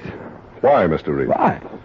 She was scheduled for the flight the other night. I thought you knew that. No, we didn't. I wish we had. But I told you that night at the scene of the crash, I was talking to her mother, Mrs. Goodhue. Yes, I remember that. You said she thought there was a chance that her daughter wasn't on the plane. I told you the other girl was scheduled to No, go... Mr. Reed, no. You made it sound like Mrs. Goodhue thought her daughter was on a different flight. You didn't say anything about another stewardess. Oh, good Lord. It's all right. It's all right, Mr. Reed. The human mind isn't infallible. But it can correct its mistakes. Well, go on. Tell us now. That's all. With everything else, I suppose it didn't seem important. I know our procedure is less exact than the larger companies. The girls often traded flights. When did you find out about this trade? Not until Mrs. Goodhue told me that her daughter had gone to work that night. You didn't discuss it with her by any chance? Oh, I didn't discuss it that night, and Well, I think we'd better go see Mrs. Goodhue, Dollar. I think so. Sergeant Collins over there will be in charge here, Mr. Reed. You may want to ask you a few more questions. Oh, all right. Collins, Yes, sir. I'm leaving. I'll see you at headquarters. Right. You know what this probably means? The case against Wheeler is shot. Second stewardess, that's a pattern. Everything we've tried to do has been for nothing. Circumstantial evidence sometimes does that. But we were close. We settled on a stewardess anyway, as the intended victim. Yeah, but it doesn't help to think that maybe all those people died because of a mistake. The wrong stewardess died in the crash, and the killer had to come back to take care of the right one.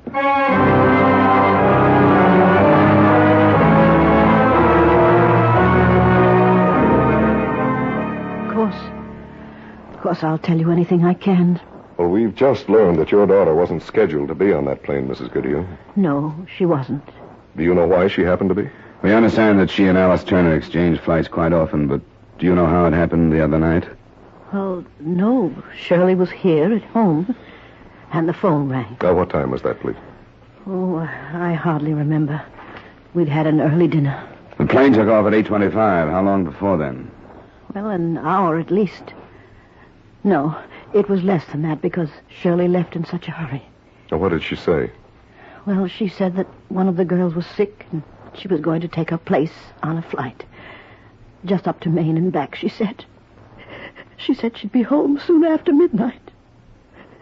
I've never liked rushed decisions, and I've always worried when Shirley left in a hurry like that.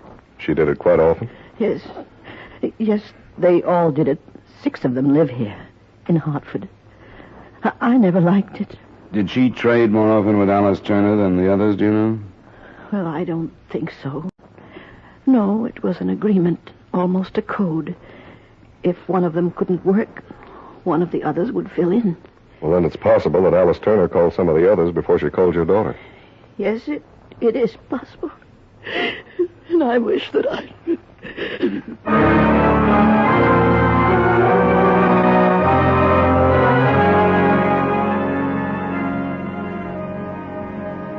Naturally, the hope that Captain Lenhart and I had was that we'd find another of the stewardesses Alice Turner had talked to and learn the reason she had wanted to get out of the fatal flight. We didn't. She hadn't called any of the others, and we were left with nothing. Nothing but the prospect of starting the whole investigation over from the beginning. The enormity of the crime had been in all of our minds from the first night. We'd never thought it might have a positive quality, but it did. The horror of it led to the solving of it late that afternoon. Lenhart and I had found no place from which to start over. I went back to my apartment building, and in the corridor just outside my door... Is your name Dollar? Huh? Yeah. Can I help you? I want to talk to you. I think we better go inside, huh? Oh, I'm pretty busy. I know you are. I want to talk about the plane explosion. Oh? All right, come on in. Now, look, I can't stand it anymore. I read about Alice Turner this afternoon, and I can't stand it, that's all. What do you know about it? Just that, all those people killed for nothing. And I'm partly to blame, too. I'm ready to give myself up. Why'd you come to me, then? Why didn't you go to the police? Well, you can talk to somebody like you. The police are always pulling the case for the state. Okay. I'll get you anyway. But you'll know what I really said. Go ahead. His name is Church. Arthur Church. Who is Arthur Church? He's the chief pusher for a bigger narcotics outfit than you ever thought there was. We've had a few cranks in this case already. I'm no crank. Alice Turner was carrying the stuff for him. She wanted to get out and Church wouldn't let her. So she got smart. She set up a meeting with a federal man the other night. That's why she was killed. All the rest. Doesn't make sense. If she'd made this date, don't you think the Federals would have been in on this? Alice didn't tell him who she was or what she did. How do you know all this? I'm the one that told her Church was on to her. I told her to drop it, not to go. That's my part of it. I told her Church was on to it, and that he'd stop her some way. I told her to drop it no matter what. I don't like it. Why would she put Shirley Goodhue on the spot? Well, Alice didn't know what would happen. I didn't know. Who could know he'd do anything like that? Why did he? If what you say is true, he could have stopped her some other way. That's my doing, too.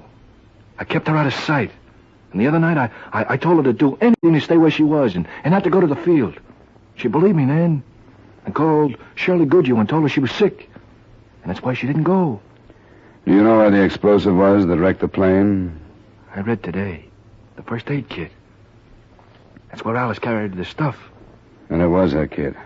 How did the Goodhue girl get it? Because she was called at the last minute, and Alice had her things in the locker at the field.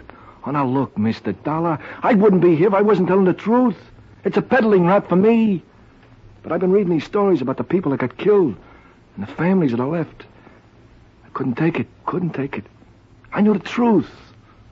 And then when Alice was killed, there was no reason for not telling what I knew. Are you ready to go to the police with it? You heard what I got to say. I'm giving myself up. You're a witness to that. Do you know where this Arthur Church is? Yeah, he and I, we live together. Then you'll come with us. If I have to, sure. Sure, I'll take it to him.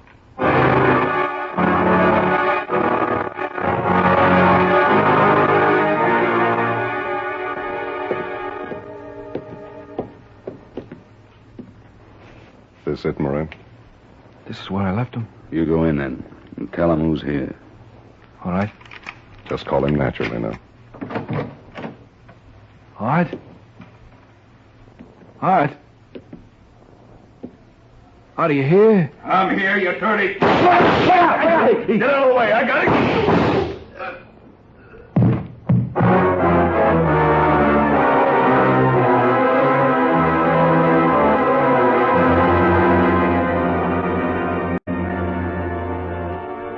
Expense account item 2, miscellaneous, $23.45. Expense account total, $25.95. Remarks? With the cost of the other people, the total hardly seems important, does it? I think it would be easier to forget the $25 than the rest of the matter, so let's do it. Yours truly, Johnny Dollar.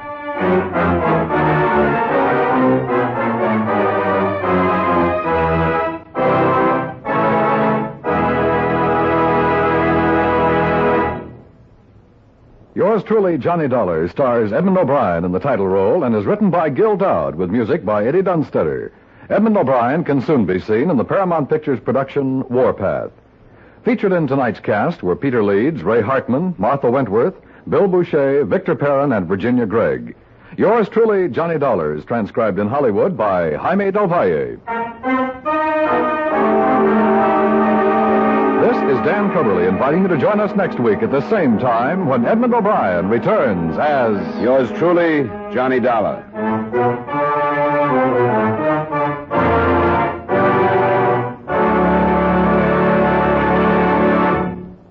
Every time you buy a United States defense bond, you help in our defense effort, and you help build your personal security. Yes, defense bonds are good for you and good for your country. Remember, defense is your job.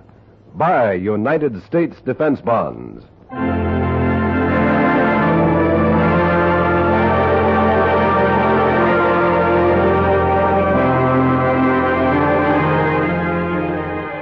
Many people find their way to the police lineup. The innocent, the vagrant, the thief. A surprising number of action-packed police cases begin when interested parties survey The Lineup.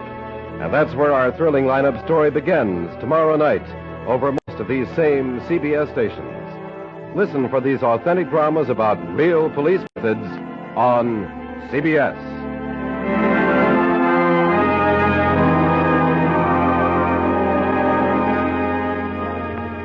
This is CBS, where you'll never lose when you follow the news on the Columbia Broadcasting System.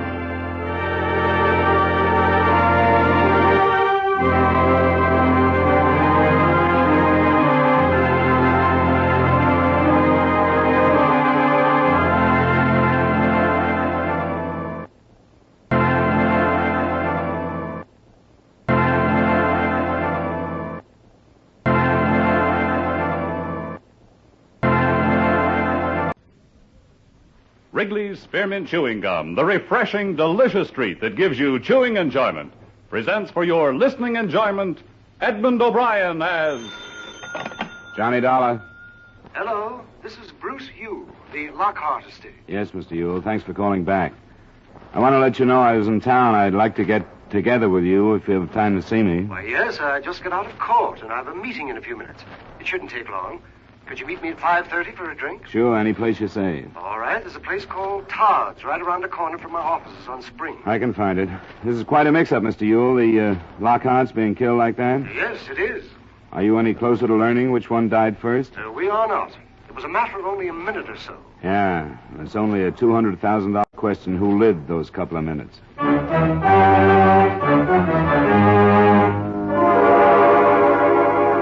The makers of Wrigley's Spearmint Chewing Gum bring you Edmund O'Brien in a transcribed adventure of the man with the action-packed expense account, America's fabulous freelance insurance investigator. Yours truly, Johnny Dollar.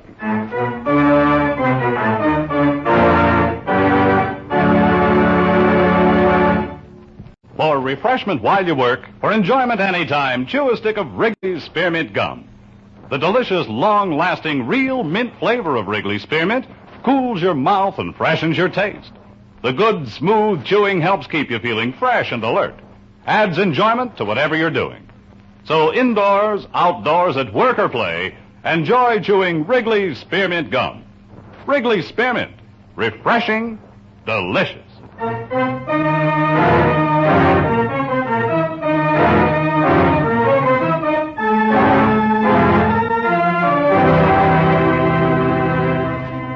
Expense account submitted by Special Investigator Johnny Dollar to Home Office, Washingtonian Life Insurance Company, Hartford, Connecticut.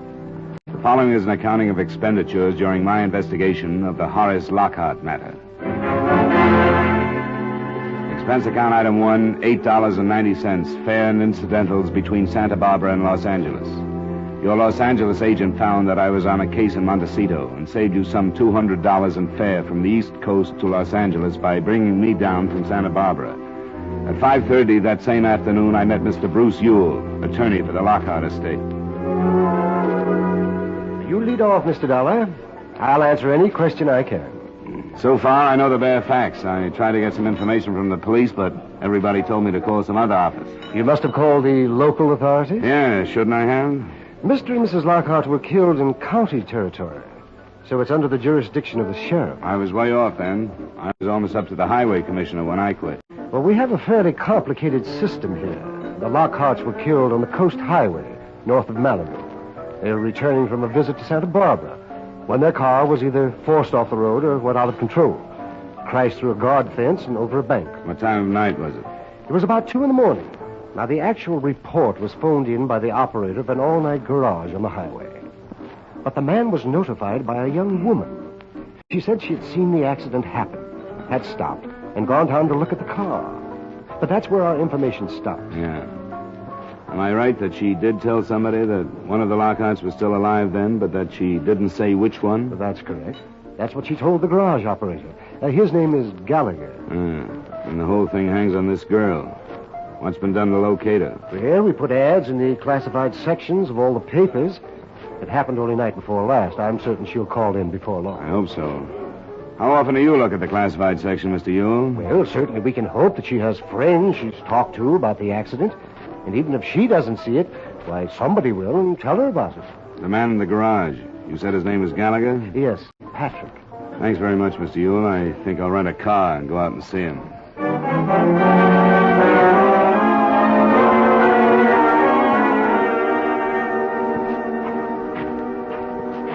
Good evening. Hi. You Mr. Gallagher? Yeah, that's right. My name is Dollar. I'm an investigator for an insurance company. I'd like to talk to you about that accident the other night. That Lincoln with the man and his wife? Yeah, the Lockhart. Oh, that was a mess. We should get him on this highway. Crazy fool drivers. He was quite a big shot, I read. He was. What I want to find out about is the girl who reported the accident to you. I don't know anything about her. She busted in here all excited and told me about it, and then she left. Never saw her before, and I haven't seen her since. What exactly did she say? You remember? What do you mean? I'd like to learn her exact words if you remember them. What's so important about her? We're looking for her. I'll explain it to you. But do you remember what she said? Not her exact words, maybe. She told me about the accident. She said there were 2 people in the car, and she said one of them was dead, but she thought one was still alive. Can you be sure that she didn't say, I think the man is still alive, or I think the woman is still alive? No, I don't think she said that. Did she say there were 2 people in the car, or a man and a woman? Yeah, I'm not sure. I didn't think anything about that. All I was thinking was calling the police. As a matter of fact, I was asleep. She woke me up, shaking me, and talking about it. It took you a couple of seconds to come to your senses then, I suppose, huh? Yeah, I guess so. She left, and I called the police. But it's just possible that she might have mentioned the man or the woman still being alive. Well, yeah, maybe, before I was awake. But I don't get it. What difference does it make? It makes a $200,000 difference to one of 2 people, Mr. Gallagher. What are you giving me? You carry life insurance, don't you? Yeah, all I can afford. Well, the Lockharts each had a policy naming each other as first beneficiary. But each of them named a different second beneficiary. Yeah, I'm beginning to see. Mrs. Lockhart had named a son by a former marriage. So if she survived her husband in that crash, even for a minute or so, she became his beneficiary for that length of time.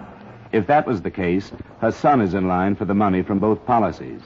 If she died first, it's the other way around, and her daughter by Lockhart is in line. Oh, I didn't think they cut it that fine. You can see how important it is for you to remember exactly what this girl said.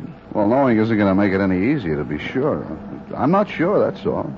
What did this girl look like? Well, I'll give you a little more help there. She had blue eyes, and it seemed to me she was wearing an awful lot of makeup. It was really plastered on. You couldn't really see her skin. Like stage makeup? What about eyelashes? Were they false? Yeah, they were. Now that you mention it, they were too long to be real. What else? She had a scarf over her hair, but I'm pretty sure it was blonde. And that's about all. She's wearing a coat. Oh, and I noticed when she left, she was barrel-legged and wearing white shoes with high heels. Her legs were tanned, so maybe she lives on the beach around here someplace. Could that have been makeup on her legs, too? I don't know. Maybe it was. What about her car? What kind was it? What color? I didn't see it. Didn't see it? No, she parked there by the side of the building where you did. When I was on the phone, she pulled out and headed toward L.A. It sounded like about a Chevy or a Plymouth, something about that size. Yeah. Well, thanks, Mr. Gallagher. If you think of anything more, I wish you'd call me. I'm at the Homeby Hotel on Wilshire. I'll leave my card. I drove up to the scene of the crash about 2 miles farther north. The Lockharts couldn't have picked a better spot.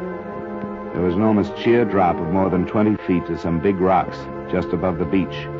The rocks still showed the marks of the impact. At the sheriff's station on the way back into Los Angeles, I saw their photographs and heard their theory. The car hadn't been forced off the road. The tire marks it left made it appear that either the driver had fallen asleep or that the crash had not been accidental. The next morning, I was summoned by Bruce Ewell to the Lockhart address. I found it at the end of one of the elite roads in L.A.'s prize subdivision, Bel Air. It was guarded by an iron gate, and the mansion itself was evidently a replica of something Italian. I was told to wait for Mr. Ewell in a domed entry hall. Well, thanks for coming out, Mr. Dollar. I wouldn't have missed it for the world. Yes, it's quite a place, isn't it? I wanted the children to meet you. Do you know about them? Only that they're half-sister and brother. Yes. Michael Adams stayed with his own father. Never has lived here. He arrived from Seattle last night. And this is the first time he's met his stepsister. That's Gail Lockhart. Yes. She's 23 and he's 27. Well, I wanted them to know we're doing everything we can to find this perverse witness who's become so important. why doesn't she reveal herself? I wish I knew. Well, this is Mr. Dollar, the insurance investigator who's come out to help us. Miss Gail Lockhart. How do you do? Miss Lockhart. And Mr. Michael Adams. Oh, hey, Mr. Dollar. Nice to meet you, Mr. Adams. You both have my sympathy. Oh, I think Miss Lockhart deserves it more than I do. I'm no more than a stranger. I don't even remember my mother. She and my father divorced before I was 2. Oh, stop it. Sorry. Mr. Yule, I don't have to stay, do I? May I go to my room? Why, yes, Gail, if you want to. I do. I can't talk about it anymore. Sorry, but I feel like I should explain my place in this. I know I don't belong. It's all right, Mr. Adams. Gail is terribly upset. She was in Santa Barbara with her parents that night. She was supposed to drive back with them. They'd been drinking heavily, and she begged them to stay over. And when her father refused to do that, she refused to ride with them. I didn't know she was with them. Well, you know how these situations are. She's full of self-incrimination. Can't help feeling she should have done more, like take the keys to the car, or even call the police, or something. Well, what are we going to do about this witness, Mr. Dollar? Maybe you can help us, Mr. Adams. Did you ever read the personal column in the classified advertising section of your paper? Personal column? Hardly ever. Have you any idea when the last time was? Oh, months back, anyway. I think we have to do better than that personal column, Mr. Yule. Spot a few small ads through the other pages. Have you contacted any but local papers? No, not yet. Just because that garage man told us her car headed for L.A. is no proof that she's here. She might have passed right on through. Yes, but a girl driving alone at that time of night... We have no reason to think that she was alone. Gallagher didn't see anybody else, but he didn't see the car either. There are people who just don't like to get involved in things like this, you know. Yes, that's true, isn't it? What would you say to posting a small reward? I think that would be a good idea. Not a reward for the information we want, because we'd get too many cranks who would say anything for money. Say, that's right, isn't it? I think we should offer the reward for any information that will lead us to the witness, and print the description Gallagher gave us. That's a good idea. Sure is. Well, I'll go call my secretary and have her compose an ad, and get it into as many evening editions in the counties as possible. And San Bernardino and Riverside counties as well. Excuse me. Golly. This suspense is really something, isn't it? Yeah. Oh, I know I don't deserve any of the money. Why, you could have knocked me over with a feather when I found out she had me in the policy. Oh, I suppose she always felt bad about the way she deserted my father and me and wanted to make it up, huh? That was probably it. But, man, $200,000. If I get that, I'll be sitting on top of the world. I wouldn't spend it yet if I were you. Oh, I know it's a toss-up, but sure would be justice, wouldn't it? With all she'll get anyway, Miss Lockhart doesn't need it like I do. Why, from the looks of this place, she probably wouldn't even miss it. Maybe you're right, Mr. Adams. She probably won't miss anything but her parents for quite a while. Sorry. Can't seem to say the right thing around here. Practical Mr. Adams had to wait along with the rest of us. The second day, the reward was increased. It was increased the third and the fourth day until it stood at $1,000. There it stayed for fear somebody was sitting on the information and watching the price of it go up. A few newspaper and radio reporters played it up on the mystery woman angle, but the actual $200,000 question we wanted to ask her was never let out. We had some worthless reaction, but on the seventh day, we got what we figured was our first break. An apartment house manager phoned Bruce Yule, and I went out to talk to her. Well, it's not me alone, Mr. Dollar. A few of my tenants have mentioned it, too. We're all curious about this mystery woman, you know. Uh-huh. Well, this is Tuesday, and that awful accident happened a week ago Sunday, didn't it? That's right, Mrs. Brewer. To be exact, about 2 Monday morning. Well, at 10 o'clock that morning, one of the girls who'd been living here left with almost a whole month's rent to live out, Susan Lee. Oh? Would you say she fit the description in the papers? Now, that's why I decided to call. We'd share the reward, but I'd do the talking. Because... especially the theatrical makeup that was mentioned. Susan was a dancer in the naughty 90s nightclub on Santa Monica Boulevard. A specialty dancer, as she put it. Did she own a car? That was another thing. The ad mentioned a Chevy or a Plymouth, and she had a Plymouth. This is very interesting, Mrs. Brugger. Did She say where she was going? Well, she said she'd found a better job in another town, but when I asked her where, she changed the subject. She was hiding something. Made no arrangements for mail? Well, I asked her about that, too, and she said she'd come back and pick it up as soon as she could. I think she was in trouble. Has any mail come? Well, nothing much. A couple of bills. This one today. From a photographer. A photographer? That might really help. Why, yes, he must have taken a picture. Let's see the return address. Oh, wait till I tell the girls. Oh, I hope it's her. Why, I never even knew anybody who ever won a reward before. It was her. As a matter of fact, things developed quite nicely for the next hour and a half, anyway. At the garage, Gallagher positively identified the girl in the print I took him from the photographer. So at that point, that's what we had, a picture and the name of our witness. The rest of it wasn't so good. It looked like she'd taken a sudden run out for reasons and places unknown. With a 7-day start, she could have reached almost any place in the world.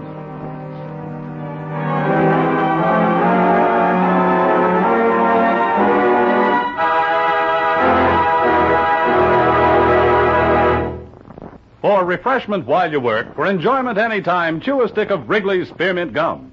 When your mouth feels dry, when you're warm or tired, Wrigley's Spearmint is really refreshing. A lively, full-bodied, real mint flavor cools your mouth, moistens your throat, freshens your taste. And the chewing itself gives you a little lift, helps you feel your best and do your best. So for chewing enjoyment plus pleasant refreshment, chew delicious Wrigley's Spearmint Gum. And now with our star, Edmund O'Brien, we bring you the second act of yours truly, Johnny Dollar.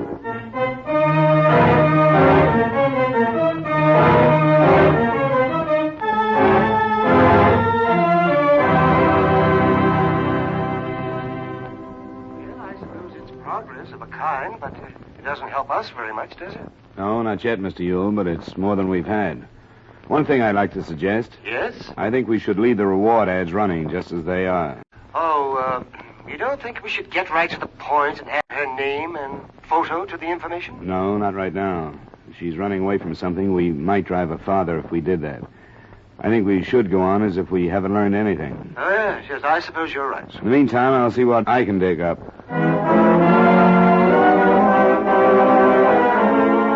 The Santa Monica Boulevard Club where Susan Lee had worked was open, but almost empty at 3 that afternoon when I went in. Just the bar was in operation, but a series of larger-than-life-size posters on the wall promised entertainment nightly by outstanding personalities of the dance. I found the manager in his office. What was the name again? Dollar, the bartender, told me where I might find you, Mr. Cobley. I'd like to talk to you about a girl named Susan Lee.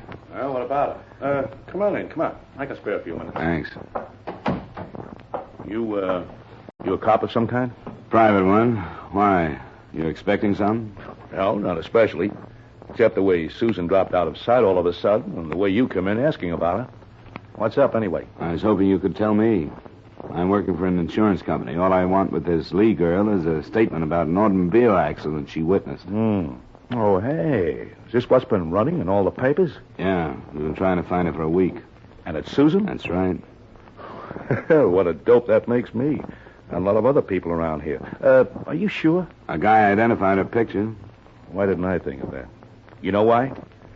Because the papers gave the idea that this dame was coming to Los Angeles from some town up the coast. That's all we know, that she was driving south. How could Susan be driving any place up there at 2 a.m? Our last show here is 1:45. I'm more interested in knowing where she is now. I take it you don't know. No. Her contract had another week to run, but she called me one morning a week or so ago and said she was sick and could she quit. Was that a Monday morning? Well, I can find... Yeah, sure it was. She called me at home. We're closed on Mondays. Hey, I think I got something for you. What? Well, one of the other girls picked up a pay for her. She wanted to quit, she told me, and I don't make any trouble with the girls who want to leave. And then she wanted Lamine to pick up her check. Well, I said that'd be okay if she sent a note authorizing it, and she did. What did you say, Lamine? Yeah, that's her stage name. You know, these girls get those monikers legalized when they're too young to know any better, and then they're stuck with them. Lamine Dunn. You can tell before you see her that she's brunette and specializes in tassels. Would you mind giving me her address? No, I've got it right over here. Susan must have some hot dough to be worth $1,000 reward. I wish I could tell you, but I can't. It's worth plenty. No, I wasn't pushing for information. Yeah, here it is. The Wesley on Wilcox. Good. Thanks very much. Oh, sure. I don't care what you don't tell me. But anybody could use a hunk of that reward these days. I'll remember what you've done, Mr. Cobley. We'll see what we can work out. Thanks again. Sure.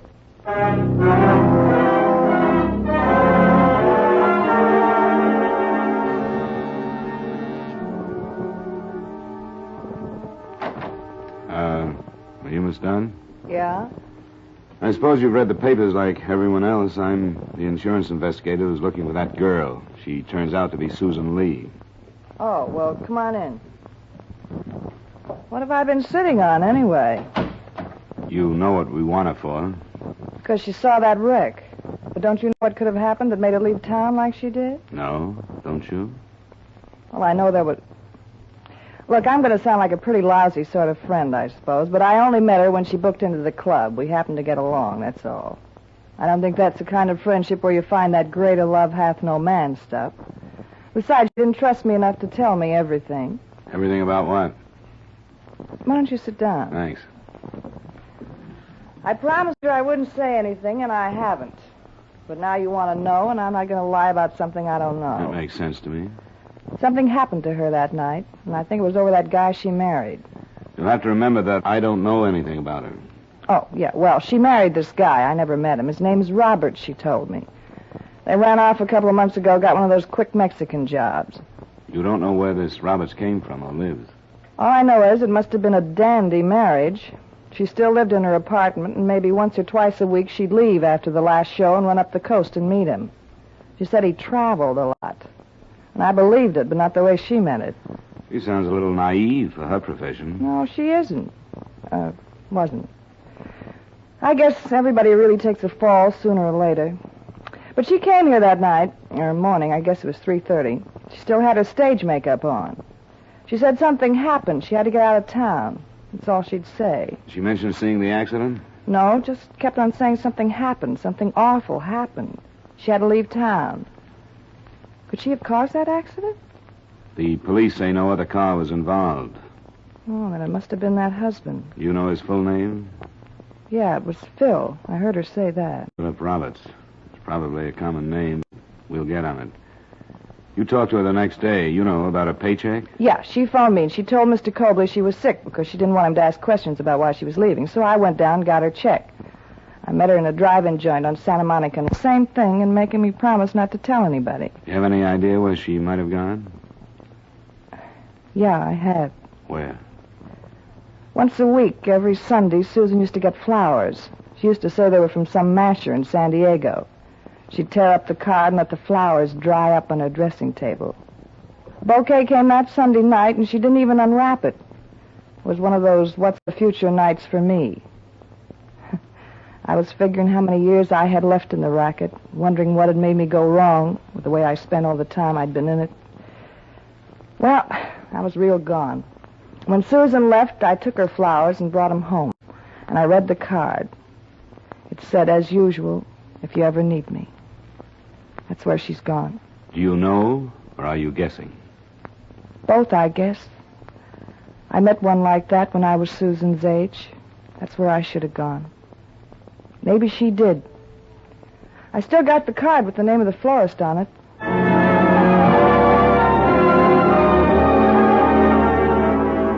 San Diego is some 120 miles from Los Angeles. But when I opened the phone book and saw how many Philip Roberts there were to be checked, the trip seemed short.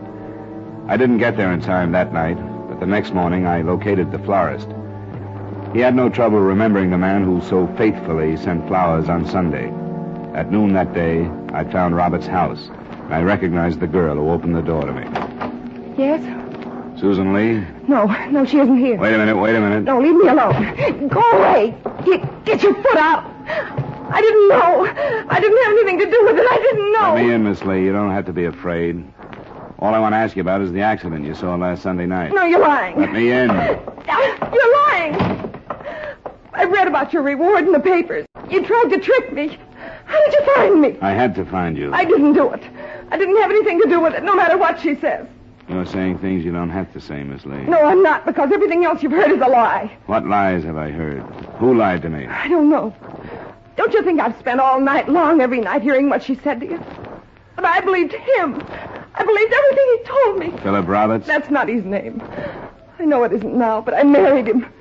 You think I would have married him if I'd known that he was already married? I guess you'd better tell me about it, Miss Lee. I thought I was married to him. We went to Ensenada. Some man married us down there. It was in May. And I thought he was my husband all the time. I was going to quit dancing and we were going to go away. And then Sunday night, I heard them. You were north of Malibu Sunday night? Yes, he rented a cabin for us. When I got there Sunday night, there was another car. I left my car and walked to the cabin, and then I heard them. She called herself his wife, and she used a different name. She called him Carl. I don't know why I listened. I wanted to run. But I stayed and listened to them argue. And found out that I wasn't married to him at all because she was his wife. You don't have to tell me this. Yes, I do. You have to know the truth. I heard her say she'd kill him. And then I left and started to walk toward the highway. And I'd gotten almost to it when I heard the shots. I wasn't near the cabin. I was almost to my car. Miss Lee. When I heard them, I thought I was running away because she'd shot him over me. Where is this cabin? It's about 3.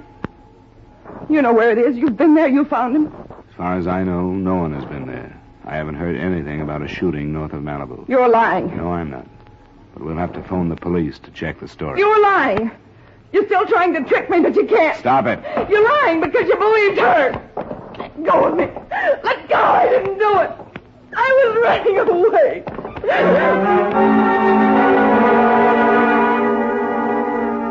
It took some time to digest it. I called the police and saw Susan Lee on her way back to Los Angeles with them, and then called Bruce Ewell. By the time I had driven back, he'd spent a half hour with the girl and gotten the report of the police who visited the cabin. I was called to the Lockhart home for the second and last time, and together with the 2 prospective beneficiaries, I heard what the lawyer had to say. It's a pathetic story. This man entered a bigamous marriage contract with Susan Lee. His first wife followed him to the cabin. She didn't know about the marriage, but she suspected something.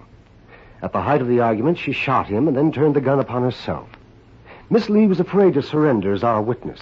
They're both dead? Well, I'll be... Yes, but actually that's none of our concern now. This tortured girl did witness the accident.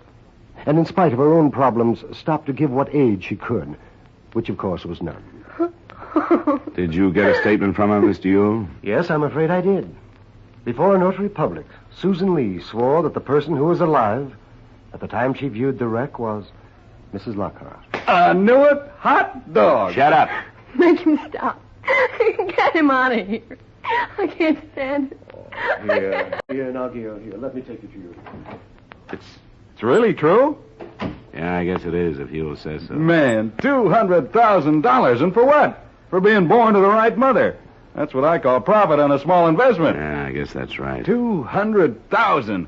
Why, I bet I can invest that and live like a gentleman the way I've always wanted to. I wonder how much this house costs.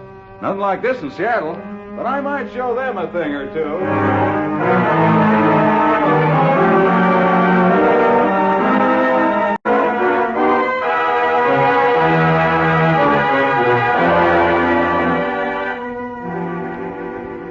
Expense account item 2, $356.50 miscellaneous in Los Angeles. Item 3, $218.45 transportation back to Hartford. Expense account total, $583.85. Remarks? As far as I'm concerned, the money went to the wrong beneficiary. Yours truly, Johnny Dollar.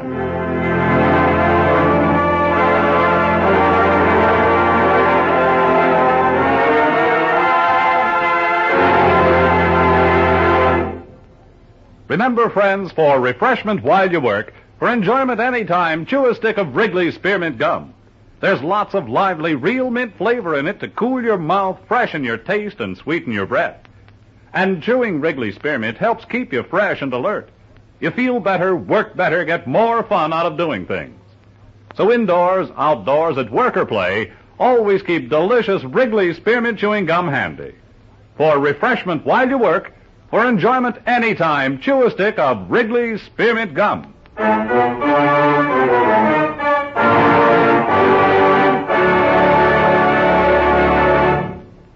Yours truly, Johnny Dollar, brought to you by Wrigley Spearmint Gum, stars Edmund O'Brien in the title role and is written by Gil Dowd with music by Eddie Dunstetter. Edmund O'Brien can soon be seen starring in the Paramount Pictures production Warpath. Featured in tonight's cast were Howard McNear, Hy Averbeck, Barbara Whiting, David Young, Virginia Gregg, Eddie Marr, and Mary Jane Croft. Yours truly, Johnny Dollar, is transcribed in Hollywood by Jaime Del Valle.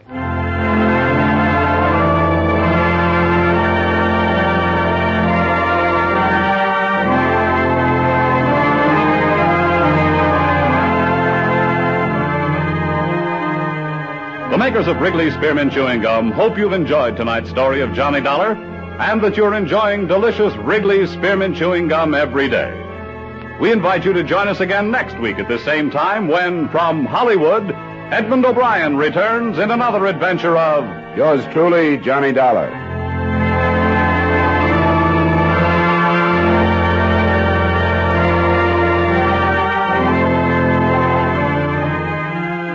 Bob Stevenson speaking. This is the CBS Radio Network.